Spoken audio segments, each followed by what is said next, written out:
U.S. Votes 2024.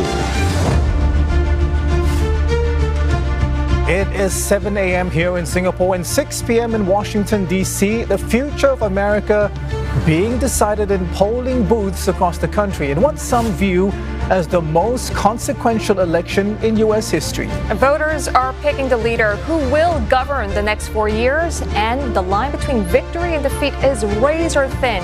Americans face a pivotal choice between Democratic Vice President Kamala Harris and Republican former President Donald Trump.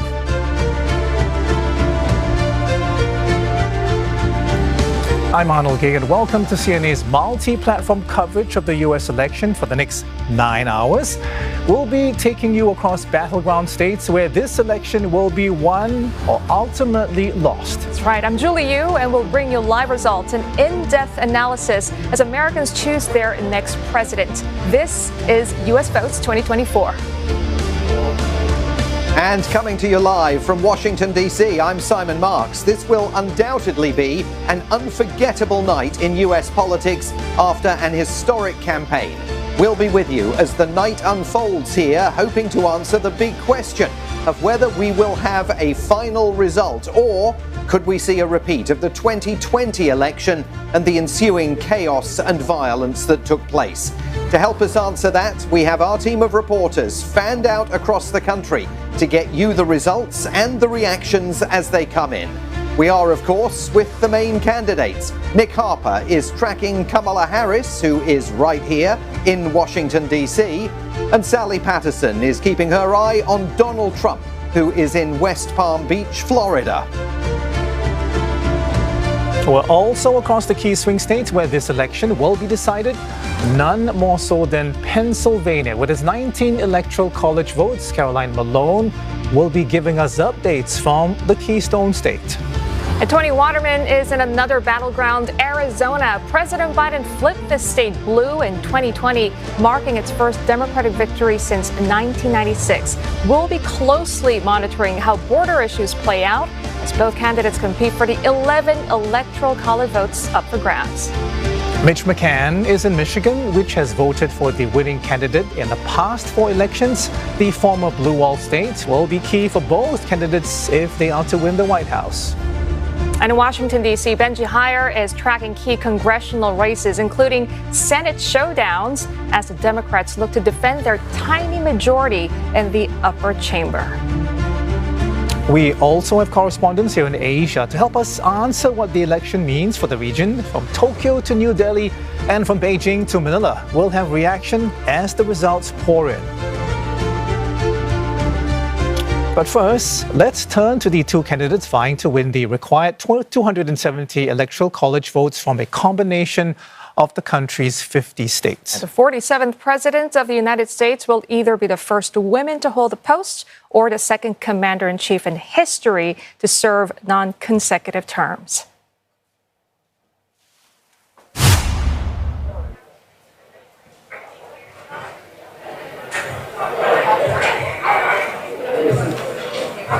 Well, Nick Harper joining us live now. Nick, what do you have?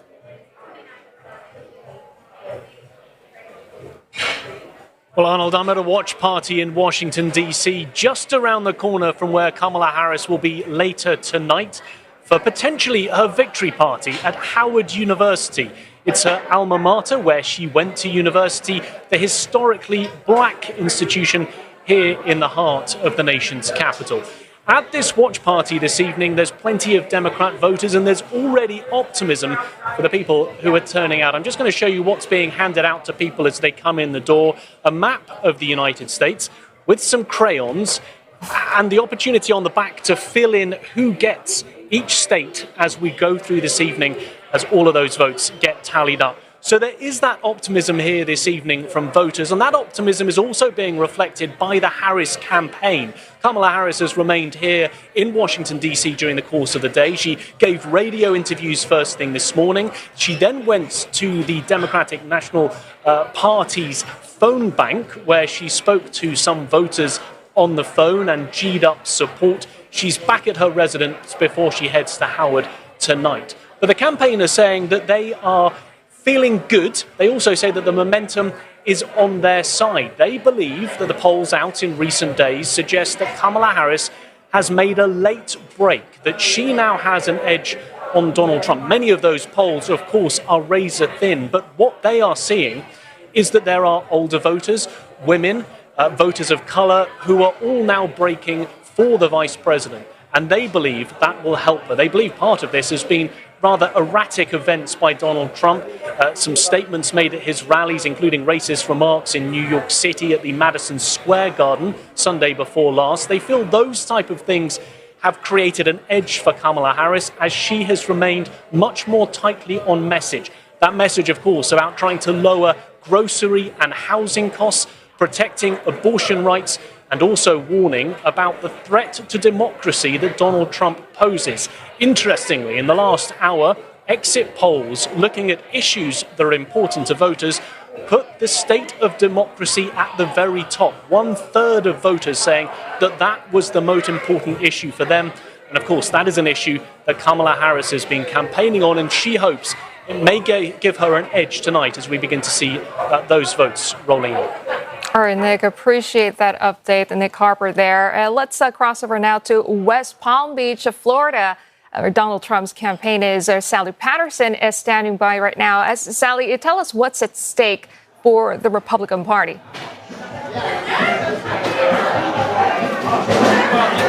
Well, for the Republican voters gathering here in West Palm Beach, everything is at stake in this upcoming election.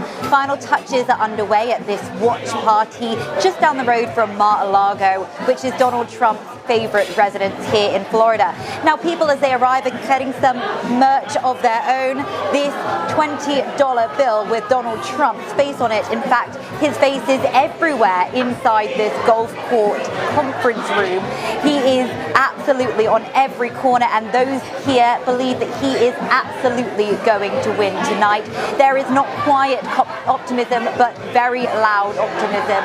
We've been speaking to some of his fans gathered who said that he has to win this, and they have no doubt in their minds that he will be the winner. Now, Donald Trump himself went to cast his own vote earlier in the day. He went with his wife, Melania. He used that opportunity to speak briefly to the media, using some of that campaign messaging that we've heard over and over again.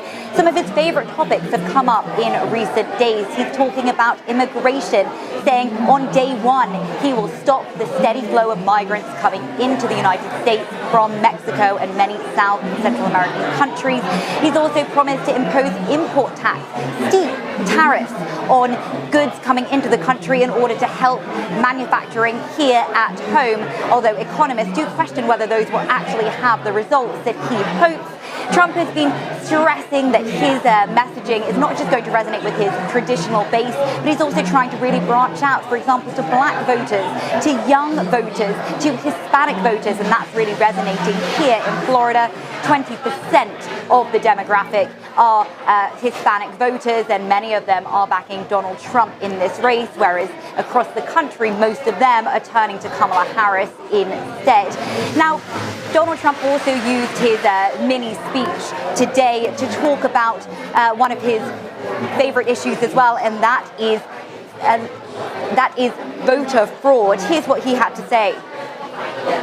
I feel very confident. I have felt, we went in with a very big lead today, and it looks like Republicans have shown up in force. If I lose an election, if it's a fair election, I'd be the first one to acknowledge it.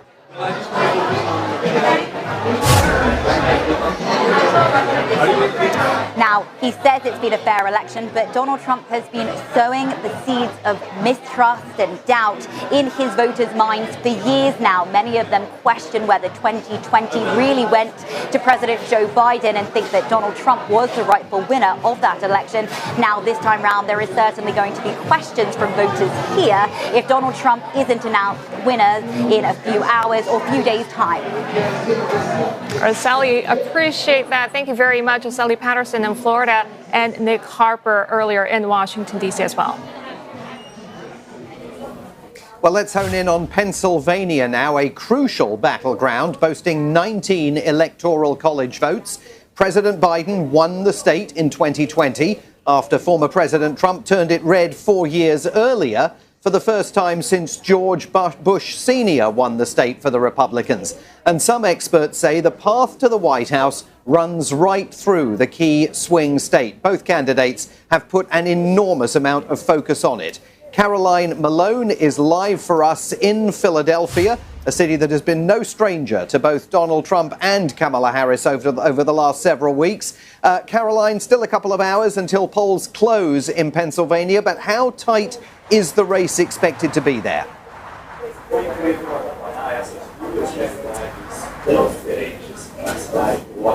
This is an absolutely tight race, one of the tightest in the swing states overall. And as you point out there, this could be the state that decides the final result of the election. So Pennsylvania is key. And we can tell a lot about the election results from what's happening here in Philadelphia. It's traditionally a Democratic stronghold. We've been speaking to a number of Democrats today, and we've gained from them that they have some magic numbers in mind. They think that if Kamala Harris is able to secure 90% of the votes in Philadelphia, in this city, she's guaranteed a win across the state.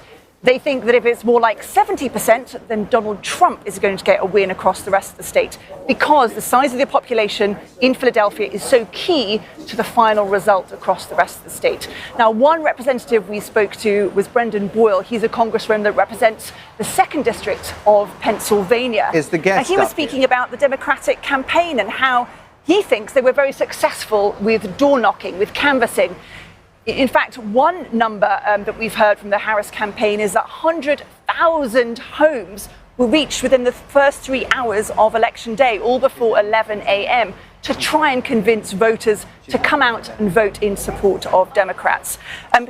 Mr. Boyle also spoke about the importance of the state as a whole. Let's have a listen to more of what he had to say. I don't think there is a plausible path for either side to get to the 270 electoral votes they need without Pennsylvania's 19 electoral votes. We are the biggest battleground state. And this is so crucial that if you lose Pennsylvania, you actually have to win North Carolina and one other state, or Georgia and one other state, in order to compensate for losing Pennsylvania. So it's absolutely critical for either candidate to win.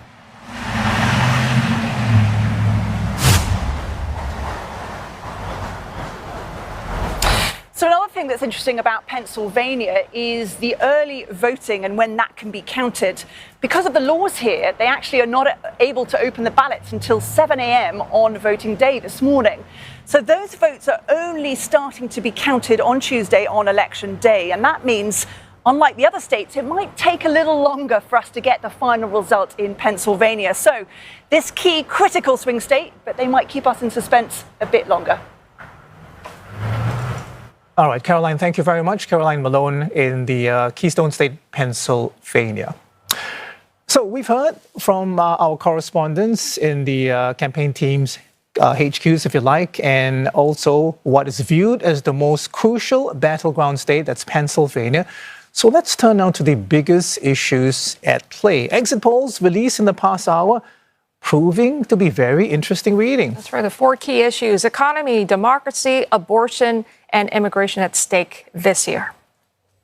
Okay, so let's turn to Simon now. Simon, you've been looking at those Edison poll numbers, which have come in very interesting in terms of the black vote in particular, the Hispanic vote as well. Can you help us break it down? Yeah, absolutely. Let's take a look at the results of that Edison poll, the exit poll that was conducted as voters left the polling station today. It also includes some data gathered from the early vote. And the key finding of this Edison poll that is definitely going to be exciting Democrats relates to democracy. The poll suggests that 35% of voters say that democracy mattered most in their decision. The second highest issue for voters, 31% said the economy, and 14% said abortion, 11% said immigration. Now, that finding flies in the face of what earlier opinion polls had suggested about the order of priorities, and the fact that democracy there is showing up as the top issue for voters in the polling station. 35% of voters saying democracy mattered most in their decision.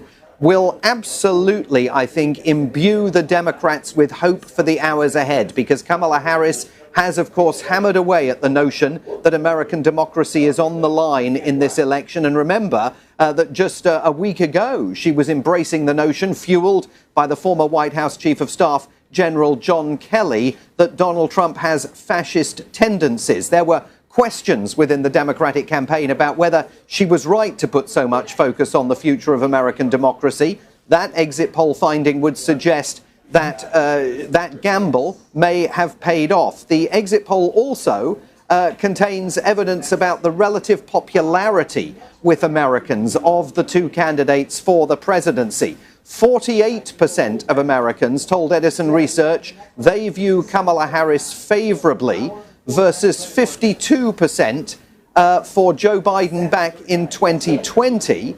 44% view Donald Trump favorably versus 46% back in 2020. So Kamala Harris not as popular with voters this time around as Joe Biden was, but she's enjoying a higher rate of popularity with voters than Donald Trump is, with 44% popularity. So there's an awful lot in these exit polls for the campaigns to be looking at. I would just caveat all of this, Arnold and Julie. I remember being on this very spot back in 2016, and the exit polls came out, and when you looked at the top line findings of the exit polls, it looked like it was very good news for Hillary Clinton.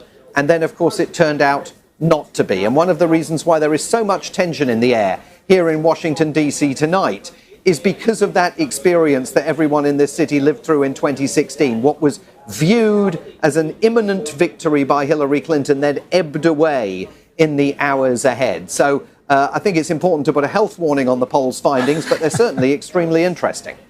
They are indeed. Simon, thank you very much. And I guess we'll find out in the hours and days to come whether or not those poll findings translate into the votes across the United States. U.S. voting certainly not for the faint-hearted, but still ahead on U.S. votes 2024. We'll look at the various paths needed for the 47th U.S. president to reach the White House. Stay with us.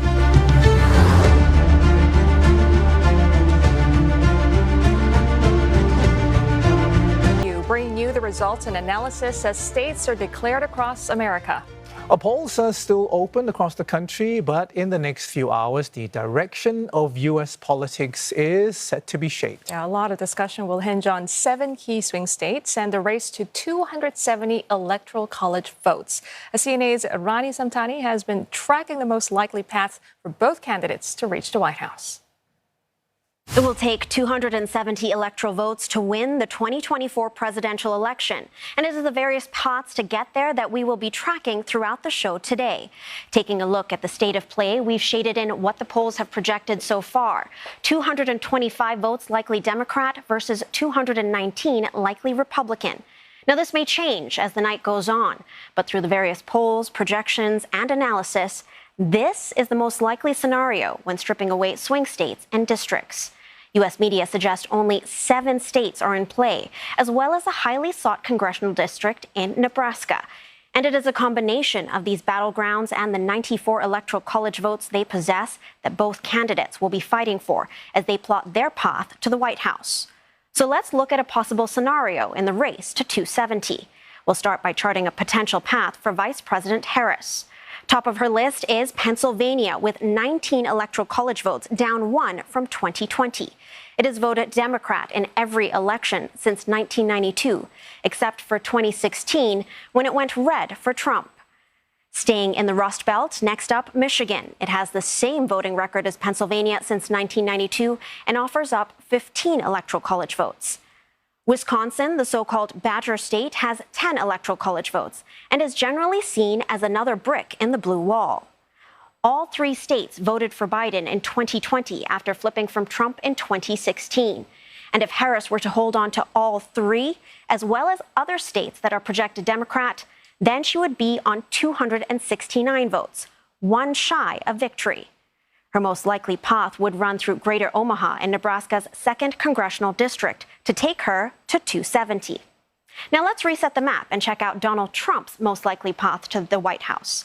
He starts slightly below Harris at 219 Electoral College votes from the states he's likely to lock down. So Pennsylvania will be crucial for him, too. Chipping out a brick from the blue wall would take him to 238. He would possibly look to the Sunshine Belt to make up the numbers. If he added in Arizona with its 11 electors and Nevada with 6, then he'd be at 255. Georgia is another key state up for grabs, offering 16 votes. It was the closest margin race in 2020 when it helped elect Joe Biden. If Trump managed to win it back, he would get to 271 and therefore get back to the White House. An alternate path would see Trump sidestep Georgia and focus on North Carolina. It also offers 16 Electoral College votes and could push Trump back into the White House. Throughout the show, I'll be tracking the various paths that each candidate needs to win as results come in. But with so much uncertainty at play, the only certainty for us right now is that it's going to be one of the most intense elections in recent history.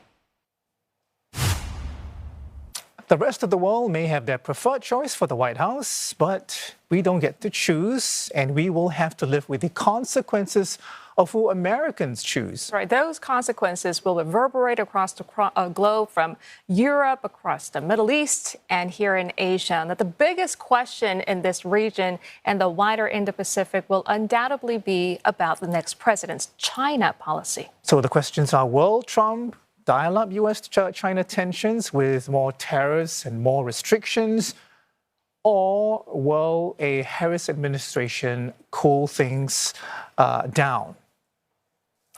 We'll find out more with a guest later, but here at CNA, we have been asking viewers some questions on what is arguably a high-stakes election. Now, this one was submitted to us via Instagram. How does the Electoral College work? It's a really good question. And do Americans actually get to pick their president?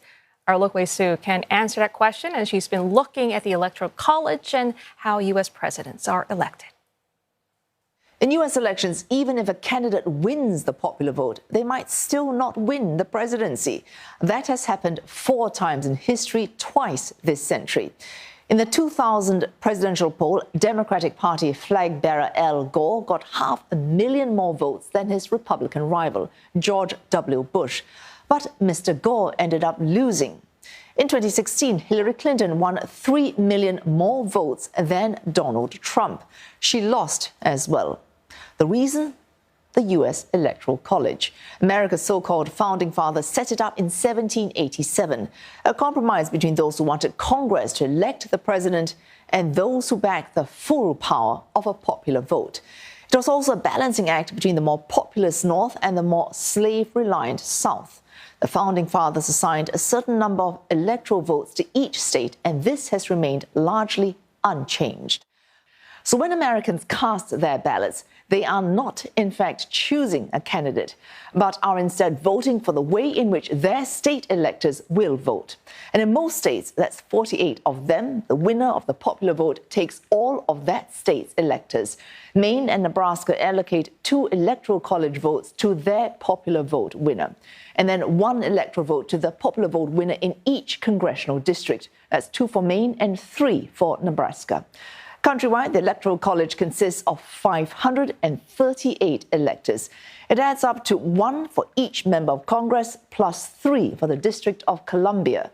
Each state is then allotted a certain number of electors dependent on the population. Now, California is the most populous state. It has 54 electors for its roughly 39 million residents. Wyoming is the least populous state. It has 3 electors for its roughly 600,000 people. This means 1 electoral delegate in California essentially representing more than 3 times the population than 1 delegate would in Wyoming. So voters in Wyoming, in effect, hold far more influence. Opponents of the Electoral College system say it leads to candidates focusing their campaigning disproportionately on just a few so-called swing states, such as Michigan, Wisconsin, and Pennsylvania. In fact, the path to the White House for both Donald Trump and Kamala Harris runs directly through these states, and both have been spending a lot of time there. In 2016, Trump grabbed all three and won the White House. In 2020, Joe Biden flipped them blue, beating Mr. Trump. Oh, it's these states, along with Georgia, North Carolina, Nevada, and Arizona, that will ultimately decide the outcome of the 2024 U.S. presidential election. The magic number to remember is 270. That is the minimum number of electoral votes required to elect the president. So what happens for Asia? Is it going to be calm or the storm clouds on the horizon? Lynn Kwok is the Lee Kuan Yew Chair at the Brookings Institution, and she joins us on the show. Good evening, Lynn. Thank you very much. Appreciate your time. Let's start by asking you, I mean, is anything really going to change all that much? Because we know both Trump and Harris are viewed as China hawks. Thank you. Thank you for having me on. It's great to be joining your audiences in Asia on this very important occasion. I think, as you suggested there in your question, that the differences between a Trump and a Harris administration, insofar as their security policies with respect to Asia/China, are likely to be overstated. Both of them view China as the main strategic competitor, and both for that reason are likely to remain laser focused on the Indo-Pacific region. Although we've often heard President Trump being criticized for being dismissive of alliances and riding roughshod over them, I think it's fair to say that given his administration's likely focus on China, we are likely to see him, although he might at some points resort to his more transactional instincts, I think ultimately he will be seeking to forge stronger ties with important allies and partners as well.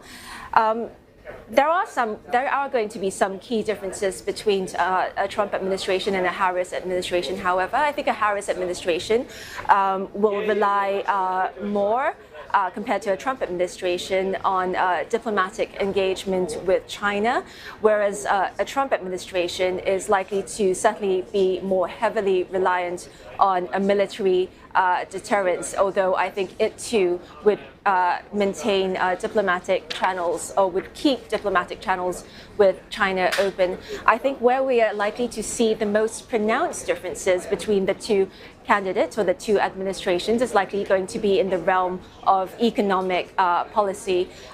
Trump has threatened to impose a 10% tariff across the board on all countries and a 60% tariff on China, and that certainly will have implications, not least for how some countries respond to U.S. outreach.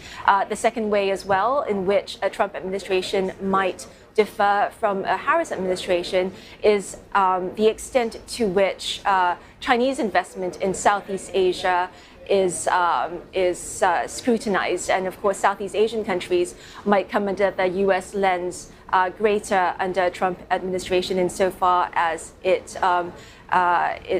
investment from China embarks on or engages with more sensitive technology, etc. All right, okay. So, Lynn, which side would China prefer more? I mean, we haven't heard much from Beijing, but is it the devil you kind of know? I'm referring to Kamala Harris here, versus the unpredictable one that could either improve their standing in the rivalry or hurt both economies? Well, it's, there's a saying that the devil alone knows the mind of man. So it's difficult to determine for sure who China would prefer more. I think in terms of the unpredictability of the Trump administration, I think that is clearly not to be preferred. I think China would prefer certainty.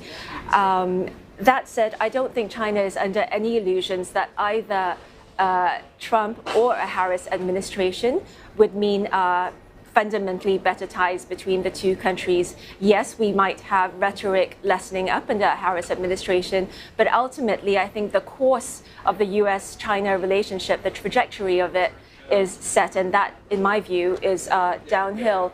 The main cause, I think, for tensions at the moment, tensions between the United States and China are, structural. Both countries seek strategic primacy in Asia, and I think that mutually incompatible goals. And in the United States as well, as many of your viewers know, there is a bipartisan consensus in terms of China being a threat or China posing challenges at the very least, and a consensus in terms of a more a harder approach against China. So I think that's going to continue. And of course, while we watch and we wait for the results of U.S. elections, we look at what the next U.S. administration might mean for U.S.-China relations, we shouldn't forget as well the Chinese side of the equation. And certainly Chinese perceptions of the U.S. threat haven't emerged overnight. It didn't emerge in the first Trump administration, nor did it emerge during the Obama administration, but far before that. And if we look at it, even in the recent decades, we have the 1995 to 1996 Taiwan Strait crisis, the bombing of the Chinese embassy in Belgrade. Yes. Right. So I just want to, get in there. I hear you in terms of what you've said so far. So there's the security element, there's the trade element, there's the Taiwan element. I just want to push you a little bit more about the security component right now. You basically said that both are going to continue with their existing alliances, and that possibly includes partnerships like AUKUS, like the Quad, perhaps the longer-standing defense mutual treaties as well. I'm wondering, is Trump really, he's been called a transactional, president, if you like, anxious for the other party to bear their share of the cost and that sort of thing. So I'm just wondering, is he really going to be fully committed to these partnerships? In areas like Taiwan, in areas like the South China Sea, for example. Well, remember at the outset, we talked about how both administrations are going to be continuing the focus in terms of competition with China. And I believe a second Trump administration, in a sense, the honeymoon period for Trump and China is over. At the outset of his first administration, we saw him try to make better ties with China for economic reasons, but thereafter relations quickly deteriorated, and we had the COVID crisis as well, which Trump blames very much on China. And moving forwards, with that focus on China, I think Trump certainly will be focused on how then the United States gains strategic advantage over China. And in this respect, U.S. alliances and partnerships are certainly an important tool in the U.S. bag in terms of confronting or challenging China. So I do not expect, even though Trump at points might revert to transactional instincts and demand more from its allies and partners, I do not expect him to abandon countries like Taiwan or abandon the Philippines and the U.S. Philippines Mutual Defense Treaty. He might talk that talk, but I doubt he will walk that walk, given the importance of strategic competition with China. All right, Lynn, appreciate that. Do stick around as we will continue this fascinating conversation in the next hour. That was Lynn Kwok, and she'll be joining us for more analysis in the next hour. All right, so let's head straight to two of the key battleground states that could decide who will hold the keys to the White House in January. Tony Waterman is standing by for us in Maricopa County, and Mitch McCann is in Detroit, Michigan. Tony, let's get to you first. What are the big issues that voters care about in Arizona? Are they still the same? Because at the onset, it was about abortion and immigration. They still there?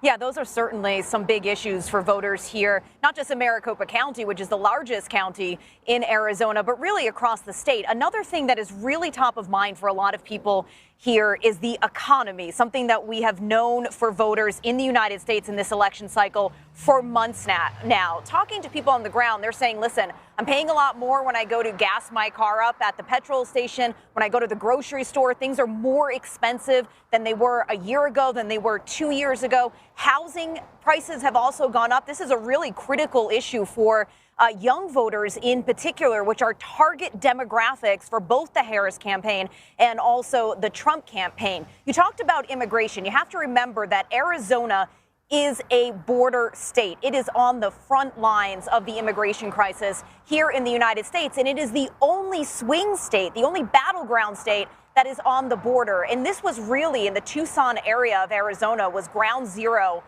earlier this year when it came to migrant crossings. In the first 4 months of the fiscal year, 250,000 apprehensions in that Tucson area. Those numbers have dropped dramatically in recent months. This is partly due to Biden administration policy, which has made it more difficult for asylum seekers to enter the country and also much easier for Border Patrol officers to deport them. And as you mentioned, abortion, another big issue, particularly for women, suburban women voters, young women voters that the Harris campaign is targeting very aggressively in these last couple days of campaigning. And this is one of 10 states where the issue of abortion is on the actual ballot. Voters will get to decide whether or not access to abortion care is enshrined in the state constitution. After Roe v. Wade was overturned 2 years ago by the U.S. Supreme Court, getting rid of that federal right to abortion care, there was an abortion law here in Arizona that took effect that limited it up until 15 weeks of pregnancy. There were very limited exceptions, not even for rape and incest after that. So this is an issue that the Harris campaign Democrats are hoping are going to draw people to the ballot box to vote on this issue, but potentially also be voting down the ticket for the Democratic Party. So those are the major issues that we see quite reflective across the United States. And if I can just very quickly add one more, that is the state of democracy. You see this building right here behind me? This is the Maricopa County Tabulation Center. This is where all of the ballots in Maricopa County are going to be counted. And this was the site 4 years ago where we saw armed protests amid these false accusations that the election was rigged, that it was being stolen. And when you look at the polling data coming out, more than 70% of Republicans still believe that Joe Biden did not win the 2020 elections legitimately. So there is this simmering tension, as people are heading to the ballot box, that these elections aren't, as transparent and accurate as many believe they are. Of course, officials say that is absolutely not true, that these are being run with the utmost amount of integrity, but people still believing that. And when it's going to take potentially up to 2 weeks to count all of the ballots here, that could be some fertile ground for these conspiracy theories about false claims of election fraud. Okay, Tony, thank you very much. Tony Waterman from Arizona, which is the old Grand Canyon state.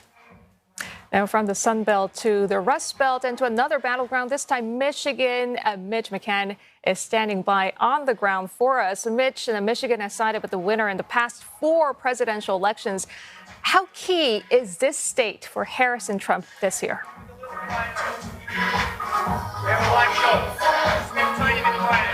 Well, good evening to you, Julie, from the battleground state of Michigan, where voters have been coming and going throughout polling sites all day today, and we've been watching them in places like Dearborn and here in Detroit. Now, it's critical because there are 15 electoral votes in this state, just shy of North Carolina and Georgia and Pennsylvania. Now, Tony talked about a number of issues there in Arizona, but there's also separate issues here in the state of Michigan. And the first one I can talk to you about is the war in Gaza. That's because there are 200,000 people in Michigan that are registered to vote that identify as Arab American. And we've been talking to many people in those communities here who are frustrated, very angry with the Biden administration's position on that war. And Donald Trump has been using that to come here and try and win votes from the Arab American community. So it's going to be interesting to see how they vote tonight. And to illustrate that frustration, it's important to note that in February of this year, during the Democratic primary, 100,000 voters wrote an uncommitted on their voting paper instead of Joe Biden as a protest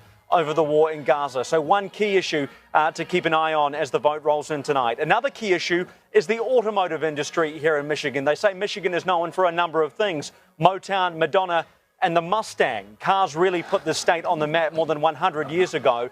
The headquarters for Ford, General Motors and Chrysler are still down the road here in Detroit. And that industry really has been diminished over the last 30 years. Donald Trump says he can build that industry back up, and he's going to do it by what he says is killing the electric vehicle mandate of the Biden administration to save jobs. So a couple of key issues here in Michigan: the war in Gaza and the automotive industry to watch out for in the coming hours as those votes roll in here in Michigan. All right, Mitch, thank you very much for that. That was Mitch McCann in Detroit, Michigan, and Tony Waterman in Maricopa County, Arizona. And we'll have more from them throughout the show as the election night in the United States unfolds. And now back here in Washington, D.C., I'm joined by another of our guests this evening as this election continues to unfold. With me here overlooking the White House is Nayyirah Haq, who used to work down in the White House. She was a senior director of the White House in the Obama administration. Tonight, she's a spokesperson for Kamala Harris's campaign. And Nayyirah, thank you very much indeed for joining us this evening.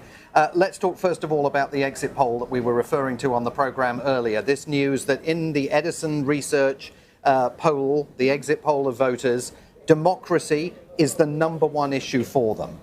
I presume the Harris campaign is going to view that as very good news for the vice president. Well, certainly, going back to President Biden, democracy on the ballot has been a consistent message for Democrats this election cycle. It is not lost on many Americans that the man running for president on the Republican ticket, Donald Trump, was impeached twice and also cited as part of a massive congressional investigation into an insurrection that happened on January 6th. Now, democracy for these voters isn't necessarily about protecting the Constitution. It also means protecting certain civil rights and hard-earned liberties that have been respected since the 1960s and 70s. Voting rights, for example, in states very prominent in states like Georgia and Nevada.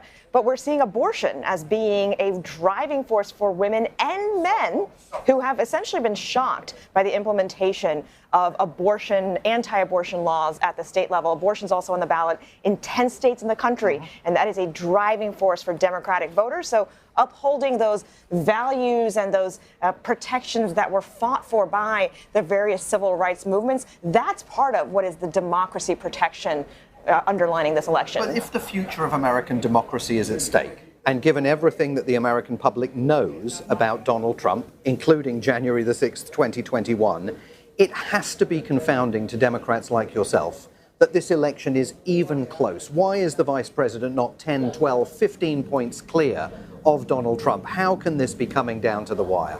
Well, there are a few things at play here. Certainly the information environment and how fragmented it has become in the United States. People get their information in very siloed spaces. So there are entire swaths of the country, massive states, where one news channel dominates the coverage, and that news channel is partisan. So the fragmented information environment, the fact that you have an electoral college has candidates focusing on particular states. The plurality or the majority vote is not how this election will be won, and we are looking at a case in which the popular vote does not mean that you get the presidency automatically. And so that's the gaming of the system. The math involved with the Electoral College also skews things to look much closer than they are, rather than the public sentiment on particular issues. $10.5 billion, it is estimated, has been spent in this election campaign. It has not, I think you would agree, been the most edifying exercise in democracy. Most voters going to the polls today have been presented with very few details of specific policy plans by either candidate. And for the last week, the campaign became dominated almost by a debate over the word garbage and which party held the American people in a greater degree of disdain. It's not been a great advertisement internationally for American democracy, has it? Certainly, American leadership has come under challenge, and it doesn't help when a former president is actively talking about ceding parts of Europe to an invasion by Putin. So the Western alliance, the liberal world order as we've known it since World War II, has been threatened, has been challenged, and America, frankly, has been humbled on the world stage. But with that comes a sense of resilience, this idea that the system is strong, it will uphold, and exercising the right to vote in this country, absent violence, absent intimidation, that hopefully that will see the day through. You're heading from here to Howard University, where you will find the vice president eventually later tonight. Why was it important for her to be at Howard? Explain to people the relevance of Howard University here in Washington, in the United States, and in terms of her life. Well, Howard University is where the vice president went to college. It's It was a university that is historically black college university, HBCUs. They have a very strong identity in America as centers of excellence that catered to and welcomed black members of society when those people were rejected from mainstream schools as part of segregation. So there is an active network of support for her. But Howard itself, being in Washington, D.C., has always been a university that has trained in activism and social justice reform. So that is part of her grounding, not just her identity, but also her practice and how she's practiced law.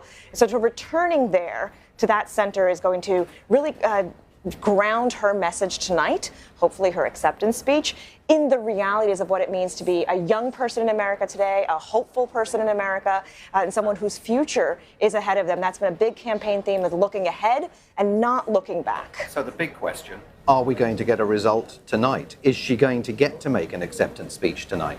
I think we will get many calls on various states tonight. I think we will certainly hear from Donald Trump tonight. It is at this moment to his advantage to rush the ballot counting, whereas the Harris campaign stance is every vote needs to count. And that includes absentee ballots. That includes potential paper ballots that need to be certified over again. And that the quicker this gets called by Trump as a victory, the more likely we are to see disinformation set in. So wait a minute, that's not a yes.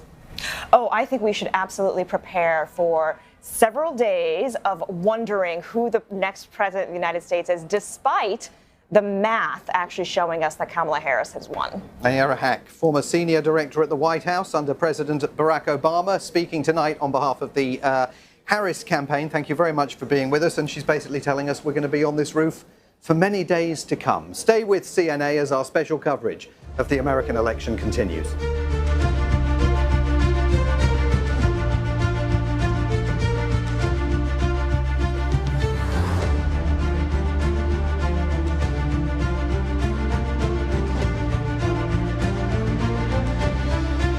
Votes 2024 live here on CNA as we await results of who will win the incredibly tight and divisive race to be the next American president. Our extended coverage runs until 4 p.m. Singapore, Hong Kong time. We're also tracking results live on our website, cna.asia, and the CNA mobile app. But now, a quick check on news apart from the U.S. presidential election, and Elizabeth Neo is on top of that. Thanks, Arnold and Julie. A leadership transition of a different kind in Israel. Our Defense Minister Yoav Gallant has been fired by the Prime Minister Benjamin Netanyahu, citing a lack of trust. Now, Mr. Gallant, in the job for 2 years, had clashed with the Israeli leader over the war in Gaza. He says he was fired due to disagreements over issues, including drafting of recruits to serve in the IDF. And Mr. Netanyahu claims he tried to bridge the gaps, which kept getting wider. בעיצומה של מלחמה, יותר מתמיד, נדרש אמון מלא בין ראש הממשלה לשר הביטחון. ולצערי, אף שבחודשים הראשונים של המערכה היה אמון כזה, והייתה עבודה מאוד פוריה, במהלך החודשים האחרונים, האמון הזה נסדק. הבהרתי לראש הממשלה כי סדר העדיפות שלי היה ונותר לאורך כל חיי הציבוריים, מזה כמעט 50 שנה, קבוע וברור. מדינת ישראל, צה"ל ומערכת הביטחון, ורק לאחר מכן, כל היתר, כולל עתידי האישי. Well, the sacking sparked protests in Tel Aviv with anger against the decision while the war is still ongoing. More than 100 hostages remain in Gaza. The new defense minister, Israel Katz, has vowed their safe return and to defeat Hamas and Hezbollah. The U.S. Pentagon says it will work closely with the new minister. On the ground, Israel continues its military operation in Lebanon, striking the seaside town of Jiyeh, killing at least one person, and also hitting what it called were Hezbollah ammunition depots in Syria.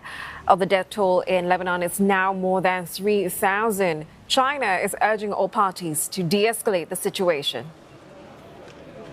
中方高度关注当前黎巴嫩局势，我们反对侵犯黎巴嫩主权、安全和领土完整的行为，反对和谴责一切伤及无辜平民的行动。Ukraine says its troops have engaged with North Korean units for the first time. President Volodymyr Zelensky warning that the clashes open the way to more instability. Першими боями з північно-корейськими солдатами відкривається нова сторінка нестабільності у світі. Ми маємо разом зі світом зробити все, щоб цей російський крок на розширення війни, на справжню ескалацію, щоб цей його крок став програшним. І для нього, і для Північної Кореї. Details about what Ukraine's defense minister is calling a small-scale fighting remain sketchy. Reports quote a Kiev official as saying Ukraine's army fired artillery at Kursk's border region, where the U.S. believes as many as 10,000 North Korean soldiers are stationed. Neither Pyongyang nor Moscow has confirmed either the armed engagement or the deployment of North Korean troops to the front lines.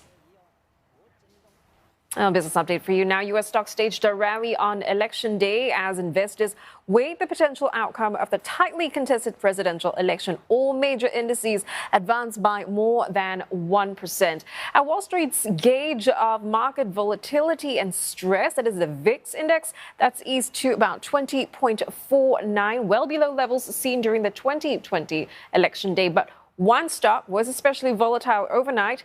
The shares of Trump media were halted 3 times after the stock suddenly pulled back from its double-digit gains. It shed more than 1% at the close and has swung towards gains in after-hours trade now, pushing higher by about 6%. Now, the stock is seen as a proxy for wages. The Republican presidential candidate will win the race. Marco, and much more ahead on our multi-hour coverage of the U.S. presidential election continues right here on CNA. Our polls will be closing soon in a couple of states, from Vermont to most of Florida, as well as most of the key battleground state of Georgia. So more than a couple. That's right. And stay with us here. We'll be right back.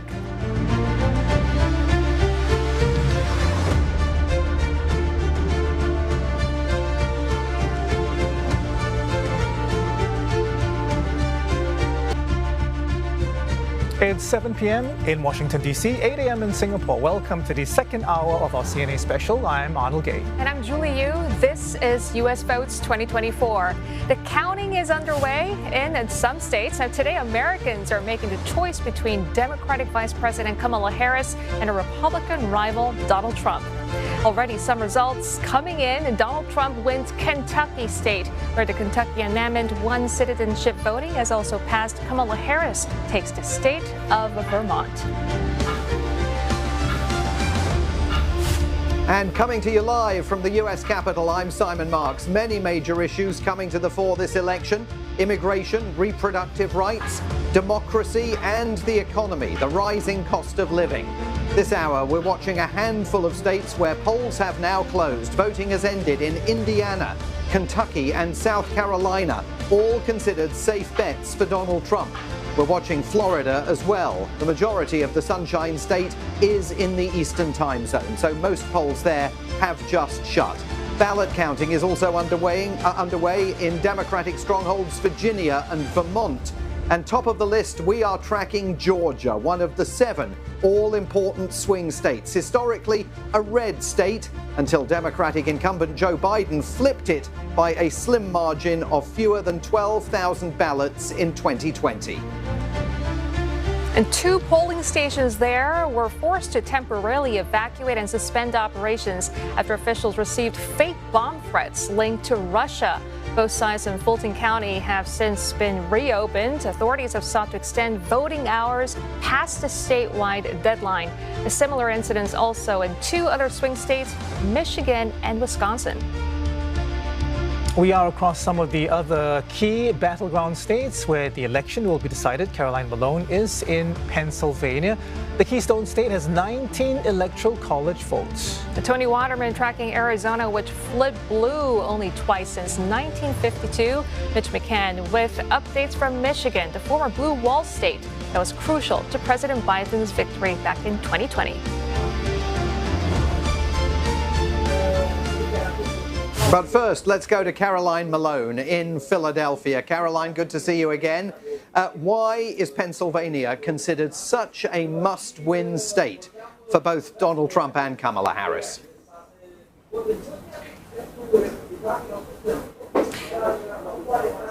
It's such an important state because without this state, neither Kamala Harris nor Donald Trump can win overall, basically speaking, because it has the most electoral college votes of any swing state in the United States. And we've seen that level of tension rising amongst the Democrats and the Republicans over trying to win in this state by just the sheer amount of time they have spent campaigning in Pennsylvania.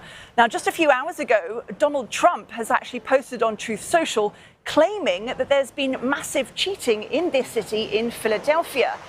He's claimed that, quote, law enforcement are on their way.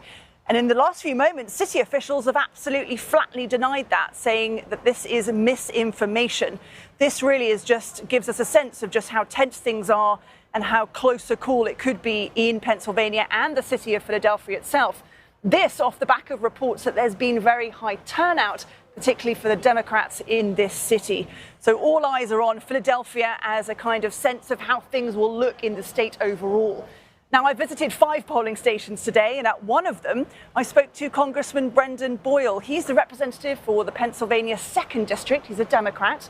And he spoke about the strategy that Democrats have been using, particularly the door knocking and the canvassing that he thinks will be successful for their campaigning. Let's have more of a listen to what he had to say.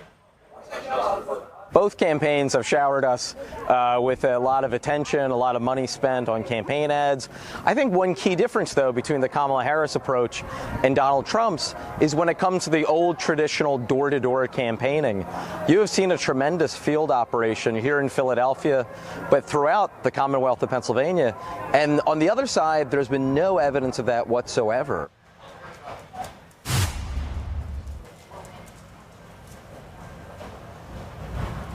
Well, it's just after 7 p.m. here, local time in Pennsylvania. One more hour left of polling for people to get a chance to vote, except for in one county, and that's a county where there were some issues with the voting machines. City officials there have decided they'll extend voting time until 10 p.m., so it might be even later until we get the results from that particular county. And Caroline, can I ask you, there are 500,000 Puerto Ricans living in Pennsylvania, I believe. And of course, Puerto Ricans became very enraged 10 days ago after that racist joke was told by a comedian serving as a warm-up act for Donald Trump at Madison Square Garden in New York. Is there any suggestion there that the reaction of Puerto Ricans could have moved enough votes dramatically to help Kamala Harris in the state?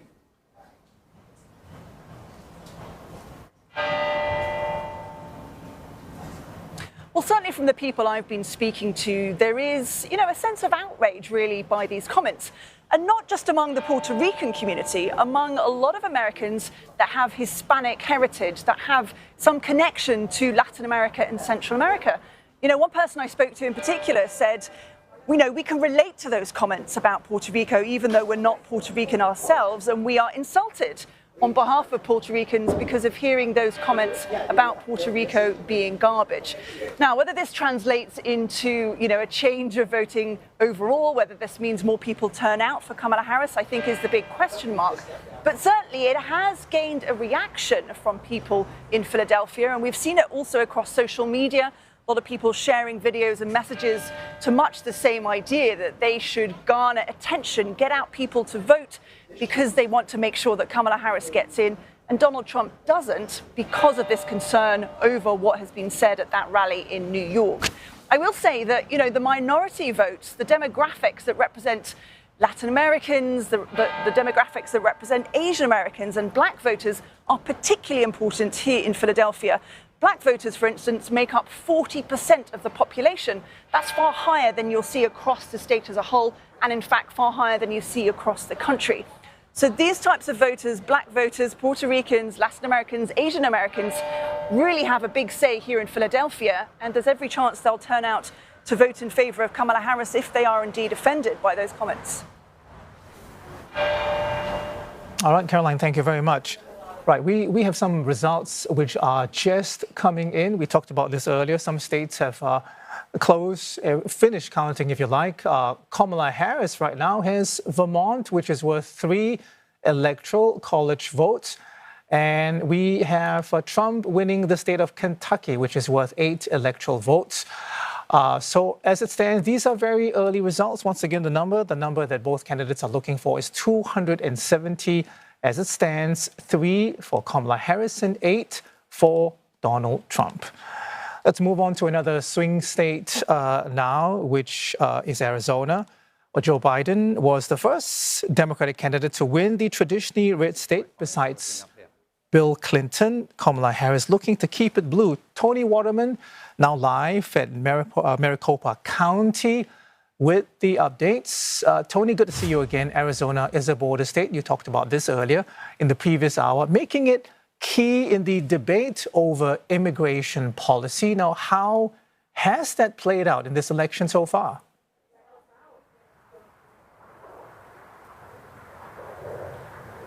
Yeah, you're right. Arizona is the only swing state of that is also a border state.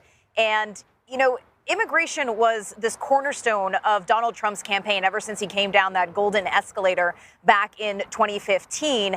It has become, you know, even more salient of an issue for a lot of voters in the last 4 years. But for people here in Arizona, immigration has always been an issue because they are on the front lines of the immigration crisis. They have this very deep personal relationship with migrants, with border crossings, going back literally generations. When you look at the demographics of the state, 1 in 8 people that live here are foreign-born individuals. So this is an issue that hits very close to home. And as I mentioned in the last hour, you know, Arizona was really on the front lines of the immigration crisis earlier this year. We had these record numbers of border crossings in general, but the bulk of those people were coming in at a certain point in the Tucson region of Arizona. So this puts a tremendous amount of strain on resources. So things like shelters for these individuals, housing for these individuals, schools for these individuals, translation services, healthcare, really ripples out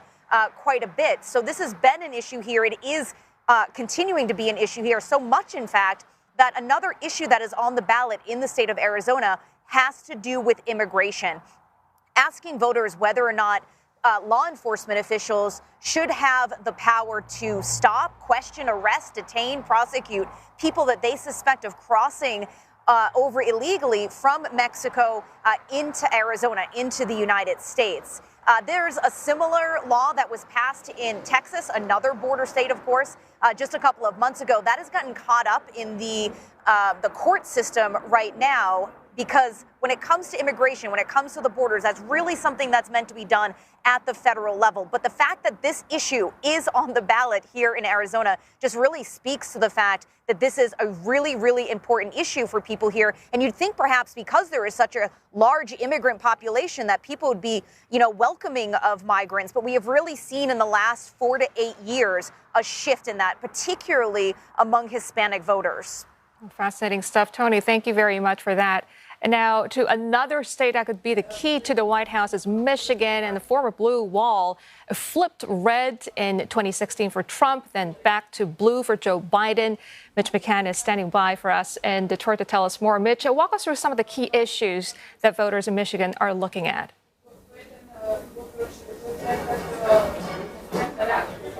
Yeah, good evening from the battleground state again here in Michigan. Nice to chat with you, Julie. Look, there are some key issues here, and one of them that Tony touched on there really resonates here in much of the country as well, and that is the economy. 81% of Americans view the economy as a top priority in this election. I spent some time in recent weeks in Lansing, Michigan, which is the state capital here, and in Lansing, around 1 in 5 homes earn salaries below the poverty line. And I spoke to people about how costs had really burdened them over the last couple of years. And I spoke to a family, they talked about the fact things like baby diapers and food from the supermarket, simple things we take for granted, had got a whole lot more expensive in the last 4 years. And then there's the issue of the war in Gaza, which I spoke about with you briefly earlier. That is a key issue in this state. And there are 200,000 people here in Michigan that identify as Arab American, from the Middle East, or they have North African roots. And the war in Gaza is critical, and many people are furious with the Biden administration for supporting Israel in that war. They have family members in the Middle East. I've met people that have family members in Gaza that are dealing with the war every single day. So many people have been turning away from the administration and don't want to support Kamala Harris. And Donald Trump has been here as recently as a couple of days ago to talk to voters to try and convince them he is the person that can end the war sooner rather than later. And another issue, a third issue there, is the automotive industry, which I briefed on before. And that is a really critical one for many people that have been in the state for a long time. Now, the backbone of the American economy really started with the auto industry here in Michigan in the early 1900s, but it's been difficult for a lot of people here to see that industry diminish from between 2000 and 2010, when the global financial crisis hit. They lost 2/3 of manufacturing jobs, and by the time the pandemic came in 2020, a lot of those jobs still hadn't come back. There were half as many jobs there in 2020 than there were in 2000. So Donald Trump says he can bring those jobs back by killing what he calls the electric vehicle mandate, getting rid of EVs to make sure that people have jobs in the gas-powered car industry. So key issues here: the economy, the war in Gaza, and the automotive industry here in Michigan.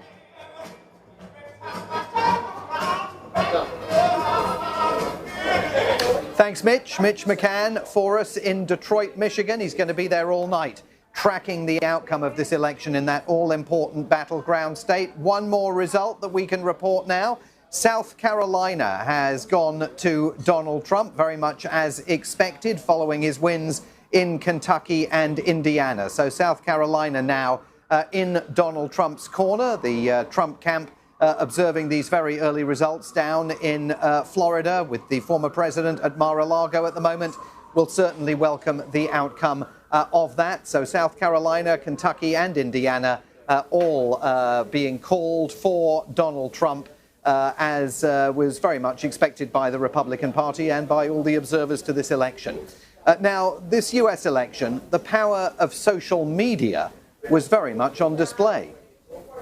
It certainly was. Harris is brat and Trump is not. Now, that was the moment things changed for Kamala Harris. Well, at least online. Yeah, pop star Charlie XCX called the VP brat, and it quickly became one of the most talked about words in 2024. In other words, sometimes cringy Harris was suddenly cool. So the memes and the T-shirts followed naturally, and the social media accounts quickly adopted a brat-style banner. So let's bring in Lindsay Gorman. She's managing director and senior fellow at the technology program with the German Marshall Fund. Lindsay, good to have you on the show. So tell us, how was Brad a defining moment for Harris in the social media space? I suppose the comparison would be that if there was no mention of Brad and Charlie XCX did not do what she did.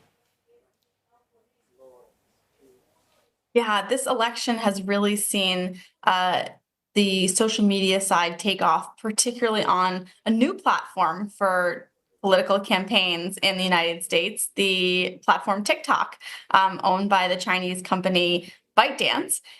Even though politicians on both sides of the aisle have expressed national security concerns around TikTok, even though TikTok is in a court battle over its future in the United States, but it has really animated the campaign, and this meme culture, which the Harris campaign really seized on to drive engagement on the platform, has animated her campaign and created this very female empowerment vibe to her campaign and her messaging.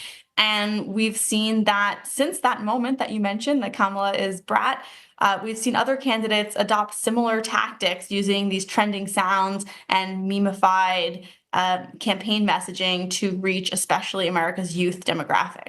And I want to be clear, TikTok right now is the most effective way, maybe the only way to reach Gen Zs who don't seem to consume any mainstream media at all.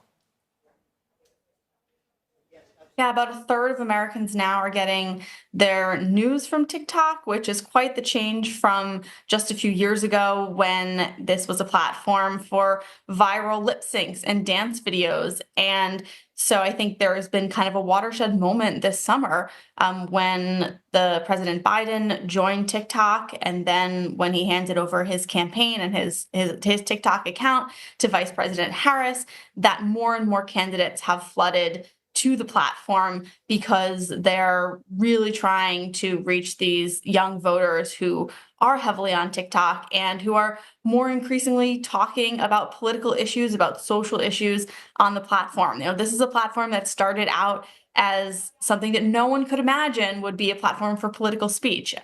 Developed in China, even though there's a separate version in China. The idea was for it to be sort of good vibes only fun, no serious topics. But that's clearly not been the case this election season and when social media platforms intersect with democracies. So I wouldn't say that Gen Z voters are only on TikTok, but it is quite the locus that both candidates are really trying to reach, as they've determined that this swath of the electorate will be really critical in deciding the outcome. Yeah, I mean, you talked about creating movement and positive vibes, but Lindsay, are the political trends that gain traction on TikTok sustainable over time? What I mean by is, does it translate into actual voter turnout, or are they just fleeting, entertaining moments that don't really result in a lasting political engagement? Well, that is certainly the million-dollar question that I hope we'll get some answer to, not just tonight, but in the weeks and months ahead as political analysts pore over the different demographics and the different voting districts. One piece of analysis that we've added to the pie at the German Marshall Fund's technology program is we're also tracking the use of TikTok in some of the down ballot races. So I think it'll be really interesting to see which candidates end up winning, and were those the candidates that heavily use TikTok. In terms of the styles, we are starting to see a coalescing of what's impactful. Again, it's the memified posts, the trending sounds, but there's still a diversity of styles on the platform. Some candidates are using TikTok as almost a more traditional campaign platform. They're reposting ads they may have created on other platforms. They're reposting more traditional campaign messaging. But what we've seen really go viral is these more stylistic, empowered, sound and trendy kinds of videos along the lines that really the Harris campaign has pioneered.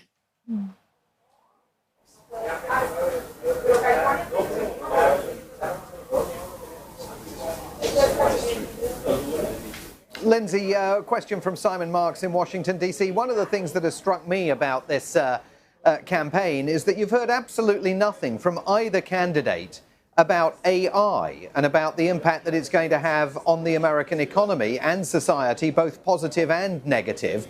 Are you surprised that there's been no serious policy debate in this campaign about what the United States should be doing, if anything, to regulate AI? Yes and no. I mean, I think it's definitely the case that these more bread and butter issues like the economy and immigration and some of the social justice concerns are more traditionally animating voters across the electorate. That said, I think it is the case that one of the speeches that Vice President Harris gave when she talked about the economy did mention artificial intelligence and the role of innovation in the future of the U.S. economy. And I think it's likely that we would see a divergence of policy positions and stances on artificial intelligence across the two candidates under a Trump administration and under a Harris administration. I think the question is whether we are going to be able to use the advances of artificial intelligence to increase our economic output and make that distributed to all Americans, or whether this will remain a small, concentrated in the hands of a small few. But these concerns about potentially existential AI risk, robots taking over the world, really have not animated this election season. On the other hand, what we have seen both in the United States and also globally is a plethora of AI-enabled deepfakes targeting political candidates across the United States, and also cases where AI has featured in where in fact there have been instances where either candidates themselves have used artificial intelligence, or in one case, for example, Trump actually claimed that a Harris rally photo was generated by AI when it wasn't. So even though AI hasn't been a top issue in this policy race, it has certainly featured in the background in many of the information conversations surrounding this campaign. And Lindsay, as far as TikTok is concerned, incidents of these efforts at disinformation, do we know whether they were really widespread, or was it really more about the fun element that you mentioned the Harris campaign was using, and the more serious, if you like, approach that the Trump team took? Yeah, so on TikTok, we mostly focused on how candidates themselves were using the platforms. And, this is where we didn't track official or unofficial disinformation. However, I will say one thing about the question of Chinese influence and the potential for Chinese influence on the platform. There was one Chinese cyber campaign, a disinformation campaign targeting the US election that was recently exposed.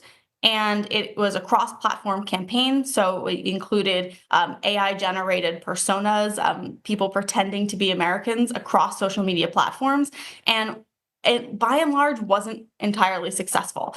Most of the time, those videos and the posts across social media did not gain a lot of traction, even as the Chinese actors pretended to be voters in Florida, for example, or other swing states. However, the one video that did gain some traction happened to be on TikTok. So I think it's definitely something to watch out for, particularly disinformation on that platform, which is incredibly opaque. And we've also seen a trend where authenticity is becoming harder and harder to verify on social media platforms. Now that verification on X, formerly known as Twitter, is no longer used to denote authenticity in the same way, it's becoming difficult to discern what is an authentic message coming from a candidate account and what could be just pure garbage. So some of the information guardrails that we've had against disinformation in prior election seasons are really fraying. Lindsay, I want to move on to another thing or area that you cover very closely as well, and that's chips and the chip war in particular between the US and China. We know that Washington blocked Huawei and other Chinese firms from buying chips made with US technology. DC wants Western companies like ASML to stop providing the technology and the products as well. But we know that these chips are still actively traded in China. For example, TSMC chips showing up in Huawei devices recently. So how have these controls failed? Yeah, so these controls, and I think, every week, every month, we get sort of new information about these semiconductor export controls, the goal of which is really to make sure that US origin chips and manufacturing equipment that goes into making these very, very high-end semiconductors that are needed to power the top of the line AI systems and train AI models don't end up in the hands of the Chinese military or in the hands of human rights abusers. China has a very active surveillance and facial recognition regime, particularly in the province of Xinjiang, in addition to its efforts to build AI into its military. And the goal of these measures is, as you said, to ensure that this high-end technology doesn't end up shooting ourselves in the foot as China builds up its military and promotes a worldview that runs counter to democratic values and interests. And so I think what we've seen now is steps to close some of the loopholes that are created in this framework. And also what we'll need is a real analysis of where these measures are working, where they're failing, and where we can close the gaps. Again, though, the goal of these measures is not to prohibit every single semiconductor from entering China. There are thresholds for making sure that it's only really the top of the line that's going to fuel the highest end AI systems that are prevented. But going forward, especially over the next 10 years, where we're in this decisive decade where artificial intelligence is going to drive all this kind of value creation that we are talking about across all industries, from biotechnology and manufacturing to large language models and scientific discovery, making sure that that innovation only really accrues in a way that respects democratic norms and values. So it's not so much making sure that every single chip can't be used in China, but that these high-end chips do stay within the bounds of their appropriate use. And I think we do have a lot more work to do to make sure that any loopholes and gaps do get closed. But these are new policy measures. And we've definitely seen, I think, progress and a number of different initiatives to close some of those gaps. All right, Lindsay, so much more we want to ask you, but we do have to leave it there for now. Thank you very much. Lindsay Gorman is Managing Director and Senior Fellow at the Technology Program at the German Marshall Fund. All right, so more U.S. election coverage coming up after the break, including updates from our correspondents tracking the two candidates.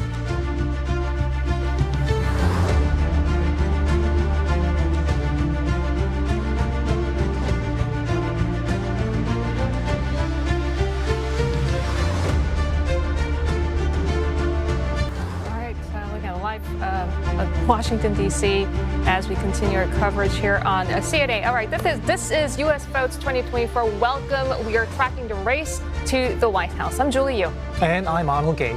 Well, polls in Ohio and West Virginia are now closed, as well as North Carolina, another battleground state. While it's voted Republican in just about every election except two, North Carolina is considered a purple state due to the razor-thin margins of victory in past contests. And we've got some results and early projections in this election. Let's start with the early projected results that we've seen coming in so far, beginning with South Carolina, one of the first set of polls to close in the United States. South Carolina projected, of course, to be won by former President Donald Trump.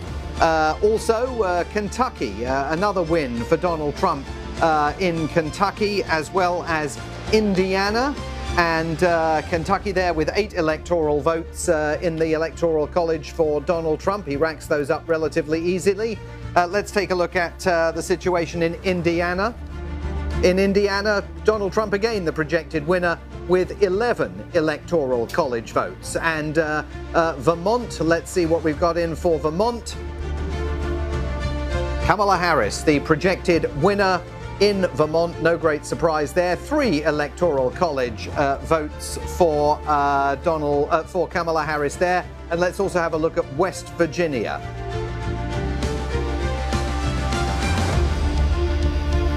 And we, I think, can project a win for Donald Trump in West Virginia as well. We're going to keep an eye on all of those results coming in, of course, over many, many hours to come as we wait to see whether we're going to be able to tell you who has won the presidency by the time this particular night in Washington, D.C. ends and the dawn of Wednesday breaks. Now, a lot of focus is, of course, being placed on the 7 battleground states. They are key to winning the election. Rani Samtani is tracking the most likely routes for both candidates to reach the White House. It will take 270 electoral votes to win the 2024 presidential election. And it is the various paths to get there that we will be tracking throughout the show today. Taking a look at the state of play, we've shaded in what the polls have projected so far. 225 votes likely Democrat versus 219 likely Republican. Now, this may change as the night goes on, but through the various polls, projections, and analysis, this is the most likely scenario when stripping away swing states and districts. U.S. media suggest only 7 states are in play, as well as a highly sought congressional district in Nebraska. And it is a combination of these battlegrounds and the 94 electoral college votes they possess that both candidates will be fighting for as they plot their path to the White House. So let's look at a possible scenario in the race to 270. We'll start by charting a potential path for Vice President Harris. Top of her list is Pennsylvania with 19 electoral college votes, down 1 from 2020. It has voted Democrat in every election since 1992, except for 2016 when it went red for Trump. Staying in the Rust Belt, next up, Michigan. It has the same voting record as Pennsylvania since 1992 and offers up 15 electoral college votes. Wisconsin, the so-called Badger State, has 10 electoral college votes and is generally seen as another brick in the blue wall. All 3 states voted for Biden in 2020 after flipping from Trump in 2016. And if Harris were to hold on to all 3, as well as other states that are projected Democrat, then she would be on 269 votes, 1 shy of victory. Her most likely path would run through Greater Omaha in Nebraska's 2nd Congressional District to take her to 270. Now let's reset the map and check out Donald Trump's most likely path to the White House. He starts slightly below Harris at 219 Electoral College votes from the states he's likely to lock down. So Pennsylvania will be crucial for him too. Chipping out a brick from the blue wall would take him to 238. He would possibly look to the Sunshine Belt to make up the numbers. If he added in Arizona with its 11 electors and Nevada with 6, then he'd be at 255. Georgia is another key state up for grabs, offering 16 votes. It was the closest margin race in 2020 when it helped elect Joe Biden. If Trump managed to win it back, he would get to 271 and therefore get back to the White House. An alternate path would see Trump sidestep Georgia and focus on North Carolina. It also offers 16 Electoral College votes and could push Trump back into the White House. Throughout the show, I'll be tracking the various paths that each candidate needs to win as results come in. But with so much uncertainty at play, the only certainty for us right now is that it's going to be one of the most intense elections in recent history. There is no question about that. Now let's head back to our correspondents on the ground following both major candidates. Sally Patterson is tracking the Trump campaign. Nick Harper is covering Kamala Harris's side of the equation. Let's start with Sally Patterson down there in Florida. Sally, the former president, looking for another 4 years in office. He was, of course, the first incumbent to lose a re-election bid since George H.W. Bush back in 1992. What is he doing different this year compared to the way in which he conducted the last election? Well, Simon, we're seeing some clear similarities to last time round and also some key differences. In fact, earlier on Tuesday, we heard Donald Trump say that he thinks that this is his best campaign so far. He's, of course, run in 3 different elections, and he thinks this one has been the best. He was speaking after casting his own ballot here in Florida, where he is a resident. We're just down the road from his Mar-a-Lago estate, where he's staying with his wife, Melania. They went out to cast their votes, and they're going to be what they hope celebrating at a major watch party at the convention center as well. Now, Donald Trump this time round is really pushing his key messaging. We're looking at tariffs, immigration and the economy. He was able to marry a couple of those topics out on the campaign trail on Monday, where he talked about tariffs on Mexico if they didn't stem the steady flow of migrants coming into the country via the southern border, making their way up through the United States and ending up in some of those blue states further up as well. He says that he would impose 25% tariffs on those countries, on Mexico in particular, 20% on other countries, and 60% on China. That anti-China rhetoric is very strong this time round. It's been one of his favorite topics, again, out on the campaign trail. That mixed with a careful balance when it comes to immigration. He's told his supporters that there are, in fact, ineligible voters on the rolls. Some of them, he says, are undocumented migrants. Those claims have been largely disputed. Now, the economy is another key focus for his campaign. He asks voters frequently, he says, do you feel better off now under this administration, or do you feel better off 4 years ago under me? Now, whatever the state of the U.S. economy actually was, many of those voters remember a happier time, a healthier economic time under Donald Trump, and out on the campaign trail, that's what he's been stressing. I've been speaking to many of those voters who say that they want to see America's economy really thrive again. Inflation is on its way down. In fact, we've seen the Federal Reserve begin to lower interest rates for the first time in months. But voters here aren't convinced that President Joe Biden and indeed Vice President Kamala Harris are the ones to fix the economy. They think Donald Trump will be the one to make it great again. Sally Patterson down in Florida, tracking Donald Trump's movements for us this evening. Nick Harper is here in Washington, D.C., following the vice president. And of course, Nick, Kamala Harris, I mean, it was an enormous surprise to her as well as the rest of the country when she became the Democratic Party's presidential nominee so unexpectedly after President Joe Biden's performance in that June the 27th television debate against Donald Trump. She then very, very quickly put a campaign together and impressed Democrats' grassroots supporters. How has the campaign been for her over the last several months? Well, Simon, I mean, it's been a meteoric rise for Kamala Harris, a 3-month sprint from that point where Joe Biden dropped out late in July, now to Election Day. It has been an incredible time for her, and it has been a time when she has really flipped the script in this race. Remember, before Joe Biden dropped out, Donald Trump was leading handsomely in the polls, outstripping Joe Biden by a long stretch.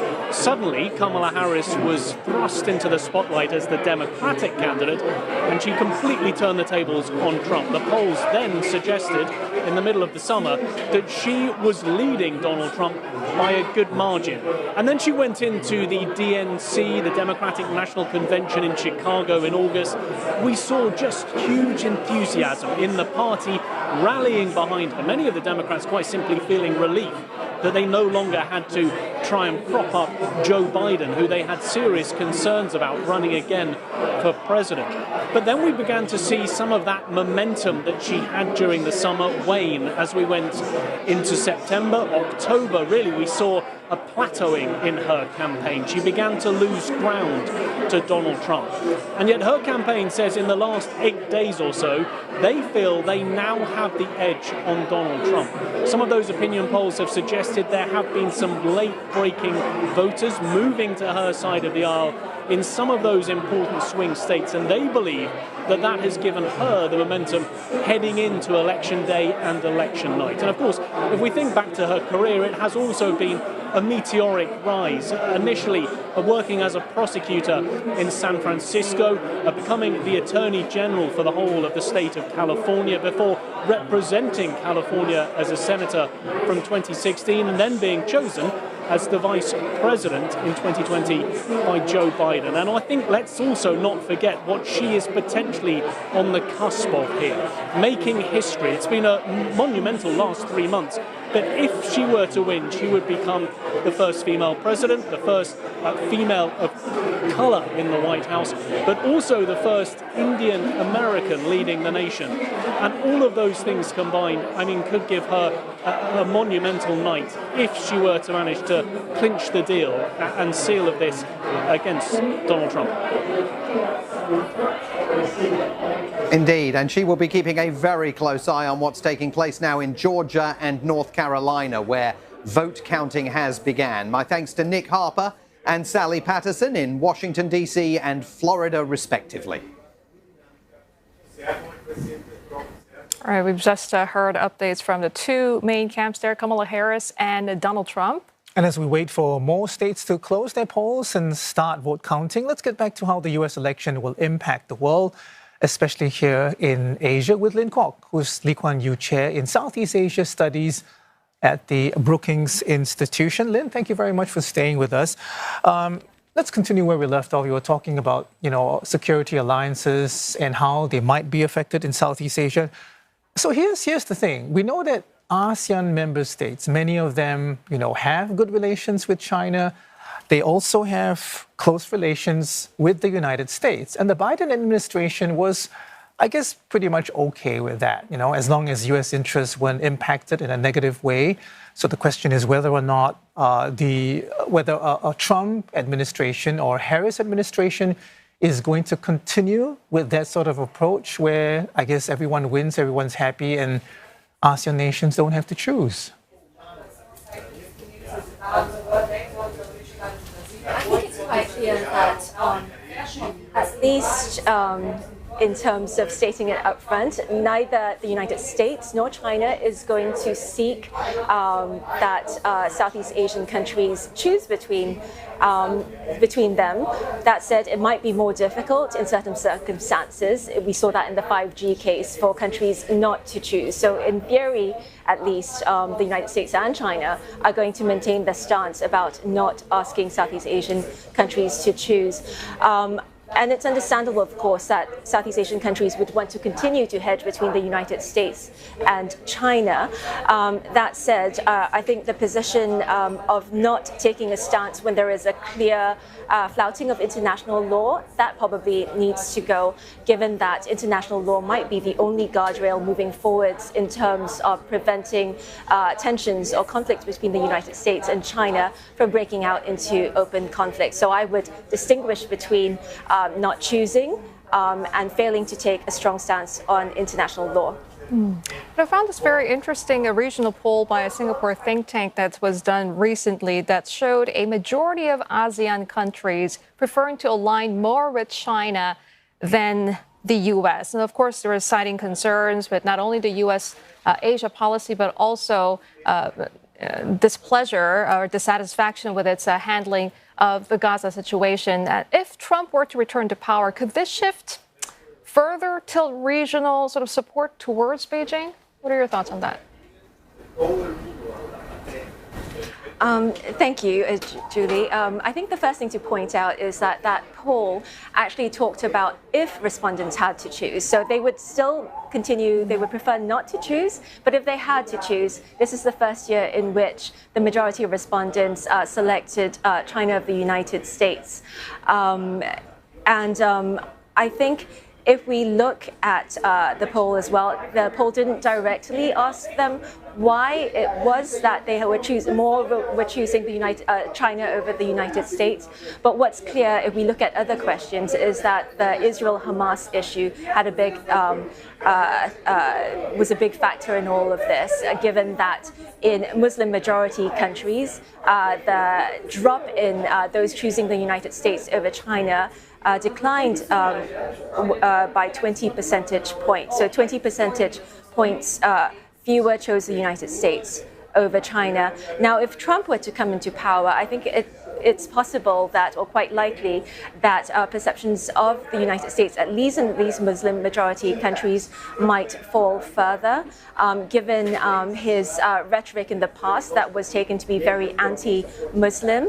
That said, I think much will depend on how the Trump administration handles the Israel-Gaza crisis. For instance, in the Middle East, there are some countries or there's sentiment there that Trump might actually handle the Israel-Gaza crisis better than the current Biden administration. So I think much hinges on the approach of the Trump administration towards this thorn in the side of perceptions in the region of the United States. Okay, so if ASEAN nations continue to strengthen ties with China, could this give Beijing more room to advance its strategic objectives, or might it lead China to sort of de-escalate especially if it no longer feels as pressured by the U.S.?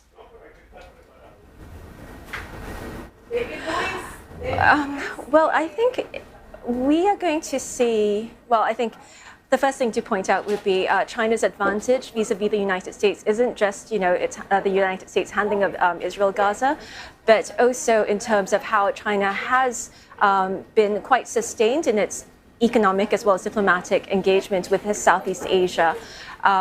So we have Southeast Asians actually considering China to be the most influential economic partner, by about 60% choosing China and just 14% choosing the United States. Whether or not, them choosing China over the United States will, in the longer run, have China de-escalating vis-a-vis Southeast Asian countries. And by this, I suspect you mean in terms of its approach in the South China Sea. I don't think so. I think China considers the South China Sea very much a US-China battleground and is unlikely to soften its approach in that respect, though though I would argue that if China was laser focused on its strategic priority of competing with the United States, it should settle its quarrels with its Southeast Asian countries, with its Southeast Asian neighbors vis-a-vis the South China Sea quickly, because that, in a sense, is one of the main issues that have hurt China's relations with Southeast Asian countries who would otherwise welcome stronger ties with China. And this goes for the Philippines as well, who you see very much at the forefront of the US-China battle in the South China Sea. But if China was able to offer it up a more Belt and Road Initiative promises and keep those promises, I think we would I would suspect that the Philippines' position might also soften. I want to bring in, I mean, obviously there's so many aspects, to this relationship, US-China, ASEAN as well. I want to ask you about the trade and tariff implications for ASEAN's more open economies. We're talking about countries like Malaysia, Thailand, Cambodia, who have this China Plus One program. You're very familiar with it, where they try and get around US tariffs. I mean, is this something that Trump and Harris will continue to allow, or is this something, I mean, we've heard Trump, he's going on about 60% tariffs, and he's going to basically tariff everything that's manufactured outside the United States. So is this going to be a problem for ASEAN's economies, especially those which have the China Plus One program? I think Southeast Asian countries in the short and even perhaps up to the medium term might be able to benefit from the relatively higher tariff rates imposed on China under the Trump administration, as they seek to position themselves as alternatives to China, and we've already seen them doing that.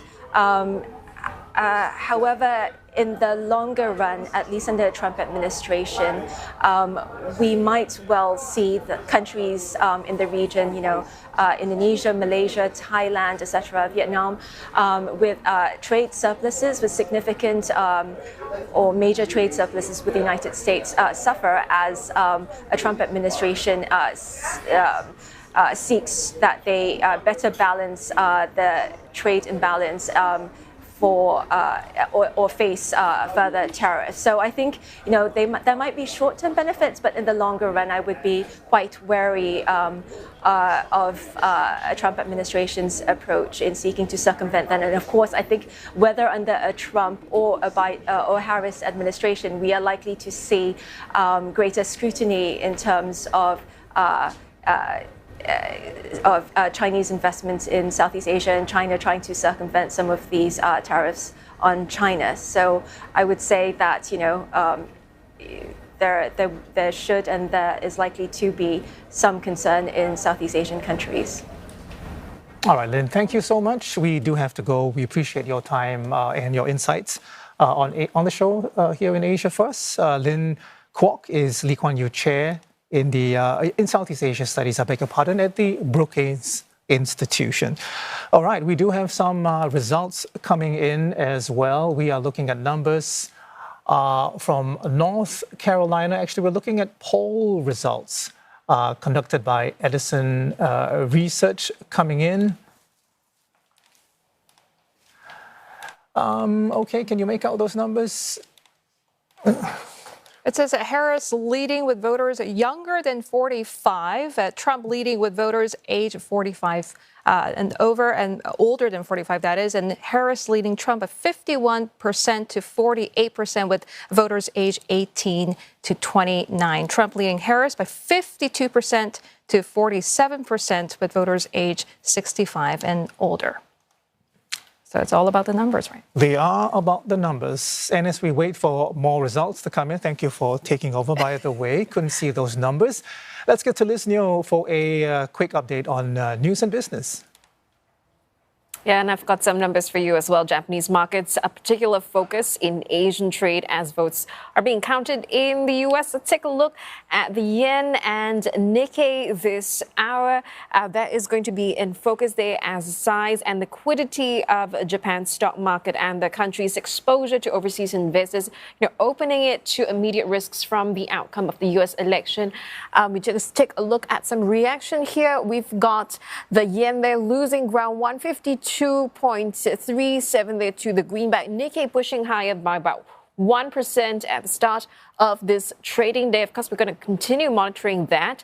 Now, potential Trump victory risks sell-off in Asian currencies from Asia due to his plan to enact more aggressive tariffs, especially in China. And a quick check on the yuan now, it is about flat to the USD by about 7.105 there.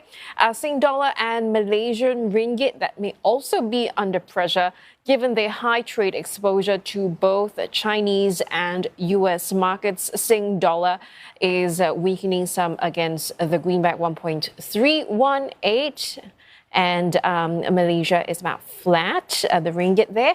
And a look at the rest of Asia pushing higher there, with Australia leading the way, up by nearly 0.9%. But the Kospi and New Zealand's NZX 50 is about 0.2% in the green. We're also monitoring a leadership of a transition of a different kind in Israel. Defense Minister Yoav Gallant has been fired by the Prime Minister Benjamin Netanyahu, citing a lack of trust. Mr. Gallant, in the job for 2 years, had clashed with the Israeli leader over the war in Gaza. And he says he was fired due to disagreements over issues including military drafting and the urgent need for a hostage deal. Mr. Netanyahu claims that he tried to bridge the gaps, which kept getting wider.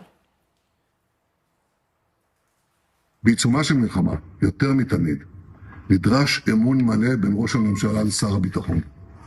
ולצערי, אף שבחודשים הראשונים של המערכה היה אמון כזה, והייתה עבודה מאוד פוריה, במהלך החודשים האחרונים, האמון הזה נסדק.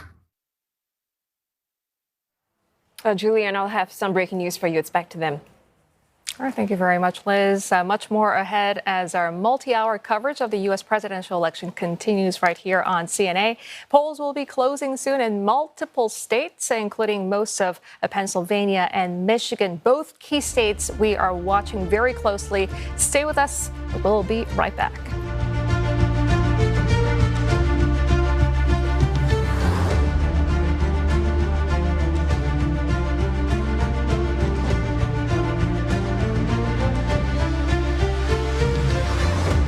It is 8 p.m. in Washington, D.C., 9 a.m. in Singapore. Welcome to the third hour of our CNA special. I'm Arnold Gay. And I'm Julie Yu. This is U.S. Votes 2024. America is deciding its next president, with counting already underway in some states as more polls close up and down across the U.S., including battlegrounds such as Pennsylvania. Coming to you live from the U.S. Capitol, I'm Simon Marks. The results and projections over the next few hours should give us a clearer indication of just who will occupy the building right behind me, the White House, with the all-important Oval Office at its center. Let's get straight to the polls that have closed as more states start counting the ballots. In the battlegrounds, most of Pennsylvania and much of Michigan. Polls also now closed in Delaware, the home state, of course, of President Joe Biden, safely in the hands of the Democrats since 1992. Also in the Northeast, we're awaiting results from Maine and New Jersey. In the Midwest, it's Illinois and Missouri.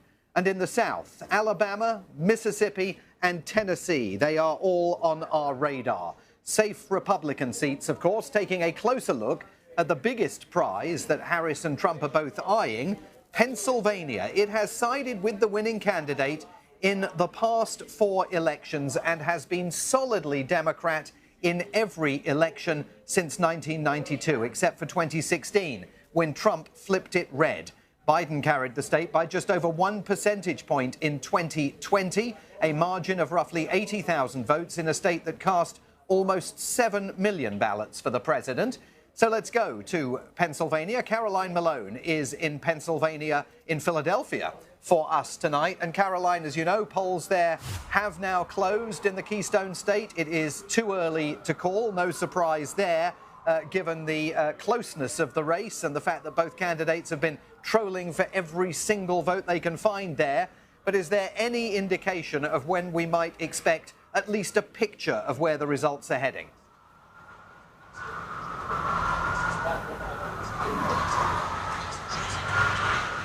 Well, we are getting some indication at this point. We're hearing that 110,000 mail-in ballots results will be posted with the polls very shortly. We're also getting a sense of what's happening here in Philadelphia, which is the largest city in Pennsylvania and really could end up deciding who wins the state overall. There's suggested to be a very high turnout, particularly for the Democrats. This, of course, is a Democratic stronghold, so the Democrats are touted to win, but it's a question of how much they win by that could then dictate whether they win the state overall. Now, one of the important demographics for the Democrats here in Philadelphia is the young voter, is the 18, 19, 20, 21-year-old. There are a lot of students here in Philadelphia. And in fact, I spoke to a group just a short time ago, a group of 5 girls that are at this polling station just behind me. They said how excited they are to be able to vote for the first time, how they are out to vote because they want to make sure that reproductive rights are protected. So they're voting essentially because they want to protect the right to abortion. They're also concerned about the threat to democracy. You know, those are 2 key issues we've heard from a lot of Democrats so far. Overall, though, they're just happy to exercise their rights and have the power to vote because they've just come of age. But this is looking like it could be a very key demographic, and potentially for the Harris campaign, who've done a very good job, particularly communicating on social media. The group I spoke to talked of the videos they've seen on Instagram from the Harris campaign, how they found them funny and engaging, and that was something that's really been resonating with them and that generation. Another very important demographic is the minority demographic. So talking about groups such as Asian Americans, Black voters, and Latin Americans, particularly Puerto Ricans. We know, of course, in the last few weeks, there was this controversy where a comedian at a Donald Trump rally in New York called Puerto Rico, the state of the territory of the U.S., garbage. And that, of course, was something that was very offensive, not just to Puerto Ricans, but to anyone that can relate to having Hispanic heritage or any Latin Americans. And the voters that are reflecting that could really be putting their vote towards Kamala Harris as well as some sort of protest towards those comments at the Donald Trump rally. Certainly when we look at the numbers, there are 500,000 people in the state of Pennsylvania that claim to have some kind of Puerto Rican heritage. About 130,000 of those are in Philadelphia. So that's a huge number of people and therefore could have a really strong impact on the overall vote and where things go for the Democrats in particular. Caroline Malone in Philadelphia for us tonight, keeping an eye on what is taking place in Pennsylvania, an all-important battleground state. While we were talking to Caroline, you may have seen a very important result zipping across the bottom of the screen from Florida. Florida has been called for former President Donald Trump. With 80% of the votes counted in Florida, he is 1 million votes ahead of Vice President Kamala Harris there. That means that the results services, NEP Edison via Reuters, calling Florida for Donald Trump. And that is a big win for Donald Trump because the Democrats had ever so slightly hoped that they might be able to flip the state, partly because of a ballot initiative that is on the ballot in Florida relating to abortion, relating to reproductive rights. And Democrats put an enormous amount of work into trying to bring Florida into Vice President Kamala Harris's corner. It has not worked. Donald Trump has won the state. And in Florida, at Mar-a-Lago, where Donald Trump is spending the evening, that will be very welcome news. Florida, of course, once considered a swing state, once considered a battleground. No longer. It is Donald Trump's state tonight. Yeah, indeed, a nerve-jangling night in the U.S., Simon. And another state that could be the key to the White House is Michigan. The former blue wall flipped red in 2016 for Trump, then back to blue for Joe Biden. Mitch McCann is watching it for us. And Mitch, parts of Michigan, we understand, are now closed. When can we expect the full results out from where you are?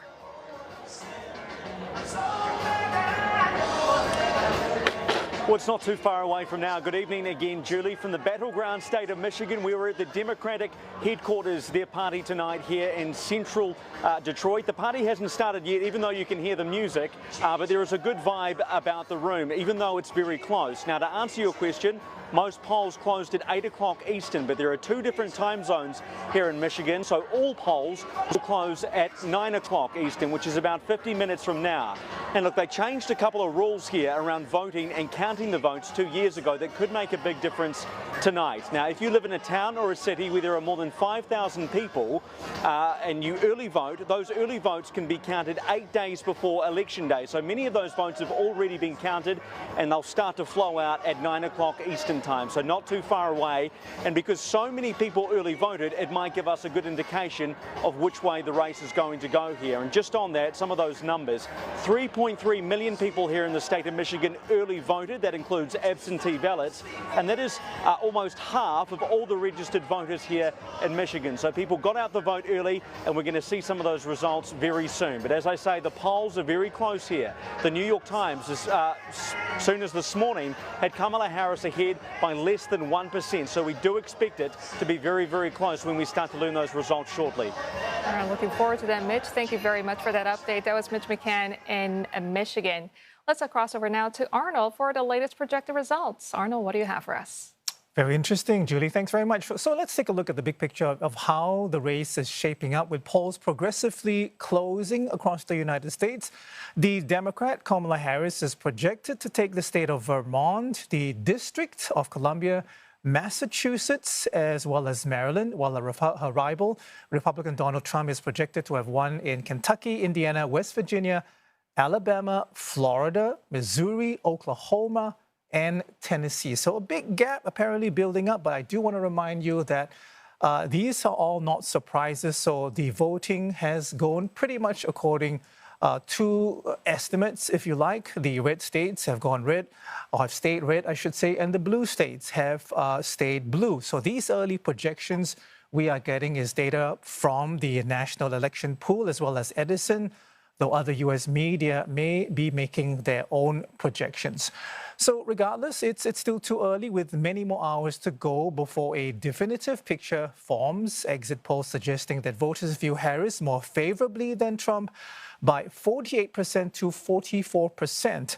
Now, whether that translates to electoral votes is another matter. The tally as it stands now, 27 to 90. Again, as I was saying, a bit of a gap opening up, but no real surprises at this point. Now, the 7 battleground or swing states will prove crucial in determining the final outcome, as they hold a combined 93 electoral votes. Winning several of these will be necessary for either candidate to reach the 270 threshold needed to secure the White House. Well, Georgia is the first of the 7 swing states where polls have closed the race. Right now, too early to call. Just 36% of the votes counted or reported so far. As it stands, a lead for Donald Trump, 55.9% versus 43.5%. 16 electoral votes, at stake here. But again, too early to call at this point. Just 36% of all votes counted at this point. 16 electoral college votes once again. So this is something that Joe Biden won in 2020 by a narrow margin, really narrow margin of just 11,500 or so votes. But before that, for 3 decades, the state has been a Republican stronghold. You might recall that after he lost the state in 2020, Donald Trump made baseless accusations that the poll was stolen. He was infamously recorded on a phone call asking Georgia's Secretary of State to find enough votes so that he could win. Polls also closing in another swing state, North Carolina, which has 16 electoral college votes up for grabs. Kamala Harris right now holding an early lead, 55.5 to 43.5, just 7% of the votes counted, I should add. The state won by Trump. In the past 2 contests, it voted for Democrat Barack Obama in 2008, but not when he sought re-election 4 years later. So once again, just 7% for North Carolina, a key state that both candidates feel they must win, but in particular, it is a must-win for Donald Trump. All right, still ahead on U.S. votes 2024. We take a closer look, if you like, at other key races being fought in the U.S. as Democrats and Republicans battle it out for control of Congress.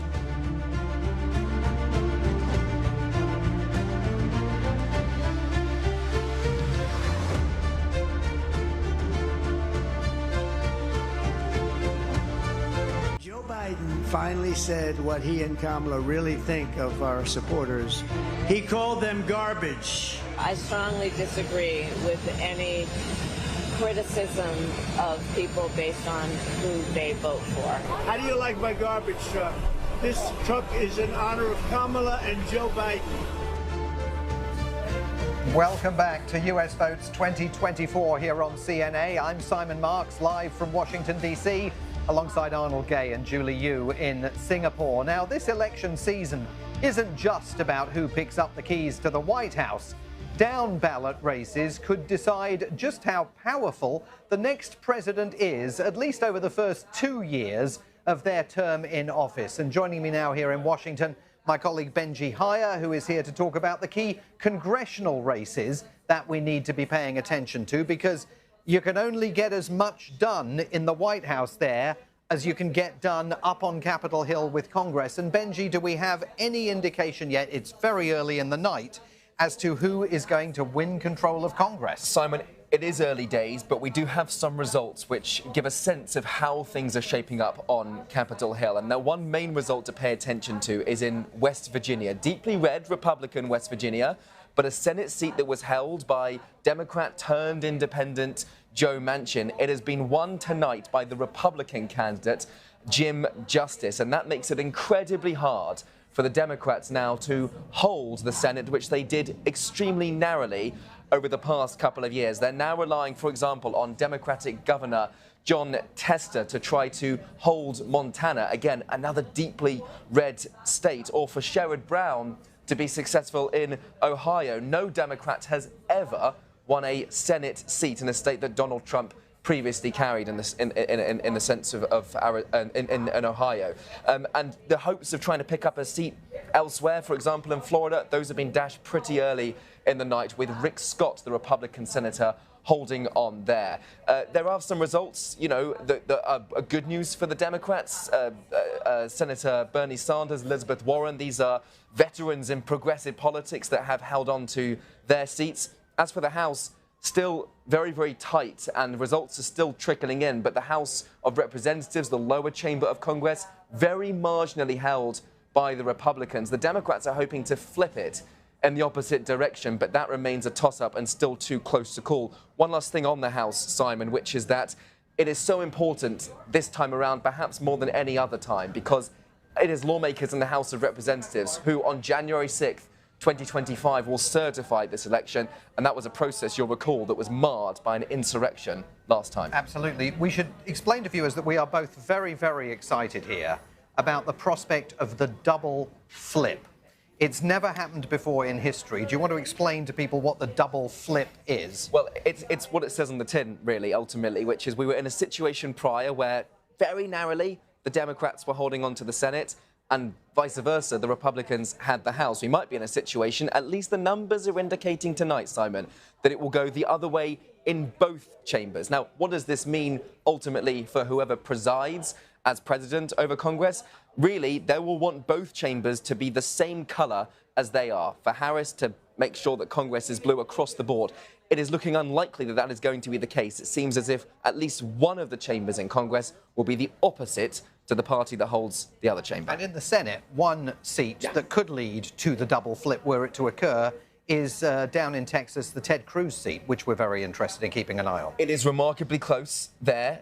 Ted Cruz will be a familiar name for many who have followed American politics, someone that tried to run for president himself in the year that Donald Trump became the nominee. He is up against Democrat Colin Allred, who stands a decent chance, but we have seen throughout history that Ted Cruz has always been closely challenged in the state of Texas, which is progressively moving more towards the Democrats, and he has consistently, Simon, held on.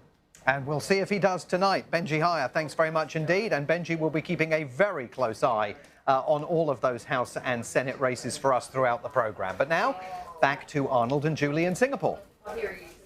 Simon, thank you very much. Well, here in Asia, one nation keeping an especially close watch on proceedings is China. Trade, tech, and Taiwan. These three T's loom large in the present Sino-U.S. relationship, with the world's two biggest economies set to remain locked in intense competition, whoever wins the White House. Well, Olivia Seong joins us live now from Beijing. Olivia, Good morning. So, okay, we know the leaders are closely watching, Chinese leaders, Asian leaders as well. I'm curious, what's the sentiment on the ground in Beijing right now? What do the Chinese people want from this U.S. election? Good morning, Arnold and Julie. Yes, certainly. Judging from the conversations that we've been having and the online buzz on the Chinese social media platforms, there's been keen interest in the twists and turns of this U.S. election. And in terms of what the Chinese people want, though, well, officially authorities have continued to repeat that the U.S. election is an internal affair and that China will not interfere. And so many regular Chinese citizens I've spoken to also say that, you know, they have no vote in this U.S. election, but they do recognize that the results will have consequences for where China-U.S. relations will head in the next few years. But that still hasn't stopped them from watching and discussing what's happening online. There's been a lot of buzz online yesterday at the start of voting. The U.S. election was trending at number 6 on Chinese social media platform Weibo. Proceedings have been reported by Chinese media, the voting progress, and now as the first results and projections have been coming in, I can tell you my phone has been buzzing with news alerts from Chinese media. On state media, though, in the lead up to voting day, the focus also a lot has been on, and we can see from the headlines of state media, Xinhua, they published an article talking about tightened security as the race remains tight amid fears of violence and arrests, also talking about a slew of, quote, chaotic surprises leading up to polling day. And from the people I've spoken to, whether it's academics, office workers, people even in the smaller cities, not just here in the big city like Beijing, there are varying levels of interest. Of course, some people feel it has nothing to do that will affect their daily lives, but there is consensus that who becomes the next president of the United States will be important. But the other consensus is that China-U.S. ties are going to continue to remain rocky regardless who wins, and that it's going to have implications for the road ahead. Have a listen to those I've spoken to. 很重要，因为说句实话其实今年大选就是大家讨论，其实不是特朗普和哈迪斯，是不是特朗普，就是是不是哈迪斯不重要，关键是不是特朗普很重要。我感觉中国的政策会有一种比较长项的既定战略，就不会因为说两党之间哪一个选上哪一个没选上会比较大幅度的调整，但是会有类似外交研判的这种微调吧。 Both candidates expected to continue to be tough on China and a difficult time ahead for China-U.S. relations. However, how exactly they may enact policies, that remains to be seen. But just to also, before I end, give you a bit of flavor of what's happening online, there's been a lot of chatter surrounding the two candidates. Chinese netizens have come up with nicknames for them. Kamala Harris, known as Ha Ha Jie, or Sister Ha, that's also a pun on her name and the sound of laughter, while a nickname for the former president, Donald Trump, Chuan Jianguo, has come back to life once again. That translated to Trump, who builds the Chinese nation, as his then America First policies were seen as helping to strengthen China and to overtake the U.S. It may be lighthearted, but definitely serious implications for one of the most critical bilateral relationships in the world ahead. And we'll talk more later on. Arnold and Julie, back to you. We absolutely will. Olivia, thank you very much. Very interesting stuff. That was Olivia Song reporting to us live from Beijing.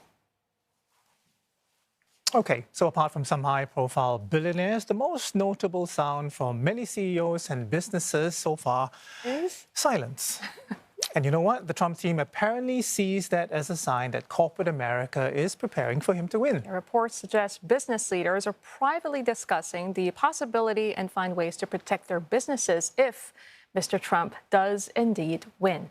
For more, we're joined by Angela Mancini. She's a partner at Control Risks. Angela, good to have you on the show. Thank you for coming in so early in the morning. Good morning. Okay, so there must be something happening, some kind of contingency scenario planning that CEOs have done, are doing, even as we speak, to prepare for the two possibilities? And I imagine Trump 2.0 is a bigger concern?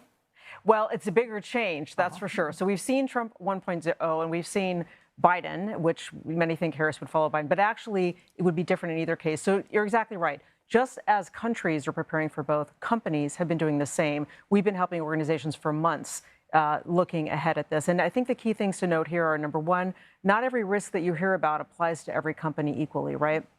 It really depends on a company's operational footprint, what's their headquarter country, what's their sector, of course, what's their supply chain, to what extent did they already do a lot of supply chain resiliency after COVID. So it really, the first message is it's quite tailored. But the second message is there's a lot of knock-on effects. I mean, obviously, Asia is very interconnected. There's a lot of supply chains here. It impacts almost every company here, what happens in supply chains and with U.S. and China.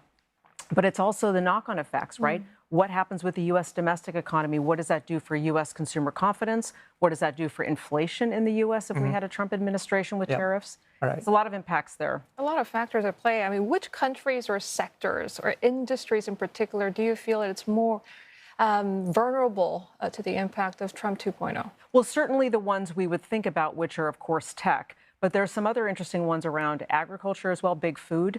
I think there's a question around any sectors, regardless of what they make in the manufacturing, where there's a lot of transport routes, what's happening with shipping lanes, what's happening with air routes. So I think, clearly tech is one that everyone's watching. But again, I think there's a lot of other sectors at play. Right. I'm curious, we've heard Trump basically threaten John Deere with 200% tariffs if they dare to move manufacturing to Mexico. And I'm sure a lot of companies who outsource, their manufacturing to elsewhere in the world, including Asia, would be wondering what should they do. I mean, is the advice that you're giving, is part of the advice that you give perhaps looking at increasing production within the United States? Is that a feasible idea?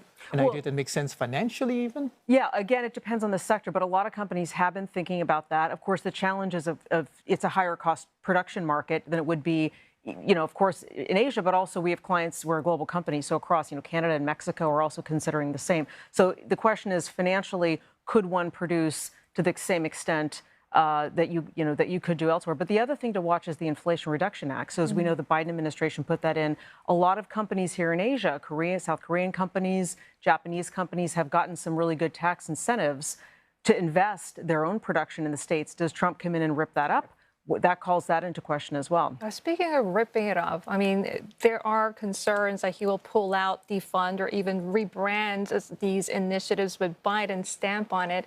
What are some of the significant changes or reversals that you are sort of expecting? And how can companies or industry kind of protect themselves from that kind of shock? Yeah, I think the first thing I'd say to that is it's a challenge because we don't know who he would put in as advisors and also how long those advisors would stay if we look at the last administration. So it's hard to say because in many cases, advisors do have a lot of sway in terms of trade policy and other kinds of policies. The second thing I'd say is what he said in this term, if he were to win again, is a heavy domestic focus. So, cutting way back on the federal government, maybe politicizing the Fed or the Department of Justice. But from an international point of view, I think the ones to watch are bilateral tariff issues with China and also the Inflation Reduction Act. Okay. Those are the ones I think that are key. Okay, we know businesses, Angela, like lower taxes. They like less rules. Trump's already done it, right? In his first term, he went with his 2020 Tax Cuts and Jobs Act. So I guess taxes are pretty low, relatively speaking. Can he actually go even lower and not have an adverse impact on tax revenues for the United States? I think you're hitting on a key issue. And why I say that is he has been promising more tax cuts, but economists are watching for what that then means for the U.S. fiscal budget, because one of the issues that hasn't gotten as much press as some of the others in this election cycle has been U.S. debt and obviously the budget. And it's going in the wrong direction. And so if you did have someone come in and lower taxes and then not have a way to offset that with growth, which his economic policies have not been shown when economists look at it to be as growth driving as Harris's would be, starts to become a real problem for the U.S. economy. It starts to call into question, the health of the domestic economy. So I think that's one to watch as well. How closely are you watching Trump's threat of a massive deportation of immigrants? I mean, it must have a huge impact on the labor market. And given that migrants are also key consumers, how should businesses prepare contingency plans to mitigate that? Yeah, I think they're already starting to think about what that looks like. I mean, there's as you know, a lot of the population of immigrants in the U.S. really fold into manufacturing and service sector. So some sectors are more exposed than others. The question would be, what could you actually do? How would that physically work to actually try to deport people or not? Would there be lawsuits? There'd be lawsuits immediately. And so when would that actually happen would be a question. I think at this point, it feels more like rhetoric than reality. I would also add that Trump probably can change rules far more easily than lower taxes further. Would that be the right thing to say? Well, I think that the question there, I mean, you're again hitting on a really good point. He could change rules more quickly in some areas than others. Certainly anything he could do with executive privilege. And again, look to see who his advisors are. And again, how much they would go exactly with what he said versus if they felt like they needed some political capital behind it, which they may not be worried about. They just do what they want. Angela, thank you. We got to go, I'm afraid. Thanks so much. Appreciate it. Right, Angela Mancini and Cheney, I beg your pardon, partner at Control Risks. For now, back to you, Simon. Thank you, Arnold. Let me tell you, if you were wondering if the polls were right and that this really was going to be a nail-biter of an election, all the early indications are, and they are still early indications, that it is going to be an edge-of-the-seater. Let's take a look at the current state of play as polls close up and down the country. We're going to start by looking at Florida, where, as you know, Donald Trump has been projected the winner with 30 electoral votes. That's a big win for the Republicans and for Donald Trump, because Democrats had some hopes of taking the state, particularly because of an abortion reproductive rights issue that was on the ballot. That reproductive rights issue failed, and that may be partly due to the fact that Donald Trump was winning an estimated 1 million votes more than Kamala Harris in the Sunshine State. Let's move on to Indiana.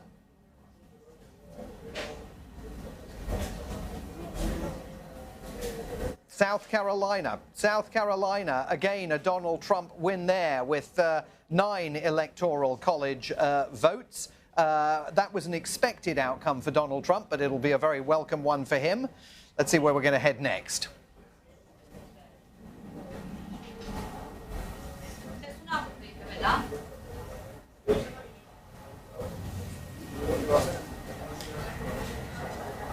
Indiana is next, and in Indiana, at the moment, Donald Trump projected the winner with 62.3% of the vote there to Kamala Harris's 35.9% of the vote, with just 38% of precincts reporting. But that's enough data for the projection that Donald Trump is going to win there. Next up, I think, is West Virginia. Alabama is next up, and again, a win for Donald Trump there. Absolutely no surprise. 9 electoral college votes for Donald Trump there. To West Virginia, should we go next? West Virginia, Donald Trump, the winner there, projected with currently 65% of the vote, but only a quarter of the votes have been counted there. Can we look at Vermont next? The District of Columbia, where I'm sitting, Washington, D.C., and absolutely no doubt that Kamala Harris is going to win here. In Massachusetts, Kamala Harris, the projected winner there, also expected. And let's take a look at Maryland. Maryland, just down the road from us here in Washington, D.C., or just up the road for us in Washington, D.C., and Maryland there still reporting its results. Lots of results coming in from all of these various states, but I can tell you that there is some excitement taking place down in Georgia, where it is clear that independents are favoring Donald Trump in this election more than they were in the last one, and that is certainly going, I think, to boost the hopes down in Mar-a-Lago of where this race may be heading. There are time for us to take a look now at what all of this means for both candidates. Let's check in with Rani Samtani, who has been crunching all of the numbers. Thanks, Simon. So based on what Simon just told us, we're currently at 27 for Harris and 99 for Donald Trump electoral college votes. There are many combinations that could take either Kamala Harris or Donald Trump to 270 or even beyond that. Marked in yellow here, Wisconsin, Michigan, Pennsylvania, North Carolina, Georgia, Arizona, and Nevada. These are the 7 swing states. They could go either blue or red and decide who becomes the next president. This map shows U.S. media projections of how many votes both candidates are likely to win. The swing states hold the keys to the White House with 93 votes up for grabs. 6 of them were blue in 2020. They went for Joe Biden. One of them, North Carolina, that stayed red for Donald Trump. Now, the most direct path for Kamala Harris to win is Wisconsin, Michigan, and Pennsylvania. Those states have voted the same way in almost every election cycle. They either go all blue or all red. Trump famously flipped these 3 key states red in 2016. Now, if Harris wins all of the non-swing states plus those 3 states, she would be 1 electoral college vote shy of 270. Pennsylvania, this is the make or break swing state. It's extremely crucial. It's the biggest of these battlegrounds with 19 electoral college votes. Joe Biden won Pennsylvania in 2020 by 82,000 votes. Now, if Trump gets Pennsylvania, holds on to, sorry, we'll just wait for my map to update. If Trump gets Pennsylvania, holds on to North Carolina, and picks up Georgia, then he gets exactly 270. But it's really a toss-up because the margin in Georgia was razor thin in 2020. Georgia was traditionally a Republican state until that year. Joe Biden snatched it away by the narrowest of margins, a little less than 12,000 votes. Now that highlights the risk here for the Harris-Walz campaign. If Trump takes Georgia, that would be a flip, adding 16 electoral college votes for him. North Carolina also has 16 electoral college votes. It's gone Republican every election since 1980, except for 2008, when Barack Obama won it. Polling ahead of today shows it could potentially be a very tight race in the state. But last week, the Harris campaign pulled millions of dollars in planned funding from North Carolina amid a surge of Republican early voters. This means that the blue wall, Wisconsin, Michigan, Pennsylvania, they will be critical for Harris. And as more numbers start to come in, I'll have further updates on these potential pathways to victory. Back to you, Simon.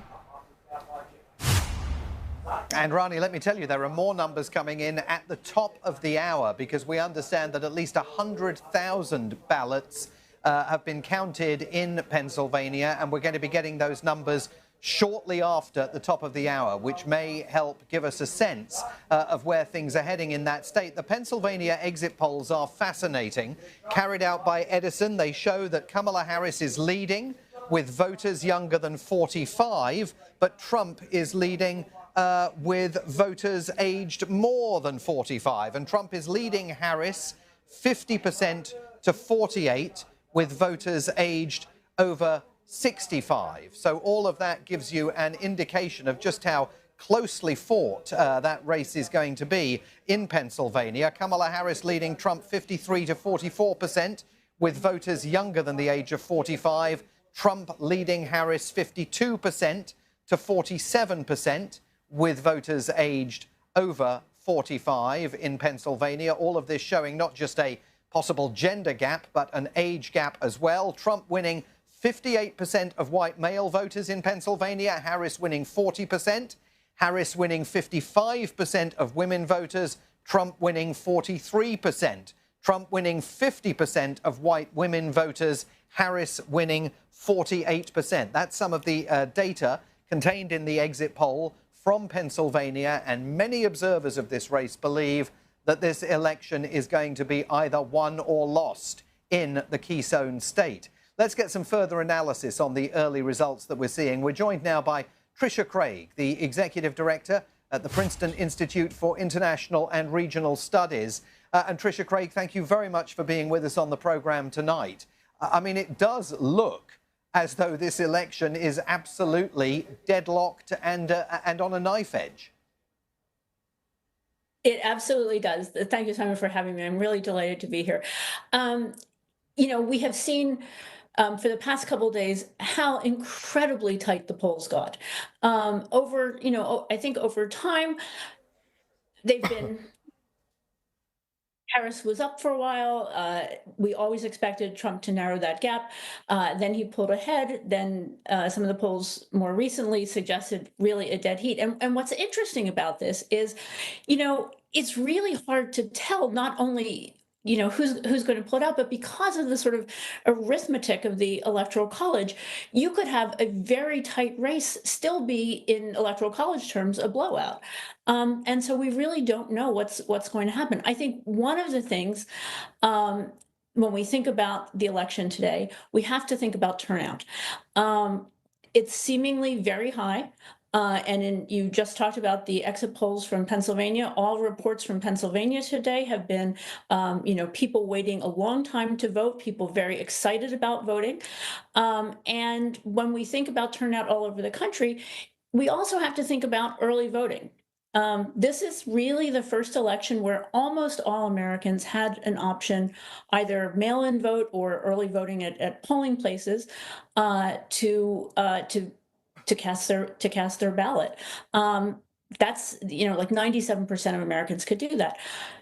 That's up from just 40% in 2000. And so, what do we make of early voting? We know that even before the dawn today, 82 million people had already voted. That's more than half the number who voted in 2020. So one of the things, and you mentioned at the top of the hour, we're going to have some of the mail-in votes from Pennsylvania counted. We really need to think about, we really need to look at what the mail-in and early voting results look like.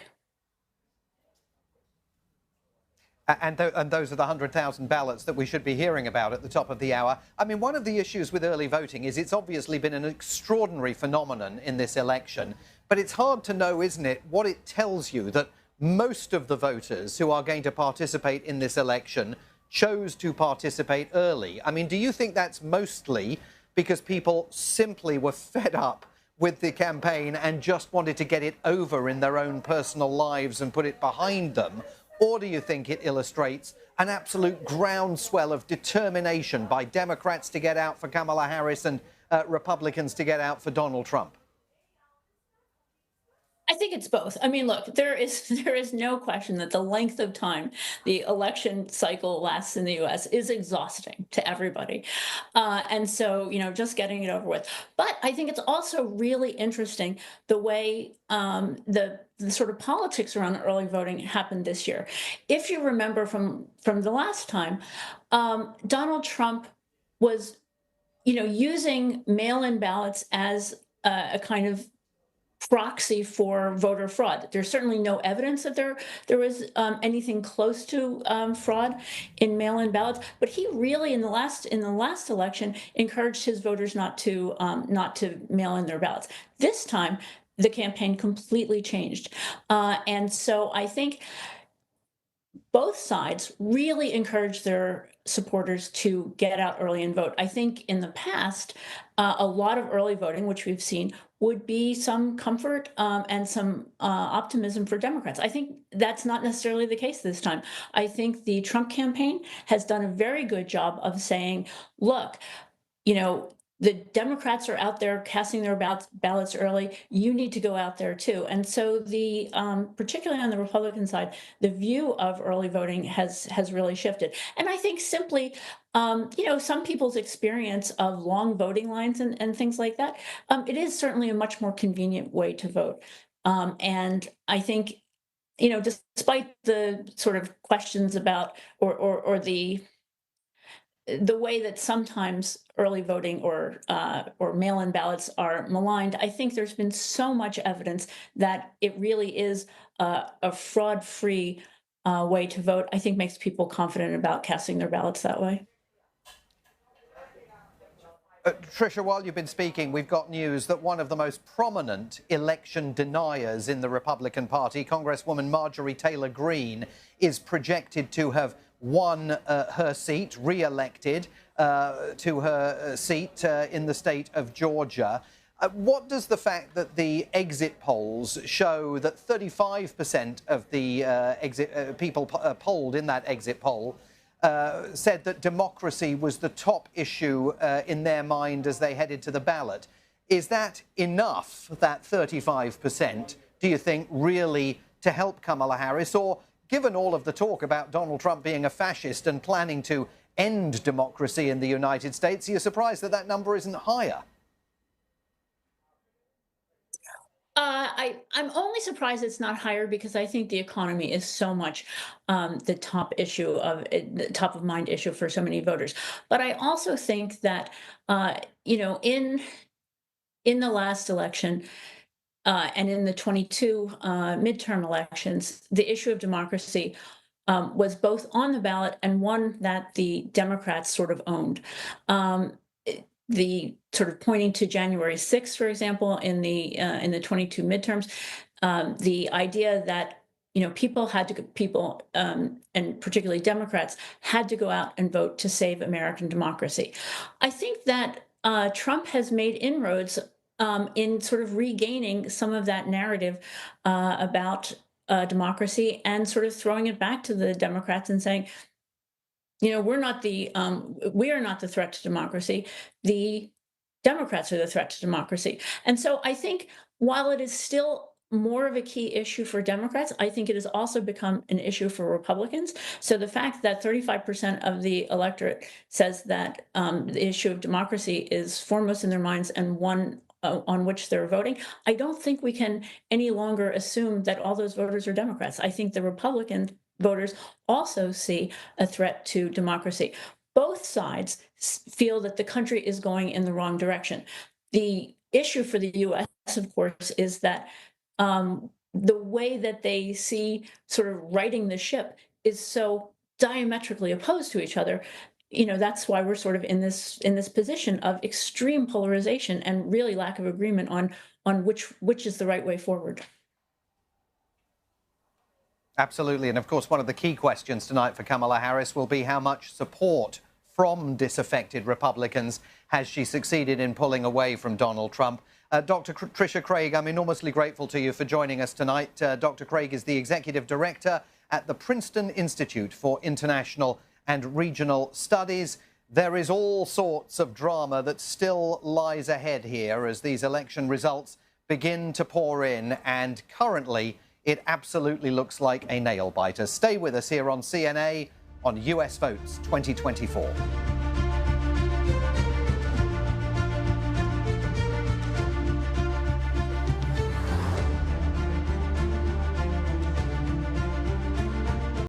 Inflation is down and wages are up. Prices are still too high.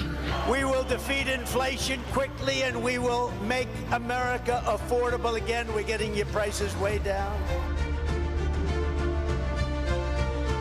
Well, financial markets in Asia are also watching the vote count in the U.S. very closely. A victory for either Harris or Trump has significant implications for Asian economies. We want to take a look right now at Greater China markets as they come online. We're seeing a bit of a mixed picture with the Shanghai Composite and the Shenzhen component taking high. In fact, the Shenzhen is pushing nearly to 1% higher, but Hang Seng more than 1% down.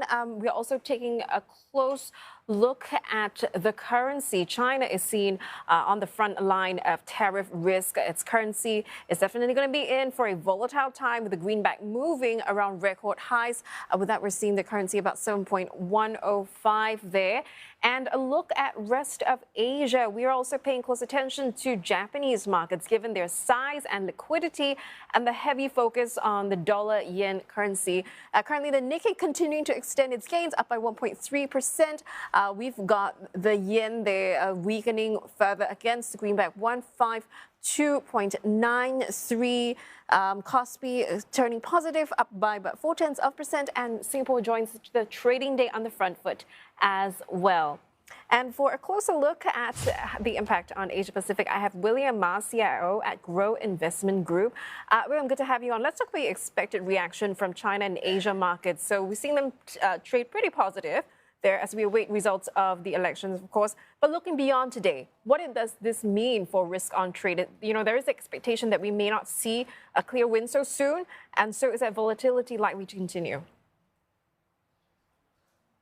Definitely. We are always saying that, you know, the equity market is the best economist, but right now it seems they are the most, you know, accurate, you know, political analysts as well. You know, I think if we're looking at what the market react today, actually the market is pricing in two things. One, potentially a Trump win because, you know, the Hong Kong stock is going down, if you like.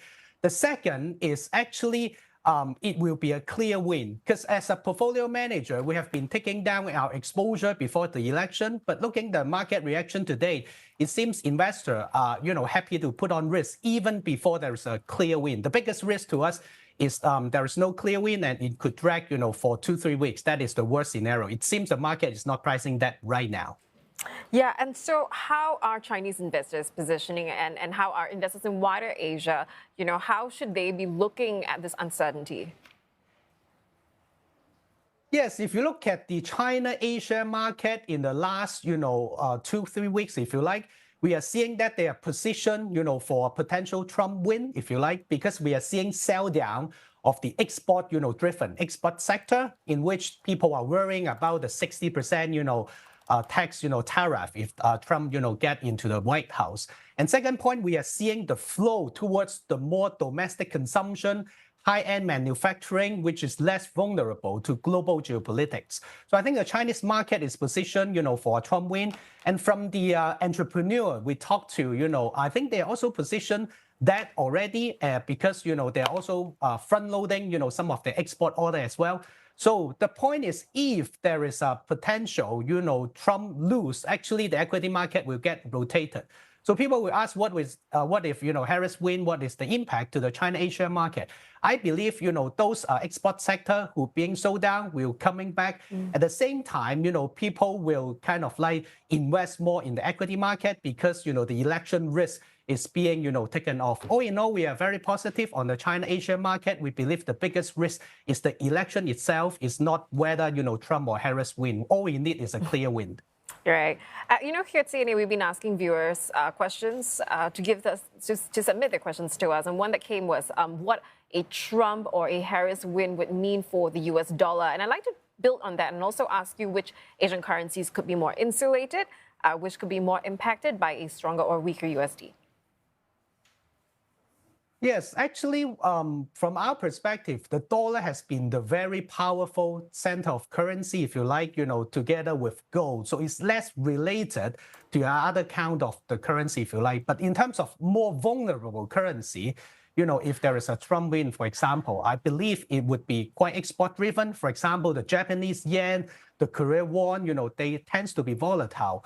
On the other way around, you know, given the commitment from the central government of China, like Premier Li Chang mentioned yesterday, you know, the 5% GDP target in China is very committed to be met, and there are more different type of policy to be supported. On the other way around, we are feeling very comfortable and positive on the renminbi, if you like, if, you know, there is no further uncertainty, you know, after the election. Because from on-the-ground observation and talking to the entrepreneur and some of the consumption figure as well, I think China economy has already, you know, rebound, you know, the bottom. All we need is stability. So I believe the renminbi will be trading or so-called more resilient compared to other export-driven currency, you know, in Asia Pacific.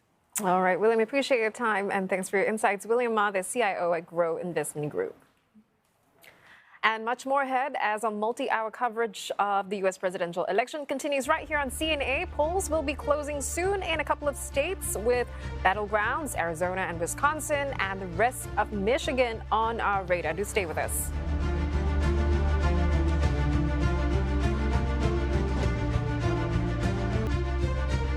It's 9 p.m. here in Washington, D.C., 10 a.m. in Singapore.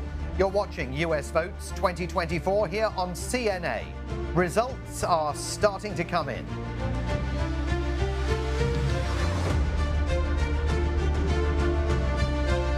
At this hour, the majority of polls across the US have closed, including the swing states of Arizona and Wisconsin. Voting is still underway in parts of the West Coast, Oregon, Washington, and California, Kamala Harris's home state.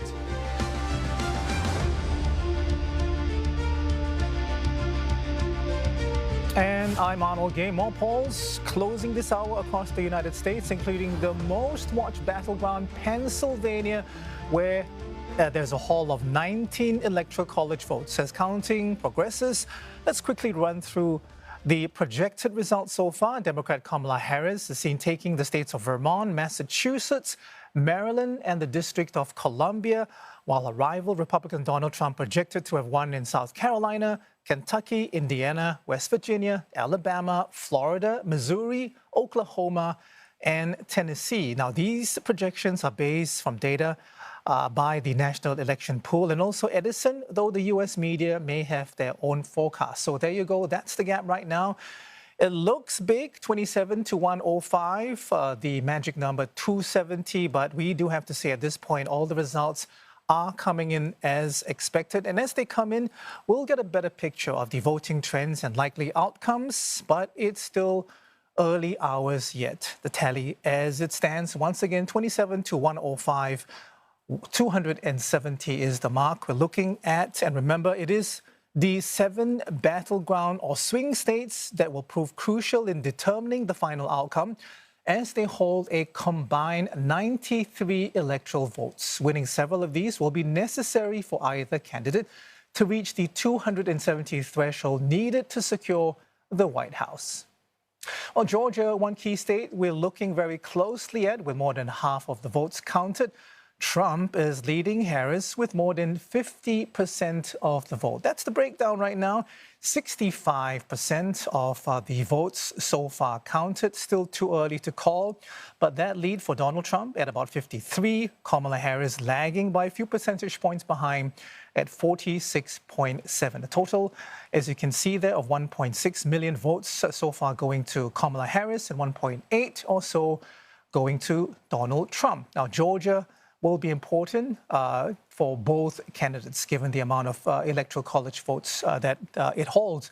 The Democrat, the incumbent Joe Biden, won the election in Georgia in 2020 by a narrow margin of 11,500 votes. And before that, for 3 decades, the state had been a Republican stronghold. And you might recall that after he lost the state in 2020, Trump made baseless accusations that the poll was stolen. He was infamously recorded on a phone call asking Georgia's Secretary of State to find enough votes so that he could win. Let's take a look at another race. This is also another swing state, North Carolina, which offers 16 electoral votes to the winner. So that's similar to Georgia. Trump leading in the early count. Again, just 27% of the votes counted so far. He's ahead at about 54.4. Kamala Harris lagging at 44.5. 16 electoral college votes here in play. And once again, this is a state that's a little bit, well, it's lean. It was the only state that Donald Trump, if you like, won in 2020. And he knows he will have to win this state for a path forward to the White House. And we do have more results coming in. Kamala Harris having won New Hampshire at 4 electoral votes. And she also taking Virginia at 13 electoral votes as well. I mean, the early numbers in swing states, these states are looking volatile as well. Experts have been predicting that. So hopefully we'll get a clear picture of where this presidential race goes. But this hour, let's cross over to Simon Marks, who has an attention to Arizona and Michigan. Simon, what do you have for us? Absolutely, Julie. And I should just tell you that one of the television networks here, ABC, is projecting that Donald Trump has won Texas. We were talking a little bit earlier in the program about demographic change in Texas and the possibility that Democrats continue to dream of pulling it into their corner. According at least to the ABC projection, that is not going to be the case today. Donald Trump projected to win that. Let's turn our attention, though, now to Arizona and Michigan, where our correspondents are standing by. Polls in both of those key states have now closed.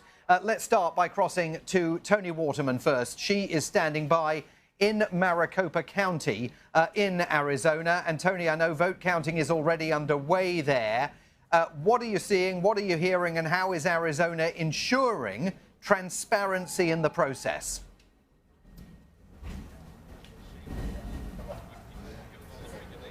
Well, Simon, you know that Arizona and particularly Maricopa County were ground zero when it came to election denialism back in 2020. These bogus claims that the election was stolen. So election officials in the state have been working on this issue of transparency for 4 years now. They've done this massive information campaigns. They've opened up their facilities so that people can tour them and see what they look like inside. They've invested millions of dollars, sometimes building brand new facilities with the latest, greatest technology to show that these are safe. You have some of these ballot drop boxes that have GPS tracking so the ballots can be tracked every step in the process. Here at the Maricopa County Tabulation Center, this is where all of the votes are going to be counted in Maricopa County, which is the largest county in Arizona and the largest county in all of the battleground states.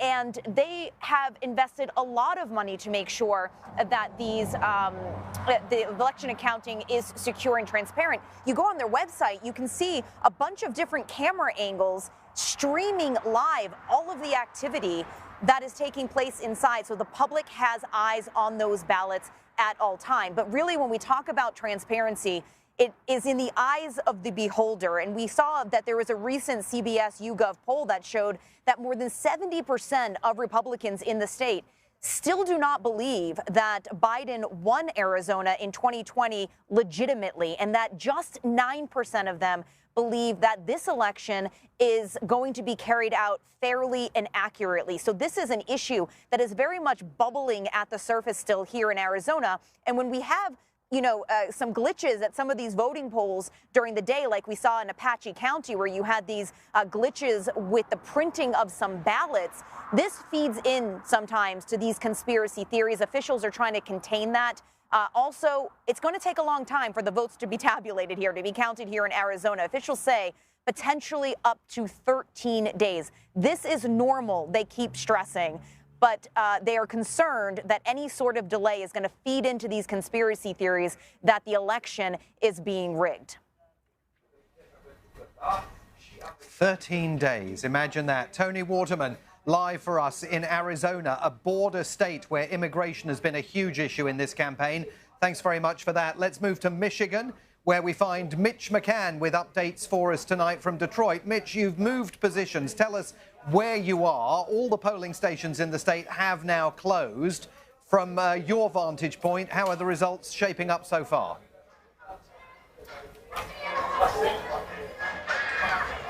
Yeah, that's right. Good evening from the Democratic headquarters here in Michigan tonight, Simon, in downtown Detroit, where there's a very buoyant mood, I have to say. You can probably hear the music in the background. The party really is just getting started, although it is too early, I think, for people in Michigan to decide which way the race is going to go. So at the moment, there are 500,000 votes that have been recorded, only 10% of the vote here.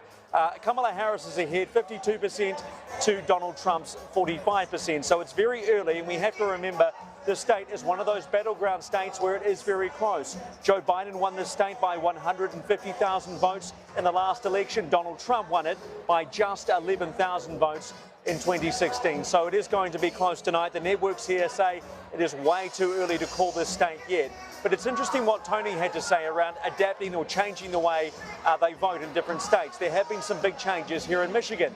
In 2022, Simon, they passed a rule which meant if you early vote in this state, those results can be counted 8 days up until Election Day, and then they'll obviously be released on election night.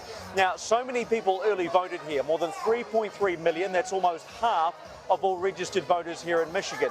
That means we are going to get a good indication of which way the state is going in the next couple of hours, because those results are ready to be released. But we'll keep you up to date. At the moment, only 10% of the vote counted. Kamala Harris head here, but it's early days. Mitch McCann for us in Detroit, Michigan tonight. Thank you very much for that. The New York Times and CBS are saying that Donald Trump has won in Ohio. And that earlier call that I told you about from ABC, Trump winning Texas, has now been matched by calls from Fox News and CNN. Let's send it back to Julie in Singapore. All right, Simon, thank you very much. A lot of votes still out there. They're still being counted as we speak. A lot of movement, and it's all about the numbers. 270 is that magic number, the number of electoral college votes needed to win the presidency. But in the end, it all comes down to 7 key battleground states. Ronnie is standing by. Ronnie, how will they shape the outcome? Well, Julie, across the 7 swing states, the outcome of this election remains very much in play. Based on the numbers from Reuters and NEP, we have 30 electoral college votes for Kamala Harris and 154 for Trump. Now let's take a look at some of the possibilities here. Electoral college advantage has shifted back and forth between the 2 major parties over the years as voter demographics have changed. This map shows U.S. media projections of how many seats both candidates are likely to win. Based on early polling, Trump is ahead in Georgia and Arizona, but winning these 2 states alone will not get him to the magic number of 270 electoral college votes. He'd also need to take Wisconsin and North Carolina to forge a path to victory.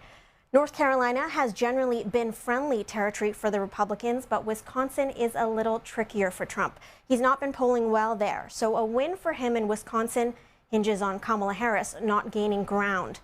Another but challenging path for Trump is if he wins Wisconsin, Michigan, and Pennsylvania, where his populist message during the 2016 election landed him many white working-class voters. But in this scenario as well, he would need an additional state to push him past the 270 mark. Most likely Arizona, that would get him to 274.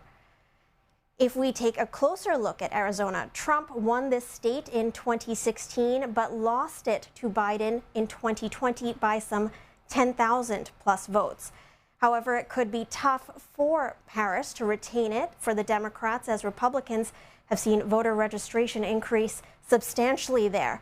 Recent surveys also suggest Trump maintains an edge, as immigration and abortion are top concerns for Arizona voters.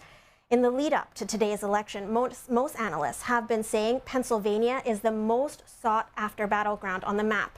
Whoever wins the state will likely win the whole election because it can help generate the shortest, most direct path to victory. Harris had made gains in Pennsylvania suburbs, but to cross the 270 mark, she would also need to win Michigan and Wisconsin, which are part of what the Democrats call the blue wall of battleground states.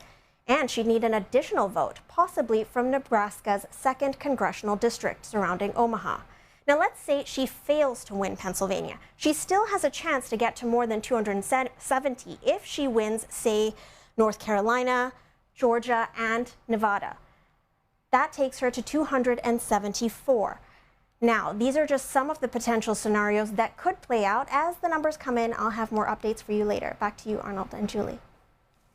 Thank you very much, Ronnie. So coming up on U.S. Votes 2024, still more election insights as we wait for more ballots to be counted. We'll also dive into America's biggest rival superpower, China, and how U.S. foreign policy could shift depending on who wins the White House.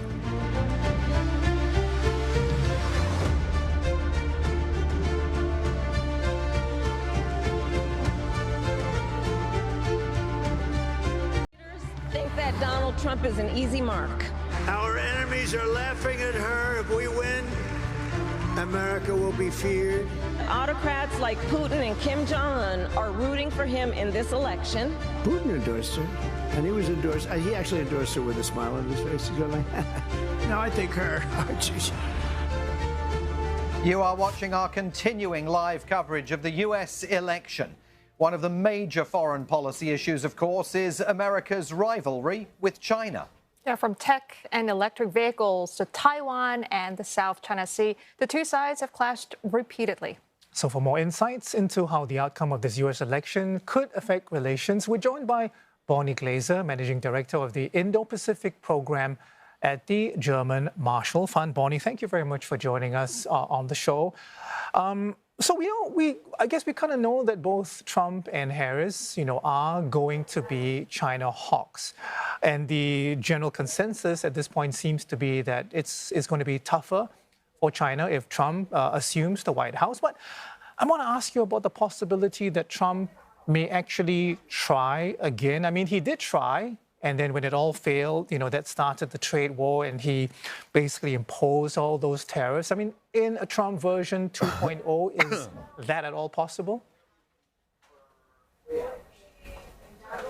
Well, you're certainly right that Trump is transactional, and when he was in power, he imposed tariffs on China in order to build leverage and then negotiated a deal. The first deal was rejected by Beijing, and then a smaller deal, the Phase 1 deal, was signed by both sides, and China was required to buy quite a bit of U.S. goods, especially things like soybeans, and they did not actually purchase those goods. COVID may have had something to do with it, but probably the deteriorating U.S.-China relationship was also an important factor. So I wonder whether Donald Trump actually would believe that China would follow through on a deal. I have my doubts, and I think his surrogates are signaling that there is really an intention to decouple with China rather than an interest in actually negotiating a deal. But, Donald Trump is unpredictable. He prides himself on being unpredictable, and I think that has made the Chinese quite nervous. Bonnie, if the tariffs were to be imposed, how do you expect China to respond? Would they be better prepared, better organized, given that they've dealt with them before, or push back harder even? Well, there's no doubt that China is prepared for the possibility of higher tariffs in a Trump administration. And I do think that they have put in place various laws, mechanisms that could enable them to retaliate. We've already seen China retaliate against other countries for steps that they have taken. For example, the European imposition of tariffs on electric vehicle imports. We've already seen some small-scale retaliation, not in the form of tariffs, but in pausing investment into those countries in Europe, for example, that supported the tariffs, that voted for them, and also the filing of now a case at the World Trade Organization. But yes, I think that China is prepared to retaliate. They may not do so right out of the box.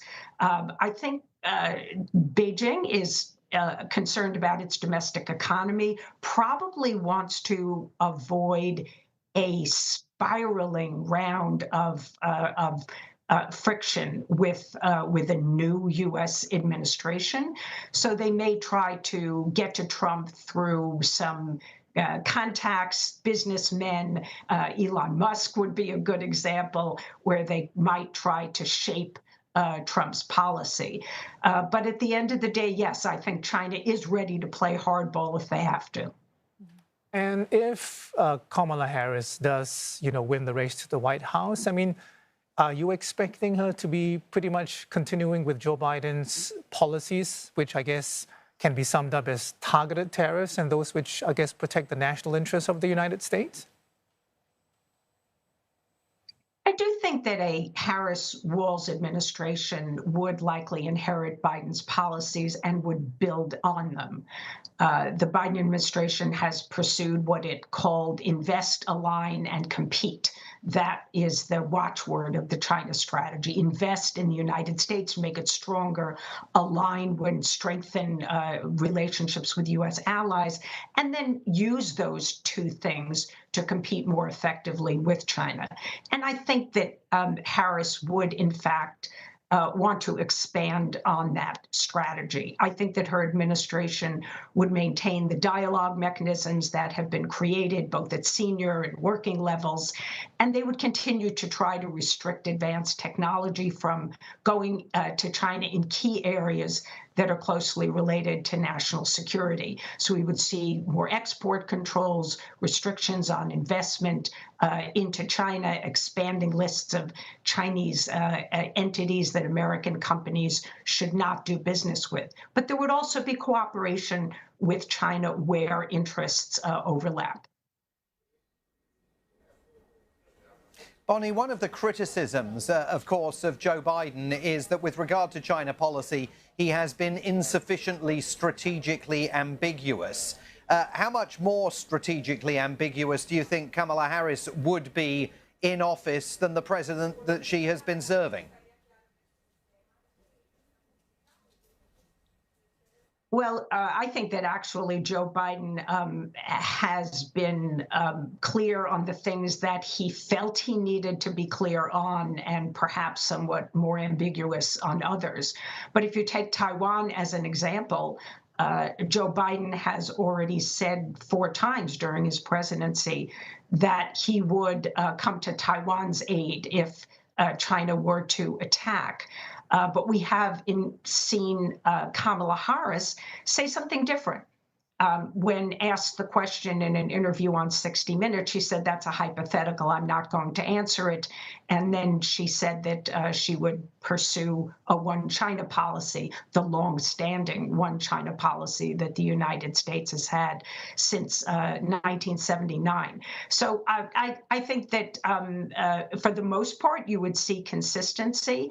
But Kamala Harris's views of China have really evolved under Joe Biden, being part of the Biden administration, contributing to the Biden administration in her, for example, 6 meetings with the president of the Philippines, President Marcos, meeting with Japanese prime minister, and visiting Vietnam and Indonesia. So she has really, I think, honed her understanding of the region and its attitudes towards China through firsthand engagement.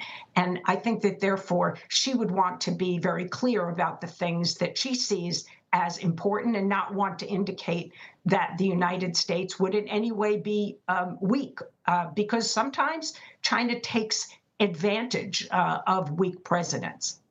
And has Donald Trump honed his approach to Taiwan at all? We know that he's threatened to withdraw from alliances. He's threatened not to go to the aid of partners, for example, in NATO. Do we have a clear idea of what he's going to do as far as Taiwan and the One China principle is concerned?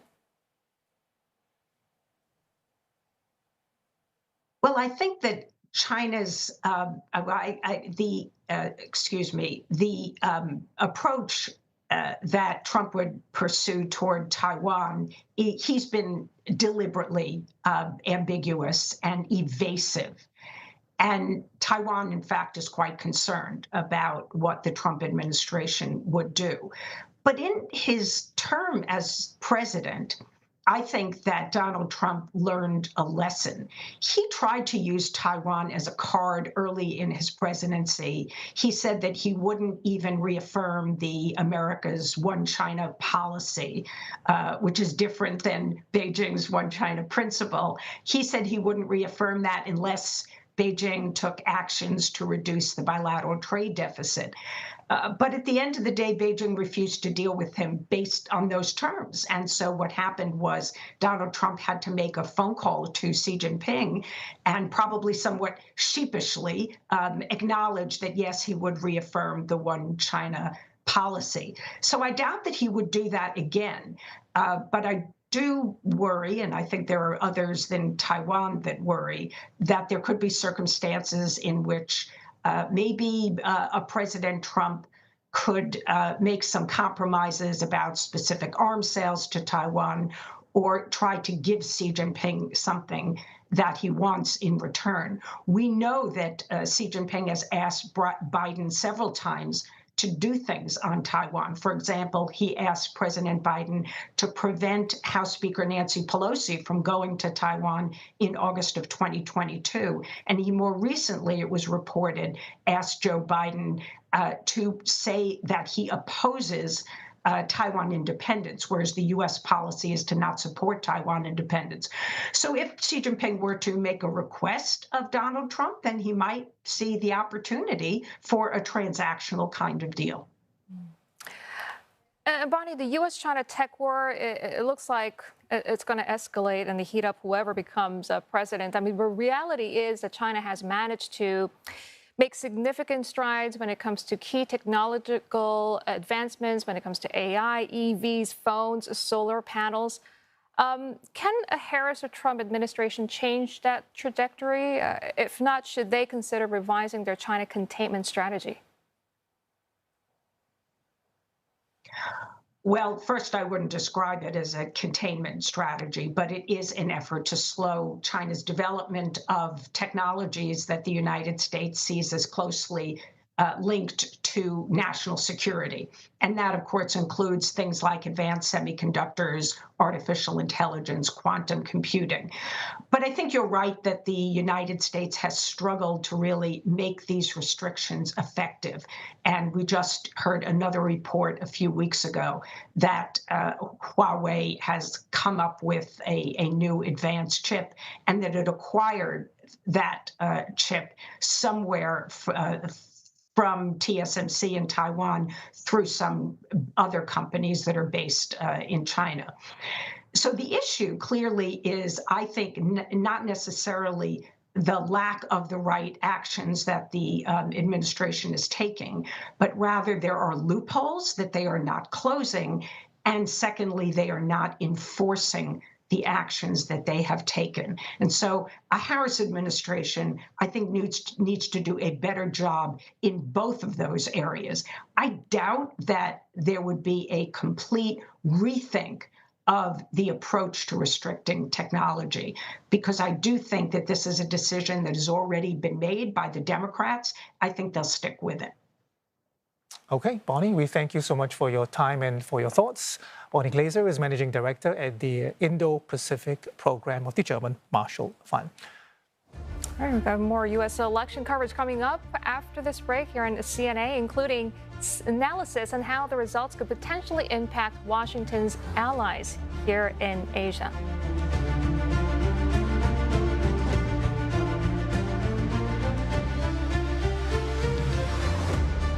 It's 2024. Polls are closing across the country as the future of America is being decided, and it could either be the first woman to take the White House or the second commander-in-chief in history to serve non-consecutive terms. Okay, let's take a look at the current state of play in the last hour. So these are the very latest numbers. Polls starting to close up and down the country. A projected win for Donald Trump in Texas. 40 electoral votes up for grabs there. No real surprise. This is a deep red state. Louisiana also projected to go to Donald Trump. We have 8 electoral votes up for grabs here. Arkansas, again, a state that has voted Republican, 6 electoral votes going to Donald Trump. North Dakota, likewise, is a red state, that one going to Donald Trump. South Dakota, no change either. The Republicans holding on to that state. Donald Trump winning another 3 electoral college votes there. Wyoming, another state where voting has largely been completed, enough for us to project a winner. Wyoming going to Donald Trump, worth 3 electoral college votes as well. Meantime, the Democratic stronghold, New York, going to Kamala Harris, 28 electoral college votes. Again, no surprise, this is a deep blue state. Likewise, Delaware, this is the home state, of course, of the incumbent President Joe Biden. Rhode Island, 4 electoral votes going to Kamala Harris. She is the projected winner. Again, this is a blue state. And stay with us. We will have all the latest updates and results throughout the day. Well, the U.S. election could have major ramifications for its Asian allies. Japan and South Korea are closely watching amid potential implications on relations. Now, just yesterday, on the eve of U.S. Election Day, Seoul reported short-range ballistic missiles fired by Pyongyang, its second launch in days. And North Korea reportedly deepening ties with Russia, sending troops to help Moscow in its war with Ukraine. And the growing relationship sparking concerns in Japan as well. Earlier this year, Washington and Tokyo pledged to overhaul its military forces in Japan in the face of mounting security threats in the region. All right, for more on the reactions from Japan, we are now joined by Michio Ishida, live from Tokyo. Michio, good morning. With Japan, a U.S. ally, what is the sentiment like among Japanese citizens as vote counting takes place? Well, the importance of bilateral ties is shared by many as there's a tension buildup in the region, especially surrounding Japan. And Japanese TV networks are covering extensively the U.S. elections.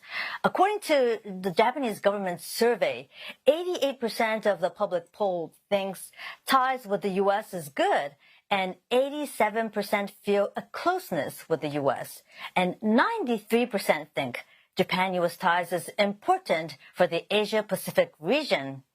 Now, Chief Cabinet Secretary Yoshimasa Hayashi gave a news conference this morning, and he said Japan-U.S. alliance is the linchpin for Japan's security and diplomacy. It's the foundation for peace and prosperity in the Indo-Pacific and the international community. And in the alliance, Japan will continue to strengthen its deterrence capability for a free and open international order. And Mr. Hayashi said he wants to create an even stronger ties with the next administration. Now, former Prime Minister Fumio Kishida and U.S. President Joe Biden has met numerous times, with the last in September, just days before Mr. Kishida stepped down. Mr. Kishida was invited in April to address U.S. Congress. Ties were expanded and deepened. It's not only bilaterally, but also in a number of frameworks. U.S., Japan, Philippines framework was launched this year. A U.S., Japan, South Korea framework was repaired. And there's Quad with Australia and India. So ties have been deepening and transforming. So, Michio, how prepared is the Japanese government for a potential change in U.S. leadership? Well, if Vice President Kamala Harris wins, Japan expects her to succeed Mr. Biden's policy towards Japan and the Asia-Pacific. But the question is, what if it's Mr. Trump? Well, the Japanese government was preparing since last year with in mind Moshi Tora, or an acronym for what if it's Trump. And with that in mind, former Prime Minister Taro Aso, who was then the Liberal Democratic Party's vice president, visited Mr. Trump in New York in April and met for an hour. And according to reports, they discussed the importance of the alliance and regional issues such as China and North Korea. And Mr. Aso is reported to have explained Japan's increased defense spending. Now, Mr. Trump is reported to have given his backing. If you recall, in 2022, Mr. Kishida decided to raise Japan's defense budget from 1% of its GDP to 2% in 5 years. However, there is concern Mr. Trump might pressure Japan to spend more on defense by arguing the huge U.S. presence in Japan to defend Japan, as Japan is governed by a pacifist constitution and it cannot go to war. Now, also on the back of the mind of the government and an analyst here is, if Mr. Trump wins, can Japan's new prime minister be able to form close ties, which Mr. Shinzo Abe had when he was prime minister? Now, Mr. Abe was able to talk to Mr. Trump into preventing a disastrous trade deal and to support his free and open Indo-Pacific concept. And at that time, it was Mr. Trump's first term in office. Mr. Abe's former close aide said Mr. Trump actually sought veteran Prime Minister Abe's advice. Now, Japan has a new Prime Minister, Shigeru Ishiba, who has weakened his position with his LDP losing a majority in the lower house in the recent general election. So how will the Trump-Ishiba tie pan out if Mr. Trump is elected? That's a big question here. Indeed, Asian allies looking very closely at this very tight race. Michio Ishida, thank you very much for that. Michio Ishida in Tokyo for us. Well, South Korea also watching the results of the U.S. election very closely as it leans on the United States to defend itself against threats from North Korea. CNE's senior Korea correspondent Lim Yoon-suk has more. Two Apache helicopter gunships, armed and ready, circle a firing range about 26 kilometers from the demilitarized zone separating South and North Korea. This was part of live fire exercises last week between the U.S. and the South, officially known as the Republic of Korea, or ROK. The purpose of today's exercise is to test the combat readiness not only of U.S. aviation, but also the ROK aviation and how we partner together. We're ready to go right now. We train to be ready to fight tonight, and I'm sure our ROK partners are as well. But the moves usually spark a fiery response from North Korea. Since 2022, Pyongyang has test-launched more than 100 missiles, saying they were in response to the drills, which Seoul and Washington conduct regularly. Both sides established a military alliance 71 years ago. Experts in Seoul believe the partnership will be unshaken, no matter who becomes the next U.S. president, though pressure on South Korea to fulfill certain responsibilities might change. 해리스 현 부통령이 당선이 될 경우에 기본적인 딜레마는 똑같다고 봐요. 한국의 역할이 단순히 한반도 전쟁의 억제라든가 방어 같은 차원을 넘어서서 더 넓은 지역적인 차원의 역할을 해야 된다는 것은 아마 요구하는 강도의 차이일 뿐이지 이 해리스 바이든 정부나 트럼프 정부의 공통된 요구 사항이었기 때문에 The US will request South Korea to be gearing towards more on deterring China rather than North Korea. But as we know, in the Pacific, the threats are pretty much intertwined.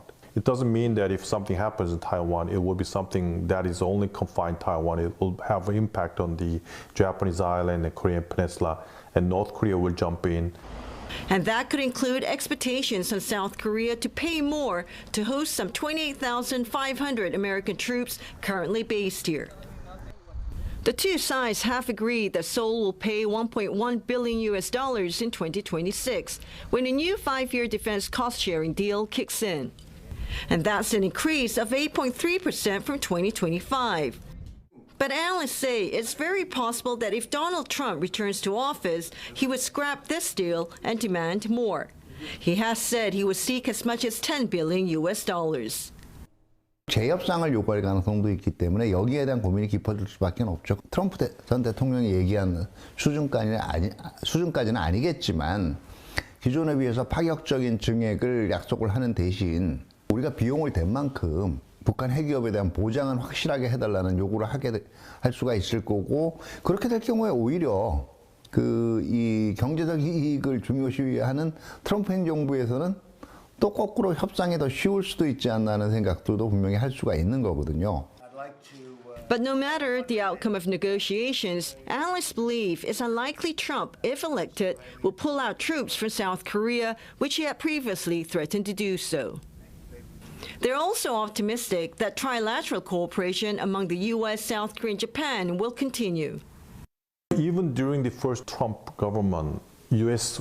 tried a lot to bring up and restore the relationship between Japan and Korea and make a trilateral cooperation. What I worry about is if Trump requests a lot of burden sharing and put tariff on Japan and South Korea, I'm not sure how South Korean government, Japanese government are willing to cooperate on trilateral format. For all these reasons, analysts say North Korea's leader Kim Jong-un, too, will be watching the election results closely. But like South Korea, they say, it's hard to tell if a victory by Kamala Harris or Trump will be better for North Korea and the Korean Peninsula. Since President Yoon Suk-yeol took office, South Korea has moved closer to the United States while holding China at arm's length. Analysts say North Korea's deployment of troops to Russia has complicated issues for South Korea. It remains to be seen how President Yoon will work with the new U.S. administration to deter threats from North Korea and tackle the issue of North Korean soldiers in Russia. Lim Yan-suk, CNA, Seoul. All eyes on the U.S. with the presidential election well underway. Singapore, no exception. Many tuning in to watch parties for updates on the race, which is viewed as one with most significant implications for the world.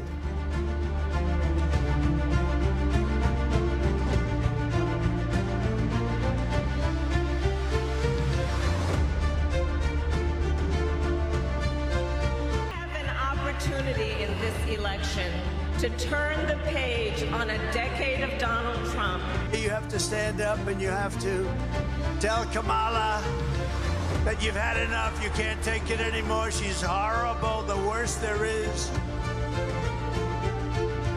Nearly 3 million Americans living overseas are eligible to vote, and in such a tightly contested race, those votes might just decide the election. Now, some of those ballots have been cast right here in Singapore, where about 30,000 U.S. citizens live and work.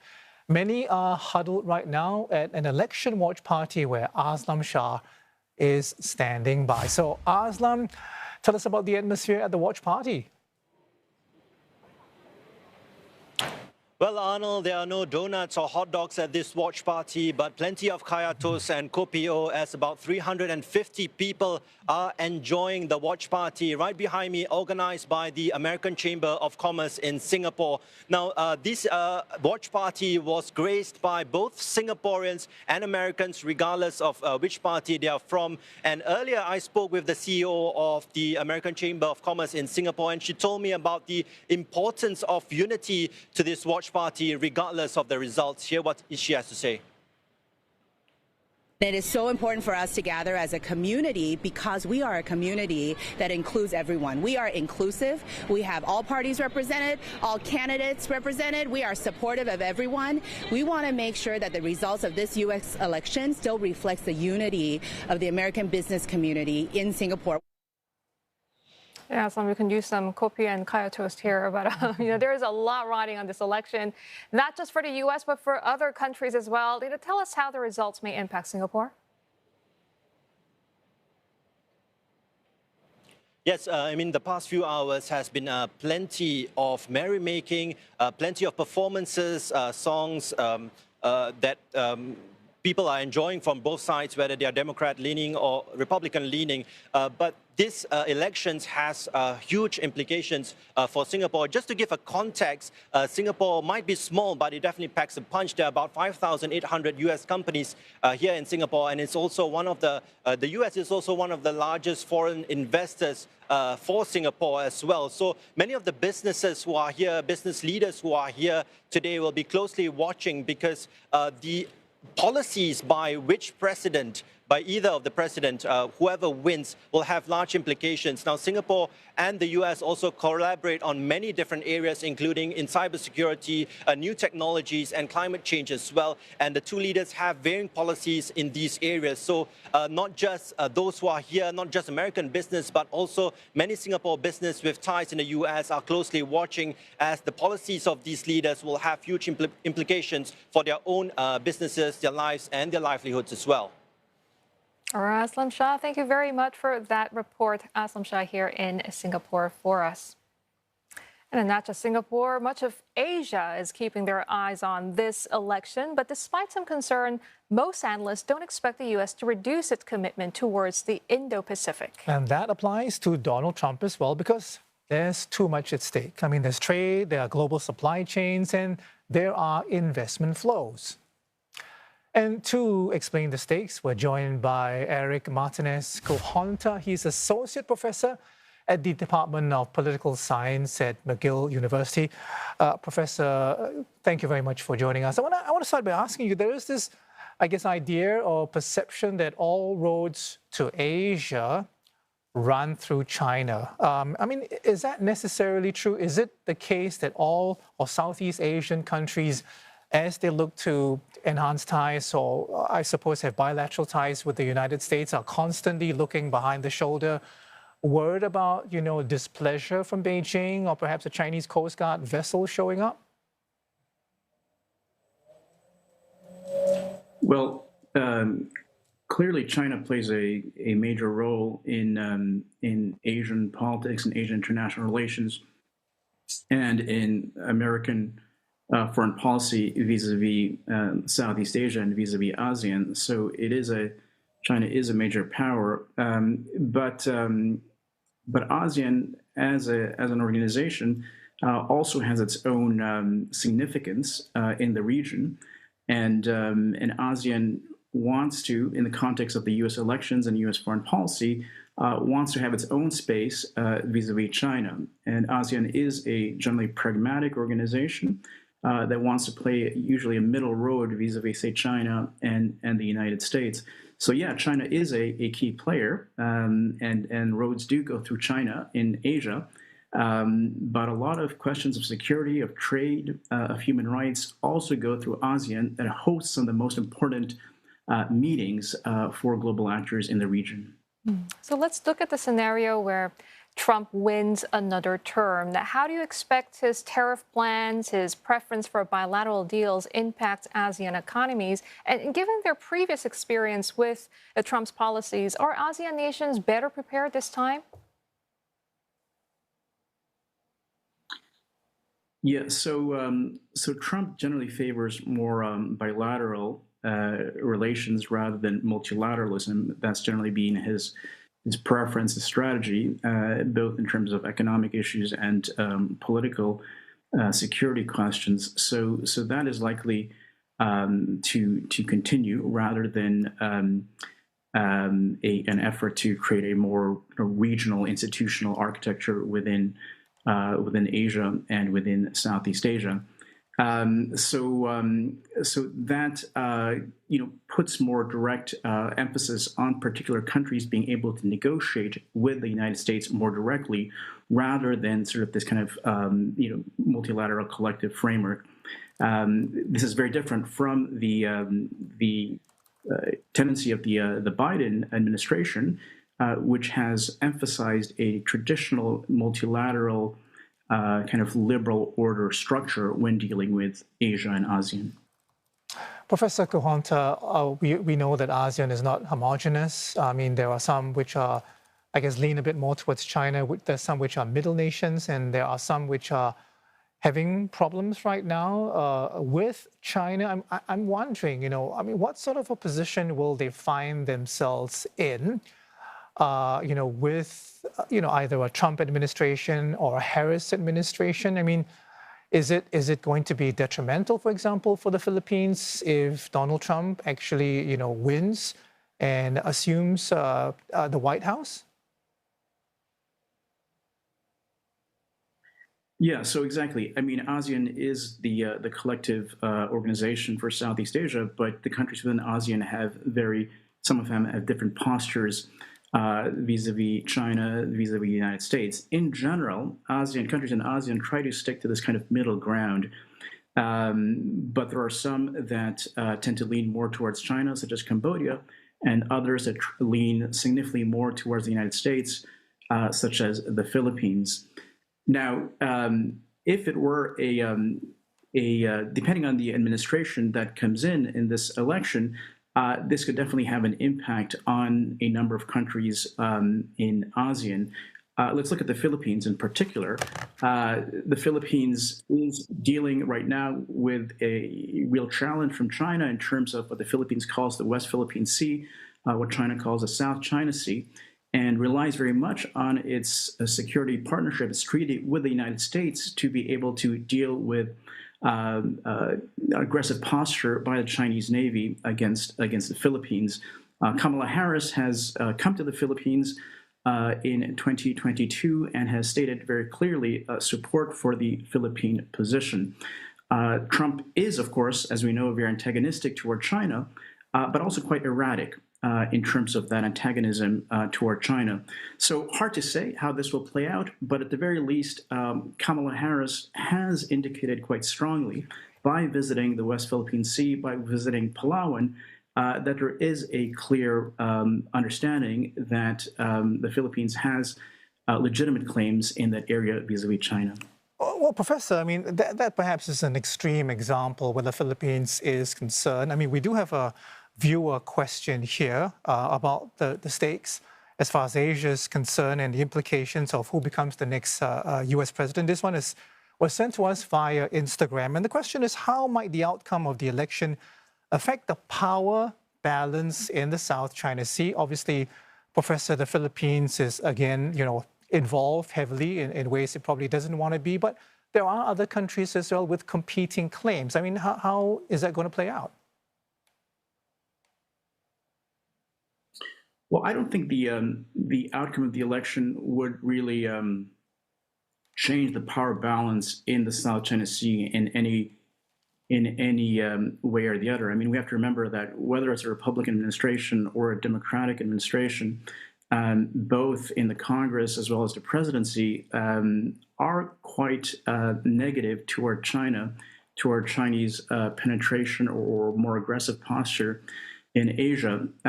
So I don't think it would radically change things. I do think that Kamala Harris has been quite clear, at least, on her position in terms of the Philippines in the South China Sea. As regards to other countries involved in contested claims in the South China Sea, such as Malaysia, Vietnam, etc., there's a lot of hedging in the sense that these countries are being very careful about their position vis-a-vis the United States and vis-a-vis China, trying to keep to middle ground. And I think whether it is Trump or Kamala Harris, countries like Vietnam and Malaysia will continue to play a middle ground in U.S.-China relations.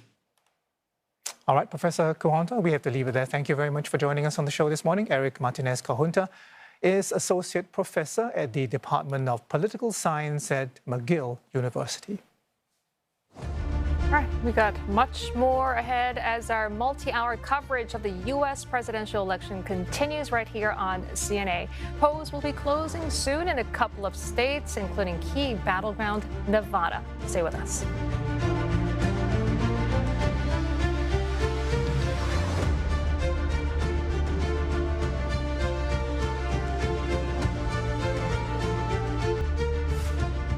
It's 11 a.m. in Singapore and 10 p.m. in Washington, D.C. I'm Arnold Gay. Results are pouring in for what some view as the most consequential election in the history of America. And I'm Julie Yu. The big question, who will get the keys to the White House for the next 4 years? We'll be tracking polls as they close. This hour, we'll have the early counting in Nevada, as well as parts of Idaho, most of Oregon, Montana, and Utah. Well, this is the current state of play in the battle for ballots between the Democratic Vice President Kamala Harris and her Republican rival, former President Donald Trump, 81 to 172. No surprises so far. Coming to you live from Washington, D.C., I'm Simon Marks. The battle for the building right behind me is now heating up, and it increasingly looks like it is all going to come down to those three blue wall states, Pennsylvania, Michigan, and Wisconsin, as we wait for further results to come in from all three, and we wait for more declarations that are being made here by the U.S. media. Let's take a check-in now on how campaign headquarters are reacting to the early results. We've got Sally Patterson standing by for us in West Palm Beach, Florida. But first, let's get over to Nick Harper, who is live here in Washington, D.C., where, of course, Kamala Harris is planning to head later in the evening over to her alma mater, Howard University. She hopes to be declaring victory in this election campaign, although we are still a long way away from that, Nick. We're still getting these calls for individual states streaming in, but it does seem increasingly likely, first of all, that this is now not going to be a Kamala Harris landslide, and secondly, that it is all going to come down to those three blue wall states.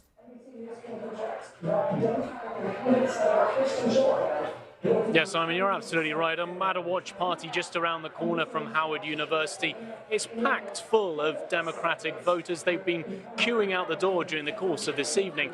Many of them here cautiously optimistic about what they are seeing unfold on the televisions, but we have seen in the last hour some softening of support, especially in swing states like Georgia, that are going to be a challenge for Kamala Harris to be able to win, but certainly one that she has campaigned very hard in. But it does come down really to that blue wall of Michigan, Wisconsin, and of course Pennsylvania, the state that could hold the keys to the White House.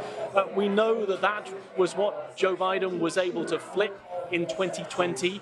The three states that Donald Trump had won in 2016. The real hope for Kamala Harris's team is that they are able to hang on to those tonight. That is her easiest path to the White House, if she's able to pick up all three of those blue wall states. Of course, potentially losing just one of them, say Pennsylvania, to Donald Trump, if he were to also pick up Georgia and North Carolina, that would put him in position to be in the White House for a second term. So there is still optimism here, still people keeping the faith here as they're watching those results roll in, but certainly nervousness, especially around those three all-important swing states for Kamala Harris. Yeah, nervousness too, I think, in Georgia as well, Nick. I see that CBS is currently projecting that in order to win the state of Georgia, Kamala Harris now needs to win 59% of all the uncounted votes in the state, which could be a very tall order. The only group supporting Harris at a higher rate than black men is black women at more than 80%. But there is one group that we could spend a little bit of time devoting some more attention to and could well determine the outcome of this election, and that is white women. And we know from the exit polls that Trump has won the country's largest voting bloc for 2 elections running. And is this going to be the most important number for Harris to be looking at?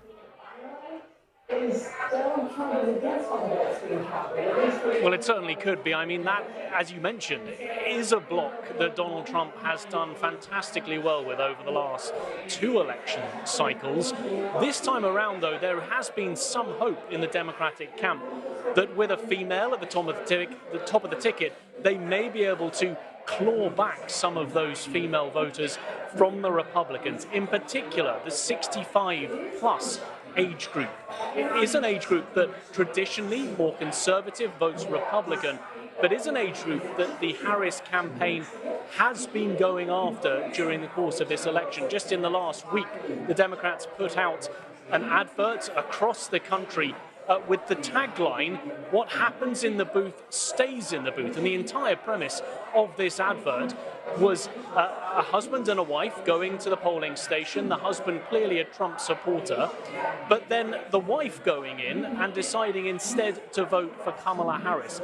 It is an important bloc for her, and one that she has been targeting in that multi-million-dollar ad buy right across the country. And let's not forget, abortion, how much that has been a motivating factor for Democrats over the last couple of years since the Supreme Court overturned Roe v. Wade, the ability for women right across the country to get access to abortion and reproductive health care. But since then, as we saw in the midterms 2 years ago, Democrats were motivated to turn out in numbers, really trying to ensure that they have access to abortion rights. And the hope for Harris and her team this time around is that she's been able to use that to leverage more votes, especially from women who in the past have voted for Donald Trump, but that Harris is hoping are going to vote for her in this election.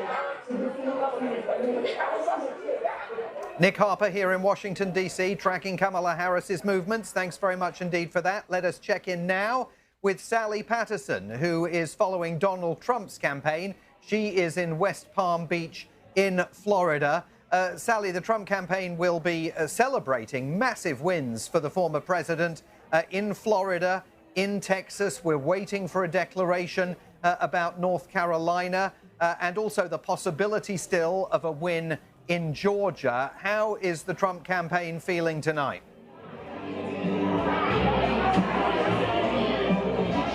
Certainly a lot of excitement here, just a few miles down the road from where Trump waiting for those results to come and stream in at Mar-a-Lago in West Palm Beach. I'm with a big group of Republican voters who every time we see a state be announced and it turns red or it goes to the Republicans, they are celebrating. There's music, and there is really a sense here that we could see a major win for the Republicans. Now, as you say, Florida is one of those states that has announced its own results already.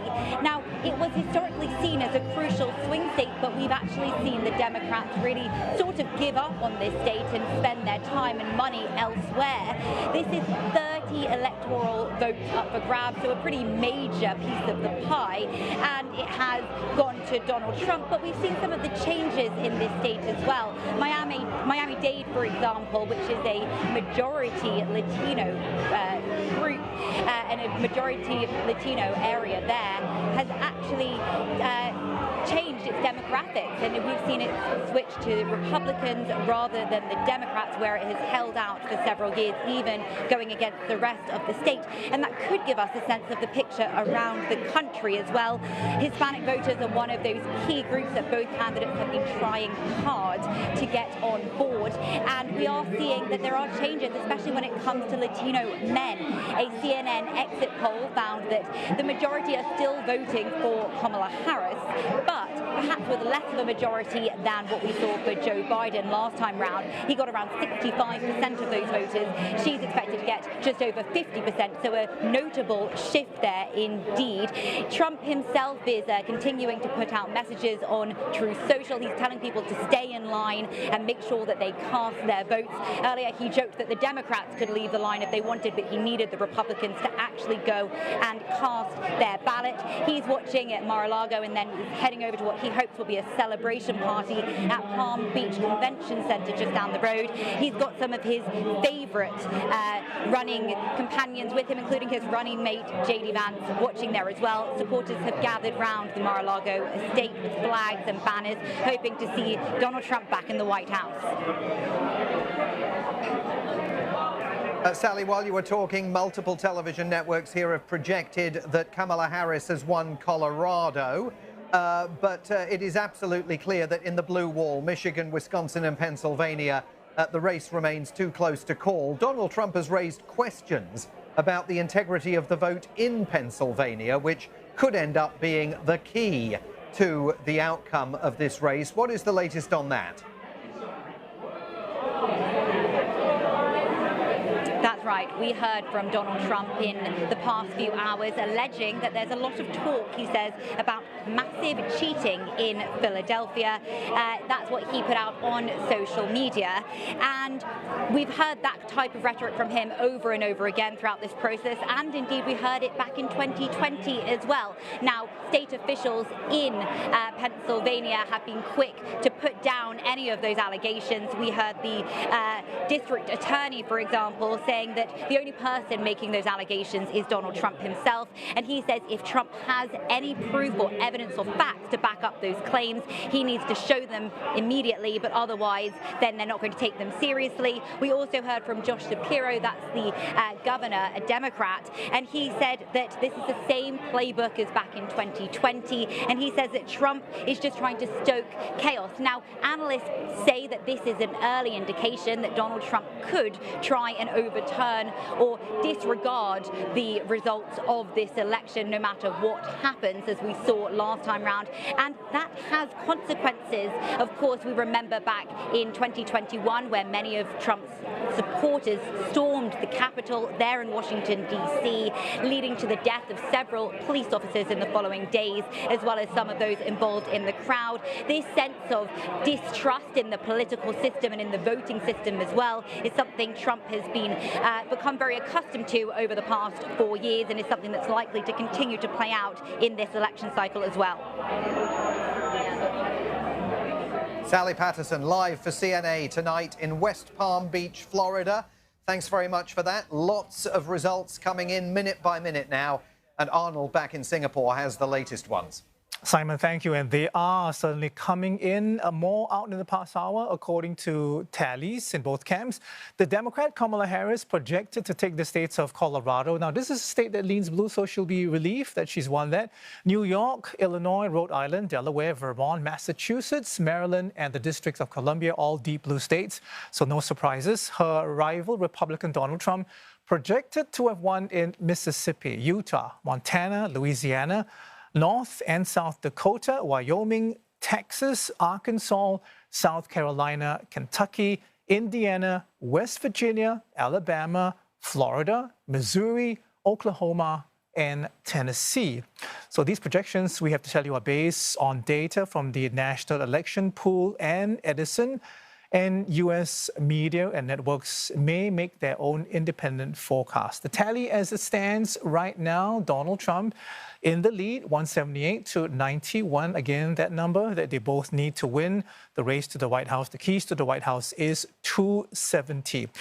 Also, remember these 7 swing states will prove crucial in determining the final outcome as they hold a combined 93 Electoral College votes. Winning several of these states will be necessary for either candidate to reach that 270 threshold to secure the White House. We're still waiting results from these battleground states, by the way, including the big prize, which is Pennsylvania. Right now, too close to call.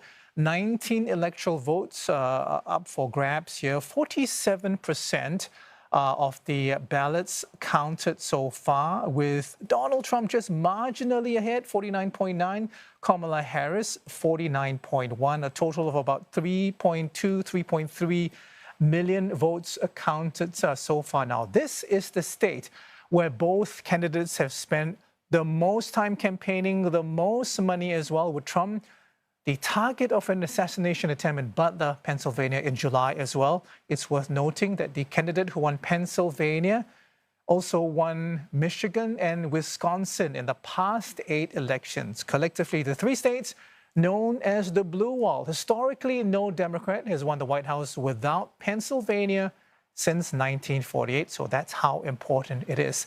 Another swing state, Georgia, on our radar as well. Again, too close to call, with about 81% of the ballots counted. Trump right now with a lead of about 52%.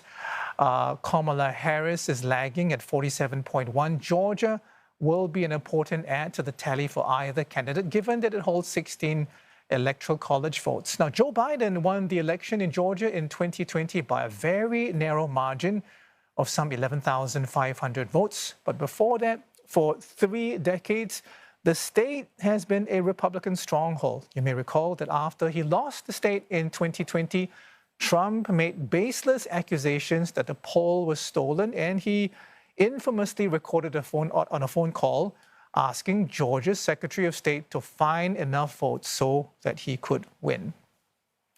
Another race in if you like the race overall, a swing state of North Carolina. Again, this one still too early to call. Nearly 70% of the votes counted so far. Trump in the lead here, 52% against Kamala Harris's 47%. Also, North Carolina will give either candidate who wins it 16 electoral college votes to whoever is projected the final winner.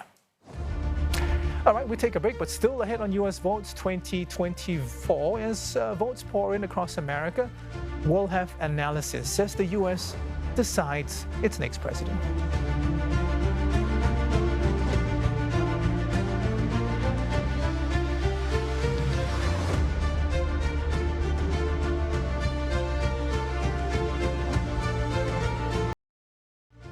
Trump's top general has called Trump, and I quote, fascist to the core. He's Hitler.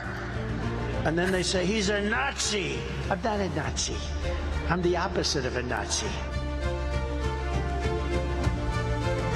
You're watching wall-to-wall coverage of the U.S. election on CNN, coming to you live from Singapore and also Washington, D.C. I'm Arnold Gay. And I'm Julie Yu, bringing you the results and analysis as states are declared across America. Most polls are still open across the various key states, but over the next few hours, the direction of U.S. politics is going to be shaped. Yeah, a lot to discuss as the night goes on in America. It's a tight race, too early to call, with all eyes on all the key battleground states. Yeah, to discuss more and what's at stake in this election, we're joined by Alvin Lim, Dean at the College of Integrative Studies at Singapore Management University. Professor Lim, thank you very much for joining us this morning. Thanks for having me. This race is just practically a toss-up, too close to call. Why do you think that is? Why is this year's election so close? So, yes, I think a lot of us were thinking, are the polls really accurate? Because, the margin of error is about +3, +4 on either side. So you normally wouldn't expect everything to be 49-50, 49-50. But it was, right? And statistically very unlikely.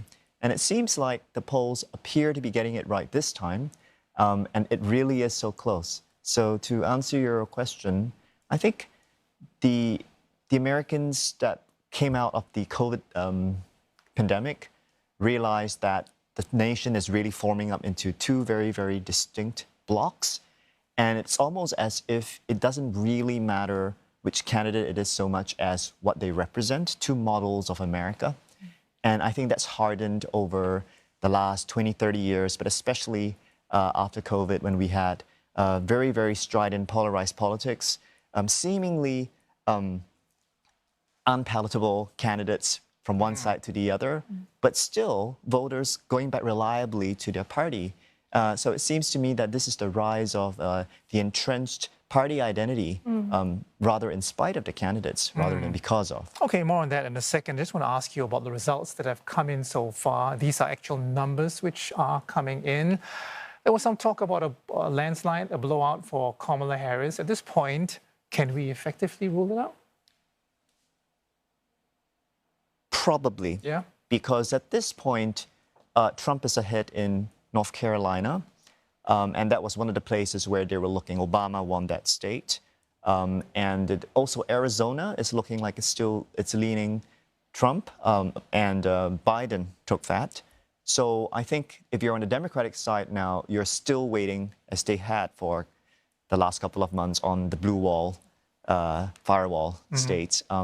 But yes, it doesn't look as if Arizona or North Carolina are going to turn blue.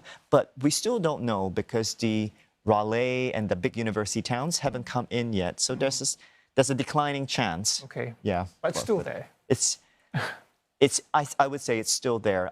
But I will say that Trump is leading there by just under 200,000 votes at this point, and he won it by only 70,000 votes. So he's quite ahead. Okay. Back in 2016. I want to talk about Trump. I mean, it's just wild how he has made it this far despite 2 impeachments, multiple criminal prosecutions and convictions.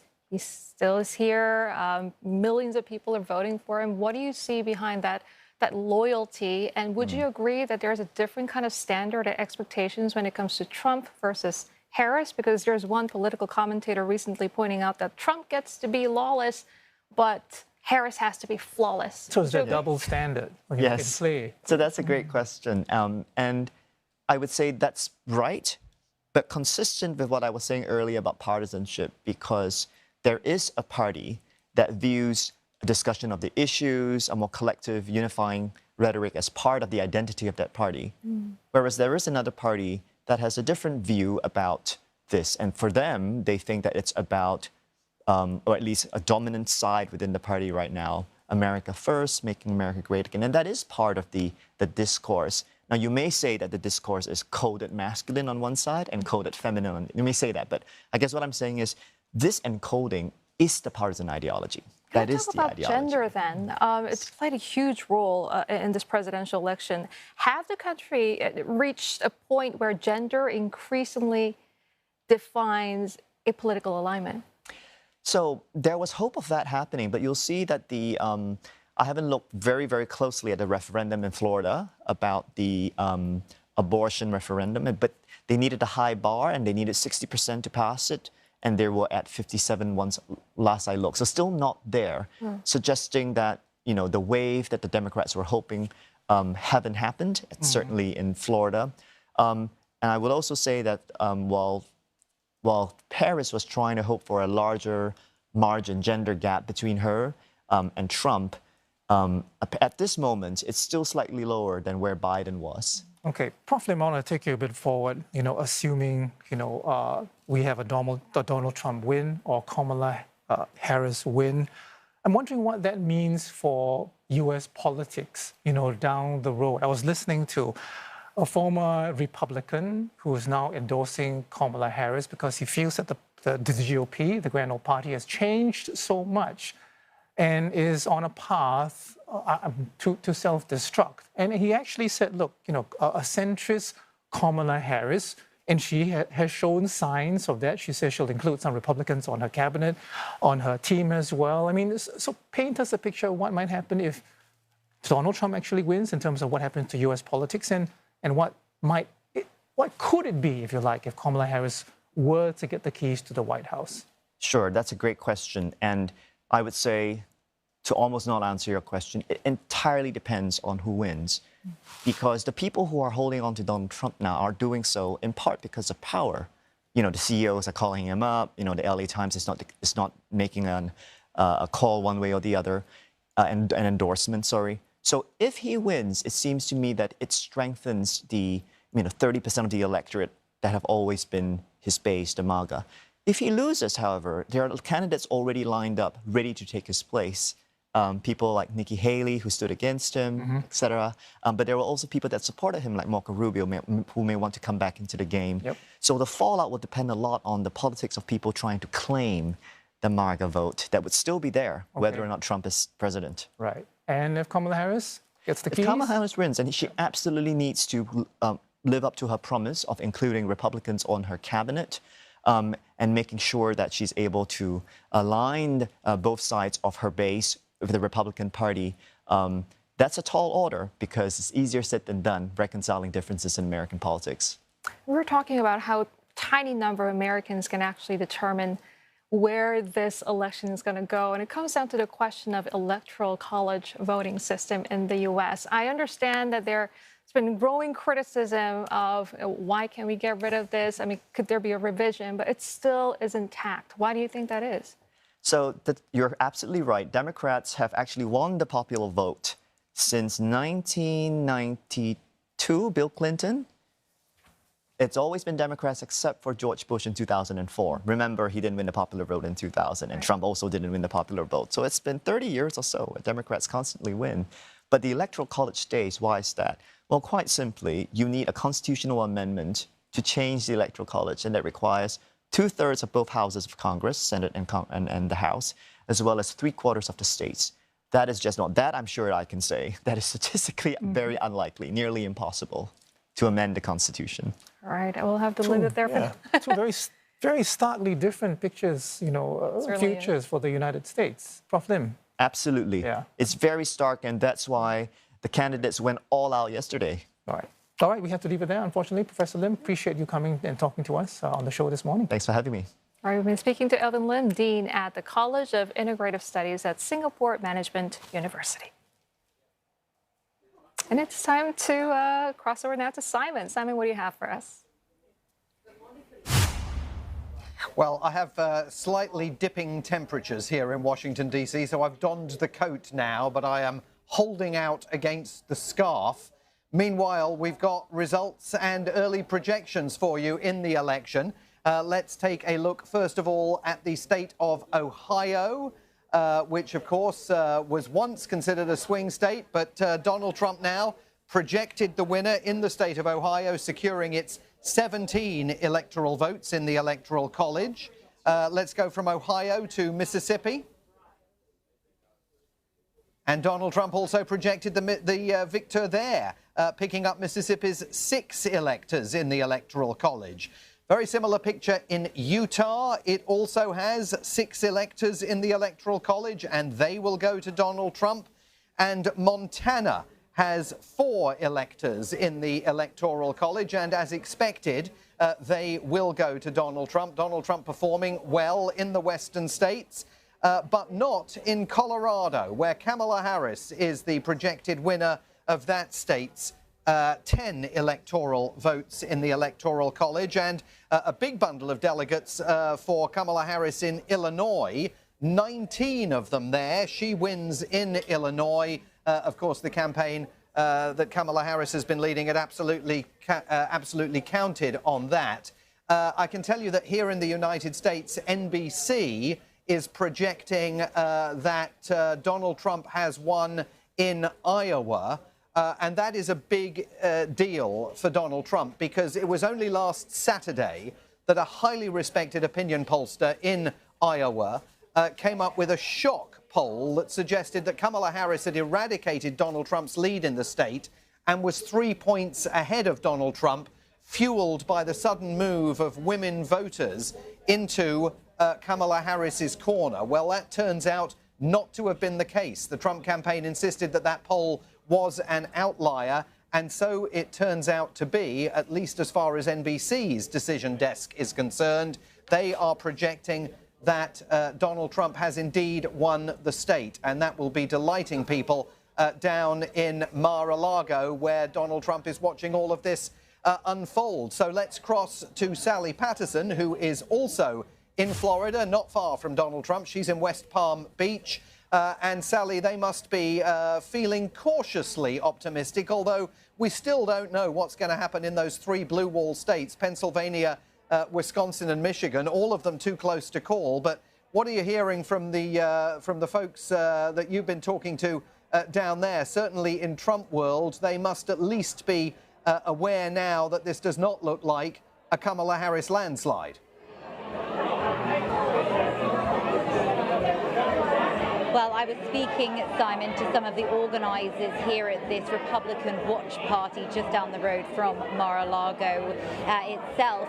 And they said, I said, how long are you going to stay for? How long do you think supporters are willing to stay up tonight? And what they told me is they wanted a few more signs of optimism.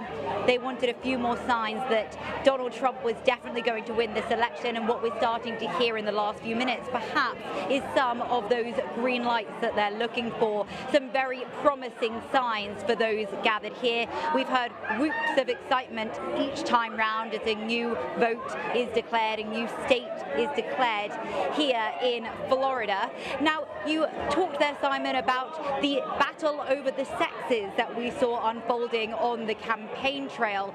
Kamala Harris has really been making waves with women voters, particularly young women. They have really resonated with her serious issue of reproductive access. Reproductive health care in particular here in the US is a major talking point in this election, and many younger women in particular really like what Kamala Harris says about reinstating some of those rights that were overturned back in 2022 when Roe v. Wade was overturned, ending the constitutional right to an abortion. What we've also seen is younger men shifting to the right and increasingly turning out to support Donald Trump. They like his messaging on the economy, on putting America back on the world stage when it comes to foreign policy, and on American jobs for American workers as well. And we are perhaps seeing that begin to play out. We've seen that with Latino voters in particular, even here in Florida, which historically has voted Trump, at least for the past few years. We've seen a shift here in Latino men turning more and more towards Donald Trump with that message, particularly on the economy, really resonating. Now, at Mar-a-Lago, we understand that there is a slightly more of a raucous energy playing out there, especially as we start to hear those promising results for the Republican Party come in. The same goes for the Palm Beach Convention Center as well, where people have been gathered for several hours now waiting to hear those results. Donald Trump is expected to speak there later on tonight.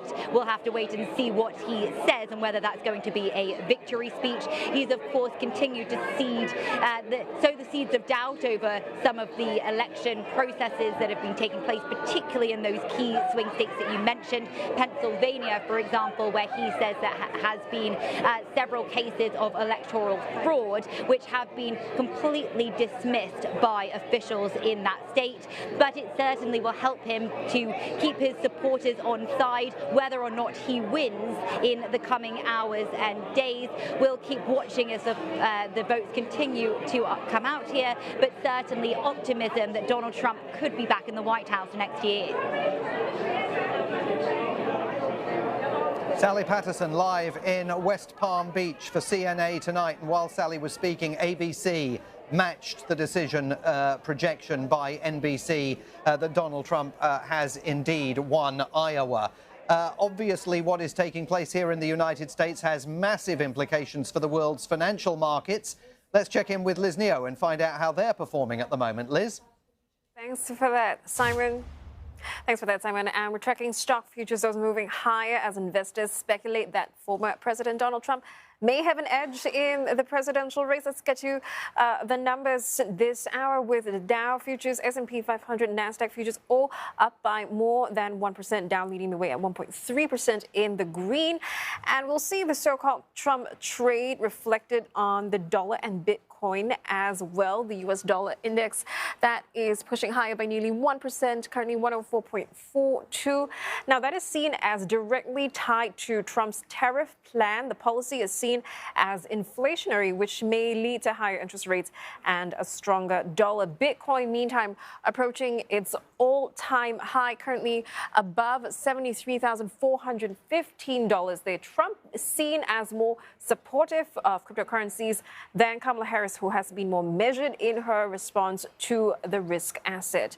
And a look at Asia markets, they're also watching the vote count in the U.S. very closely. Of course, a victory for either Harris or Trump has significant implications for Asian economies. China turning negative this hour, with the Hang Seng leading the way down more than 2.5% in the red. Shenzhen component about 0.3% lower. Shanghai composite about 0.1% in the red. China, of course, seen on the front line of that tariff risk. The yuan is also in for a volatile time. The greenback moving around record highs. It is also, of course, a big week for China with the ongoing NPC Congress. That is just moments ago, actually, we saw the head of the People's Bank of China saying that the central bank has planned to maintain its supportive monetary policy. And Japanese markets continue to be in focus, given their size and liquidity. The Nikkei 225, they're high by more than 2.2%. We're also closely watching the yen, now 153.87. Australia, the Kospi, in the meantime, turning negative, down by 0.2%. That's the update from me for now. Simon, it's back to you.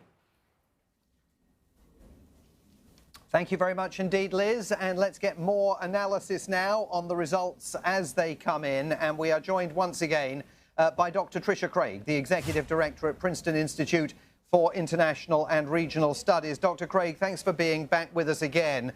I've just been glancing at the New York Times presidential forecast. They have that needle thing, which back in 2016, of course, began the evening showing Hillary Clinton was almost guaranteed to win the keys to the White House. And as the evening advanced, it ebbed in the other direction towards Donald Trump. The New York Times now projecting that Donald Trump has an 86% chance of victory. And they are even suggesting that he might win not only in the Electoral College, but the popular vote as well. Is it too early to say that this is 2016 all over again? Well, in fact, winning the popular vote would not be 2016 again, as he did not win it then. But yes, I mean, I think that's true. as you point out, the needle is moving, and if you look at some of the prediction markets, they are starting to see a Trump victory. I mean, at this point, I think that Harris has a much narrower path to victory. We talked about the blue wall, Wisconsin, Michigan, and Pennsylvania. That is really the path forward. So I think at this point we need to look very granularly at some of the results coming in. Just recently, I was looking, I think, at the New York Times or CNN. She is trailing Biden's results from 2020 in some of the big college towns, where University of Michigan, for example, University of Wisconsin are. That's an issue because she needs to build up her votes in those areas where, one might think that they are reliably Democratic. College students tend to be more liberal. So it does appear at this point in the evening that she still has a shot, but as your reporters in Florida are showing, the mood is shifting in Mar-a-Lago. People are starting to see a bit of momentum. So it is still too early to call, but we definitely have a bit of momentum on the Trump side. Right, and we still, of course, don't know the outcome of the races in North Carolina and Georgia, but were Trump to win those two states, Kamala Harris would absolutely have to win all three of the blue wall states. I mean, she's got to win Pennsylvania, Michigan, and Wisconsin, and she's had big problems in Michigan. I mean, she spent the entire day there, I think last Friday, trying to shore up her support, partly because of the controversy over the war in Gaza and the Arab American community's view there.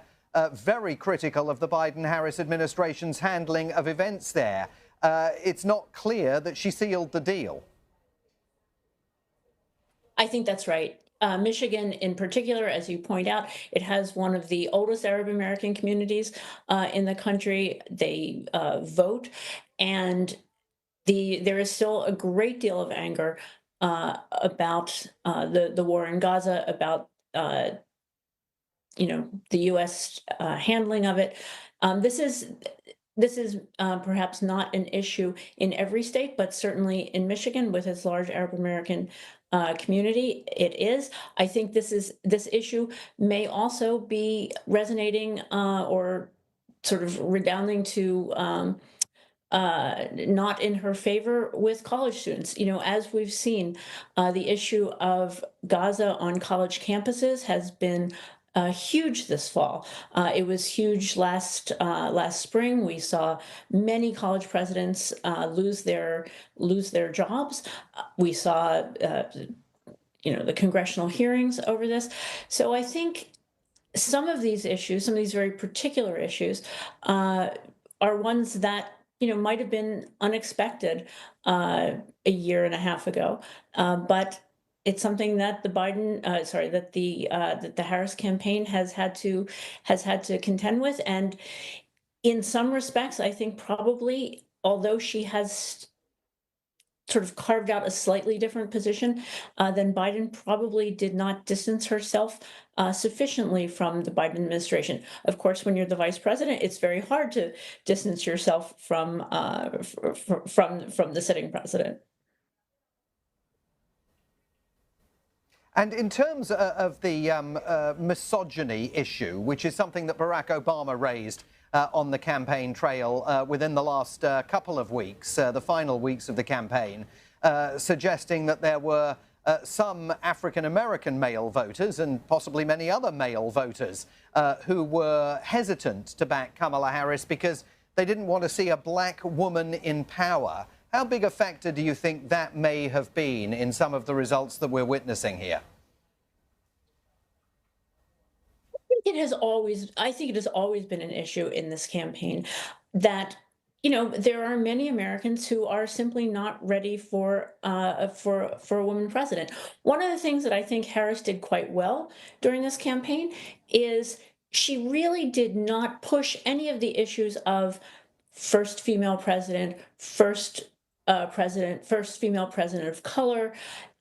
She sort of left that to some of her surrogates, but she really pushed the idea that she was going to be a president for all Americans. It wasn't about being first in this, first in that. But that kind of post-racial, post-gender idea may not be one that is, in fact, where all Americans are. And I think we may see that, we'll see in the days to come how closely the polls got the election. Everything in all the swing states, of course, is still within the margin of error. It does look like in many states, even the ones that where Trump has declared that this is still quite a tight race. But I think one of the things that will, in the postmortems on this election, one of the things that we'll do is look to see whether people understated their support for Trump, which has been the case in the past. People know that among certain segments of the population, he's very unpopular. They may not be willing to sort of reveal their hand in that way. Similarly, I think for women, and I think this was an issue that plagued Hillary Clinton. People aren't really willing to say to pollsters or say out loud that they don't really want a woman. So I think it is an issue. I think when we talk about the sort of gender and race issue combined, you're right that we are seeing men pulling away, both not just African American men, but also some evidence that Hispanic men were starting to move a bit in Trump's camp. And I think this goes to goes back to that issue of the economy. It is the top issue for all voters, and unfortunately for the Harris campaign, Trump is seen by more Americans as more competent on the economy. I think particularly when we think about men, and if we think about men in, say, the blue wall states, or any of the states in the U.S. where deindustrialization has happened, jobs have been exported, unions have become weaker. The prospects, particularly for young men without college educations, doesn't look great. And I think Trump has done a really good job of appealing to that segment, whether they're white or increasingly whether they're African American or Hispanic American. And Dr. Craig, just briefly, I want to ask you a hypothetical question. If Donald Trump is this strong against Kamala Harris, he would have flattened Joe Biden, wouldn't he? Yes, I mean, I think that, if we look back to the polls in June, it was really looking like a bloodbath. And I think, to Kamala Harris's credit, she has run an absolutely magnificent campaign, very few missteps. Her ground game has been incredible. Just the energy that she has gotten people out to vote is something that I think people weren't really expecting. We're coming into an election where the sitting president is incredibly unpopular. So to have his vice president do as well as she's doing, I think is really a testament to both Kamala Harris and her, sort of very positive, upbeat, optimistic view of the future of the country, as well as her advisors. Dr. Tricia Craig, Executive Director at Princeton's Institute for International and Regional Studies. I'm enormously grateful to you for your time again tonight. Thanks very much indeed. It is an edge of the seater. Stay with us here on CNA as US Votes 2024 continues.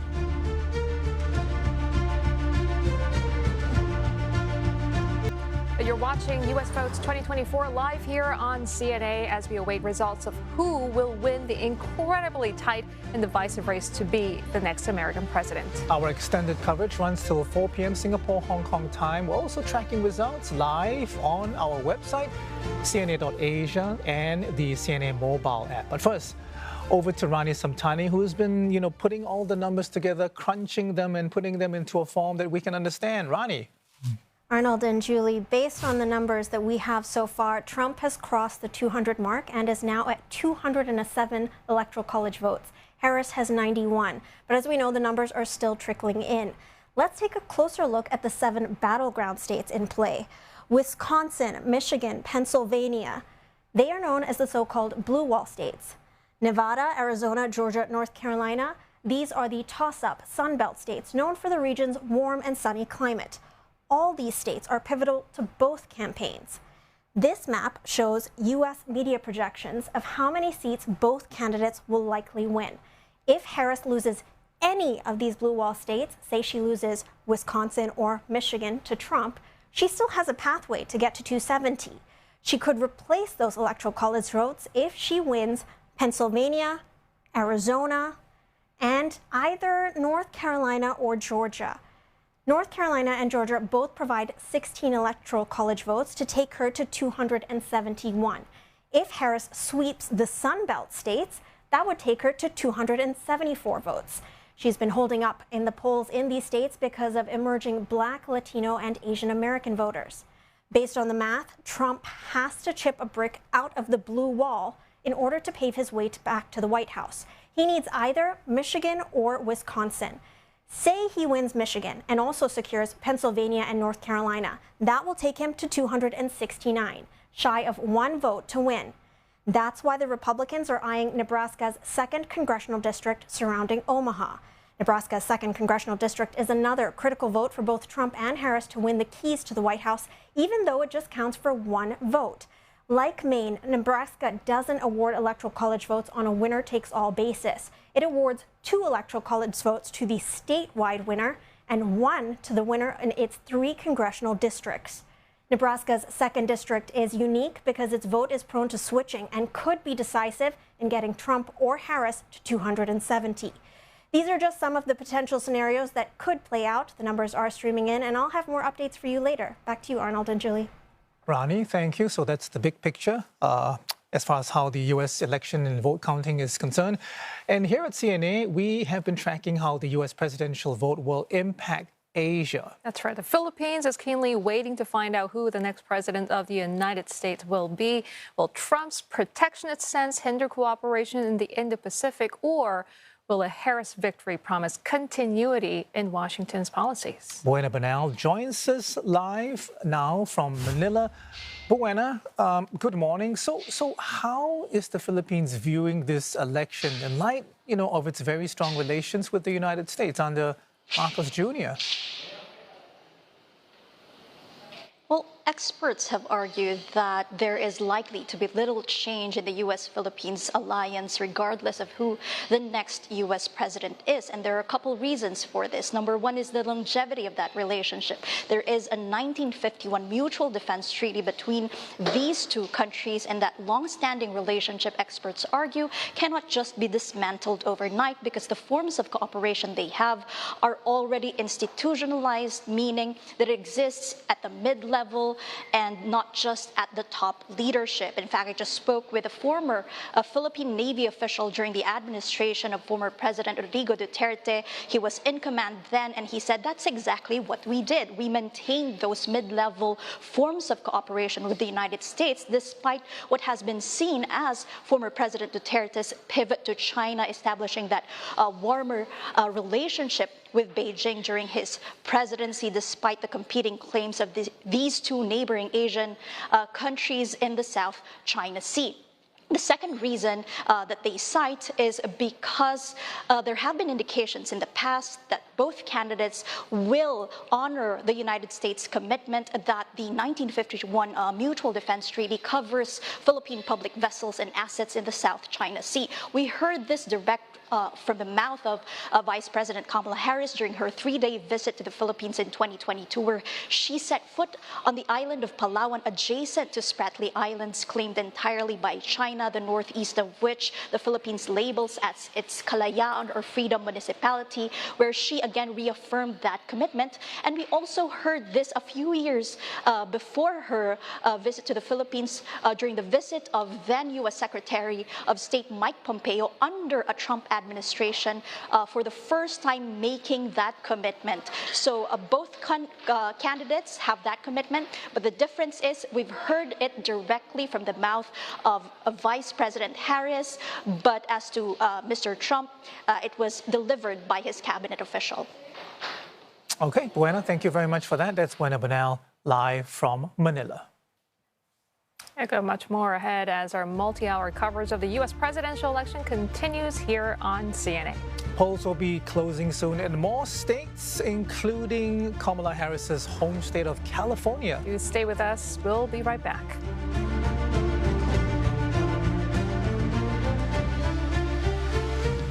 It is 11 o'clock in the evening here in Washington, D.C., 12 noon in Singapore. We are tracking the results of the U.S. election for you in real time. And while it is close, Republican Donald Trump is holding and building gains against Democrat Kamala Harris. We're getting a clearer picture of how this knife-edge race might turn out as the two candidates battle it out for control of the White House. I'm Simon Marks, live from the U.S. Capitol. And welcome to our CNA special, tracking one of the most consequential American elections yet. This is U.S. Votes 2024. Now, only a few states are closing this hour, but the majority already shut. It's the West Coast in focus now. California, a likely Democrat hold, and Kamala Harris's home state, as well as Oregon and Washington state as well. I'm Julie Yu. And I'm Arnold Gay. Most polls have closed across the United States, with the results coming in thick and fast now. Republican Donald Trump projected to have won in Kansas, Iowa, Ohio, Mississippi, and Utah, adding to victories in Florida, Missouri, Oklahoma, and Tennessee. His rival, the Democrat Kamala Harris, projected to take the states of Colorado, New York, and Illinois, adding to earlier wins in Vermont, Massachusetts, and Maryland. Now, none of these states have flipped, with all the voting going as they did in the past election in 2020. Now, these projections are based on data from the National Election Pool and Edison. And it's worth noting U.S. media may make their own independent forecasts. The tally now, as it stands, 207 to Donald Trump, 91 to Kamala Harris, 270 to win. Now, remember, If the safer states remain unchanged, these 7 swing states will prove crucial in determining the final outcome, as they hold a combined 93 electoral votes. And that's the situation as it stands right now. No real surprises. Now, taking a look at some of the battlegrounds, starting with Michigan, where Harris leads with more than 27%. Actually, it's 35% of the votes counted. It is Massachusetts, I beg your pardon. Do we have Michigan? There you go. Almost 30% of the votes counted. 15 electoral votes at stake here. A slim lead for Kamala Harris, so some optimism perhaps for her and her camp right now. Almost 52%. Donald Trump lagging at 46.7%. Again, too early to call because only 29% of the votes have been counted. All right, so part of the so-called blue wall state, which the Democrats hope to retain. Now, this state, again, giving the winner 15 electoral college votes. Now, the state has voted Democrat in every election between 1992 and 2012, turning Republican when Trump won against Hillary Clinton in 2016, but flipping back to blue when Joe Biden beat Trump in 2020 by a near 3 percentage point margin. Well, Trump is leading in another swing state. That's the state of Georgia. Also 16 electoral college votes at stake that lead there 51 to 48.2. 88% of the votes, counted so far, but still deemed as too early to call. Once again, 16 electoral college votes for the winner.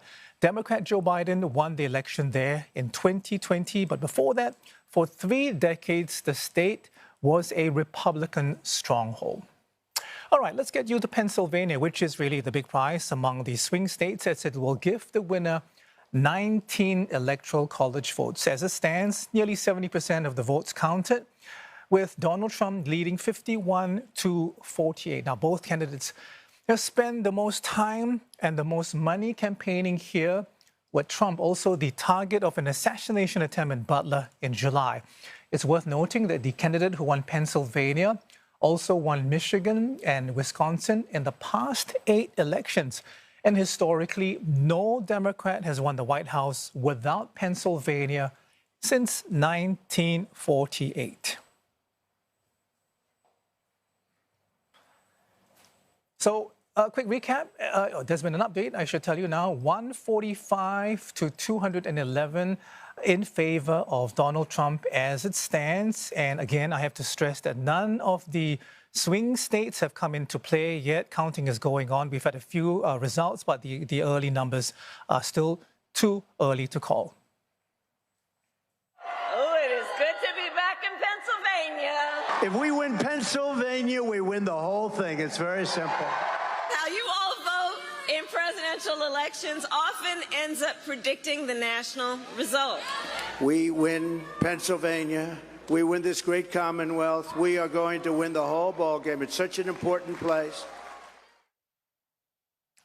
All right, let's cross over now to Caroline Malone in Pennsylvania, who is now at the Republican Watch Party. Caroline, early results coming in, and we're also, I understand, have an exit poll as well. What can you tell us about which way this crucial state is swinging?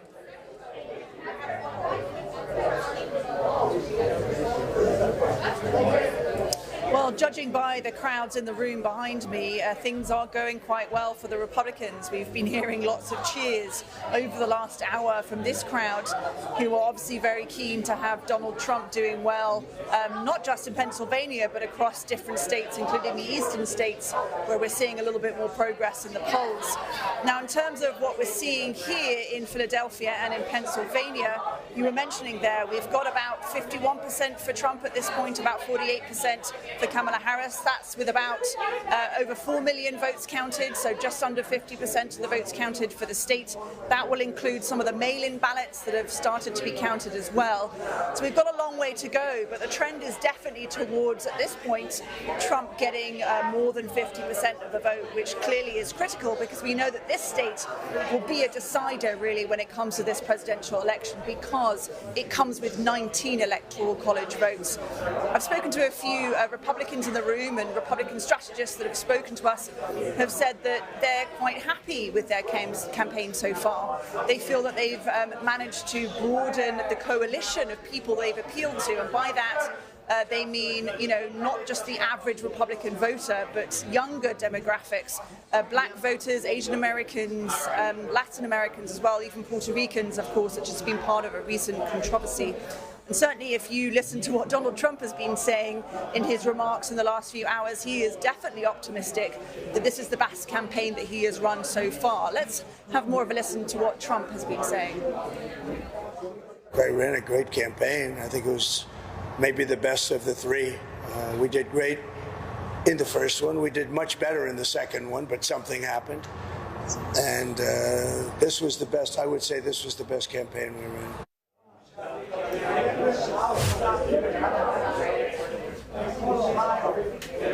It's interesting being in this room with Republicans, having spent some time with a few Democrats earlier in the day, especially because Philadelphia itself is a largely Democratic stronghold. Traditionally, in the elections 2020, 2016, Democrats do very well here. Biden did very well here, and before that he did very well here. So Kamala Harris is very much expected to win Philadelphia, but it's the final number that she gets in Philadelphia that is seen as key going forward. At the moment, she's polling around 80% of votes. If it goes any larger than that, then Democrats will be very happy, according to what they've told us.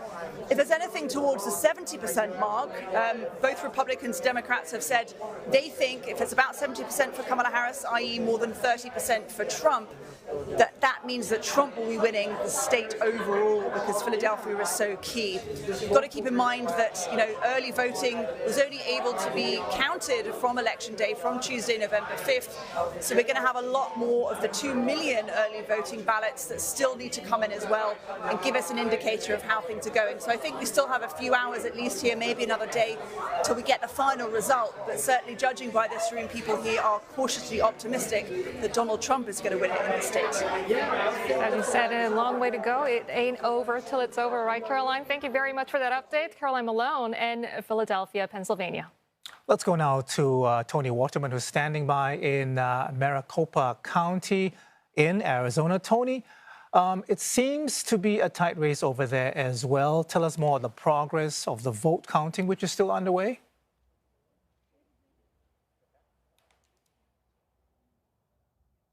Yeah, exactly. Extraordinarily close at this point, with 50% of the votes reported. We're talking about a difference of less than 2,400 votes at this point. But again, we are still very early in the process here in Arizona. I'm in Maricopa County. This is the largest county in Arizona. It's the largest county of all the battlegrounds as well. And this building right here behind me, this is where all of the votes in Maricopa County are being counted, being tabulated, being processed.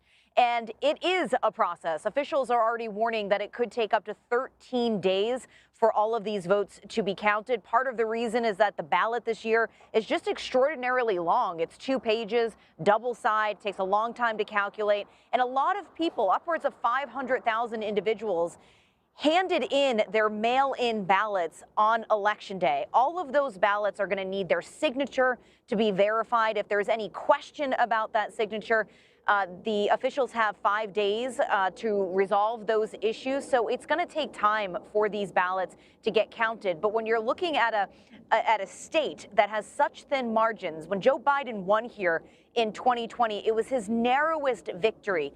10,500 votes is what separated Biden from winning the state and Donald Trump. So when we look at the numbers right now, 2,400 vote spread, it's going to require every single one of these votes being counted for there to be a definitive answer. Officials are saying to people in the public, this is normal. Don't worry about this. Don't go down a rabbit hole thinking that this is some sort of rigging taking place, but it will take time. The other thing we can report right now is that the abortion measure that was on the ballot, which would enshrine abortion rights into the state's constitution, has passed. It needed 50% of the vote to pass. It has passed at this point. So Arizona will become one of these states that is usually a Republican state that now is going to have abortion access up to viability. So we're talking about 24 weeks into a woman's pregnancy. That was the protection under Roe before it was overturned, is going to be reinstated here in the state of Arizona. Another measure that was on the ballot is looking at immigration. Obviously, Arizona is a border state. Immigration is a top issue for a lot of voters. This was a ballot measure that would allow state officials to arrest, detain, prosecute individuals that they believe have crossed into the state illegally from Mexico. So another thing that people are going to be voting on. But again, we are still very, very early in this process. And we may not know the answers here in Arizona for quite some time. Wow. Amazing. A split of just 2,400 with the race too close to call still. Tony, thank you very much. Tony Waterman in Maricopa County, Arizona. Okay, let's get over to Liz Neal now with investors actually starting to speculate, Liz, that Donald Trump might have an edge in the race. Yeah, that's right, Arnold, and that's all reflected in stock futures, which are moving higher. In fact, some tallies are pointing to Trump making gains over Vice President Kamala Harris in battleground states. So what we're seeing here is futures pushing higher by more than 1% across Dow, S&P 500, NASDAQ, as well as about 1.2% in the green. And we'll see also the so-called Trump trade reflected in the dollar and Bitcoin. Taking a look now at the Dixie, that is up by more than 1.5%, 105.05 there. That is seen as directly tied to Donald Trump's tariff plan. The policy is seen as inflationary, which may lead to higher interest rates and a stronger dollar. Bitcoin coming down from its early all-time high of more than $75,000, still doing pretty well, $74,289, up more than 8.5%.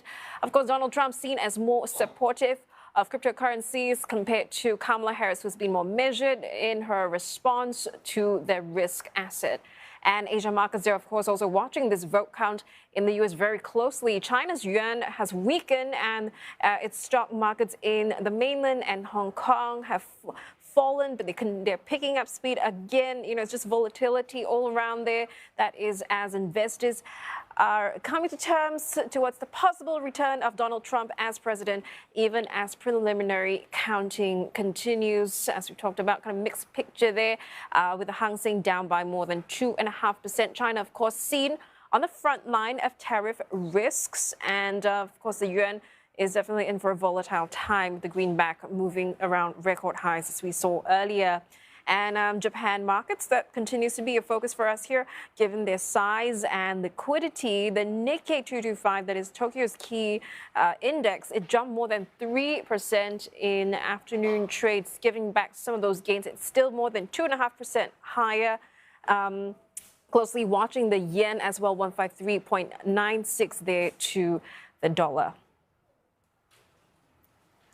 All right, I just want to tell you that we've had a statement coming in from the Harris campaign team commenting on the results that have been coming in so far. I mean, I won't read you the whole statement, but in the gist, the update is basically focuses on Pennsylvania, basically highlighting the fact that the Democrats believe that they have outperformed expectations in Philadelphia and overperformed in early vote expectations in Bucks County. In particular, adding as well that we don't have election day results from Philadelphia, but the camp saying that they do know they have outperformed turnout expectations there. There's also something about Michigan at this point, the statement saying that they are awaiting a significant amount of votes to come in. The city of Detroit, in particular, won't be reported out until roughly midnight. Also, a bit on Wisconsin.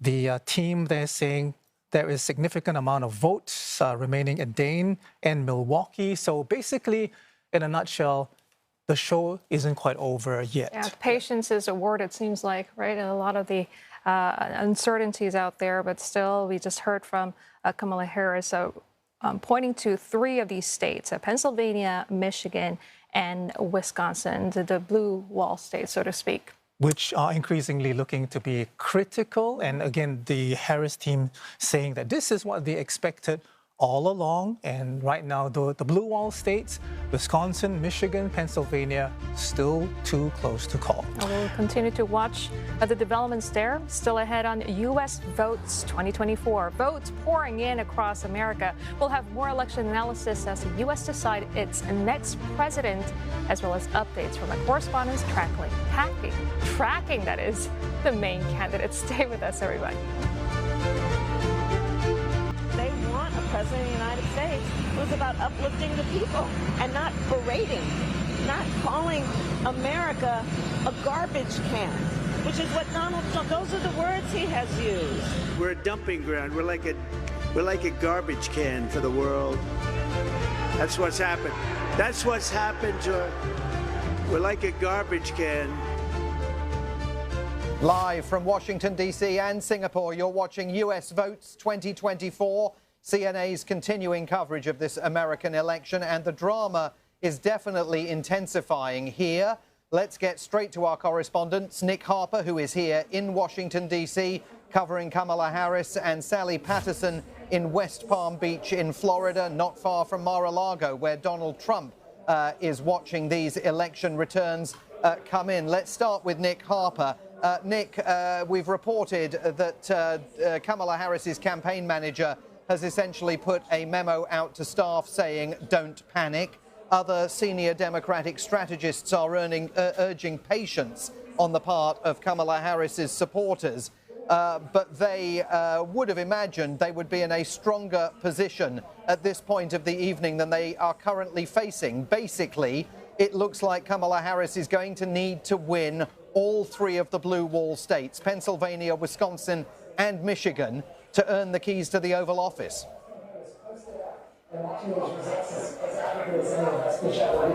Yeah, you're right, Simon. That Jen O'Malley email very much saying to supporters out there, stay strong, that it's not over yet, but making it very clear that really it only comes down to those three blue wall states. That is now, at least it seems to be suggesting in that email, her only path to victory. A very clear acknowledgement, because the three states that Jen O'Malley breaks down and goes into some considerable detail about are those three blue wall states that we know would give her the keys to the White House, but at the same time, losing any one of them, it means that she will not be entering the Oval Office and instead will be going to Donald Trump.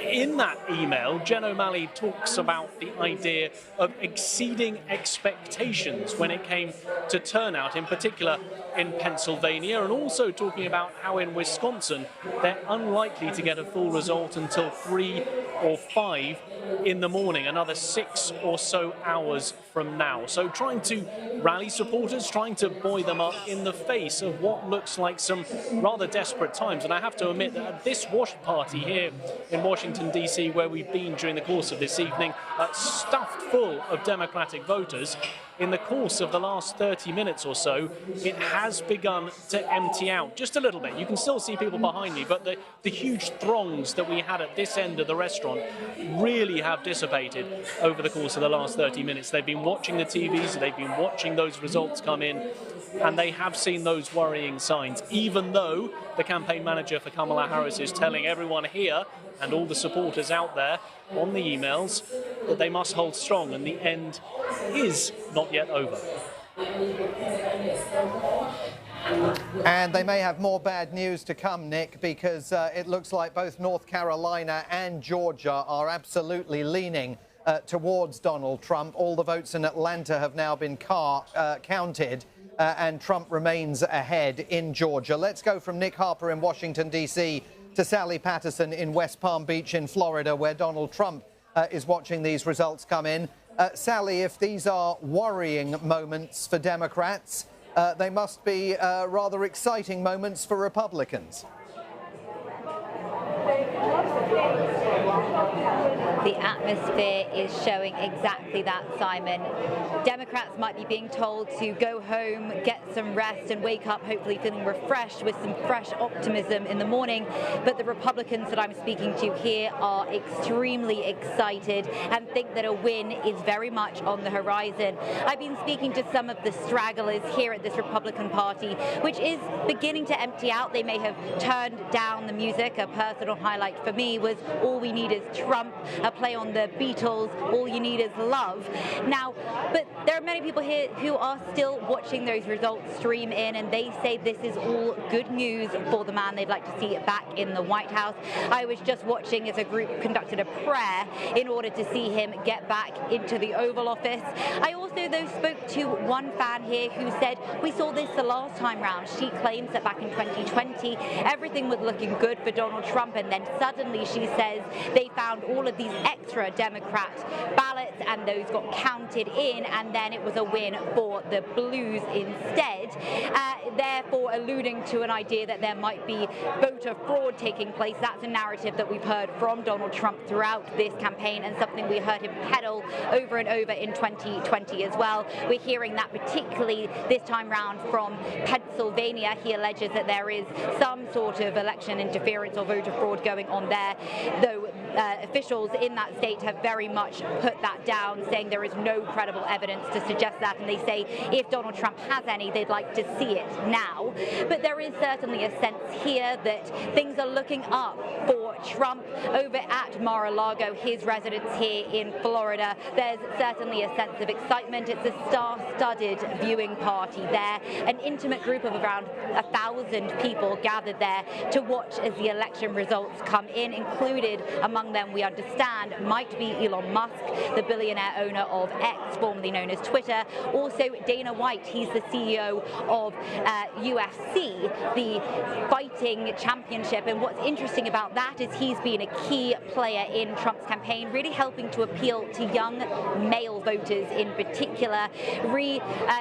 This idea of making America strong again, trying to recharge the economy and put America back on an international stage. Elon Musk has, of course, also been very heavily involved in Donald Trump's campaign, sometimes at the very edges of the law as part of that as well. But certainly a sense here that we could continue to see what people here hope is a wave of red. Each vote that comes in leads to a cheer. Each state that's announced adds further to the optimism here. Of course, we've seen this before, and we need to now keep an eye out for some of those bigger states which tend to lean blue, with votes coming in later into the evening as they're counted, which could see a steering off in a different direction. But for now, certainly the feeling here that things are looking up for Donald Trump. I would also say that we've seen some betting results coming out in recent hours which strongly lean towards Donald Trump winning this. They have throughout this campaign and are showing him above 70%. The New York Times is perhaps a more surprising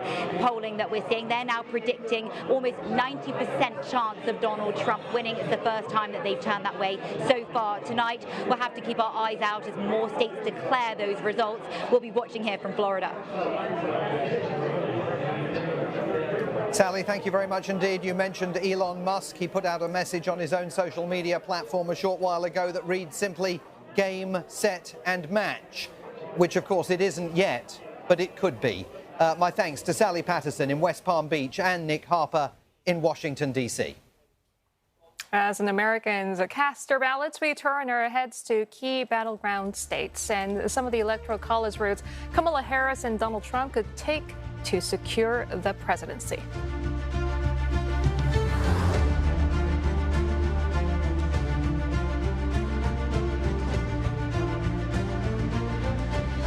We're here because we're fighting for a democracy.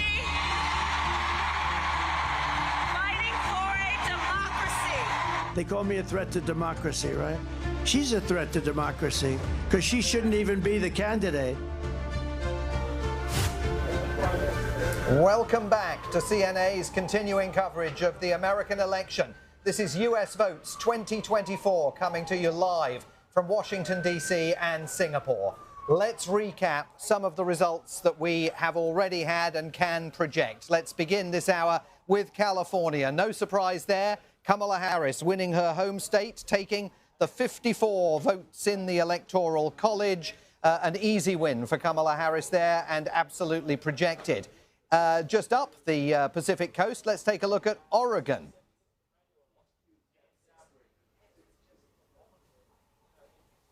Let's go to Washington State, just up the Pacific coast.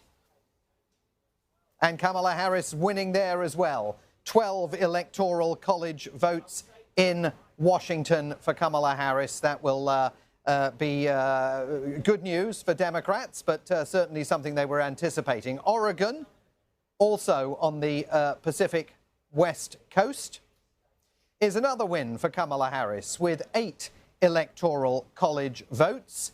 Idaho is the next state we're going to look at.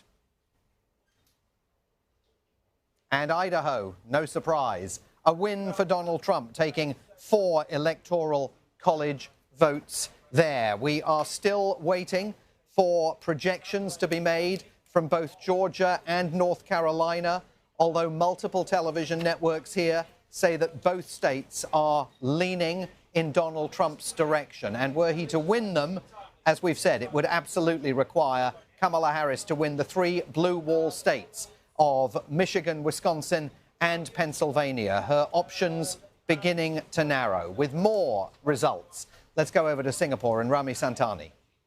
Thanks, Simon. Looking at the count so far, Donald Trump has 211 and Kamala Harris has 165 Electoral College votes. We're still waiting for projections from the swing states, but so far we can see California, Colorado, New York, Illinois have gone to Harris, while Trump has taken Texas, Florida, Iowa, and Ohio. The Republican leader is inching closer to the 270 mark to win. More than 70% of the votes counted in Pennsylvania so far, and the numbers suggest he has a slight lead. Now, if Trump wins Pennsylvania and North Carolina as well as Georgia, that takes him to 262. To pass the 270 mark, he needs to win one of the blue wall states. Wisconsin would take him to 272. More than 60% of the vote counted in Wisconsin so far. We'll hopefully know in the coming hours if the state will go to Trump or Harris. And as we can see, the blue wall getting more and more critical for the Democrats. Based on U.S. media projections, Harris is expected to secure 225 votes, but her pathway to victory is narrowing. She needs to secure Wisconsin, Michigan, and Pennsylvania, as well as Nebraska's 2nd Congressional District. Then she hits exactly 270. Now, these are just some of the potential scenarios that could play out. Numbers are still pouring in, and I'll have more updates for you later. Back to you, Simon. Thank you, Rami. And joining me now live here in Washington, D.C. from our position overlooking the building that this is all about, the White House, Patrick Basham. He is the director at the Democracy Institute. Patrick, I'm very grateful to you for being with us here tonight. As you were sitting down, the AP projected that Donald Trump is the winner in the battleground state of North Carolina, taking another 16 Electoral College votes.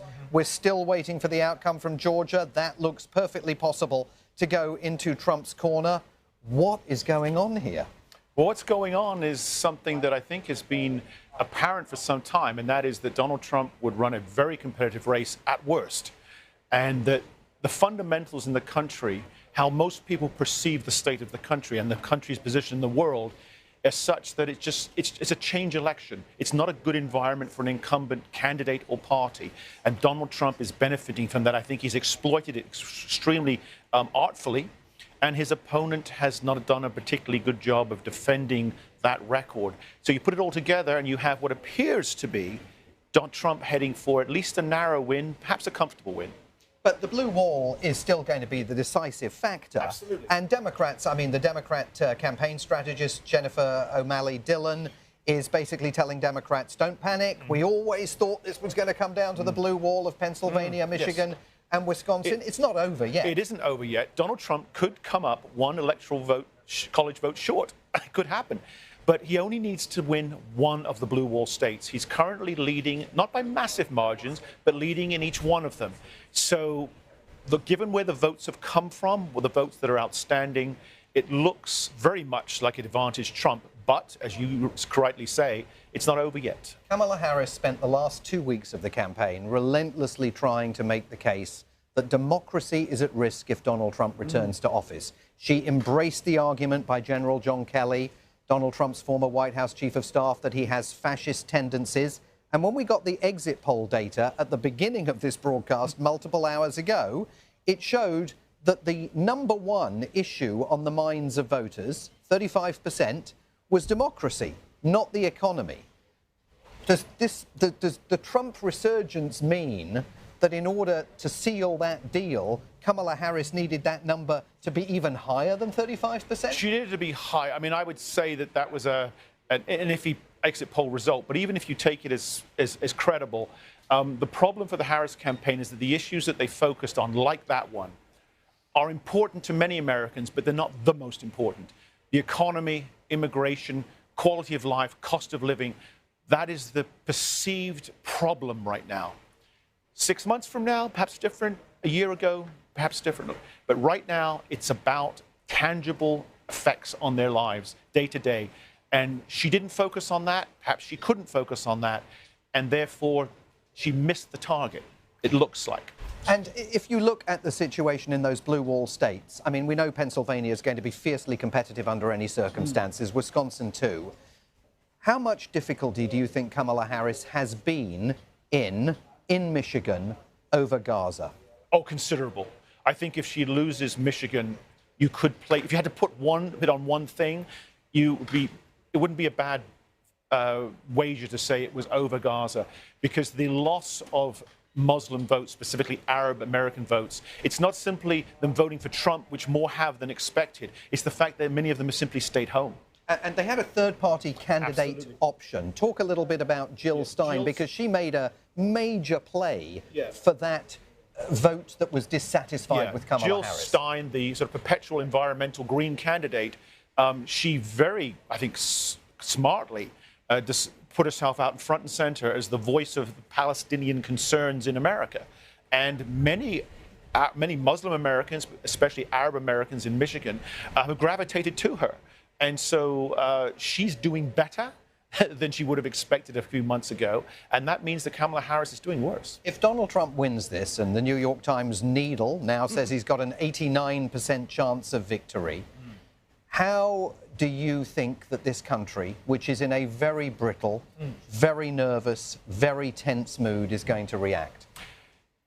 It'll be, in the initial stages, it'll be remain incredibly divided. Half the country will assume the best, half the country will assume the worst. And so the proof will be in the pudding. Trump has trumpeted that he's a unity candidate now, a coalition of former Democrats and independents. If he puts that into practice... No, he's never going to do that. If he does, then some of the other side will relax a little, exhale a little. But I suspect that regardless of who wins the election, the other side is not going to be happy for a very long time. But I mean, in terms of the idea of him being a unity candidate, he's also said that he's going to staff his government exclusively with Make America Great Again loyalists. No, I'm saying if he did. I'm not saying he was going to. So, OK, a possibility, but perhaps unlikely. Not a probability. Exactly. And can we talk about the man down there who's watching these results tonight, Joe Biden, in the White House, in the family quarters, watching these results come in? If Donald Trump has performed this strongly against Kamala Harris, if she wasn't the candidate tonight and Joe Biden had never left the race because the TV debate with Donald Trump had never happened, what do you think we'd be witnessing tonight? I think something comparable but a little stronger for the Democrats. I think they'd be more likely to hold on to one or two of those blue wall states. Pennsylvania being the best example, because the weakness of switching out Biden for Harris is that Biden's strength was among working class Catholics in the Rust Belt. She is particularly unappealing to them. Her appeal is elsewhere. So you think it's actually possible that Joe Biden, if he'd stayed in the race, beleaguered though he was at the time he got out, and if the debate hadn't happened, he might still have been a stronger candidate than Kamala Harris? Yes, a less weak candidate, I put it like that. Yeah, for sure. Patrick Basham, thank you very much indeed. You're going to stay with us, I know, and we're going to continue our discussions later on as we get to see who makes it, if we find out tonight, of course, to the magic figure of 270. Let me send it back now to Julian Arnold in Singapore. All right, Simon, thank you very much for that. Let's get back to Elvin Lim here in Singapore for more on the U.S. presidential election. He is, of course, the Dean of the College of Integrative Studies at Singapore Management University. Probably still premature, but we're getting some various platforms pointing to the election predictor needle sort of forecasting a win for Trump. If the needle continues to move towards Trump, what would you say is the reason behind that? So an NBC exit poll just came out showing that young people actually moved in favor of Trump rather than Harris, and which is not what the Harris team was expecting. So that may be one of the numbers. And also Trump is doing better with Latinos than we thought. So maybe the garbage comment he made on Sunday didn't make as much of a difference as the Harris team thought. Okay, Prof, I want to ask you about what Patrick Basham said in response to what Simon Marks asked about whether Joe Biden would actually have done a better job if he had stayed on. And Patrick's answer was maybe a little bit better. Do you actually agree with that also? So I think it turns on how Pennsylvania goes and whether or not Biden would have made a difference in Pennsylvania. Right now, as we speak, with 81% of the votes in, Trump has about 200,000 lead there. Okay. So it may well be that a white male who could speak to sort of non-educated whites may have moved the needle. But we'll never know because it really depends on how the 3 firewall states hold up, if they do at all. Okay. So as it stands, I imagine the Democrats are kind of freaking out because they tend to freak out, when this sort of thing happens, as vote counting happens. Kamala Harris had to send out a statement via her campaign chief. Yes. I mean, what do you make of that? I mean, is it true that there's still a race on, that the 3 battleground states was something that they were always expecting to be where the race was won and lost? Well, it's definitely looking better for the Trump team at this moment than it is for the Harris team. There are about maybe 1.4 million. I'm looking at Pennsylvania. There are about 1.4 million votes left. And so she'll have to reclaim the 200,000 lead. It's possible, but looking very difficult at this point. But I will say, to say to people to hold their horses, Pennsylvania's votes didn't get completed until Saturday in 2020. This time, after the pandemic, they bought new machines, so hopefully we'll know earlier. They'll move a bit faster. They should. Okay. But it still takes time to unfold and then put the machines, the notes into the machine. The machine can count, but manually we have to unfold still the ballots. person that has to do it. Exactly, right? That's manual. But it's a fact that this has been a really tough battle for Harris to fight. I mean, she joined it and she received the nomination very late in the game. She's up against a very strong opponent here, Mr. Trump. And I mean, if she doesn't win, where did she go wrong? What could have she done better? I mean, did she not distance herself enough from Mr. Biden? Is it her economy message? What is it? So early days yet, but if I were to guess, it's the economy. Most Americans think that the economy is not going in the right direction. And even though the stock market is doing okay, they're not happy with the rate of inflation. So it's the felt, perceived economy. And I think that's where Biden's approval ratings at 40% doesn't help. And so maybe Trump has been successful if he carries the day in clumping her with the Biden economy or the president economy. And that may be something that she could have worked better on. I will say that yesterday she realized this because she went all in Pennsylvania. So internally, they must have had pollings to say, focus. A day before polling day, she decided she needed to focus a bit more on the economy. So is that a failure on her part? I mean, Patrick, again, was saying that, she didn't talk enough about it. Maybe she felt that she couldn't talk enough about it. Did she not have an effective message to counter this whole feeling that everything's expensive? You know what I mean? And 4 years ago, there's this halo effect for Donald Trump. It seems to have been better at that time. Yeah, it's hard to say for Democrats whether or not they want to work on the issues or turnout, because their opponent is working entirely on turnout, right? So for her, she made a judgment call here, like, do I return the equal favor and focus on turnout, which would have been symbolic issues like women, Latinos, or do I do all the issues? Because focusing on the issues may actually strengthen his turnout message, which is about poking on the symbolic hot button issues. One of the blue states that we're looking at is Michigan, and of course it has a huge Arab American population there. Recent surveys show that Arab Americans slightly prefer Trump over Harris. But that would have required those voters to forget what the former president did back during his first term, which was ban a Muslim ban, denying entry of a long list of Muslim countries from entering the U.S. So what do they see in Trump? Yeah, it does boggle the mind, actually.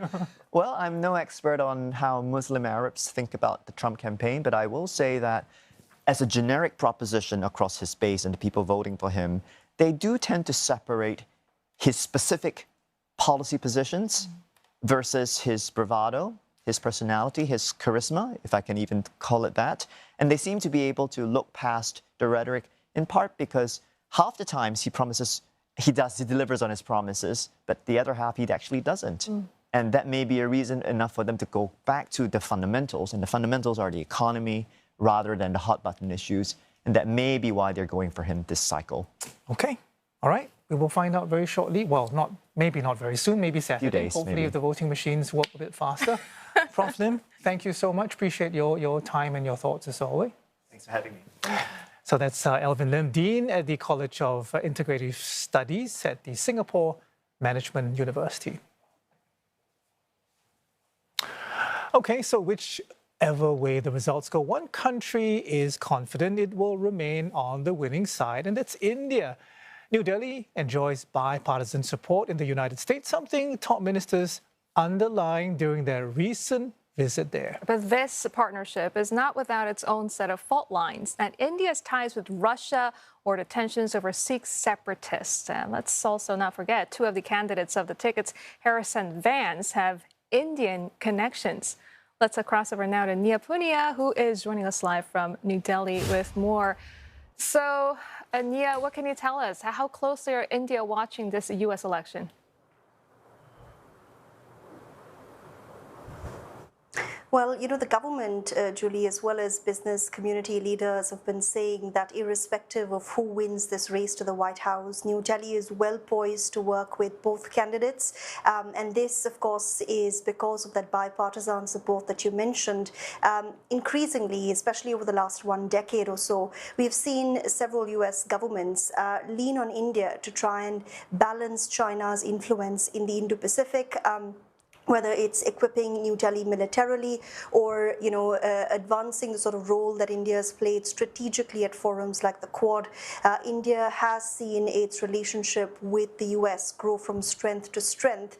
But there are some anxieties, especially among businesses and those outfits that export to the US. And this is primarily because Donald Trump, who seems to be the winning candidate so far, has said at various campaign rallies that if he wins, he will hit hard, calling India a big abuser of tariffs, even though we have seen in the last few years several American firms come to India, set up manufacturing lines here, to try and diversify their sourcing from China.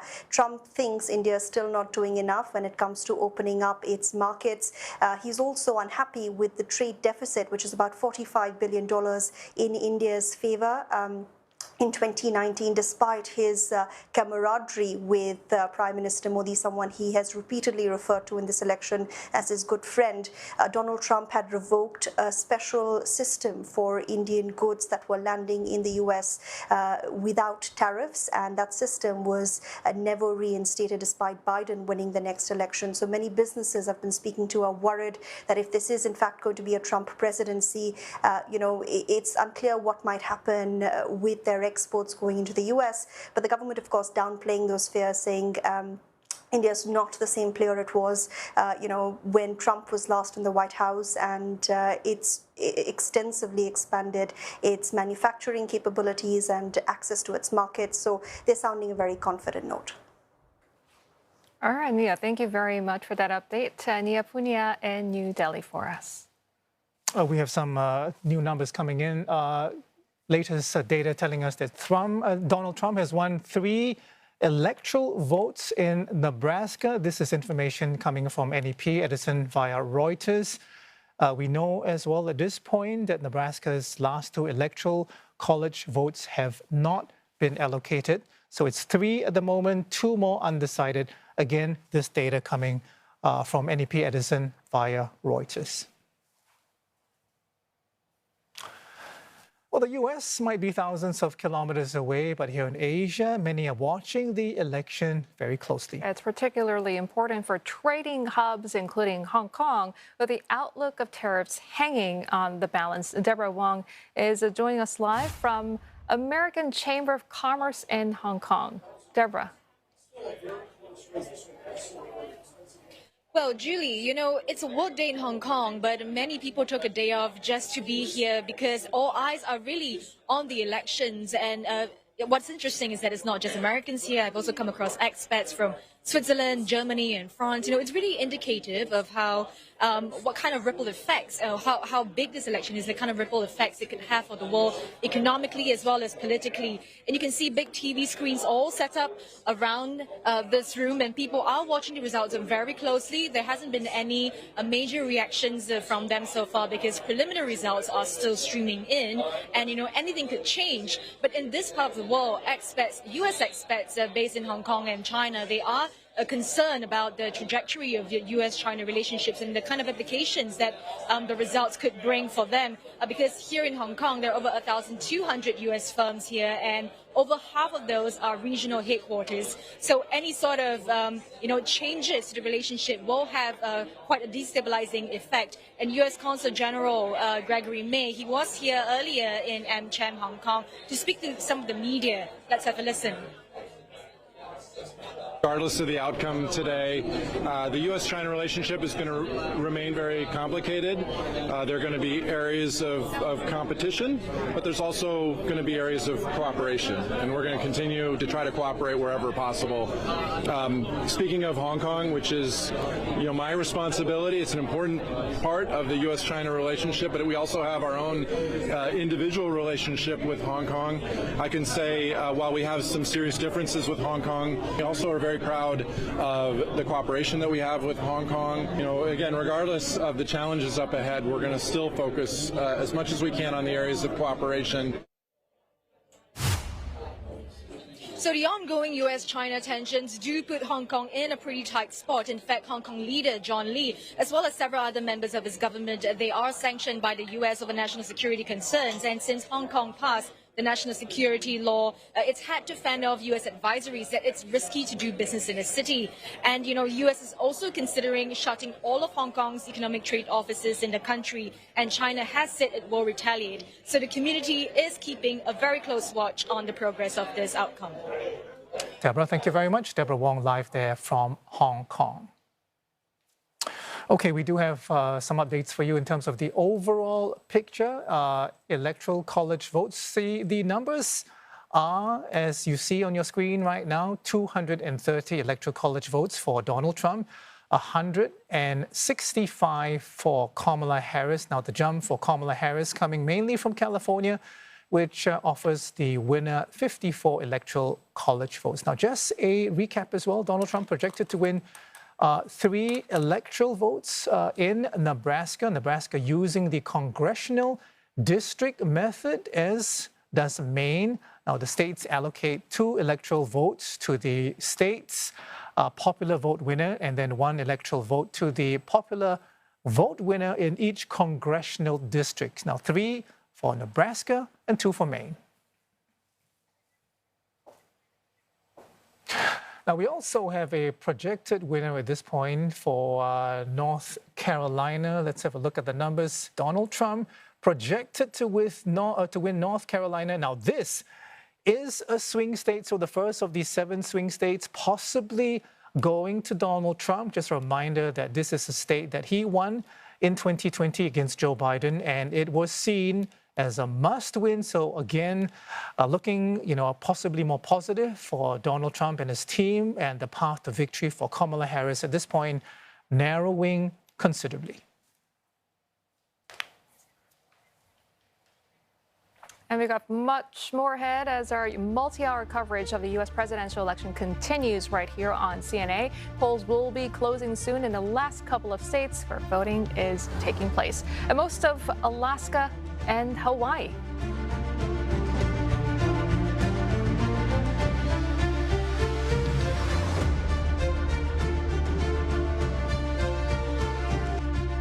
It's midnight in Washington, D.C., 1 p.m. in Singapore. I'm Arnold Gay. Former U.S. President Donald Trump projected to win the key battleground state of North Carolina, but other crucial swing states have yet to be called. That's right. And I'm Julie Yu. We are bringing you extensive coverage of what some say is the most consequential election in the history of America. And the final polls are closing, and this hour we'll have the early counting in most of Alaska and Hawaii. This is the current state of play in the battle for ballots between Democrat Vice President Kamala Harris and her Republican rival, the former President Donald Trump. Coming to you live from Washington, D.C., the battle is heating up for control of that building down there right behind me, the White House, and there is an intensity of focus now on Kamala Harris's need to hold the three blue wall states of Michigan, Wisconsin and Pennsylvania, with growing consensus that she is not going to win North Carolina or Georgia. Her path to the presidency is becoming increasingly complicated. The New York Times presidential forecast, for what it is worth, is currently projecting that Donald Trump has a 91% chance of victory in the race for the White House, and all eyes are on the state of Pennsylvania, with 84% of the vote counted in Pennsylvania. Donald Trump has a narrow lead, but it's not over for Kamala Harris in Pennsylvania yet. If you look at the numbers that are coming out of Allegheny County, which is in the environs of Pittsburgh, Kamala Harris has 59% of the vote there to Donald Trump's 39%. If you look at Chester County in Pennsylvania, in and around Philadelphia, Kamala Harris with 54% of the vote to Donald Trump's 44%. Erie County, a similar situation. Kamala Harris with 51% of the vote to Donald Trump's 47% of the vote. But still, these are very worrying hours for Democrats, and that is why Kamala Harris's head of her campaign manager, Jennifer O'Malley Dillon, has put a note out to staff members urging them to be patient, saying, "We always knew our most likely path to the presidency was going to be through those three blue wall states of Pennsylvania, Wisconsin and Michigan." The problem that Kamala Harris may soon have is that she's going to have to win all three of them if her dreams of becoming America's first president, America's first female president, are going to come to pass. Also on the top of the hour, as we began the midnight hour here in Washington, D.C., some of the television networks making it official that they believe that Donald Trump has indeed won North Carolina, which is further going to reduce Kamala Harris's possibilities and paths to victory. All right, let's get more on the two candidates vying to win the required 270 electoral college votes from a combination of the country's 50 states. Well, let's take a pulse check on how the Harris and Trump camps are reacting to early results. We have Sally Patterson standing by in Florida. But first, let's get to Nick Harper, who is live in Washington, D.C., keeping an eye on the Harris campaign. And Nick, in an email to staff, as we just heard from Simon, Harris campaign chair outlined what they're seeing in remaining states, saying that the team feels good about what they're seeing and warned that results may take, several days. But tell us about what was outlined in that note. Compare this to 4 years ago, there was 14. Yeah, Jen O'Malley's note, I think, was really an attempt to try and rally supporters, to try and say to them that all is not lost, even though the results that are coming in seem to be increasingly suggesting that the night is not going to be Kamala Harris's.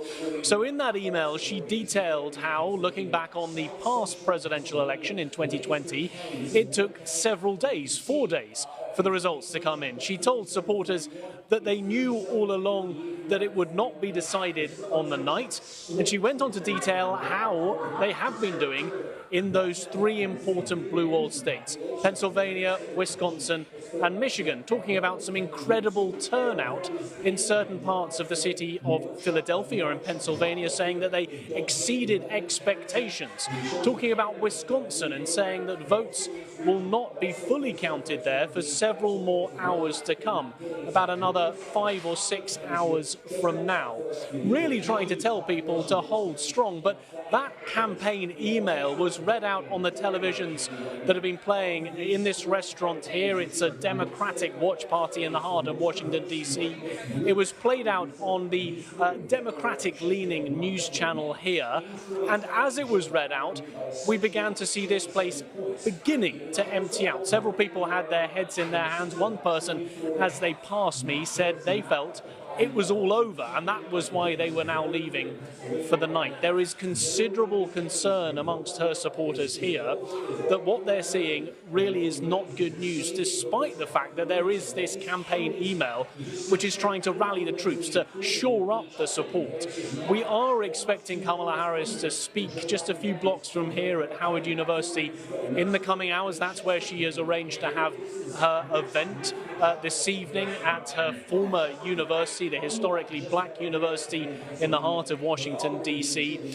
With that campaign email and with the Democrats telling supporters that it could be some time before the full picture is clear, it'll be very interesting to see what she says when she comes to speak out to supporters, whether she reiterates what we've heard in that campaign email, telling people to keep strong, to keep the faith. All right, Nick, thank you very much. Some of the anxiety, I guess, understandable. Let's get to Sally Patterson now, who is following Donald Trump's campaign.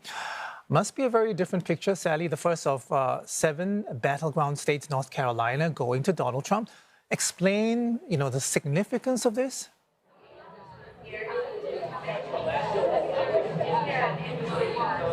Well, Arnold, just like you've been hearing from Nick there in D.C., here in Florida, people are also beginning to empty out. This room was just bustling a few hours ago, pumping music, a DJ in here, live band as well. Now there's a few hanger-ons, but basically people are heading to bed, but they're heading to bed full of hope, excitement and optimism. I've been speaking to some of the supporters here who say that this is obviously the beginning of the end. They say it's going to be Donald Trump back in the White House next year. They say the results are speaking for themselves.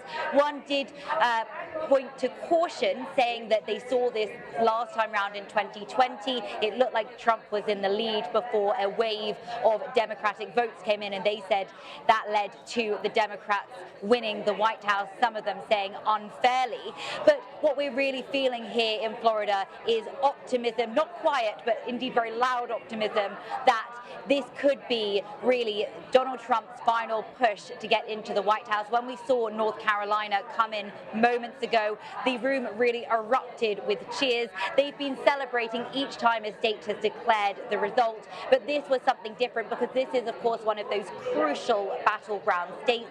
North Carolina, hoping that it's going to mark where the others will follow. Those are really telling the temperature of the feeling across the country. So a real sense of excitement here. Donald Trump is just up the road at Mar-a-Lago. That's his residence in West Palm Beach. He's got a star-studded event taking place there. He's got, for example, Elon Musk, the billionaire CEO of X, formerly known as Twitter, also Dana White, who is the CEO of UFC. Both of them have been central to his campaign. There's an expectation that Trump will speak later on at Palm Beach Convention Center, where people have been gathered for several hours waiting on what they hope will be a celebration speech.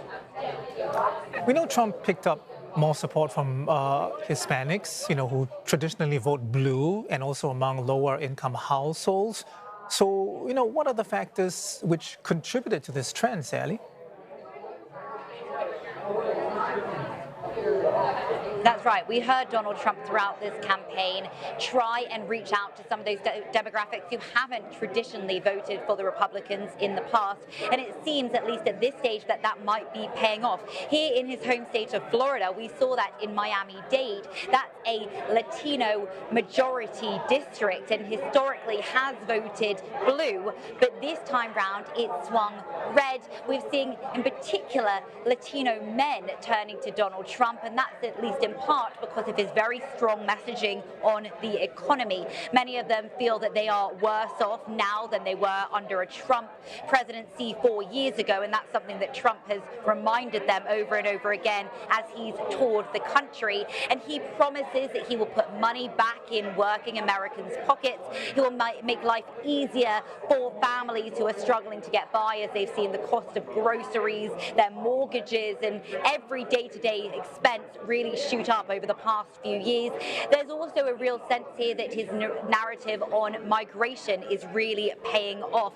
There's a difference to voters here between what they see as demographics here who are made up of migrant groups, for example, a major Cuban group here in Florida, and then what Trump deems as the illegal migrants who've come through the southern border, in particular from Mexico, and made their way up into the country. He has promised the biggest deportation of undocumented migrants on his first day in office, and he says that it needs to be American jobs for American workers, and promising to put the economy back into the hands of Americans here, and that's resonating, at least so far, with voters across the country.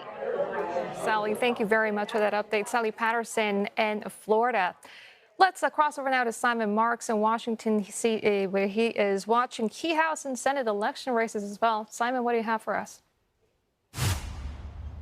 Absolutely, Julie. Just before we get to that, to give you a sense of the mountain that Kamala Harris has to climb, CBS is projecting that if she's going to win Michigan, she's got to win 52% of the remaining votes still to be counted in Michigan. If she's going to win Pennsylvania, she's got to win 57% of the remaining votes in Pennsylvania. But let's talk now about the other big story of the night. We've talked relentlessly about the presidential election, but there is also, of course, a series of congressional elections taking place across the United States. The entire House of Representatives and 34 of the 100 Senate seats are up for grabs. And my colleague Benji Haya is with me here now. He's been looking at both the races for control of the Senate and the House of Representatives. And Benji, where do things stand as we head into the early hours of Wednesday morning here? Look, Simon, if Kamala Harris can turn this around and her fortunes change and she does end up in the White House, she will become the president with a Senate that looks like it's going to be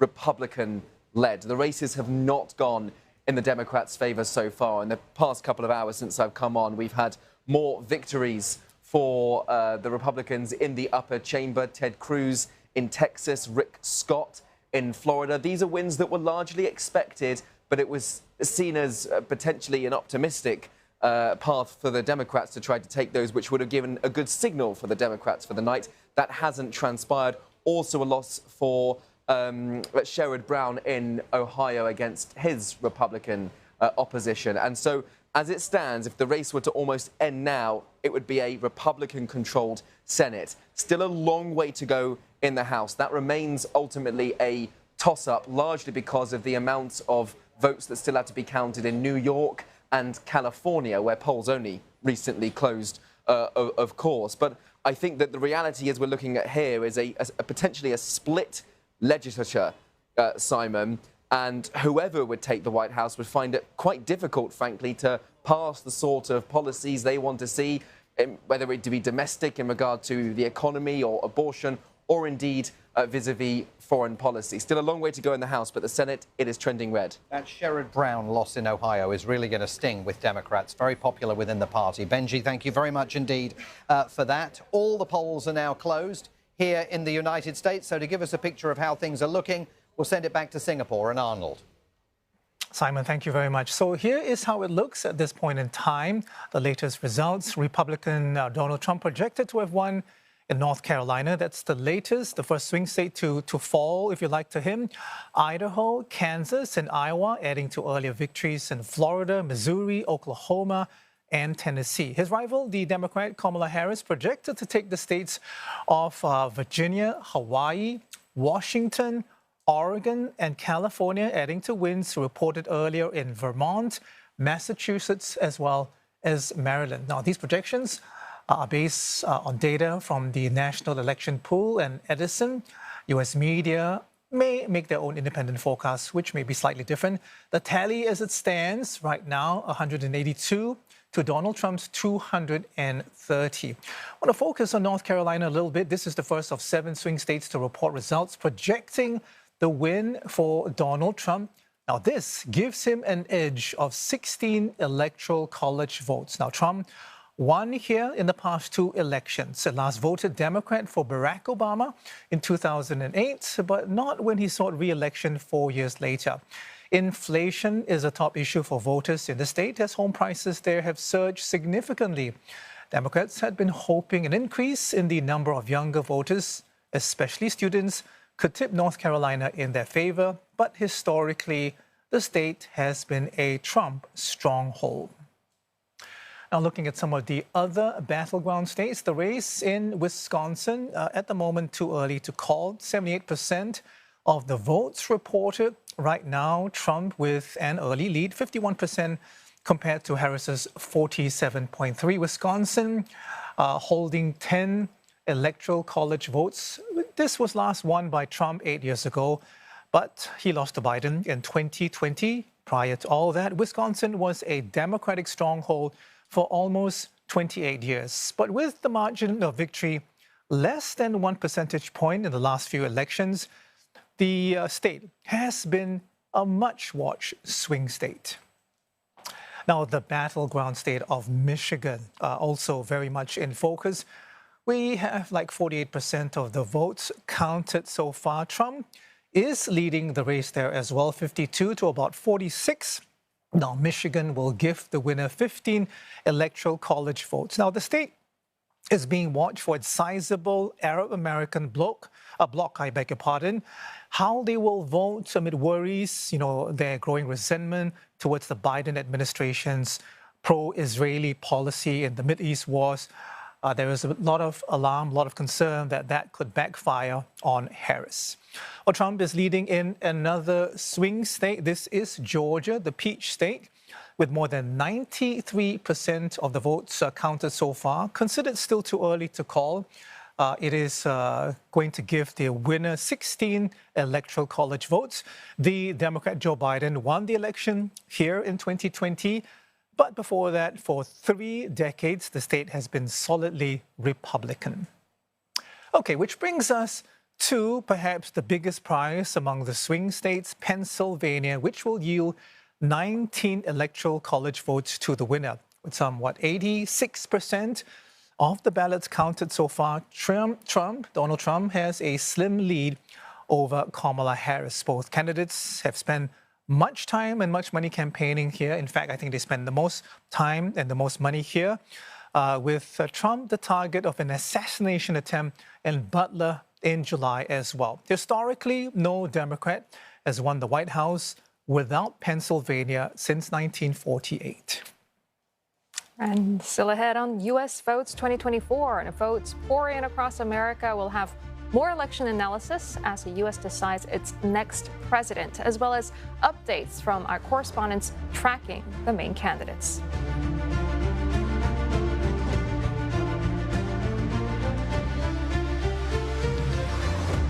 I will bring back the border security bill that Donald Trump killed. This border crisis is 20 times worse than it was in 2016.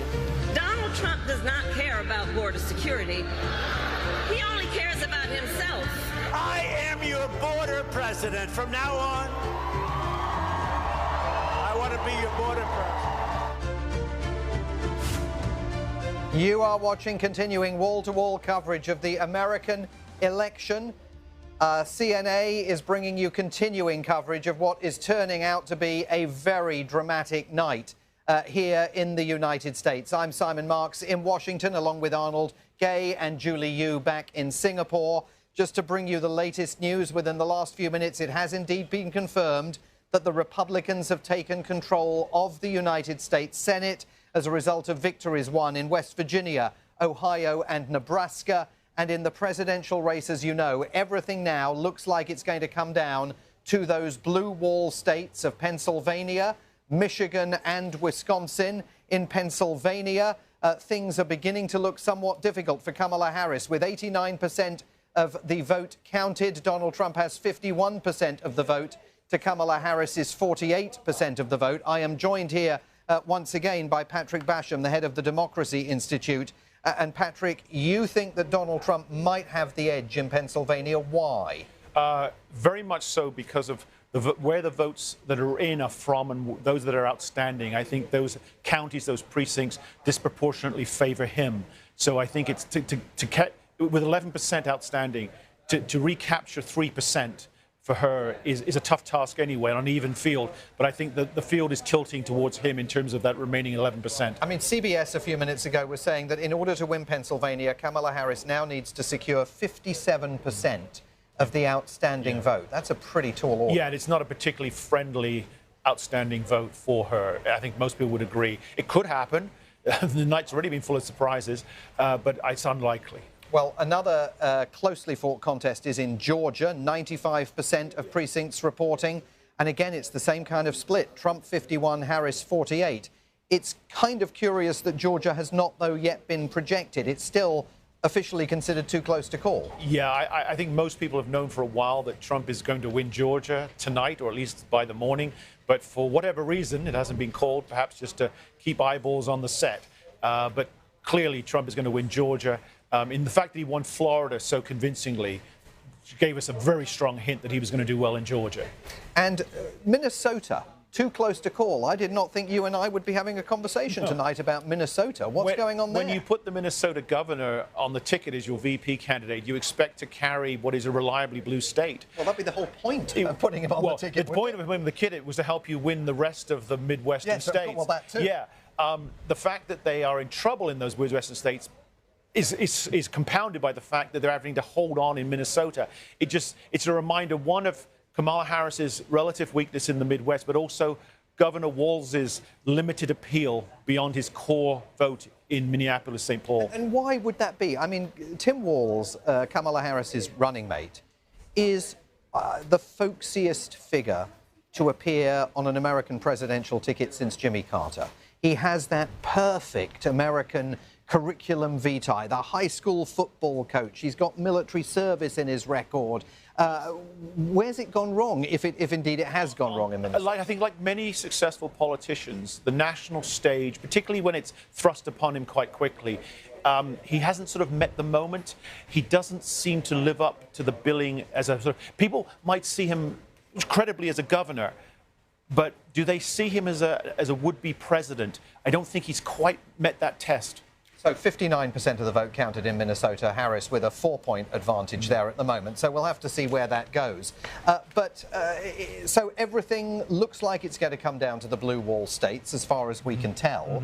Are we going to find out tonight, before morning, who the next president of the United States is going to be? Because if you think Pennsylvania may end up being projected for the Republicans, that would be the ball game, right? I'm going to couch my answer by saying I think we will know before morning, but it may not be projected formally before morning.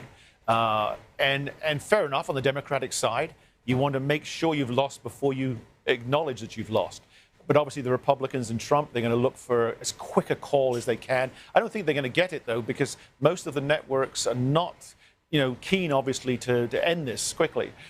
We are waiting, of course, to see what Kamala Harris and Donald Trump have to say, assuming, I'm sure they will, both in some fashion want to address their supporters tonight. Donald Trump down in West Palm Beach, Kamala Harris at Howard University, her alma mater, here in Washington, D.C. What are they going to say? Donald Trump is going to say, we've got this one, just be patient, it just needs to be official, everything's gone as we projected, expected, wanted. Kamala Harris is going to say, nobody panic. There's plenty of time. There are plenty of votes. Let's see this play out before anybody jumps to any conclusions. Patrick Basham, of the director of the Democracy Institute, thank you very much. Again, sure we'll see you in a little while. And stay with CNA for more of US votes 2024 as this dramatic evening here continues.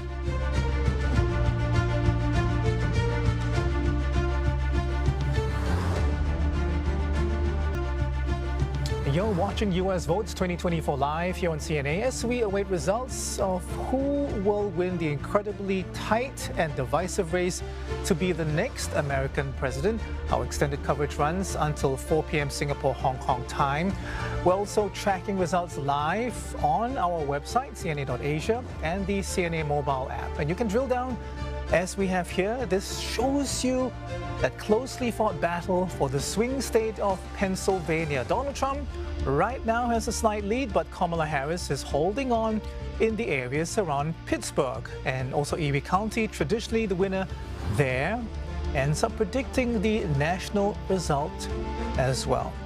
So let's recap some of the results which have come in so far in the past hour. Donald Trump has picked up North Carolina with 16 Electoral College votes. It's the first result from one of the 7 key battleground states which are critical to electoral success. Democrats had hoped to flip this traditionally Republican state.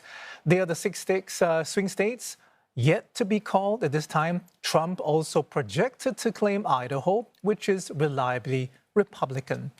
Let's look at the states that have turned blue for Kamala Harris. California, a traditional Democratic stronghold, giving Harris a big bump of 54 additional Electoral College votes. Washington State expected to go for Harris, and it did.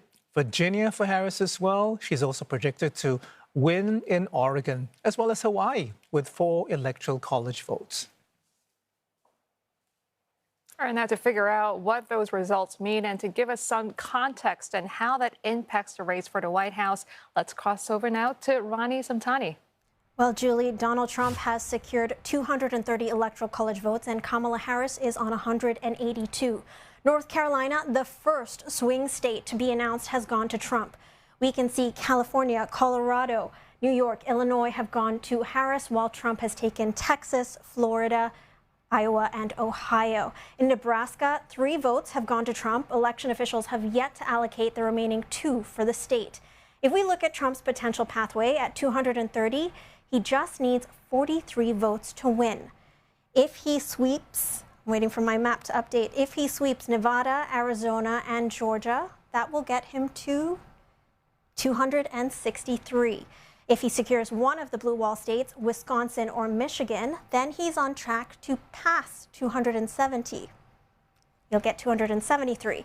Harris at 182 is more than 80 votes away from the magic number, meaning she is far off from victory. She will need to hold on to the 3 blue wall states to stop Trump in his path to 270. But looking at numbers from Reuters NEP, he is currently leading in Wisconsin, Michigan, and Pennsylvania. But of course, vote counting is still underway. As more numbers come in, I'll have more updates. Back to you, Julie, in the studio. Ronnie, I appreciate that. Thank you very much for that.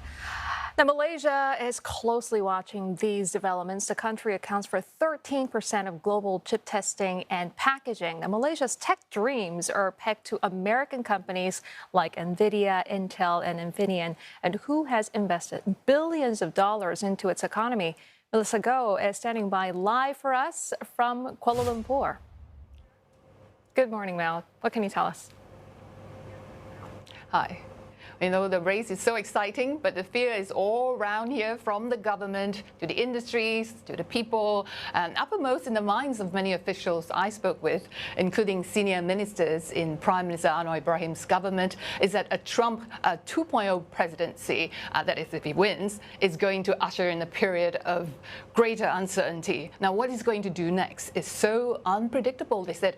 Therefore, it's going to be a lot harder to manage compared to, say, a Harris administration, they said. Now, Malaysia is one of the countries in Southeast Asia that's been maintaining trade surplus with the United States for years. In fact, it's selling more and more now to the US these days. Now, whether more Malaysian exports too will be subjected to more tariffs and other punitive measures, well, already we're seeing the solar panels from Malaysia being slapped with 9% import tariffs because they are made by essentially by Chinese companies. companies that have moved their operation out of China into South Asia, into Malaysia under the so-called China Plus One strategy to go around this U.S. trade restriction. Now, many of these companies had to scale back their production now. Some, like Jinko Solar, was forced to shut and move to other regions in the Middle East. Now, increasingly, there are concerns here that similar restrictions and tariffs will be imposed on Malaysia's semiconductor, the chip industry.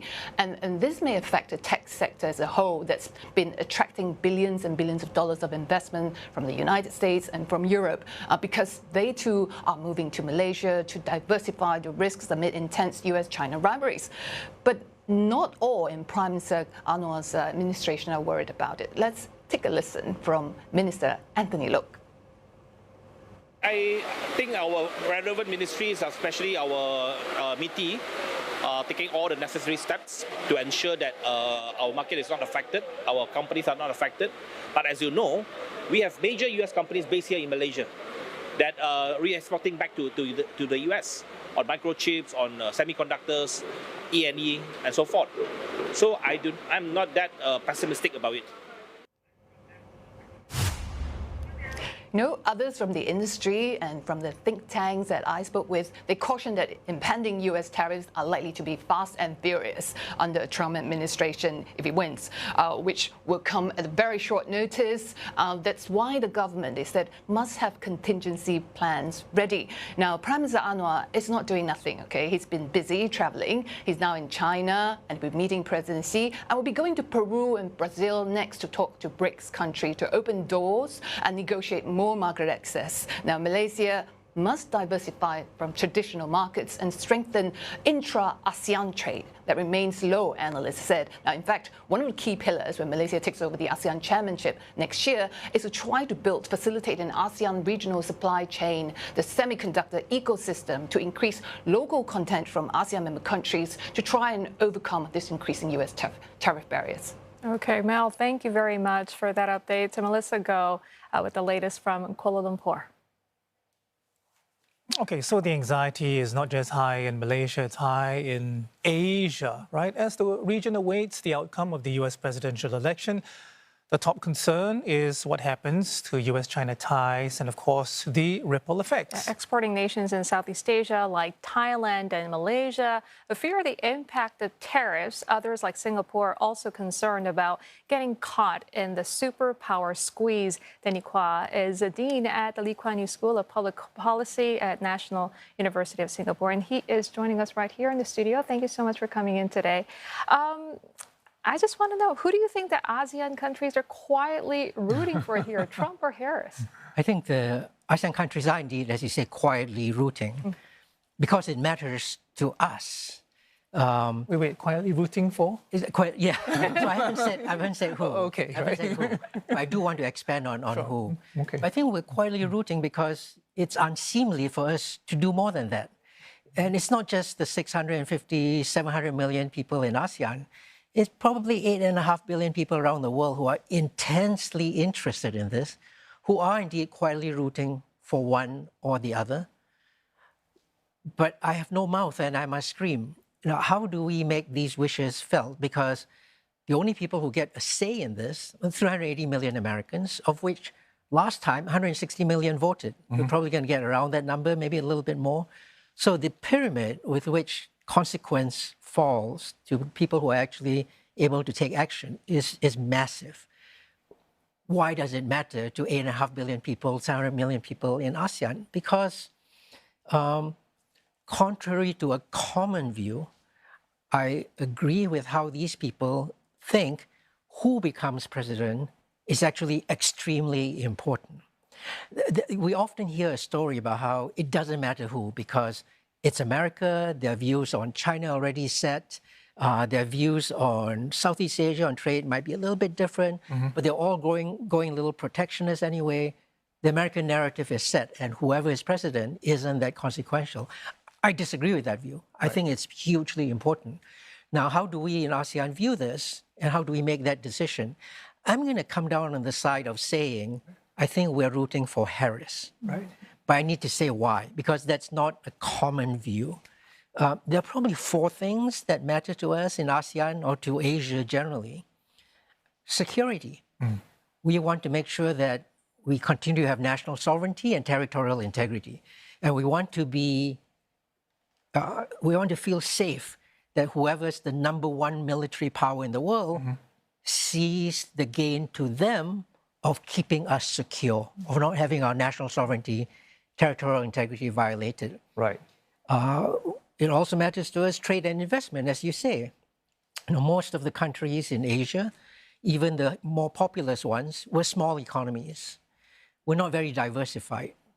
So countries like us, economies like us, we make too much of what our people can, not enough of what our people need. Trade and investment, hugely important. So we look at America and we look at who's president there, see what they can deliver to us. Right. So those are two bread and butter issues. I understand. Sorry, Dean Kwai, I hate to interrupt you, but we do have a result coming in. So, we'll continue in a moment. We just want to update everyone with this result that's just come in. My understanding is that the state of Georgia, another swing state, the Peach State, with 16 electoral college votes, has been called as well. We do not seem to have the numbers at this point, but again, Georgia, a swing state, one of the second of the 7 swing states in play. This one has also been given to Trump. He is the projected winner.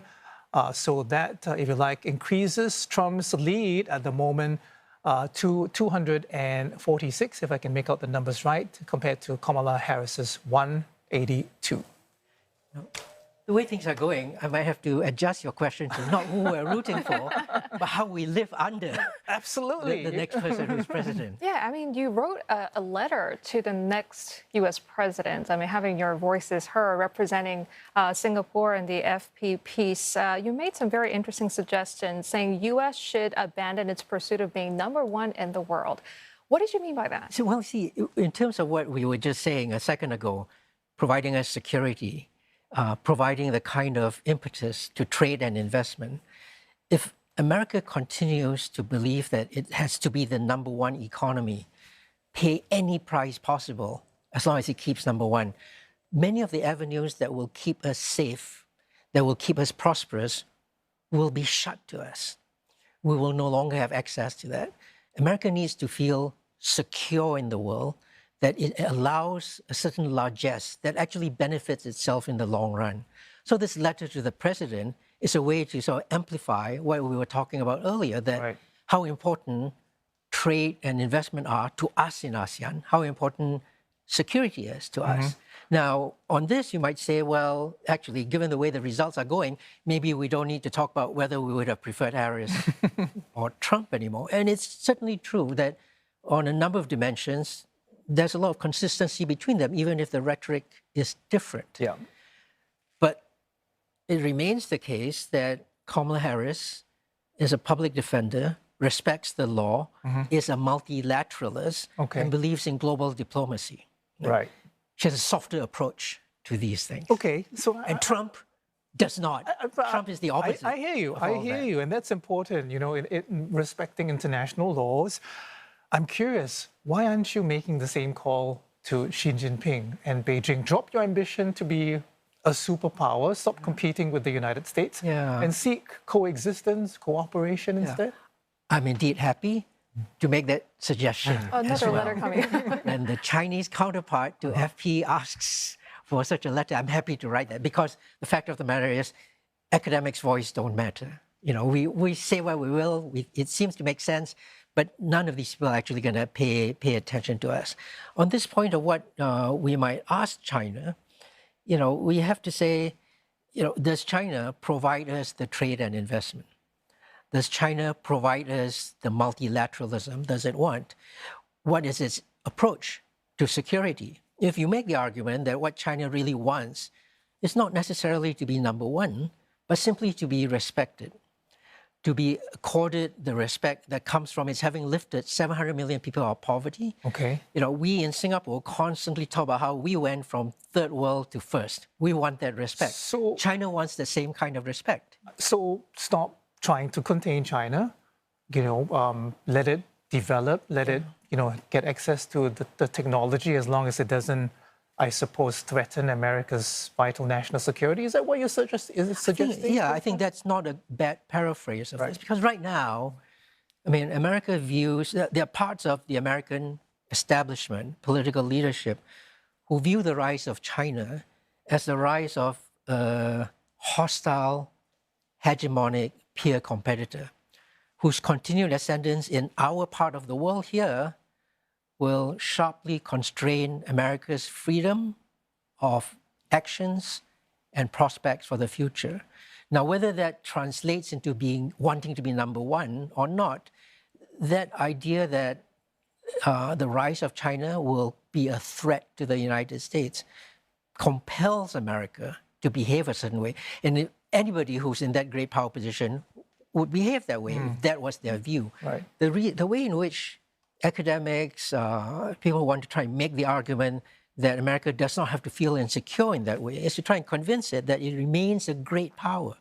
It'll be an even greater power if it's able to feel at peace in a world where there are other great powers. So, the point of that letter was to try and communicate that. For us in ASEAN, it matters to us that we are not caught in the crosshairs of great powers trying to force us to take sides. We should certainly choose what's best for us, but choosing what's best for us is not the same as aligning ourselves one way or the other. That's true. And the problem with thinking of the needs of a great power to be number one is that it forces other nations to take one side or the other. You're either with number one or you're not. Right. That's the danger. And the argument is that America is a great power. It is secure, surrounded by friends to the north and south, fish to the east and west. And it doesn't have to be number one to feel secure and prosperous. But by pursuing this single-mindedly, the idea that you will pay any price to be number one, you endanger not just yourself, but others around you.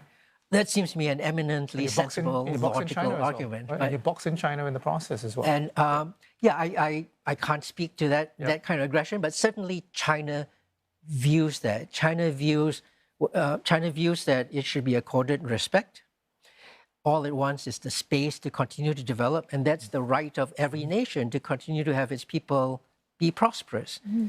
And China feels that America's actions in the South China Sea, up the Taiwan Straits, and around continental China are read by China as attempts to contain it. Okay. Wise voices in America don't use that words, don't use those words, but certainly China views that way. We have about a minute on the clock, Professor, but I mean, you mentioned a win-win outcome. What does it look like? Is that even feasible? So is that feasible? We have had win-win outcomes in history. So, 50 years ago, China was if we go back to the China-US challenge, 56 years ago, China was a dangerous country. It was broadcasting communist propaganda from Kunming throughout all of Southeast Asia. Millions of people were being killed on the streets in China through purges and urban violence. It viewed the rest of the world in antagonistic terms. It wanted to promote and export communist revolution, but at the same time that China was dangerous like that, Richard Nixon said, the world is too small, our planet is too small to let 1 billion of its most creative people live in angry isolation, cherish their fantasies, nurture their hates, threaten their neighbors. So Nixon reached out. American presidents, from Nixon through Bill Clinton, who talked about how we need to bring China into the international community, a win-win outcome was indeed forged. We forged it for 70 years. The answer to your question is yes, it is possible to imagine. We did that for a very long time. The real question is, why have we turned our backs on that? Even if it means China's military expansion or influence in international institutions, I mean, there seems to be at odds with America's interest in security. But today, America still has 100,000 military troops deployed throughout the European Union. It has 85,000 in South Korea and Japan. America is in no danger of becoming sort of encircled by anybody else. But it does view the world in this kind of zero-sum terms, and that leads to the proposition that you described, that there is that insecurity. Okay, fascinating. Dean Kwa, hopefully, someone's listening, both sides of the Pacific. And we'll have some sort of, I don't know, peaceful resolution in the months and years ahead as well. Appreciate Thank you very much. We've been speaking to Denny Kwa. Right, as we've told you, Republican Donald Trump leading in this race for the White House. It's not over yet. He hasn't reached a magic number, that 270 Electoral College votes. So Democrat Kamala Harris really needs to win those blue wall states of Pennsylvania, Michigan, and Wisconsin. Her campaign says that we won't hear from Vice President Harris tonight. Good evening, Howard. Good evening, HU. I want to say good evening to all of the Harris campaign, the campaign family. Thank you for all that you have done. Thank you for being here. Thank you for believing in the promise of America. We still have votes to count. We still have states that have not been called yet. We will continue overnight to fight to make sure that every vote is counted, that every voice has spoken. So you won't hear from the Vice President tonight,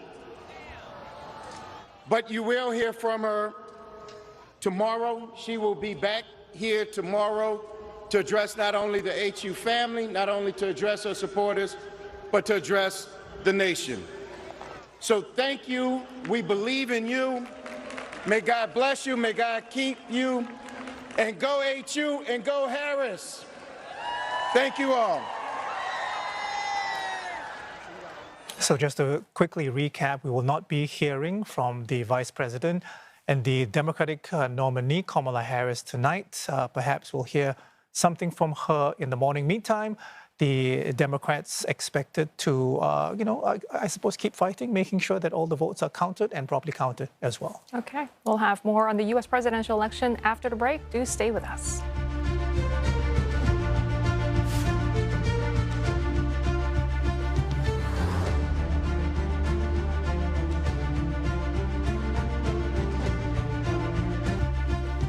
We are taking you live right now to West Palm Beach, Florida, which is the campaign HQ for Donald Trump's team. What we're hearing is that Donald Trump is going to be addressing his supporters very soon. And the reason is quite clear. He's already taken 2 of the 7 crucial swing states, pushing him ever closer to the White House. 270 is the number he needs right now. He is at 246. Once again, Donald Trump expected to address his supporters at West Palm Beach in Florida to talk about, I suppose, how close victory is, and I guess to further encourage and give his supporters reason to celebrate. We have also been hearing that the Vice President and the Democratic nominee Kamala Harris will not be speaking to her supporters or to her public or to the public anytime tonight. She may say something in the morning. That is the latest that we are hearing as far as the U.S. presidential race is concerned. All right. That being said, let's head over now to Roland Lim now, with investors starting to speculate that Donald Trump might have an edge in the race. Roland. Well, Julie, traders continue to see stock futures rally as investors start to speculate that former President Donald Trump may have an edge in the race, though it's still too close to call. Wall Street looking forward to those promised tax cuts and less corporate regulations. The Dow Jones futures currently up by more than 1%, 42,877. The S&P 500 up 1%, 5,872. Now, both candidates have picked up expected wins in safe states, but early indications that Trump is polling higher have boosted the so-called Trump trade, reflected in the dollar and the Bitcoin. The dollar index currently up by 1.27%, and Trump's tariff and immigration policy seen as inflationary by analysts, buoying the US dollar. And Bitcoin now staying below that all-time high of more than 75,060. It's currently trading at 74,437. Remember, Trump has been vocal about his support for cryptocurrencies. Over in China, China's renminbi weakening against the greenback, while stock markets both on mainland Hong Kong falling as investors lean towards the return of Donald Trump, even as preliminary counting continues. A Shanghai Composite in the lunch break is currently up by 0.16%, Shenzhen better at 0.23. However, the Hang Seng Index in Hong Kong is down by 2.5. Japanese markets continue to be in focus given their size and liquidity, and it's quite a tale. Nikkei 225 gaining as much as 2.3%. It was up by as much as 3% earlier this morning. The Japanese currency, though, weaker against the greenback by 1.32, 153.60 yen to the dollar. And the Kospi in Seoul, well, that's down 0.78%, benchmark for the tech stocks in Asia. And those are your business updates this hour. We'll keep you posted. This is US Votes 2024. All right, Roland, appreciate that. Much more ahead as our multi-hour coverage of the U.S. presidential election continues right here on CNA. Do stay with us. It's 1 o'clock in the morning here in Washington, D.C., 2 o'clock in the afternoon in Singapore. We are tracking the outcome of this roller coaster American election for you here on CNA as it develops. Republican Donald Trump edging Kamala Harris out in 2 of the 7 battlegrounds, Georgia and North Carolina. He is also ahead in the other 5 by very slim margins. I'm Simon Marks, live in the U.S. Capitol. And this is U.S. Votes 2024. We are getting a clearer picture of how the race could play out as the 2 candidates battle it out for the White House. I'm Julie Yu. And I'm Arnold Gay. Let's quickly take a look at some of the latest results, which are coming in. As Simon mentioned earlier, Donald Trump will retake the battleground state of Georgia, which he narrowly lost to Joe Biden in 2020. There are 16 electoral college votes here at stake. Trump also picking up another swing state, North Carolina. Democrats had hoped to flip this traditionally Republican state. The other 5 swing states yet to be called. Let's look at the states that have turned blue. Washington state, as expected, went to Kamala Harris. California, a traditional Democratic stronghold, giving Harris a big bump of 54 additional electoral college votes. And let's take a live look at Donald Trump's campaign watch party in West Palm Beach, Florida. We are waiting for him to give a speech soon. And also across some of the other key battleground states where the election will be decided. Caroline Malone is in Pennsylvania. The Keystone State has 19 electoral college votes. Mitch McCann with update from Michigan, the former blue wall state that was crucial to President Biden's victory in 2020. Tony Waterman tracking Arizona, which flipped blue only twice since 1952. If you want to know where this presidential race might be going, you only have to look at the scenes that developed at Howard University here in Washington, D.C. within the last half an hour. Kamala Harris thought she would be going there to her alma mater to make a victory speech.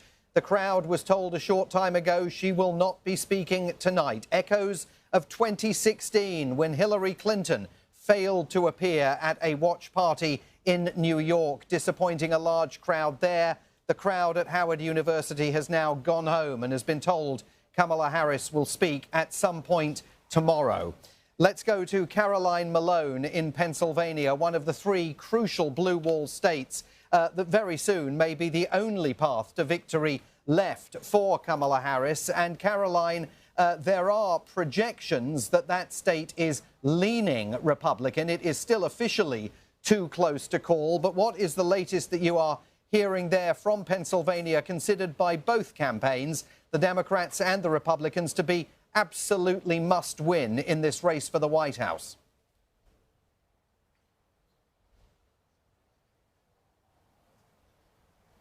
Well, absolutely. We are just outside of one of the Republican watch parties that's just cleared out for the night. It's 1 a.m. here. They've moved on to another watch party because the feeling is very optimistic among the Republicans, particularly the young Republicans that have been at this watch party. You know, we've been seeing for the last few hours that the turnout for Trump is even better than they had expected in the state of Pennsylvania. And when we look at Philadelphia itself, we're looking at about 20% support for Trump so far. Not all the votes are in, but about 80% potentially of the votes in Philadelphia. And 20% is a very strong showing for Trump. It increases the numbers that the Republicans had in previous elections. And we look at the state overall, and we're seeing that those numbers are pretty much reflected there as well. We've got, young Republicans saying that it's looking like they're going to be taking the state of Pennsylvania overall, with about 51% so far. Again, about something like 80% of the vote counted in the full state. So we could, in fact, get final results for this state in a matter of hours. But, some of the predictions, particularly from the Democrat side, clearly don't seem to have come true so far. The Democrats were saying they're going to get the minorities out to vote, and that's going to make a difference for Kamala Harris. They're going to get more women voters out, and that's going to make a difference for Kamala Harris. There's a lot of talk of, particularly the Asian American, Black American, as well as Latino voters out that will make a difference. And it appears thus far that is not so much the case. At least it's a bit more complicated for voters, and we're getting a lot more support for Trump than we had anticipated at this time of night. And the voting is actually coming in. The polls are showing that the votes are coming in a lot quicker than we thought. We thought Pennsylvania might take a matter of days to get, final results. It will take that time to get the official results, but we are getting through the election counting a lot quicker than we had anticipated as well. All right, Caroline, thank you very much. Let's go to another swing state, Michigan, where Mitch McCann has the latest polling numbers. Mitch, it's still a tight race with Harris trailing behind slightly. We know that about half, perhaps, the total expected votes have been tallied so far, with Trump narrowly in the lead. Is it still anyone's game?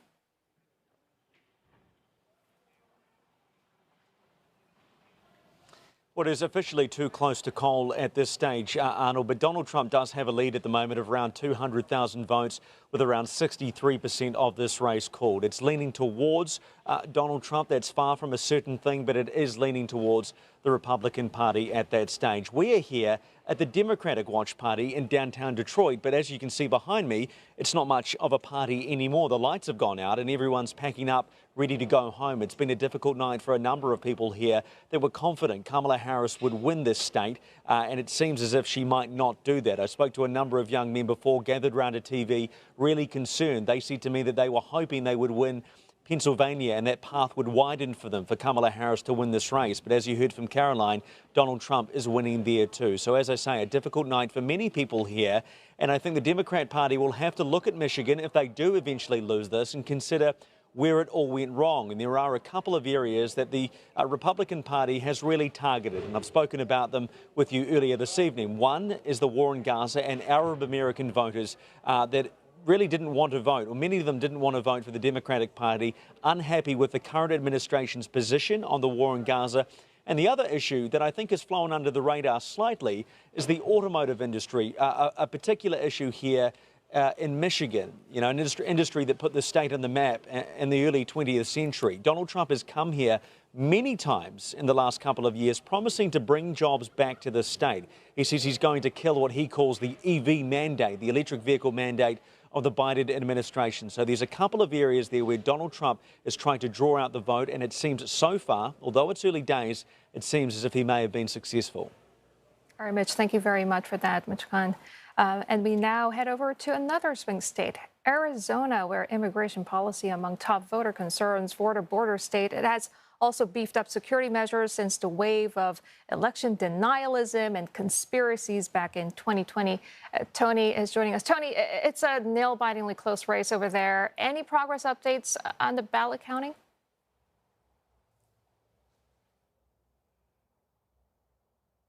Yeah, given the time difference here from the East Coast, we're a couple hours behind in our counting. Right now, we have 51% of ballots being reported, and it looks like Donald Trump has about a 13,000 vote lead over Kamala Harris. Again, it is still very early in the counting process, which is taking place, at least in Maricopa County, in this building right here behind me. But it could take many, many days before we get the final results here in Arizona. When we look at Maricopa County, which is the largest voting county in all of Arizona, the vast majority of people voting here, we just got some updated numbers from them. It looks like Kamala Harris in Maricopa County is leading Trump by 2.2 percentage points.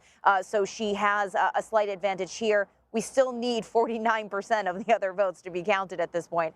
So it could be a while. You mentioned, Julie, that this was sort of the ground zero when it came to election denialism back in 2020.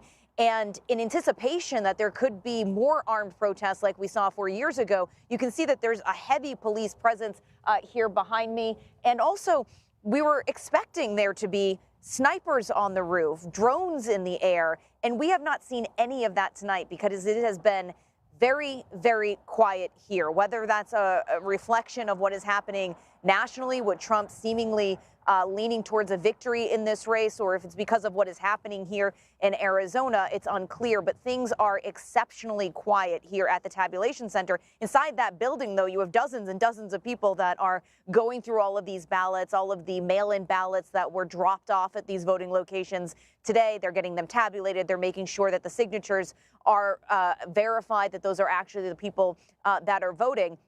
Immigration, as you also mentioned, a top issue for voters here. I think now that we see that Donald Trump perhaps is on his way to a victory, we can talk about what his immigration policy could mean for a place like Arizona.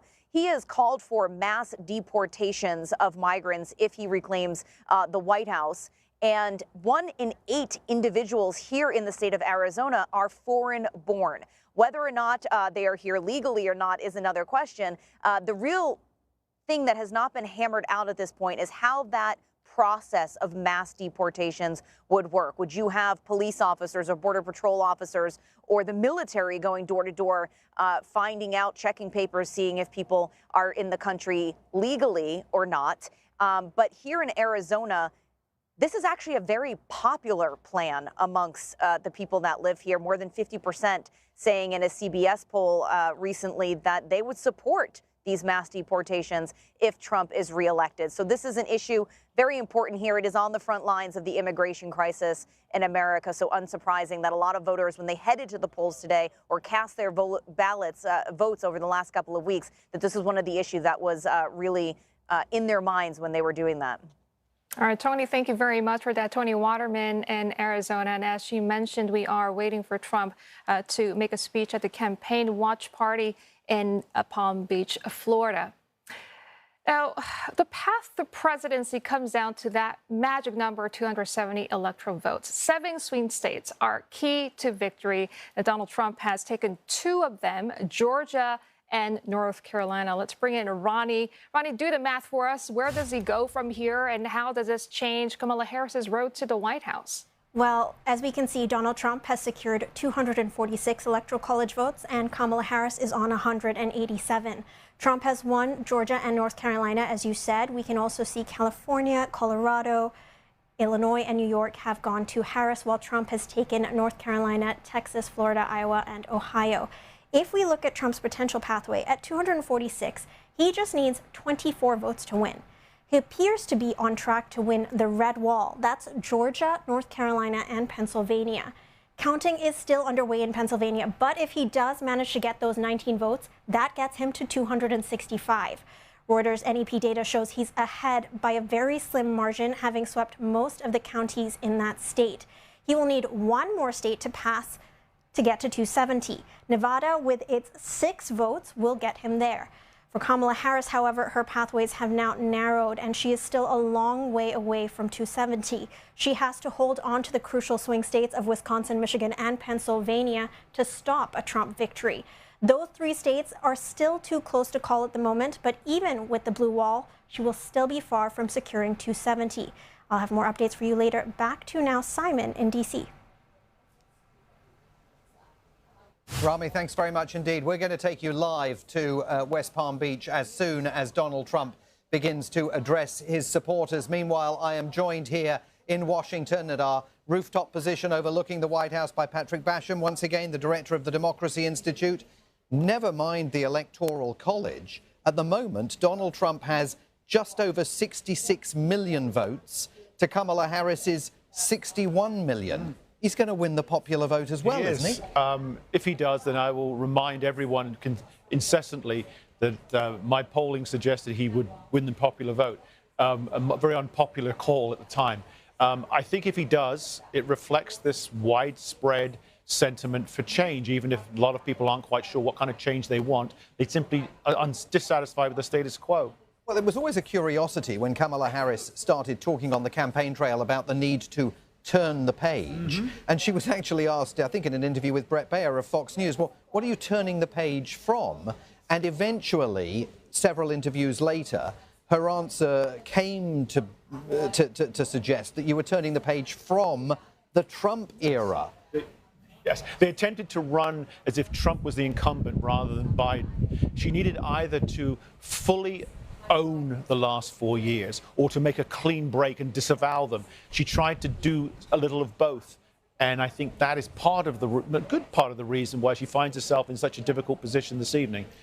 Other people find themselves in a difficult position this evening, including President Joe Biden, who viewed himself as being indispensable in the battle to save American democracy.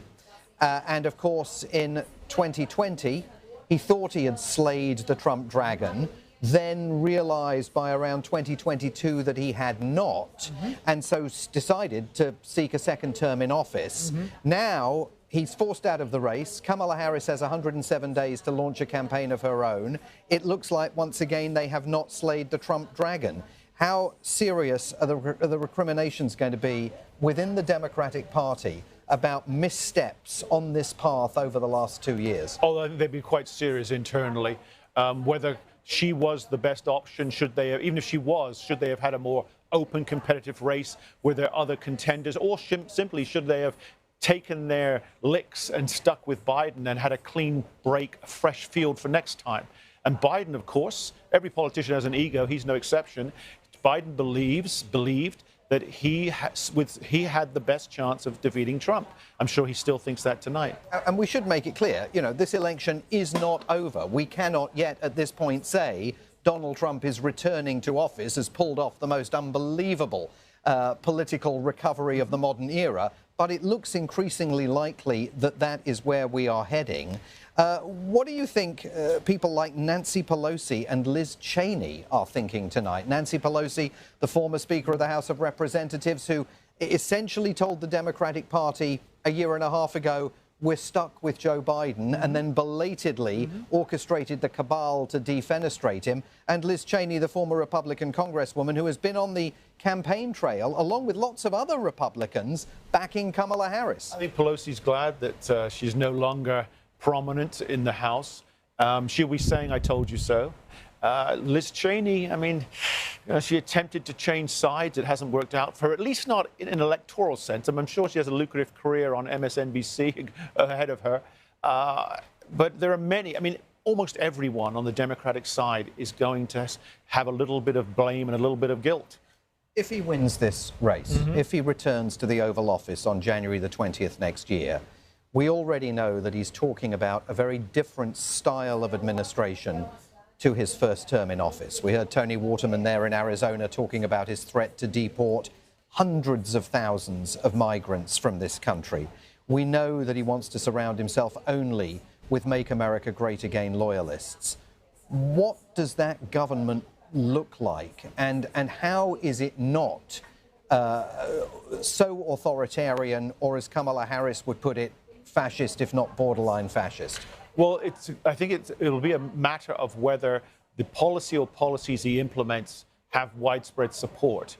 The deportation is a pretty popular policy. Now, when push comes to shove, literally, it may do, maybe that changes. Right now, most people think that's a good idea. However, beyond that, there may be other policies that don't command majority support. And then the Democratic allegations or assertions against him, they might start to bear more fruit electorally. But we already know whoever ends up in the Oval Office on January the 20th is going to be facing a Republican-controlled Senate.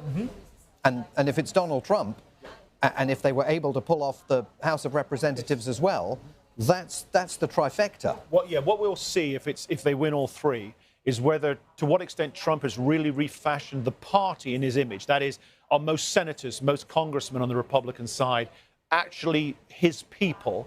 Or is it more like his first term where he was fighting with them as much as with the Democrats?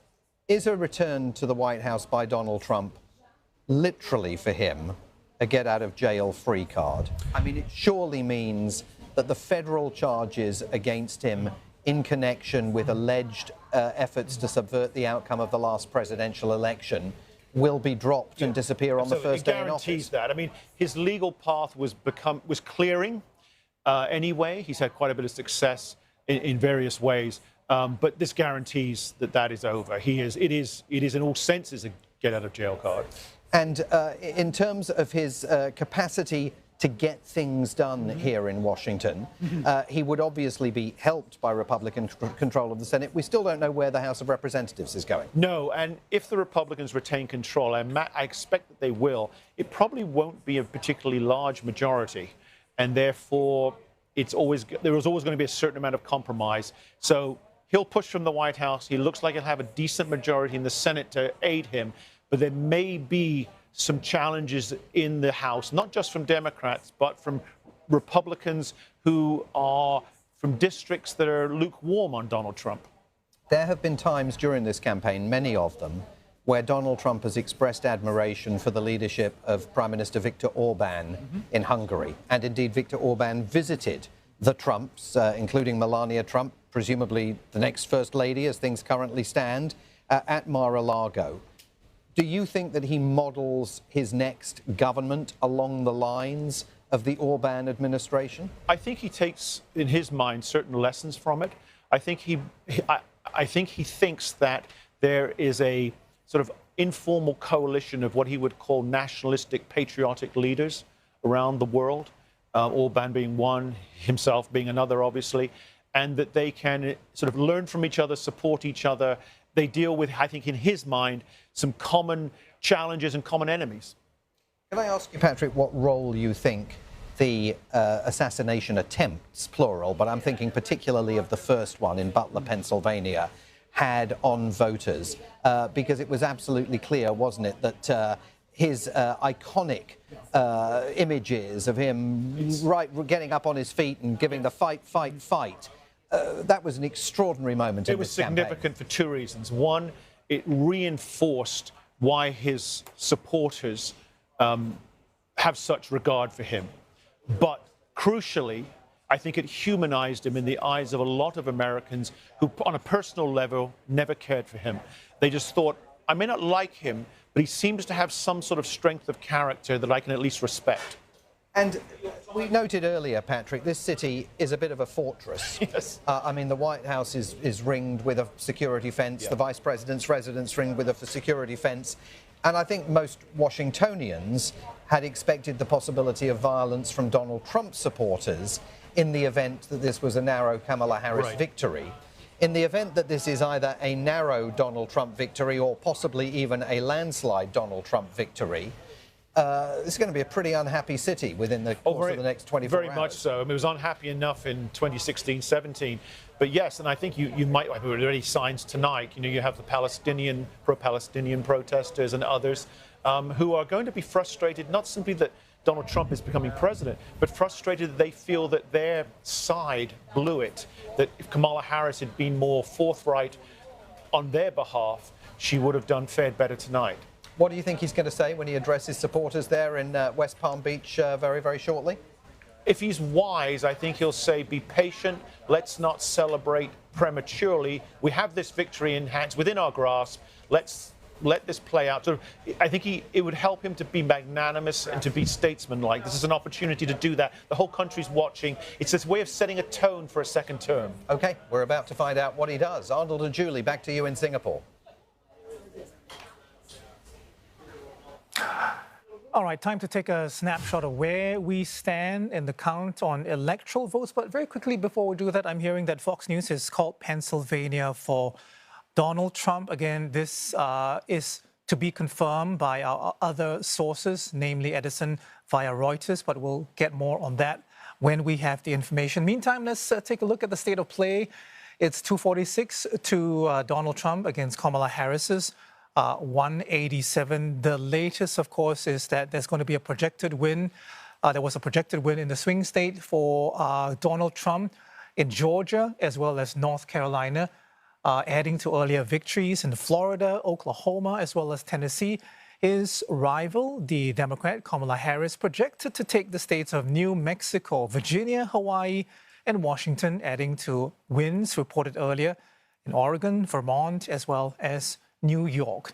Now, Georgia, the latest battleground project, is a win for Trump, giving him a crucial edge of 16 electoral college votes. Now, he managed to win back the state after losing it by a slim margin to Joe Biden in 2020. Prior to that, Georgia was solidly Republican for 3 decades. Now, the state was famously in the news in the last election after Trump was recorded on a phone call asking Georgia's Secretary of State to find enough votes so that he could win. Well, another swing state, North Carolina, also projecting a win for Trump, giving him a further 16 electoral college votes. Trump won there in the past 2 elections. North Carolina last voted Democrat for Barack Obama in 2008, but not when he sought re-election 4 years later. Well, inflation is a top issue for voters there as home prices have surged significantly. Democrats have been hoping to increase the number of young voters and hoping that that could tip North Carolina in their favor. But historically, the state has been a Trump stronghold. Again, those are the numbers. Projected winner Donald Trump for North Carolina, 16 electoral college votes with 97% of the votes counted. Looking at other battleground states, the race in Wisconsin, too early to call at this time. But again, Trump leading there 51 to about 47 with 89% of the ballots counted. 10 electoral college votes at stake. Won by Trump 8 years ago, but lost that to Biden in 2020. Prior to all that, Wisconsin was a Democratic stronghold for almost 28 years. Okay, the battleground state of Michigan still also very much in play, in focus. Still too early to call with 67% of the votes or the ballots counted. Trump is leading as well here, 52% to about 46. Michigan will give its winner 15 electoral college votes. On the poll in another swing state, Arizona, too close to call. The state has 11 electoral college votes won by Trump in 2016 over then Democratic rival Hillary Clinton, but he lost it to Joe Biden in 2020 by less than half a percentage point. Now, Arizona boasting the largest Latino population of any swing state, with Hispanic voters accounting for roughly a quarter of the electorate. Now, frustration over Biden-era policies, especially immigration, has created vulnerability for Harris. Trump has been seizing on that, playing up crime that is tied to the issue as well. There you go, 49 to 50 in favor of Trump at this point, but still too early to call. So this brings us to the biggest prize among the 7 swing states, Pennsylvania, which will yield 19 electoral college votes to the winner, with some 90%, 93% to be precise, of the ballots counted. Trump leading marginally, 51.1 to 47.8. Both candidates have spent much time and resources in Pennsylvania. In fact, it's the most in terms of resources, with Trump the target of an assassination attempt in Butler in July as well. It's worth noting that historically, no Democrat has won the White House without Pennsylvania since 1948. Okay, we take a break, but still to come on US Votes 2024, more election insights. As we wait for more ballots to be counted, we will also dive into America's biggest rival, China, and how tensions between the two could impact the rest of Asia.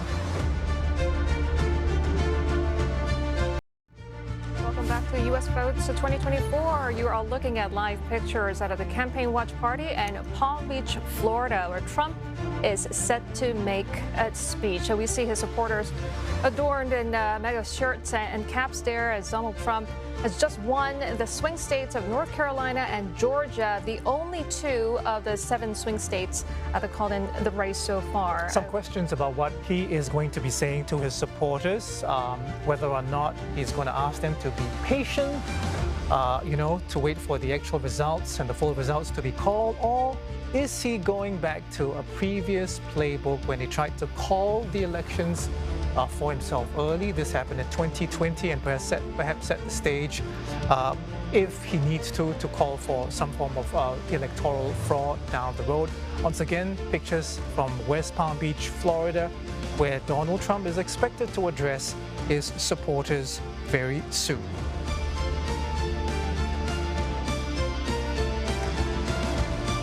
Okay, just want to welcome our guests now to take in the latest. We welcome back Dean Danny Quah.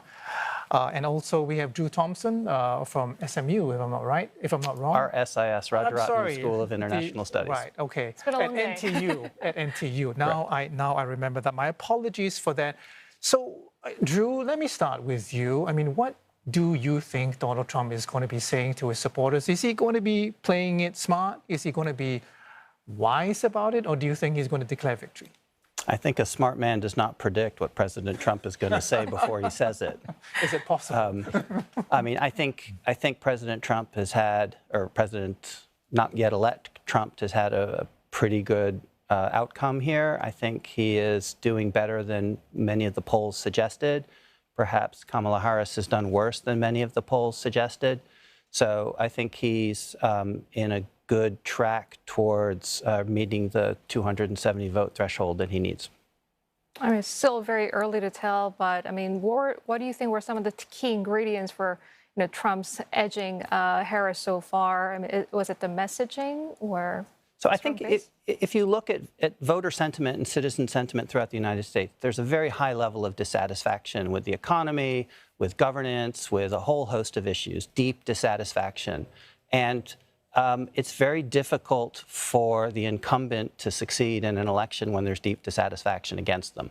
So Harris, I think, was really running uphill from the get-go, and it was difficult for her to distance herself from President Biden.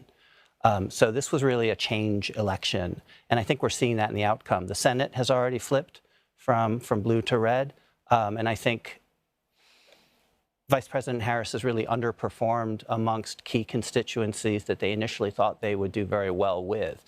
Certain groups like Hispanics in particular, African Americans have not turned out in the numbers that were expected. Mm-hmm. So I think you've got a strong call for change, right, and Trump represents the candidate for change in this cycle. Okay. How confirmed are the results, do you think? Can she be able to turn this around? What are your thoughts? I still hold hope that of the 3 Rust Belt states that are the swing states here, they're not completed. That's not finished. And everything else that's happened has been according to what pundits have expected. Mm-hmm.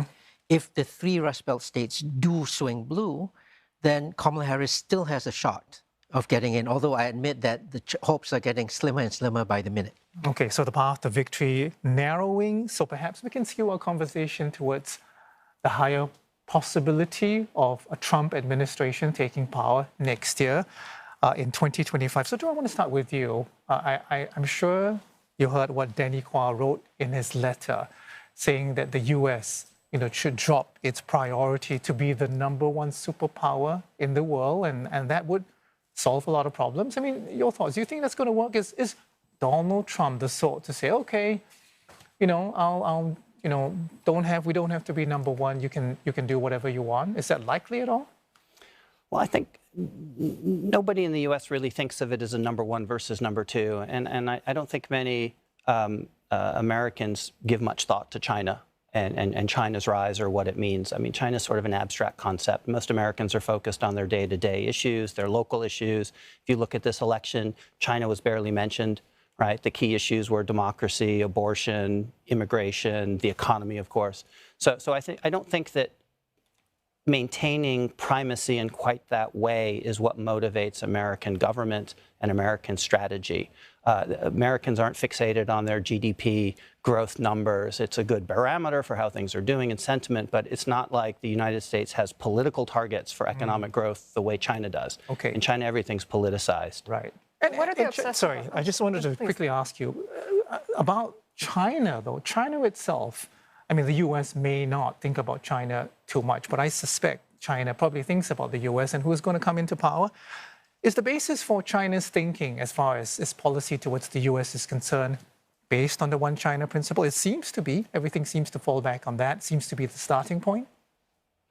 So I mean, China has its one China principle, and that's primarily focused at its territorial integrity and Taiwan being a part of China. But the United States does not subscribe to that. The United States subscribes to its own one China policy. And that's very distinct from even China's one China policy. So you don't have common ground there in particular. And I think China would like the U.S. to be in a different place, but it's not going to change the current status quo. So I think going forward, the Trump administration is going to have to manage a relationship with China, just as China is going to have to manage a relationship with a new administration, which it has to do every 4 or 8 years. So I don't think this is a surprise to anybody. The advantage they now have is that President Trump is a relatively known entity. They'll get a sense as things develop what his advisors will be and their outlook, but I think we have a fairly good sense of the type that he might surround himself by, and this is going to present challenges for China.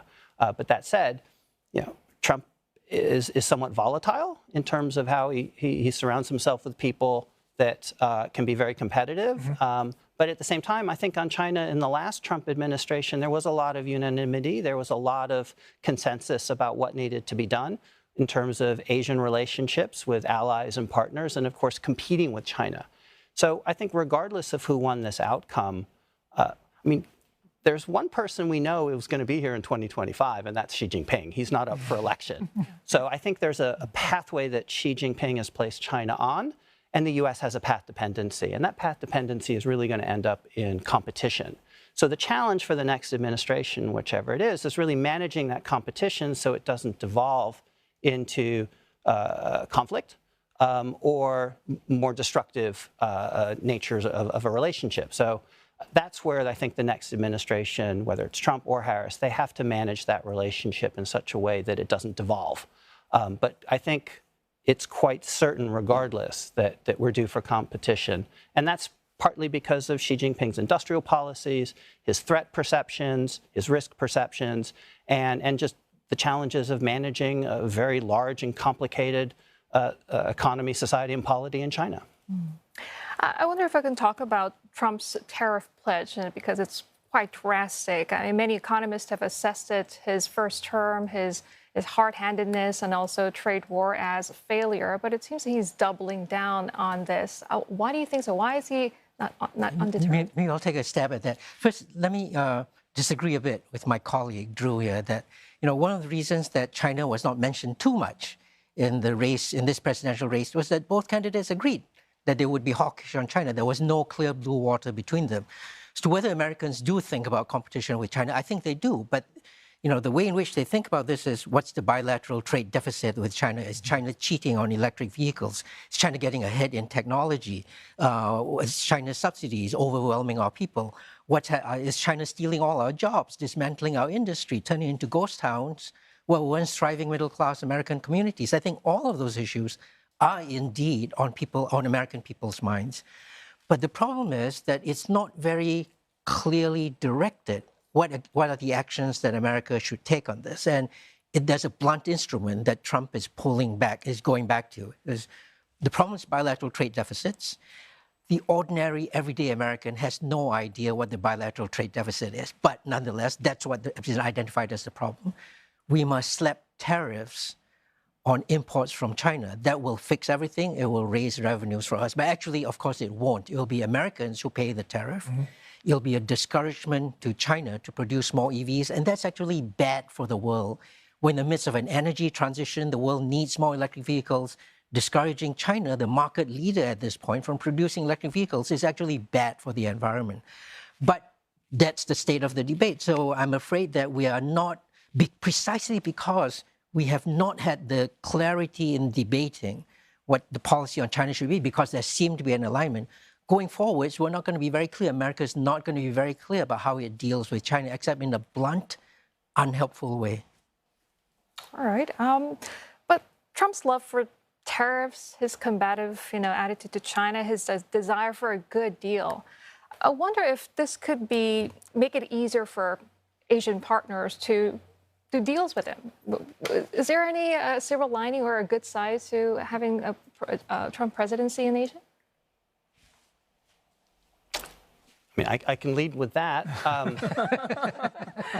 I think Trump can be very volatile, but he's also willing to accept risk and engage in negotiations and discussions that create opportunities for other countries. Of course, anytime you enter into negotiations, there's an element of risk. But Trump is very risk tolerant. I mean, that's part of his business background, right? To make money, you got to risk capital. So I think for smaller states, whether it's a small country or middle power, I think if they exercise their agency, there's potential opportunities. And whether that's to cutting a trade deal where you can reduce your tariffs. I mean, Trump entered into good faith negotiations with China in 2015-16 to try to make a more equitable trade relationship. It wasn't about the deficit, which, as any good economist will tell you, is not the issue. But for him, it was more of a heuristic device. It was a way to really mobilize people around the inequities of the bilateral relationship. So it wasn't really an economic argument, it was a political argument. So he really entered into that effort with China to fundamentally change and stabilize the economic relationship. And he used tariffs as a real incentive to get China to come to the table. And ultimately, they were unsuccessful in cutting a deal, but they went into it in good faith. And because they couldn't cut a deal, the tariffs stuck. But I think what's worth noting is those tariffs were then maintained and then even increased under Biden. So I don't think Trump is going to come in with a massive destabilization program. He likes to go in hard. He likes to go in with a maximalist position. He's negotiating. So then is he going to there'll try be again? opportunities. Do you think he's going to try again and get China on board with whatever his master plan is going to be? My guess is he's open to it. The real question is, how much flexibility does Xi Jinping really have to open up his economy and his market to U.S. companies? How wedded to industrial policies is Xi Jinping now with things like Made in China 2025, dual circulation? I mean, these are essentially discriminatory trade policies that reduce other countries' access into China's market, and they're written into the 5-year plans. So how much can he give up? And the answer is very little. Okay, that's a good point, though. But there is another component here, and I want to ask you, Dean Kwa, because we know that the Chinese economy is struggling a little bit still. There's, stimulus programs have been announced, fiscal programs have been announced, but is it also, the case that perhaps China needs the investments, needs, more from the U.S., and that would put, as Drew was saying, the U.S. in an advantageous position? I think China will always need more investment in this regard, because we have to remember China is a huge place. And the part of China that we see is basically East Coast Tier 1 cities at the frontier of global industry. Remember when China was growing and everyone said, oh, China's growth will not be sustained because it is an unbalanced growth? Well, China's slowdown is an unbalanced slowdown. There are parts of China that are continually booming from industries that are just catching up. And there's parts of China that are in transition to a different kind of model. I wonder if I may also pick up on the idea that, there is space for other nations to come in a China plus one kind of strategy, if indeed the American animus is towards China. I don't think it is. I agree with Drew on this. It's about economic performance. So if you're an economy, it doesn't matter what your name is eventually, you are outperforming in a way that seems unfair, you will come into our focus. This happened with Vietnam at the beginning of the first Trump administration. This happened with Japan in the 1980s and 1990s. Neither of those countries was named China, but they nonetheless attracted American ire for what seemed to be unfair economic practice. So for those of us in ASEAN who think that it's a convenient time now to come into a China plus one strategy, we will at some point be accused of, there's whitewashing and greenwashing. We will be accused of chain washing. We will be accused of taking China's exports, processing it through the supply chain and re-exporting to the United States. And the United States will not be oblivious to that. So I think if there is a China plus one strategy, it's not going to be sustained. We need to be mindful of how we re-engineer our own economies in the global supply chain. All right, we wish we had more time to have this very exciting conversation, but we'll have to leave it there for now. Gentlemen, thank you very much for coming in today on this very exciting day. Danny Kwa from the Lee Kuan Yew School of Public Policy at NUS, and also Drew Thompson. He's been here in the studio for sharing that insight with us in the show. Let's cross over now to Roland Lim as investors start to speculate that Donald Trump might have an edge in the race. Roland, what can you tell us? Julie, U.S. stock futures continue to rally as investors bet that former President Donald Trump may have an edge in the race, though it's still too close to call. Wall Street looking forward to promised tax cuts and less corporate regulation. The Dow futures is currently 1.65% up. S&P 500 futures 1.5% in the green. Both candidates have picked up expected wins in safe states, but with Trump expanding his lead, this boosted the so-called Trump trade, reflected in the dollar and Bitcoin. US dollar index currently up by 1.7%, nearly 105.17, and Bitcoin and Trump tariff, of course, and immigration policy seen as inflationary by analysts, buoying the dollar. Bitcoin hitting an all-time high, rising to 75,317, surpassing its all-time high earlier of 75,060. Now, Trump has been vocal about his support for cryptocurrencies. Over in China, stock markets on the mainland are giving up on earlier gains, while Hong Kong shares falling as investors lean toward the return of Donald Trump, even as preliminary counting continues. Shanghai Composite out of the lunch break is underwater, 3,385 points, and Shenzhen too, 11,000 points as we speak. A Chinese renminbi weakening as well against the greenback, China seen as the front line of tariffs with Trump 2.0. The Japanese markets continue to be in focus given their size and liquidity. In Tokyo, the Nikkei 225 gained as much as 3%, but has closed the day 2.6% in the green. The Japanese currency also weaker by 1.64, 154.11 to the dollar. In Seoul, Kospi closing nearly 0.75% in the red. And that is your business update at this hour. We'll have more coverage on U.S. votes 2024 after the break.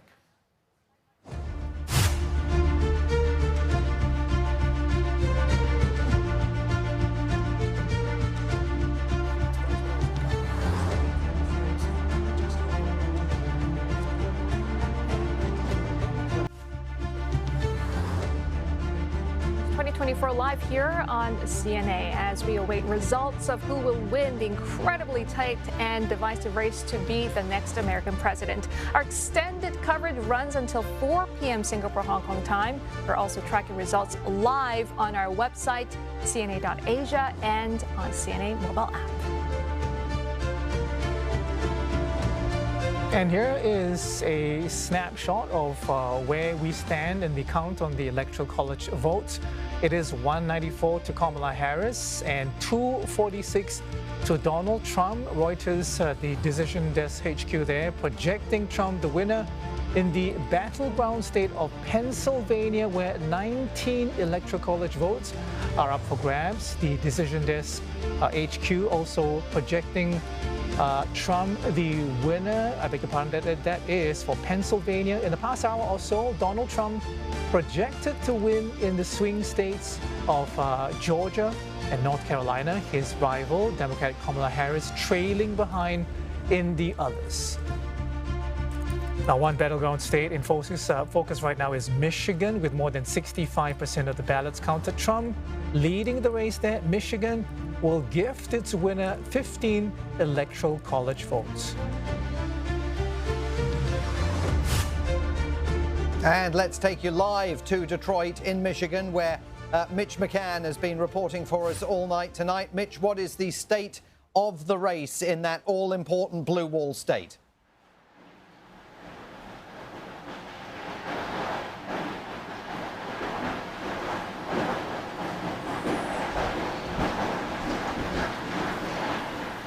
Mitch McCann in Detroit, Michigan. If you can hear me, wondering if you can bring us up to date on the state of the race in that all-important blue wall state, because Kamala Harris now needs every single vote she can possibly find if she's going to head off the imminent possibility of Donald Trump becoming this country's president-elect. Lost audio. I think we don't have Mitch McCann at the moment there in Michigan, not able to hear me at the moment. But it is absolutely clear as we look at these live pictures from the convention center in West Palm Beach, Florida, that group of Donald Trump Make America Great Again supporters who have gathered there all night, now waiting for the former president, possibly soon to be the president-elect, to address them, are convinced that their man has won this election. One television network here in the United States, the reliably sympathetic to Donald Trump, Fox News, has now projected that he has indeed not only won enough support in the battleground states, but as a result of that has won this election outright. But no other television network yet here has made that projection. But in West Palm Beach, Florida tonight, those Trump supporters are going to be giving Donald Trump a hero's welcome. They believe that they are witnessing a political comeback for the ages as the former president of the United States prepares to almost certainly declare victory in this election campaign when he walks into that room shortly. Let's go back to Detroit. Mitch McCann, I think, can now hear me. And Mitch, give us a sense of what's taking place in terms of the outcome in Michigan, because it is all obviously now absolutely vital for Kamala Harris. Her path to success in this election has all but evaporated. But what's the picture from there?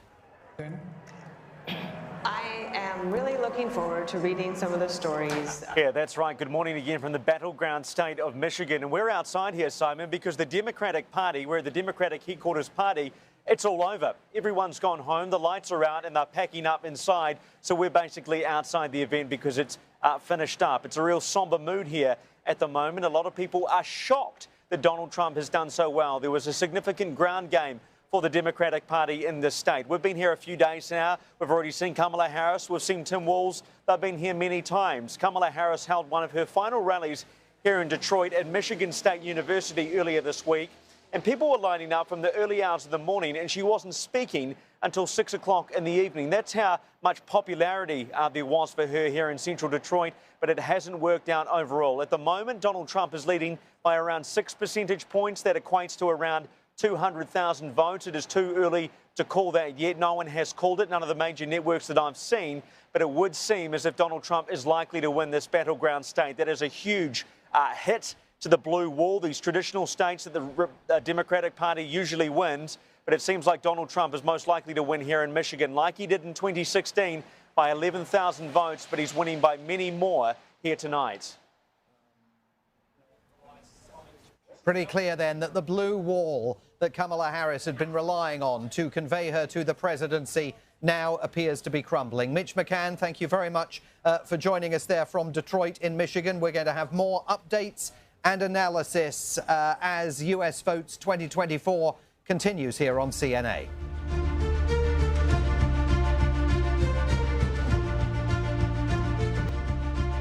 It is past 2 o'clock in the morning in Washington, D.C., 3 p.m. here in Singapore. I'm Arnold Gay.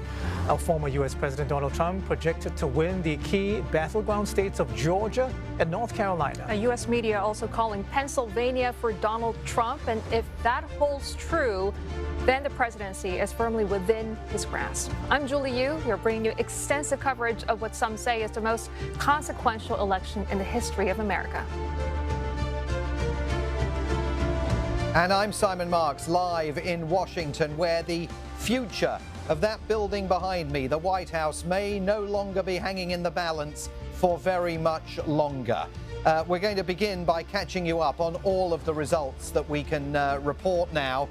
Donald Trump, as you know, leading this race, absolutely leading it as vote counting continues, especially in key battleground states. The electoral vote count now is 246 for Donald Trump and 194 for Kamala Harris. Remember, one of those two candidates needs 270 to win it, and Republicans are increasingly confident that that is going to prove to be Donald Trump.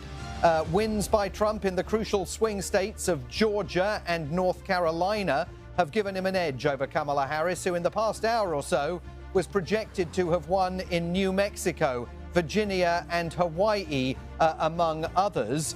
Georgia, the latest battleground to project a win for Trump, giving him a crucial edge of 16 electoral votes. Prior to that, Georgia was solidly Republican for 3 decades. Another swing state, North Carolina, also projecting a win for Trump. That gives him a further 16 electoral college votes. Trump, remember, won in North Carolina in the past 2 elections and wins again in his third. A couple of other swing states that we're watching. Arizona, the race there still too close to call. The state has 11 electoral votes. It was won by Trump in 2016 over then Democrat nominee Hillary Clinton, but he lost it to Joe Biden in 2020 by less than half a percentage point. Arizona boasts the largest Latino population of any swing state, with Hispanic voters accounting for roughly a quarter of the electorate there. And the biggest prize among the swing states, of course, Pennsylvania. It will yield 19 electoral votes to the winner. With some 95% of the ballots counted, Trump has a marginal lead over Kamala Harris. You can see there, 50.9 to 48%. Both candidates spent enormous amounts of time and money in Pennsylvania, with Trump, of course, the target of an assassination attempt in the town of Butler back in July. Historically, no Democrat has won the White House without Pennsylvania since 1948.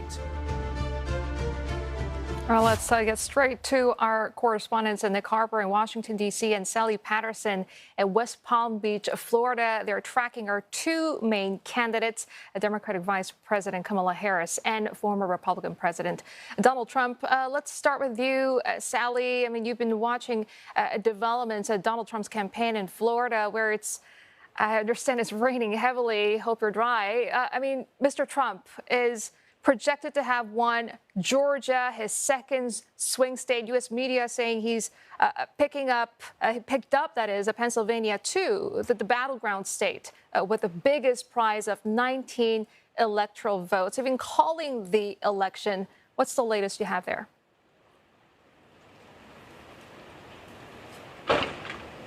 Well, a tropical storm here in Florida, and it looks like a political storm as well. We are starting to get a sense here in the U.S. of who might be the winner of this presidential election, and Donald Trump is pretty confident that it's going to be him. We're expecting to hear from him himself in the coming moments. He's moved from the Mar-a-Lago estate, where he's based here in West Palm Beach, and he's moved over to the Palm Beach Convention Center, where a party has been taking place for several hours now, waiting for their candidate to turn up and address them. There's been a pretty confident air throughout the evening there, but now things have really heated up, and now there's pure delight, especially since we've heard some of those major results being declared, Georgia in particular, getting everyone incredibly excited. And then, as you say, we had Fox News declare that the former president, Donald Trump, is going to be the next president of the White House, the 47th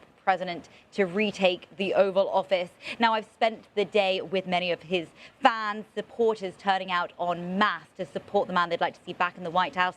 They say that he has led the best campaign they've seen so far. They say he's going to make the economy strong again. He's going to put the country back on an international stage, and he's going to deal with the crisis playing out on America's borders. Certainly a jubilant feeling here in Florida. All right, Sally, thank you very much. Let's get to Nick Harper now, who is live in Washington, D.C., keeping an eye on the Harris campaign. Nick, the vice president, we know, not planning on, addressing the public or supporters tonight. Can you tell us about the mood, though? How much has it shifted? And I guess the important question, does Harris still have a path, as narrow as it may be, to the White House through the northern battleground states?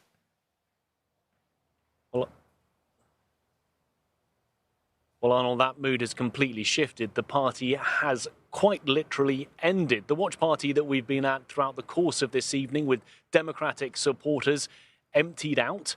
The restaurant closed down. Everyone went home, all of them feeling that the writing was very much on the wall. And just a couple of blocks away from where we were was Howard University, where Kamala Harris was meant to be addressing supporters tonight. She's a no-show. She will not be speaking. In very much echoing what we saw in 2016, when Hillary Clinton decided not to speak on the night when the writing was on the wall, that Donald Trump had won then. However, we did hear from her co-chair, who said that she would be addressing the country tomorrow and that they would fight to make sure that every vote is counted. However, that path to victory seems all but impossible now. We know that she needs to win that blue wall, Pennsylvania, Michigan and Wisconsin. Without one of those, she would not be able to get the White House, and Donald Trump, of course, would win. the people who turned up to the watch party tonight, the people who turned up to Howard University, all of them there supporting Kamala Harris and hoping to see history made with the very first female president being nominated during the course of the evening as those votes were counted. It very much now looks like that is not the case. People going home very disappointed and waiting to see what happens next in terms of those remaining votes being counted. Thank you very much, Sally Patterson in Florida and Nick Harper in Washington, D.C. And now over to Simon Marks in Washington, D.C. Simon. Well, let's take you to Pennsylvania now. Within the last few minutes, CBS, ABC and NBC have all projected that Donald Trump is the winner in Pennsylvania, a major move that takes him even closer to getting his arms firmly around the presidency. Caroline Malone is our reporter in Philadelphia tonight. Caroline, what are you hearing from there? It looks like Trump's done it in the Keystone State.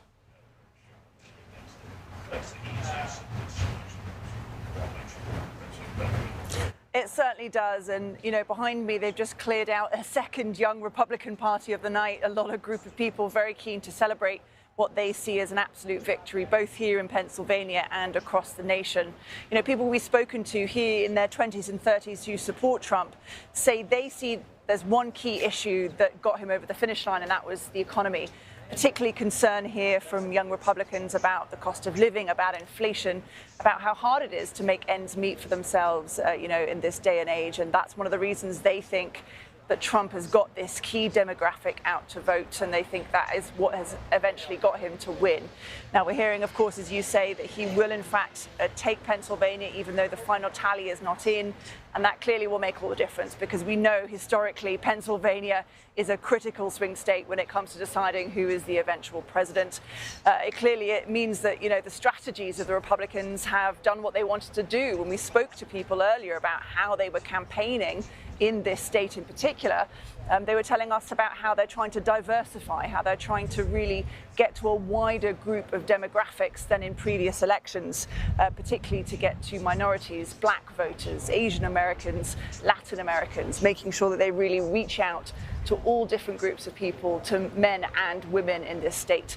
And from their point of view, they've certainly succeeded in that, but as it looks like, particularly in Philadelphia, they've actually gained from the previous election as well, and that has been critical in this election.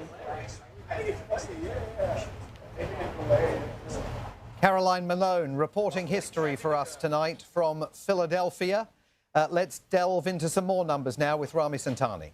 Well, Simon, as you just said, Donald Trump has secured Pennsylvania. He now has 265 electoral college votes, just 5 away from victory. Kamala Harris on 194. So he flipped Pennsylvania and Georgia, and he managed to hold on to North Carolina. Ahead of today, most analysts said whoever wins Pennsylvania will likely win the election. Now, Trump will need one more state to pass 270. Nevada, with its 6 electoral votes, will get him there. Vote counting moving quickly in that state. More than 70% of the votes there have been counted so far, and it looks like Trump is ahead. Alternatively, Trump could win Wisconsin. That would take him to 275. More than 90% of the votes have been counted in Wisconsin, and the numbers also showing that Trump is in the lead.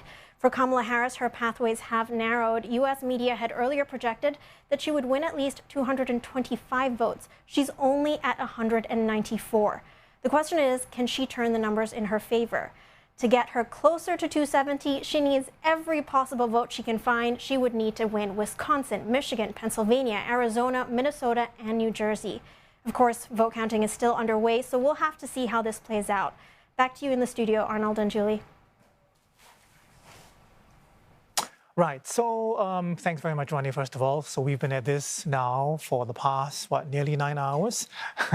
One of the wildest races we've ever seen, tracking all the major election results as they trickle in. Yeah, what a roller coaster ride, right? I mean, what's really stood out for me personally is how much of an edge Trump gained by tapping into what some experts are calling that change election. The voters, it seems, are more focused on shifting the status quo than on the actual candidates.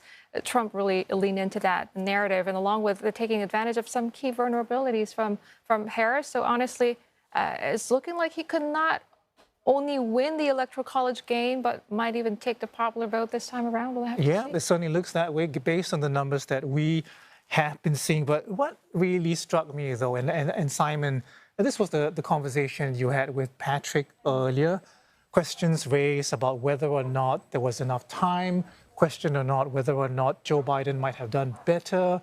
I mean, it brings to mind what, the Senator John Fetterman said. He was behind. He still remains behind Joe Biden, probably thinking, I told you so. Barack Obama took a long time as well for him to get behind Kamala Harris. And there were reports, about how he was hesitant, because he wasn't totally convinced that she was the right candidate, that there was enough time and so forth. I'm curious, Simon, I mean, how are you processing all of this information that's coming to us, over the past nearly 9 hours or so? Well, look, I think, Arnold, the recriminations within the Democratic Party are only just beginning, and they are going to be deep, they are going to be internecine, and they are going to form something of a circular firing squad. There will be lots of criticism of President Joe Biden for failing to live up to his pledge to be a transitional president and allow a younger group of Democrats to engage in a competitive primary. Had they engaged in a competitive primary, Kamala Harris might not even be the candidate tonight. There will be criticism of the Democratic Party's grandees, Nancy Pelosi, the Obamas, who resisted the idea 18 months ago that a younger generation of Democrats could run. The party, they said, was stuck with Joe Biden. So all of that will only just be beginning, and one can only wonder what's taking place in the White House family residence tonight as Joe Biden watches these election results come in. I think down in West Palm Beach, we are waiting really now for Donald Trump, who in turn is waiting, I suspect, for the US television networks to call the outcome of this race. I'm sure he would much rather address his supporters as president-elect than as a former president who is still waiting for those last handful of electors in the Electoral College. But we'll see what happens over the course of the next few minutes. The other thing that is just extraordinary, and I brought a couple of newspapers in with me. Let me show you, let me take you back to May the 31st, 2024, the front page of the New York Times with this absolutely massive guilty headline, the day after Donald Trump was convicted of 34 felony convictions in New York in relation to the hush money payments made to Stormy Daniels. He's due to be sentenced on that later this month. I mean, this was the day when Democrats believed that they had got their man, that it was all over for Donald Trump. Fast forward to just a couple of Sundays ago, October the 27th, knowing by that point that Donald Trump stood a real chance of winning the presidency, the New York Times, in its Sunday opinion piece, put an absolutely vast headline on its front page saying, Donald Trump says he will prosecute his enemies, order mass deportations, use soldiers against citizens, abandon allies, play politics with disasters, believe him. That was an effort most recently by the New York Times to try and persuade voters not to back Donald Trump for a second term in the Oval Office. Despite all of that and everything that Americans already know about Donald Trump, the falsehoods that he promulgated about the 2020 presidential election, the riots up on Capitol Hill on January the 6th, 2021, his threat to engage now in the mass deportations of hundreds of thousands of migrants from the United States, and his promise to surround himself only with faithful supporters of his Make America Great Again movement. He's talking about replacing thousands of civil servants here, apolitical figures. He wants to put in proven loyalists into those positions if and when he gets to take over here in January.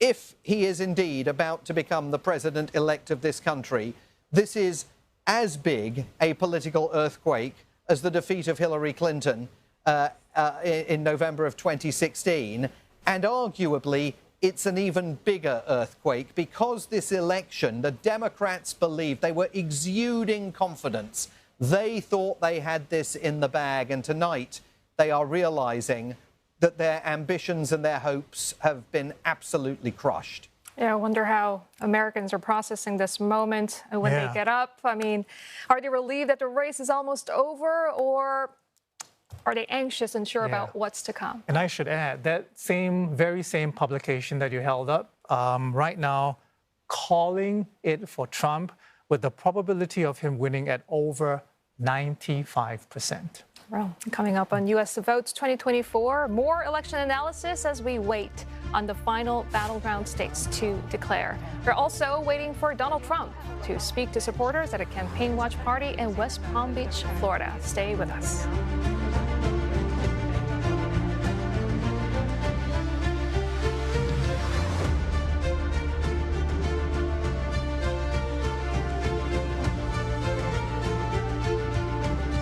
Welcome back to U.S. Votes 2024, where we're waiting for the final results from the 2024 presidential election. Let's get back to Drew Thompson for more on what the U.S. election means for Asia and the Indo-Pacific. Drew is a senior fellow at RSIS at Nanyang Technological University. We have to start, with the result. It's not 100% confirmed, but, it really looks as though it is going to be Donald Trump. That's going to be the 47th U.S. president. So your thoughts, are you at all surprised with the way it all panned out, given some of the polling numbers that we saw, and then that late surge in those numbers as well? So it's very easy to go back and be what we call the armchair quarterback, and look backwards and see what we got right and got wrong. I think there's going to be a lot of time for that. I think like 2016, the polls were not nearly as accurate, and maybe the lesson is that we shouldn't be as confident in polls, because many people were trying to assure others that the polling this year was taking into account some of the failures of the 2016, but maybe that doesn't seem to be the case. So, it's kind of a historic moment. Only once before in U.S. history has a president been voted out of office in his first term, come back one president later. So President Trump looks like will be the 45th and the 47th president, and that's only happened once before in the 19th century. Was there anything that Harris should have done differently?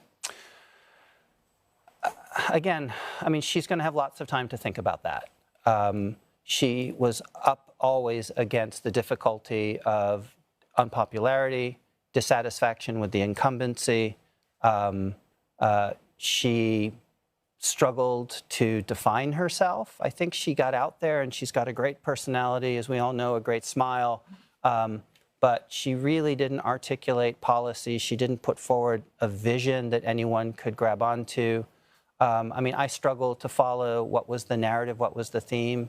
One day it's I'm a prosecutor and he's a criminal. The next it was, we need more fairness for everybody. And then after that it was grocery bills. So it felt to me very disjointed. And I think by the end, it was devolving to he's worse than me and you have to vote for me. And I don't think that was an effective strategy. So as they go back and look, it was really about the message, not the person. So now that we have a sense, not a 100% confirmed sense that who is going to be the next president, I want to ask you about the impact on Asia, right? I mean, we don't have to do as many comparisons if you like. So if the fundamental basis of U.S. foreign policy in Asia, as you've told some of my colleagues, is about alliances. I mean, I'm trying to get a sense of what exactly do you mean, and how is a Trump administration going to impact these alliances, of which the U.S. has quite a few in Asia? Sure. I mean, I think fundamentally, right, U.S. foreign policy is going to be based on its interests, not the president's whims. I mean, the president certainly has an impact, but ultimately it's those interests that are going to drive the relationships. And there's definitely a hierarchy of interests, right? But overarching, outside of those individual relationships, there's the interests of having access to markets, having access to sea lanes, right? Free and open Indo-Pacific. And of course, having the relationships that enable that. So alliances are key to U.S. strategy, and really, that's U.S. power, is not the size of its economy, it's its relationships, its ability to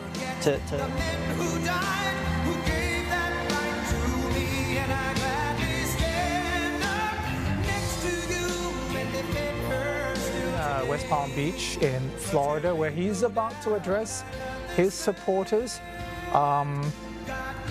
We know, of course, that he has two crucial swing states in the bag of these 7. The others have not been called yet, but there are various media reports saying that Pennsylvania is his, which would give him the presidency. Let's have a listen in. To the hills of Tennessee, across the plains of Texas, from sea to shining sea, from Detroit down to Houston, and New York to LA, where there's pride in every American heart, and it's time we stand and say.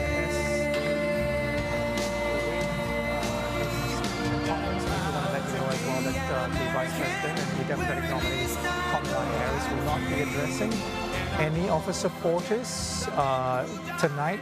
She may do so sometime later in the day. It is morning, of course, early morning in the U.S.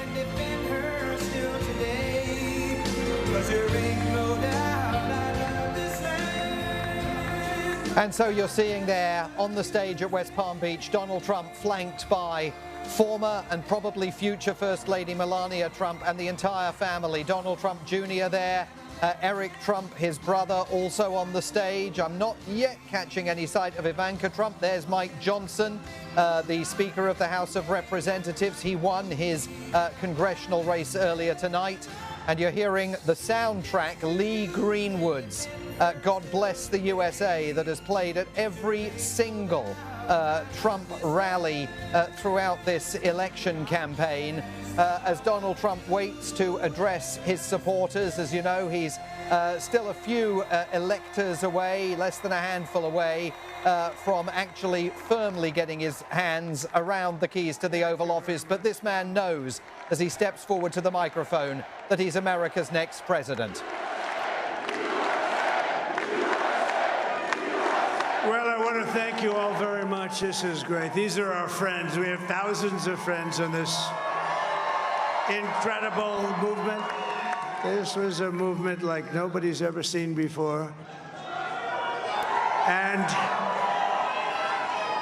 frankly, this was, I believe, the greatest political movement of all time. There's never been anything like this in this country, and maybe beyond. And now it's going to reach a new level of importance because we're going to help our country heal. We're going to help our country heal. We have a country that needs help, and it needs help very badly. We're going to fix our borders. We're going to fix everything about our country. And we made history for a reason tonight, and the reason is going to be just that. We overcame obstacles that nobody thought possible, and it is now clear that we've achieved the most incredible political thing. Look what happened. Is this crazy?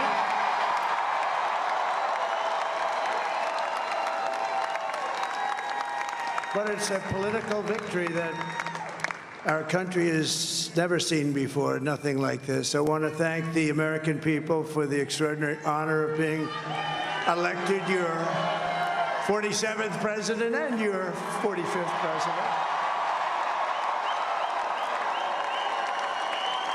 And every citizen, I will fight for you, for your family, and your future. Every single day, I will be fighting for you, and with every breath in my body, I will not rest until we have delivered the strong, safe, and prosperous America that our children deserve and that you deserve. This will truly be the golden age of America. That's what we have to have. This is a magnificent victory for the American people that will allow us to make America great again. And in addition to having won the battleground states of North Carolina, I love these places, Georgia, Pennsylvania, and Wisconsin,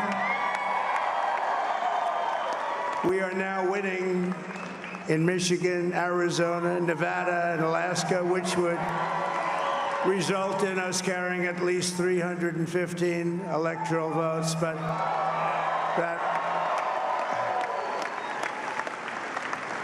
it's much easier doing what the networks did or whoever called it, because there was no other path. There was no other path to victory.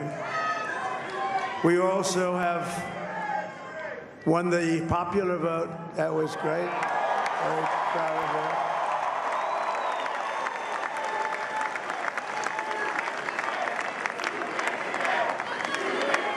Thank you.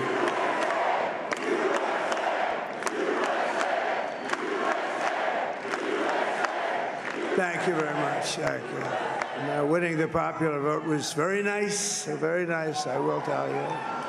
It's a great feeling of love. We have a great feeling of love in this very large room with unbelievable people standing by my side. These people have been incredible. They've made the journey with me, and we're going to make you very happy. We're going to make you very proud of your vote. I hope that you're going to be looking back someday and say that was one of the truly important moments of my life when I voted for this group of people beyond the president, this group of great people. America has given us an unprecedented and powerful mandate. We have taken back control of the Senate. Wow, that's good. And the Senate races in Montana, Nevada, Texas, Ohio, Michigan, Wisconsin, the great Commonwealth of Pennsylvania, were all won by the MAGA movement. They helped so much. And in those cases, every one of them, we worked with the senators. They were tough races, and I mean, the number of victories in the Senate was absolutely incredible. And we did tele-rallies. We did tele-rallies with each one of them. And sometimes we did 2 or 3 and it was amazing to look at all of those victories. Nobody expected that, nobody. So I just wanted to thank you very much for that. And you have some great senators and some great new senators. And it also looks like we'll be keeping control of the House of Representatives.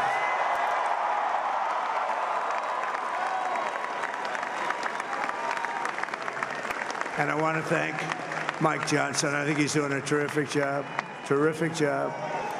I want to also thank my beautiful wife, Melania, First Lady.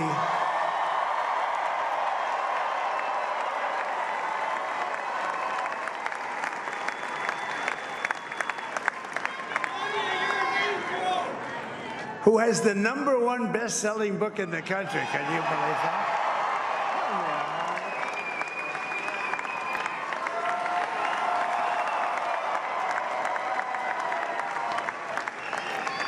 Oh, no, she's done a great job, works very hard to help people.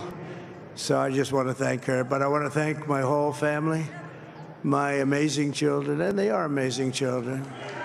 Now, we all think our children are amazing. Everybody here thinks their children are amazing, but that's a good thing when you think they are. But Don, Eric, Ivanka, Tiffany, Barron, Laura, Jared, Kimberly, Michael, thank you all. What a help. What a great.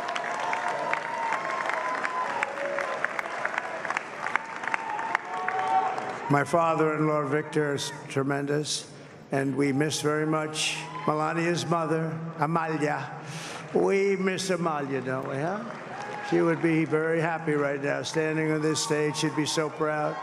She was a great woman, that one. Beautiful inside and out. She was a great woman. I want to be the first to congratulate our great, now I can say, Vice President-elect of the United States, J.D. Vance.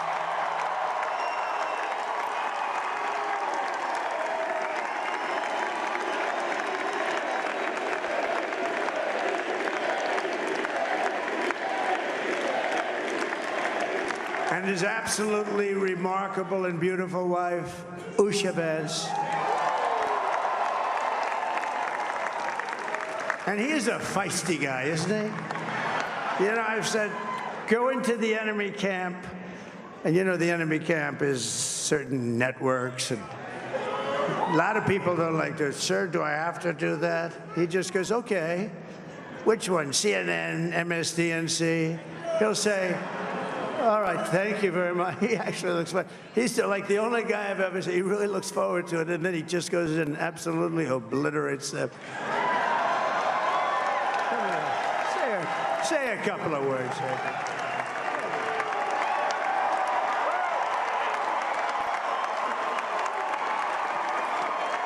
Wow.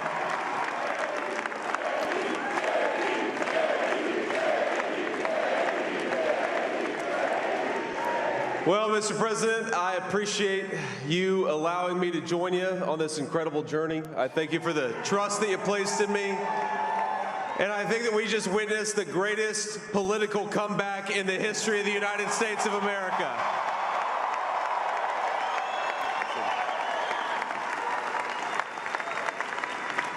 And under President Trump's leadership, we're never going to stop fighting for you, for your dreams, for the future of your children. And after the greatest political comeback in American history, we're going to lead the greatest economic comeback in American history under Donald Trump's leadership.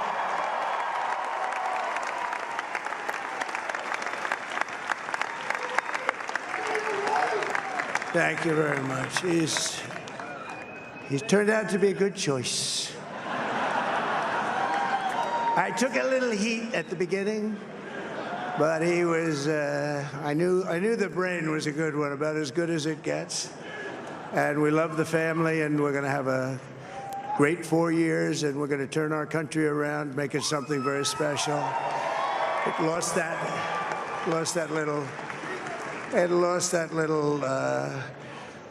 little thing called special. We have to make it so. We're going to make this so great. It's the greatest country and potentially the greatest country in the world by far. And right now, we're going to just work very hard to get all of that back. We're going to make it the best it's ever been. We can do that.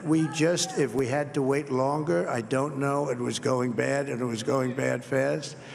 We're going to have to seal up those borders, and we're going to have to let people come into our country.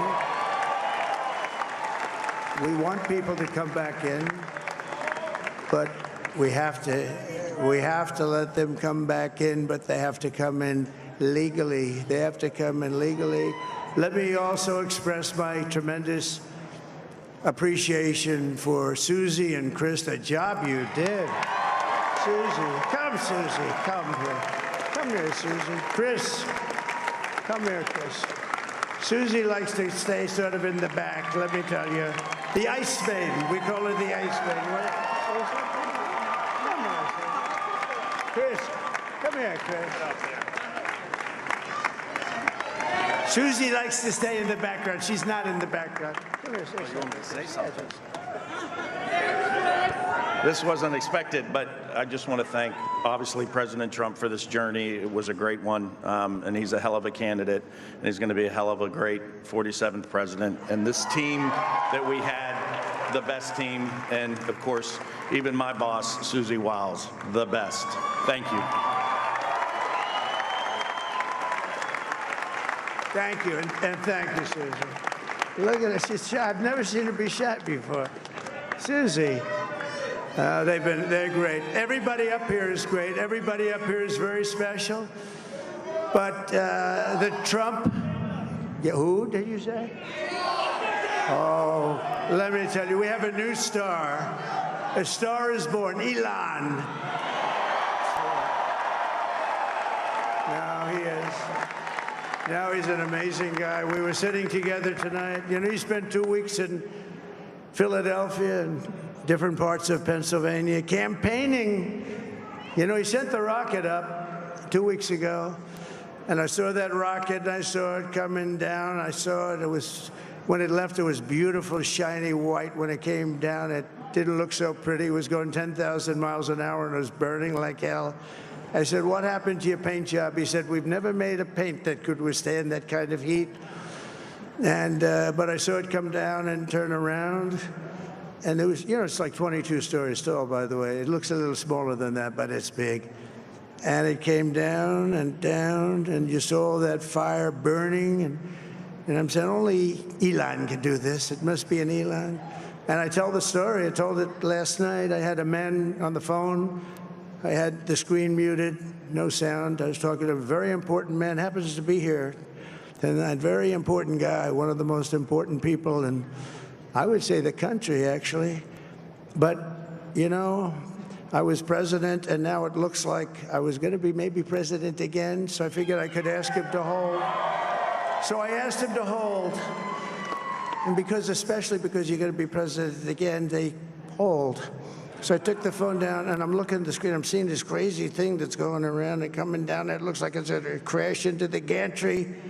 And I said, oh, no. And I said, do me a favor, do you mind holding for a couple of minutes? I want to see this. I thought it was a space-age movie or something. I put the phone down.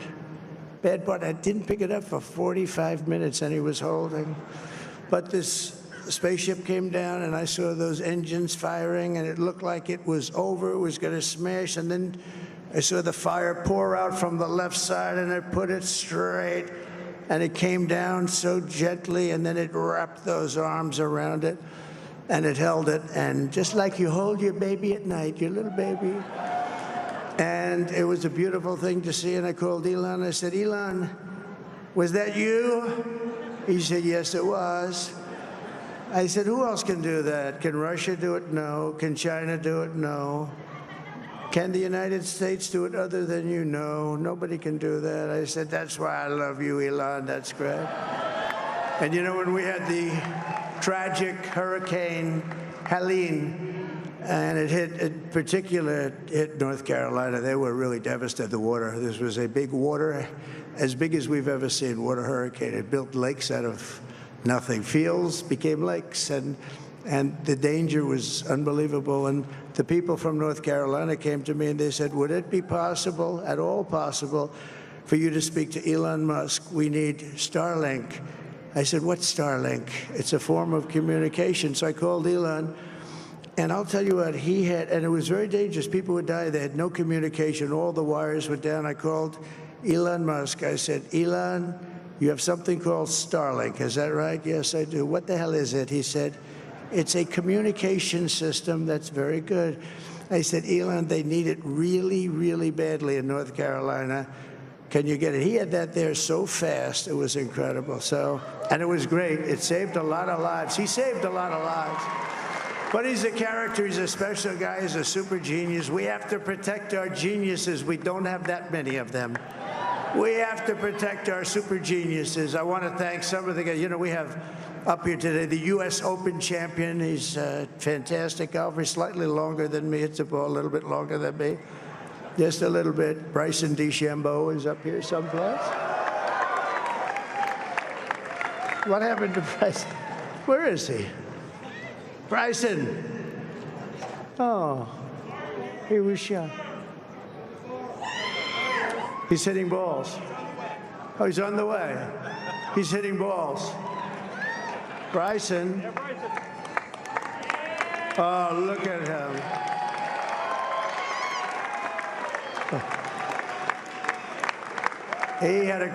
He's got a great career going. Great U.S. Open, Bryson. That's a fantastic job. And we also have a man, Dana White, who has done some job. He's a tough guy.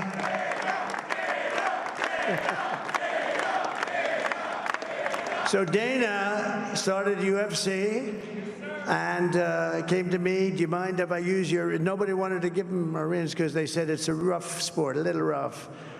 And I helped him out a little bit, and I went, and they said, this is the roughest sport I've ever seen, but I began to like it, and he loved it, and nobody's done a better job in sports. And you know, he's a very motivational kind of a guy, what he does. He gets these fighters, and they really go at it, and it's become one of the most successful sports enterprises anywhere at any time.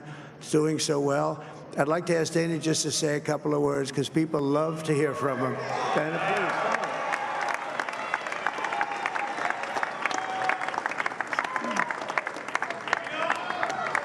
please. Nobody deserves this more than him, and nobody deserves this more than his family does. This is what happens when the machine comes after you. What you've seen over the last several years, this is what it looks like. Couldn't stop him. He keeps going forward. He doesn't quit. He's the most resilient, hardworking man I've ever met in my life. His family are incredible people. This is karma, ladies and gentlemen. He deserves this. They deserve it as a family. I want to thank some people real quick. I want to thank the Nelk boys, Aiden Ross, Theo Vaughn, Bustin' with the Boys, and last but not least, the mighty and powerful Joe Rogan. And thank you, America. Thank you. Have a good night.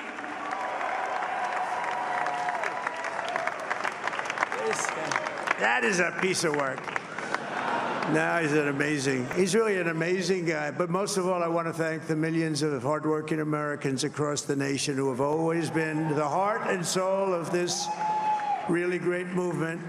We've been through so much together, and today you showed up in record numbers to deliver a victory like probably like no other. This was something special, and we're gonna pay you back. We're gonna do the best job. We're gonna turn it around. It's got to be turned around. It's got to be turned around fast, and we're gonna turn it around. We're gonna do it in every way, with so many ways, but we're gonna do it in every way. This will forever be remembered as the day the American people regained control of their country.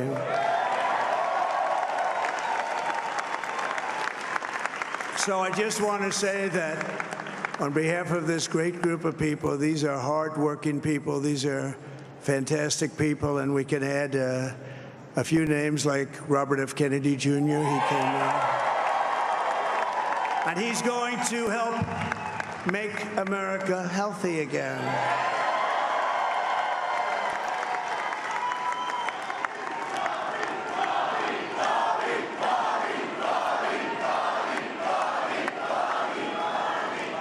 And now he's a great guy, and he really means it. He wants to do some things, and we're going to let him go to it.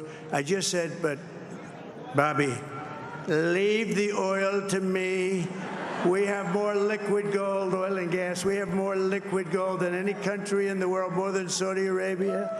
We have more than Russia. Bobby, stay away from the liquid gold. Other than that, go have a good time, Bobby. We're going to be paying down debt. We're going to be reducing taxes. We can do things that nobody else can do. Nobody else is going to be able to do it.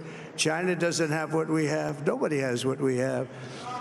But we have the greatest people also. Maybe that's the most important thing. This campaign has been so historic in so many ways. We've built the biggest, the broadest, the most unified coalition. They've never seen anything like it in all of American history. They've never seen any young and old, men and women, rural and urban. And we had them all helping us tonight. When you think, I mean, I was looking at it, I was watching it. They had some great analysis of the people that voted for us. Nobody's ever seen anything like that. They came from all corners, union, non-union, African American, Hispanic American, Asian American, Arab American, Muslim American. We had everybody, and it was beautiful. It was a historic realignment, uniting citizens of all backgrounds around a common core of common sense. You know, we're the party of common sense. We want to have borders. We want to have security. We want to have things be good, safe. We want great education. We want a strong and powerful military, and ideally we don't have to use it. You know, we had no wars. 4 years we had no wars, except we defeated ISIS. We defeated ISIS in record time, but we had no wars. They said, he will start a war. I'm not going to start a war. I'm going to stop wars. But this is also a massive victory for democracy and for freedom. Together, we're going to unlock America's glorious destiny. We're going to achieve the most incredible future for our people. Yesterday, as I stood at my last stop on the campaign trail, I'll never be doing a rally again. Can you believe it? I think we've done 900 rallies approximately from them. Can you imagine? 901 something, a lot of rallies. And it was sad. Everybody was sad. Many people, I said, this is our last rally. But now we're going on to something that's far more important, because the rallies were used for us to be put in this position where we can really help our country. That's what we're going to do. We're going to make our country better than it ever has been. And I said that many people have told me that God spared my life for a reason.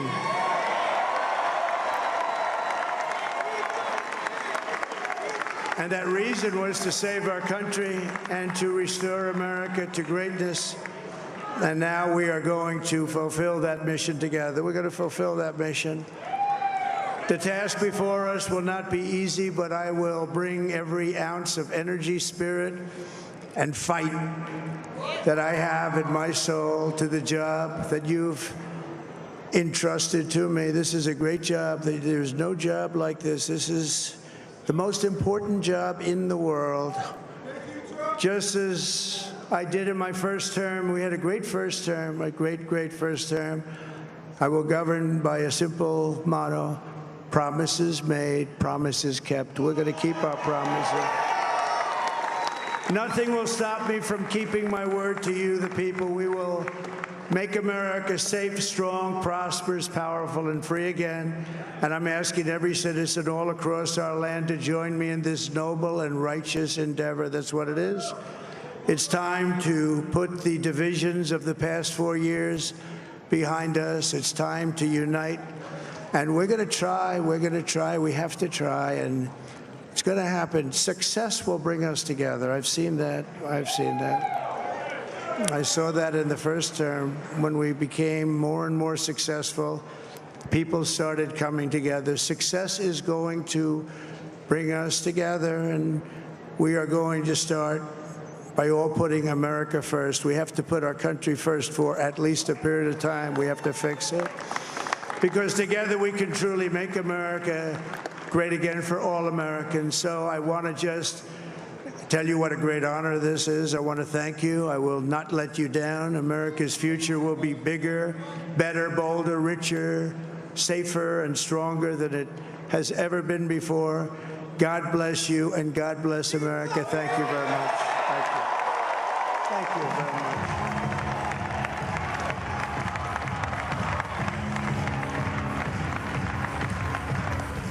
Donald Trump laying claim to the White House. The former president insisting that he is now the president-elect, that he will go down in history not just as the 45th president of the United States, but also the 47th.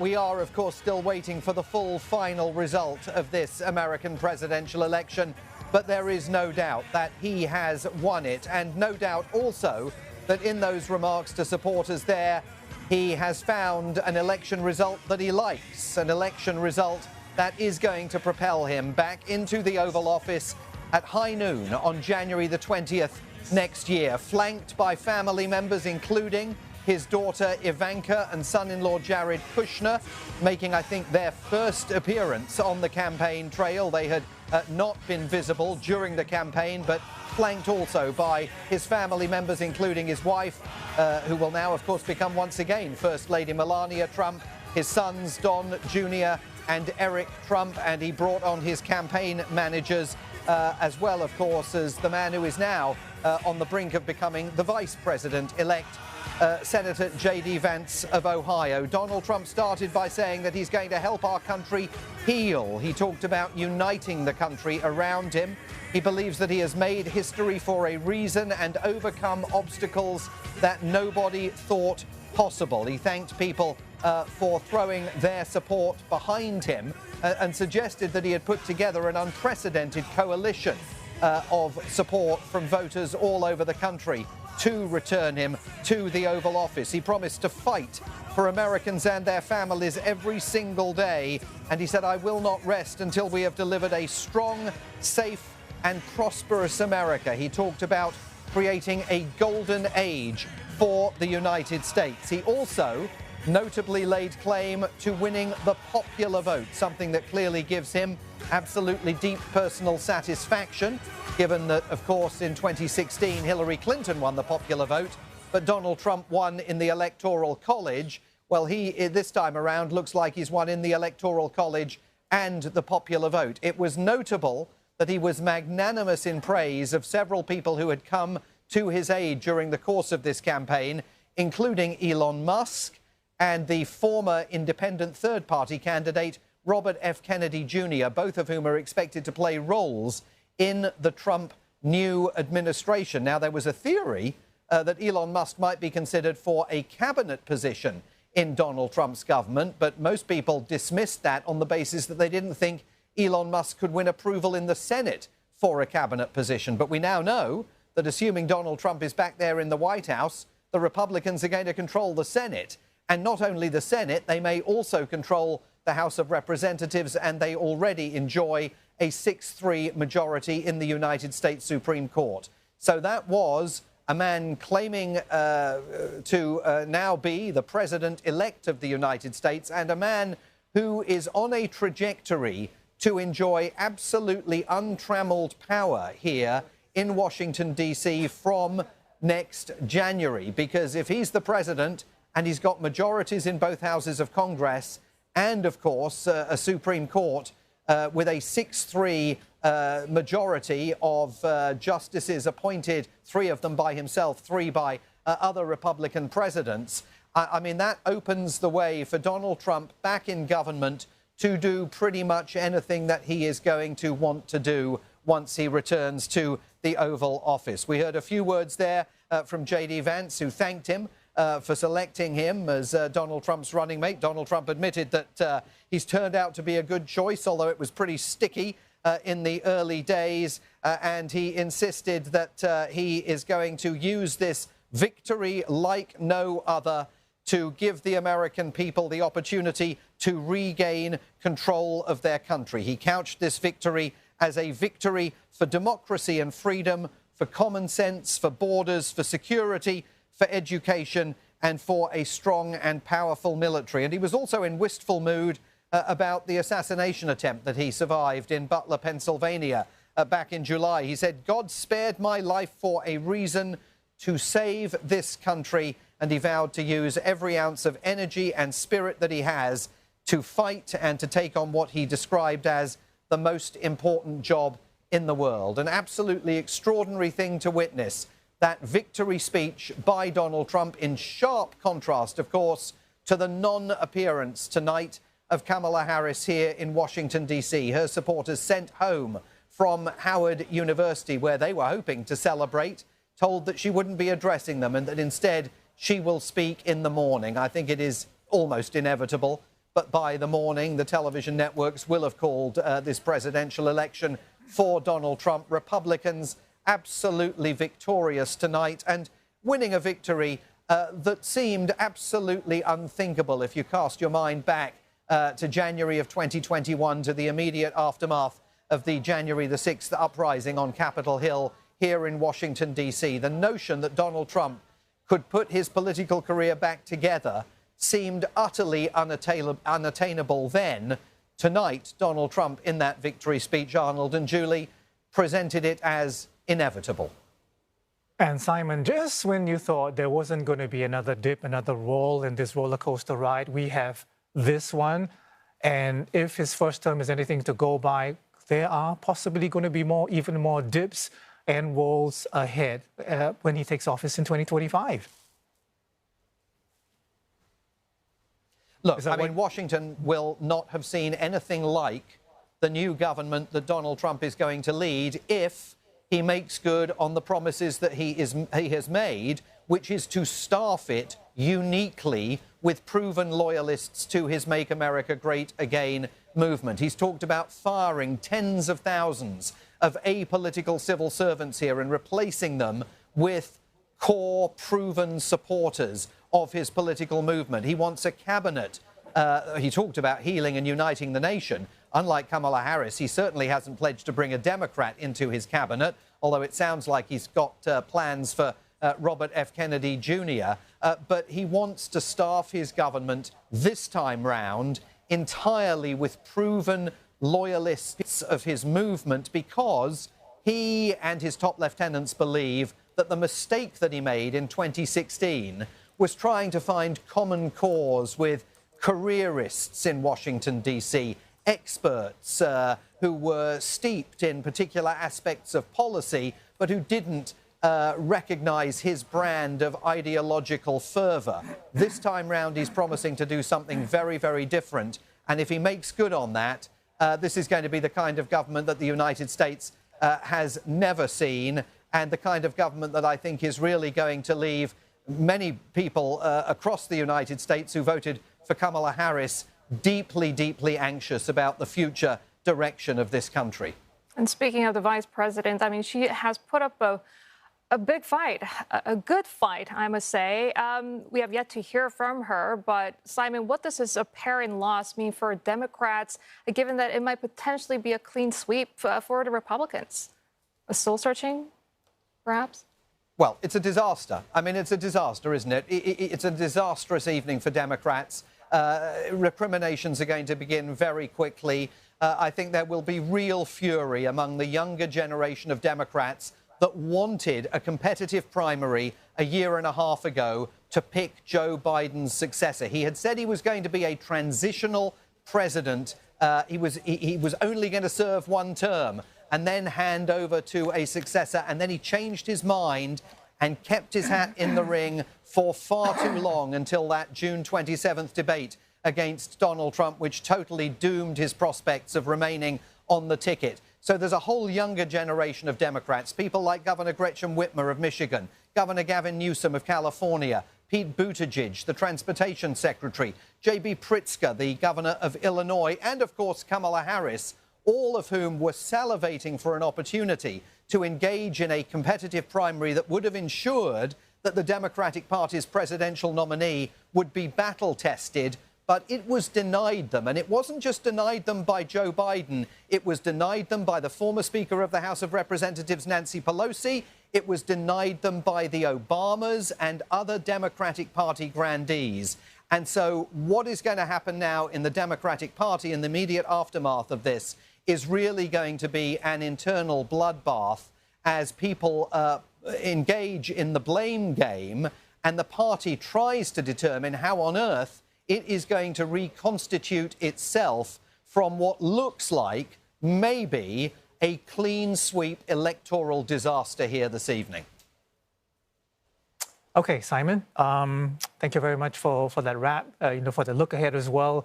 We were going to let you go, but latest I heard is that you're going to have to stay. So just hang in there. We'll get back to you shortly. But we want to get now to our guest, Drew Thompson, for his reaction. Drew is a senior fellow at the S. Rajaratnam School of International Studies at NTU.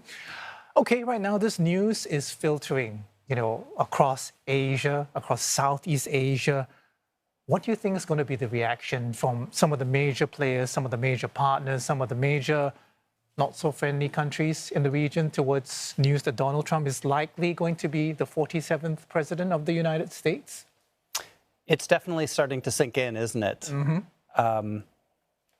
I think this is true for any new administration. It represents risks and opportunities for every country, allies, friends, partners, and adversaries.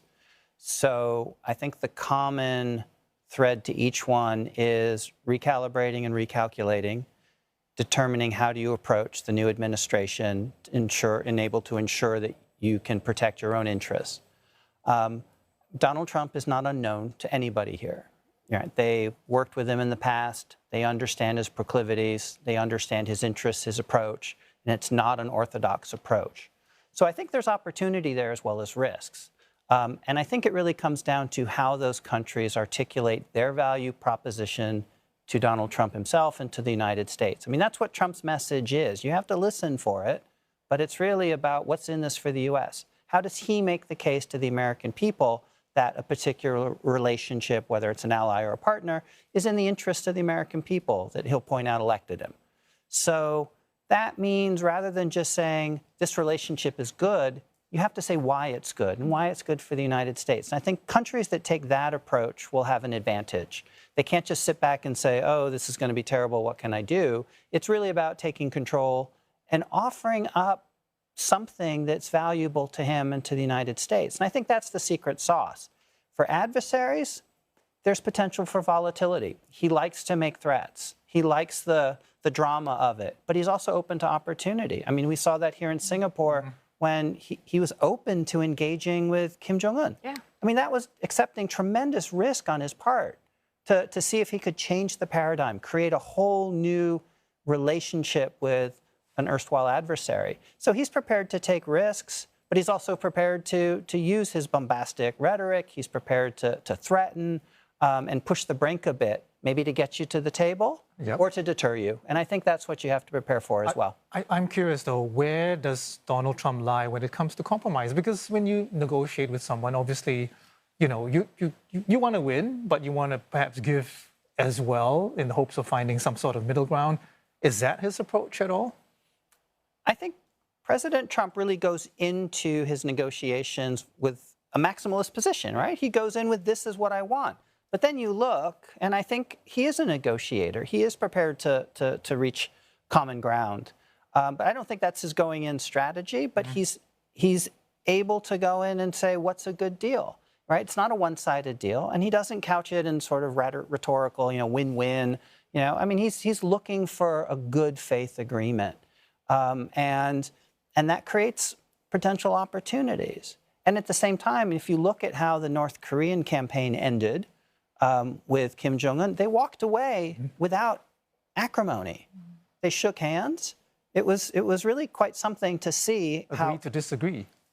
Well, they agreed to not agree. Well, okay. They actually didn't walk away in disagreement. Right. They agreed to not agree and then carry on. And I think that presents maybe another way of looking at the risk. So again, Trump is not unmanageable. He's different. And he is a change agent, which is what we're seeing take place tonight in the United States. Yeah, speaking of the whole Korean Peninsula issue, I've been meaning to ask a guest about this, just didn't have the time to, but now that you mentioned North Korea, we've been seeing advancing, you know, missile technology, aligning more towards Russia and sort of distancing itself from South Korea. Given, you know, Trump's bizarre and sort of unexplained relationship with Mr. Kim, I mean, another summit, could that be in the cards? Well, I think one of the key factors that led to those meetings and led to the engagement, and you remember they were exchanging letters, was President Trump actually consulted very closely with his South Korean ally, right? And he had the support of the ally before he went and approached the mutual adversary. So again, as we think about how Trump handles allies, he doesn't necessarily shunt them aside. He seeks to gain value from them, which is essentially how you sustain a fruitful, mutually beneficial relationship. So would he try again? I think the answer is it might depend upon how South Korea feels. You mentioned letter. We threw this question to Dean Kwa earlier. If you have to write a letter to Mr. Trump, what would that be? What would be an advice for his handling of Asia? Thankfully, I'm not in the position to write memos for government anymore. But, I mean, again, I think Trump is coming into this relationship with Asian partners and allies with existing relationships, with existing knowledge. He'll be surrounded by advisors who are open to building and strengthening those relationships. And I think the trick is, and honestly, to get to your answer is I would encourage him to prioritize Asia. And that perhaps, and this is the challenge, and this has always been a U.S. challenge with prioritizing Asia, is all the other competing regions, the Middle East, Europe, right? But if this is where our future economic relationships are going to lie, if this is where our prosperity is going to lie, if this is where the real fixable challenges are, then I think rather than tell him how to do his job, because he knows what he wants to do, is help him prioritize. So I think that's the advice I'd give him if asked. And that would be on Asian countries and leaders to transmit and to, I guess, find common ground with Donald Trump and his way of managing, I suppose, bilateral relationships. And I guess I'm walking away with win-win situations, although you don't want to use that term. I mean, is it's that been how misused. So I think the real secret for smaller states and Southeast Asia in particular is how to think about what value do they have to offer to the United States, rather than sort of fixing in or actually emphasizing the U.S.-China competition paradigm, where you worry that you're a victim of U.S.-China competition.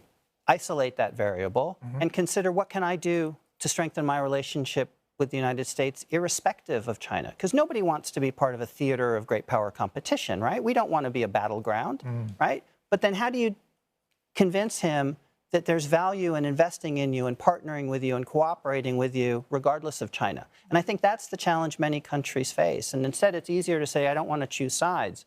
Well, if you're not choosing sides, you have nothing to offer, but we also have nothing to lose. So you're going to be way down the priority list for engagement. So I think you have to think about the relationship on the basis of its own merits and articulate your value proposition as a nation to the United States. Okay, that makes a lot of sense, I have to say. Drew, we have to leave with that. Appreciate you staying with us, this hour, the previous hour as well. Hope to see you again. Drew Thompson is Senior Fellow at the S. Rajaratnam School of International Studies at the Nanyang Technological University.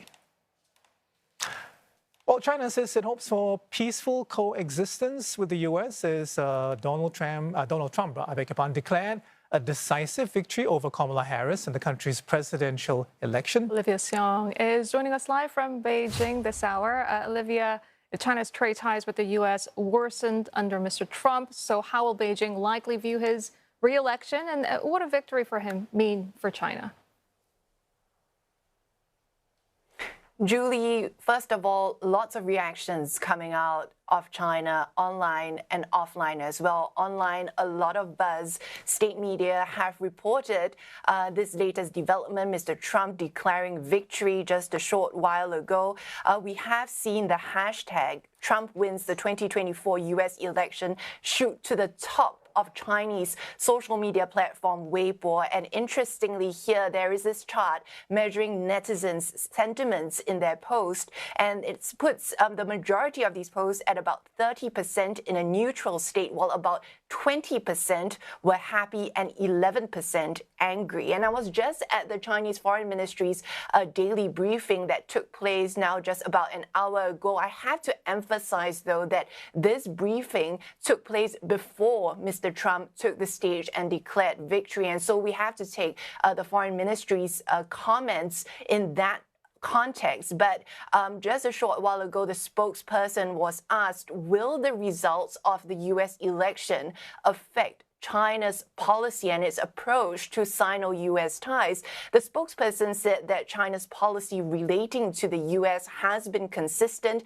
and that China will deal with this bilateral relationship on the basis of mutual respect and peaceful coexistence. And the consensus, as we have been talking in the months or even this year leading up to this current election, is that the consensus from analysts is that this election and the outcome of China-U.S. ties will not be personality-driven. It doesn't matter who wins. The road ahead for China-U.S. ties is expected to continue to be tough, as both candidates have talk tough on China, and there's bipartisan support for stronger action against China as well. Now, Mr. Trump on the campaign trail has spoken about increasing and putting on additional tariffs on goods imported into the U.S., but 60% more for Chinese imported goods. And asked how, China may handle such a situation, the Foreign Ministry spokesperson said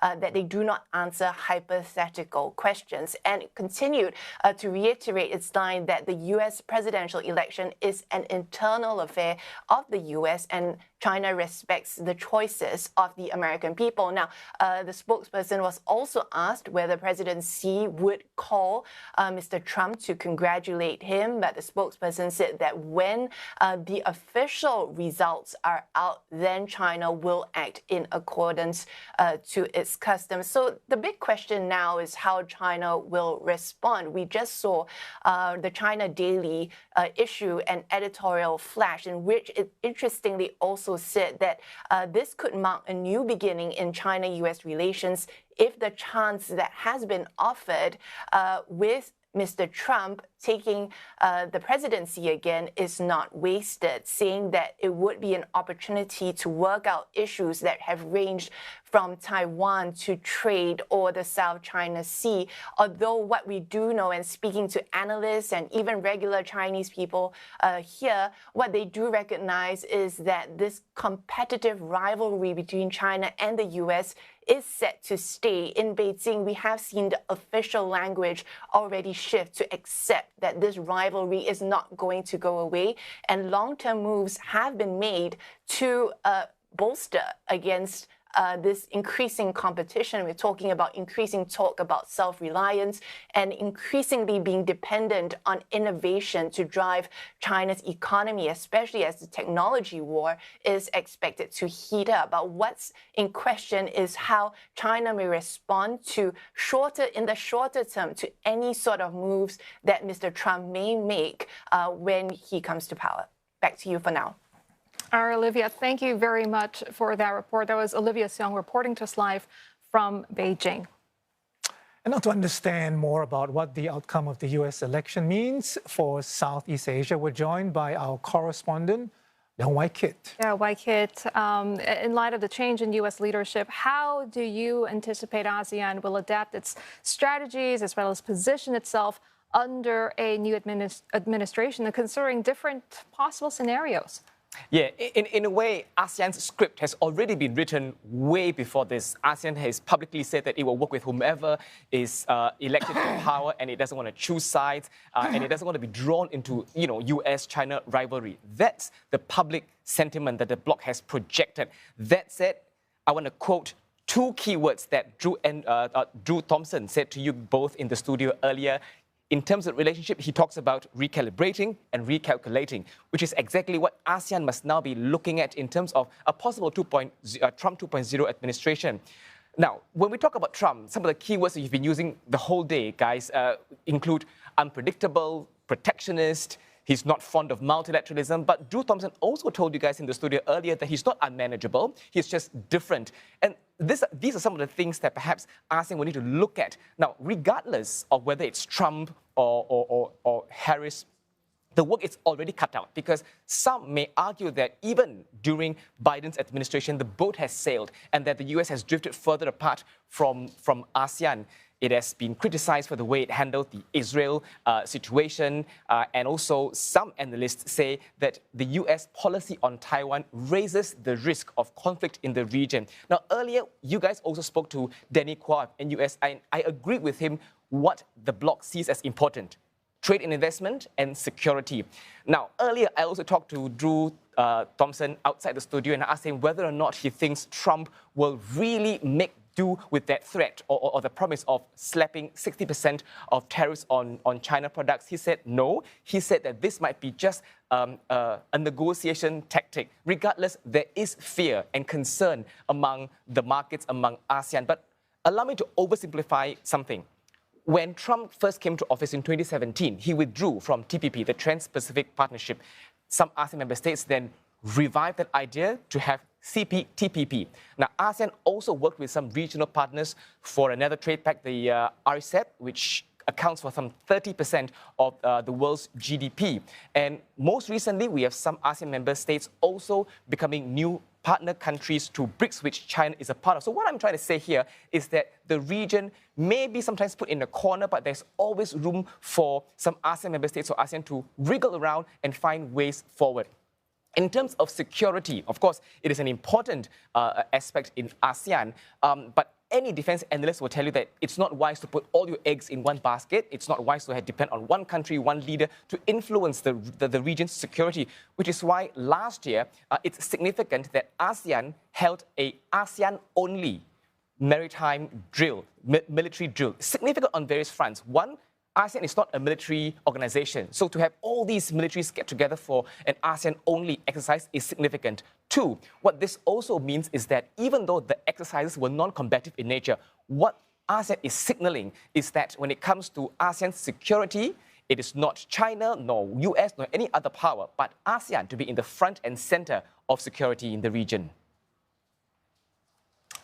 All right, thank you very much for that white kit. That's the young white kit for us. And earlier we also spoke to Eric Cantor, former U.S. Republican House Majority Leader. Now he shares positive sentiments regarding the outcomes of the U.S. election, calling the Republican Party Donald Trump's party. Since 2016, the Republican Party has become Donald Trump's party. It's certainly a very different party than what used to be.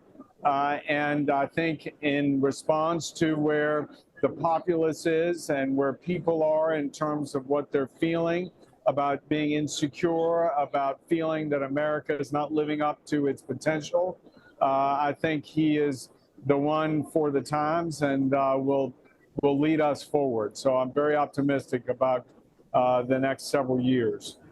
Hopefully my party will maintain control. They did lose control of the United States Senate. So they will be a minority party. I think they're going to have to certainly regroup. I think where they should learn is the fact that their agenda went so far left that it just did not coincide with where the majority of Americans are. And whether it comes to energy policy, whether it was border policy, whether it was healthcare policy, you name it, the Democratic Party, I believe, at its core, has to rediscover where it should be to try and meet the public, because clearly this was a mandate given to the Republicans under Donald Trump's ticket.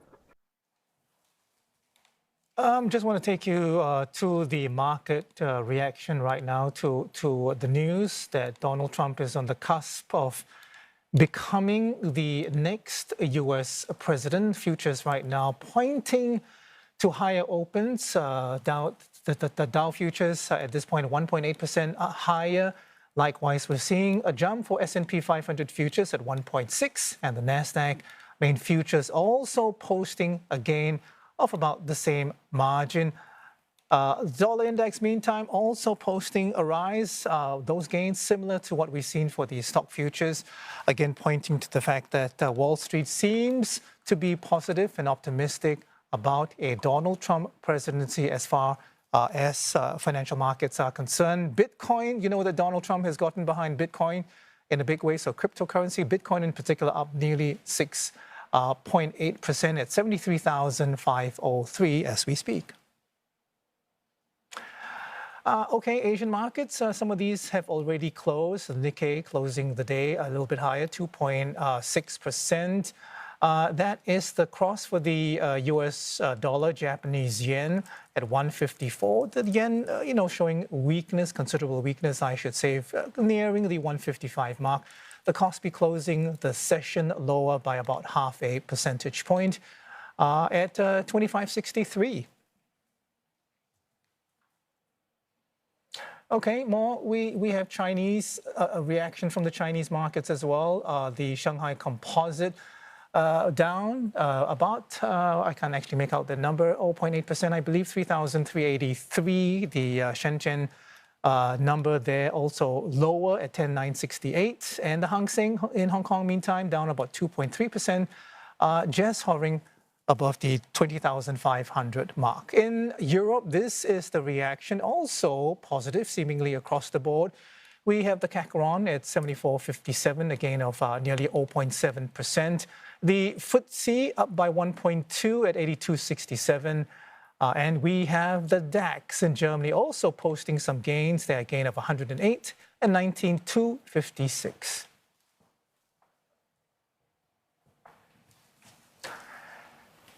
Okay, a quick look at where we stand. Trump has projected his own victory, calling the election a political win never seen before. The Electoral College vote at this point is just shy of the 270 threshold for Trump. It's at 219, 266.04 shy. Trump projected to win in 3 of the 7 swing states, Pennsylvania, Georgia, as well as North Carolina, adding to a slew of victories earlier. His rival, Democrat Kamala Harris, projected with latest wins in New Jersey, Minnesota, Connecticut, New Mexico, and Virginia, adding to other wins announced earlier as well. Pennsylvania, of course, the big prize for Trump, winning it back from the Democrats, which won the state in 2020. The swing, if you like, gives Trump 19 Electoral College votes, a big boost to his overall tally. Now, with Trump winning Pennsylvania, the odds becoming steeply stacked against Kamala Harris, it is worth noting that no Democrat has won the White House without Pennsylvania since 1948. Now, Georgia also giving Trump a crucial edge of 16 electoral votes. He managed to win back the state after losing it by a slim margin to Joe Biden in 2020. Now, prior to that, Georgia was solidly Republican for 30 years. The state was famously in the news in the last election after Trump was recorded asking Georgia's Secretary of State to find enough votes so that he could win. So another battleground state, North Carolina, also projected to be a win for Trump, adding a further 16 electoral votes. Trump won there in the past two elections, and he wins once more. North Carolina last voted Democrat for Barack Obama in 2008, but not when he sought re-election 4 years later. Some of the swing states with results not yet called. We have Wisconsin, where Trump is also leading with more than 94% of the ballots counted. The state holds 10 electoral votes. The battleground state of Michigan, also in focus with more than 81% of the ballots counted. Trump leading the race there. Michigan holds 15 electoral college votes for the winner. Well, the poll in Arizona, also a close fight with Trump in the lead. The state has 11 electoral college votes, won by Trump in 2016 over then Democratic rival Hillary Clinton, but he lost it to Joe Biden in 2020 by less than half a percentage point. And for the final word from Washington, let's cross back to Simon Marks. So, an incredible night. We were expecting a far longer, if you like, vote count to take place, perhaps over a number of days like we saw in 2020. Here's what we know now. We know that Donald Trump is on the cusp of winning the U.S. presidential election. We know the Republicans have won control of the U.S. Senate, retaking the chamber for the first time in 4 years. So, I mean, Simon, what does this all mean for the GOP? Is this going to be a brand new GOP and an extension, a further extension, if you like, of Donald Trump? Well, I mean, this extends the influence that Donald Trump has over the Republican Party for at least another 4 years. And if J.D. Vance then runs for the presidency himself, possibly another 8 or 12 years. So this is the new Republican Party. They know they've won this election. Democrats know it's over. World leaders know it's over. Benjamin Netanyahu, the first world leader to congratulate Donald Trump tonight. Your historic return to the White House, he said, offers a new beginning for America and a powerful recommitment to the great alliance between Israel and America. This is a huge victory. The French President Emmanuel Macron taking to social media to say, "Congratulations, President Trump, ready to work together as we did for 4 years, with your convictions and mine, with respect and ambition for more peace and prosperity." So the congratulatory messages just beginning to be directed at Mar-a-Lago. I think there will be tremendous foreboding in Ukraine tonight for President Volodymyr Zelensky. This is the worst possible result because he will suspect that Donald Trump is going to try and force him to give up territory to Russia in order to bring an end to the war in Ukraine. For the future of the Middle East, Donald Trump says he can solve the problem on the first day of his presidency. We have no idea how he plans to do that. There will be foreboding in the corridors of NATO headquarters in Brussels. What does all of this mean for the transatlantic alliance? And in terms of the Asia-Pacific region, let me just remind you of something that Senator J.D. Vance said in his speech to the Republican convention. He said, "Together we will make sure our allies share in the burden of securing world peace. No more free rides for nations that betray the generosity of the American taxpayer." We do not yet know whether those nations in the Republican mindset include any of America's treaty allies and partners in the Asia-Pacific region. And we've come to the end of our special CNA program, US Votes 2024. Over the last 9 hours, we have brought you live coverage from the key states and real-time analysis as Americans have decided to send Donald Trump back to the White House. Yeah, and as we wait the official results of this high-tempo race, you can check out more coverage anytime at CNA.Asia and CNA 938 Radio. It was 9.5 hours, by the way. Also on Facebook, YouTube, and X. We thank you very much for watching. This has been US Votes 2024.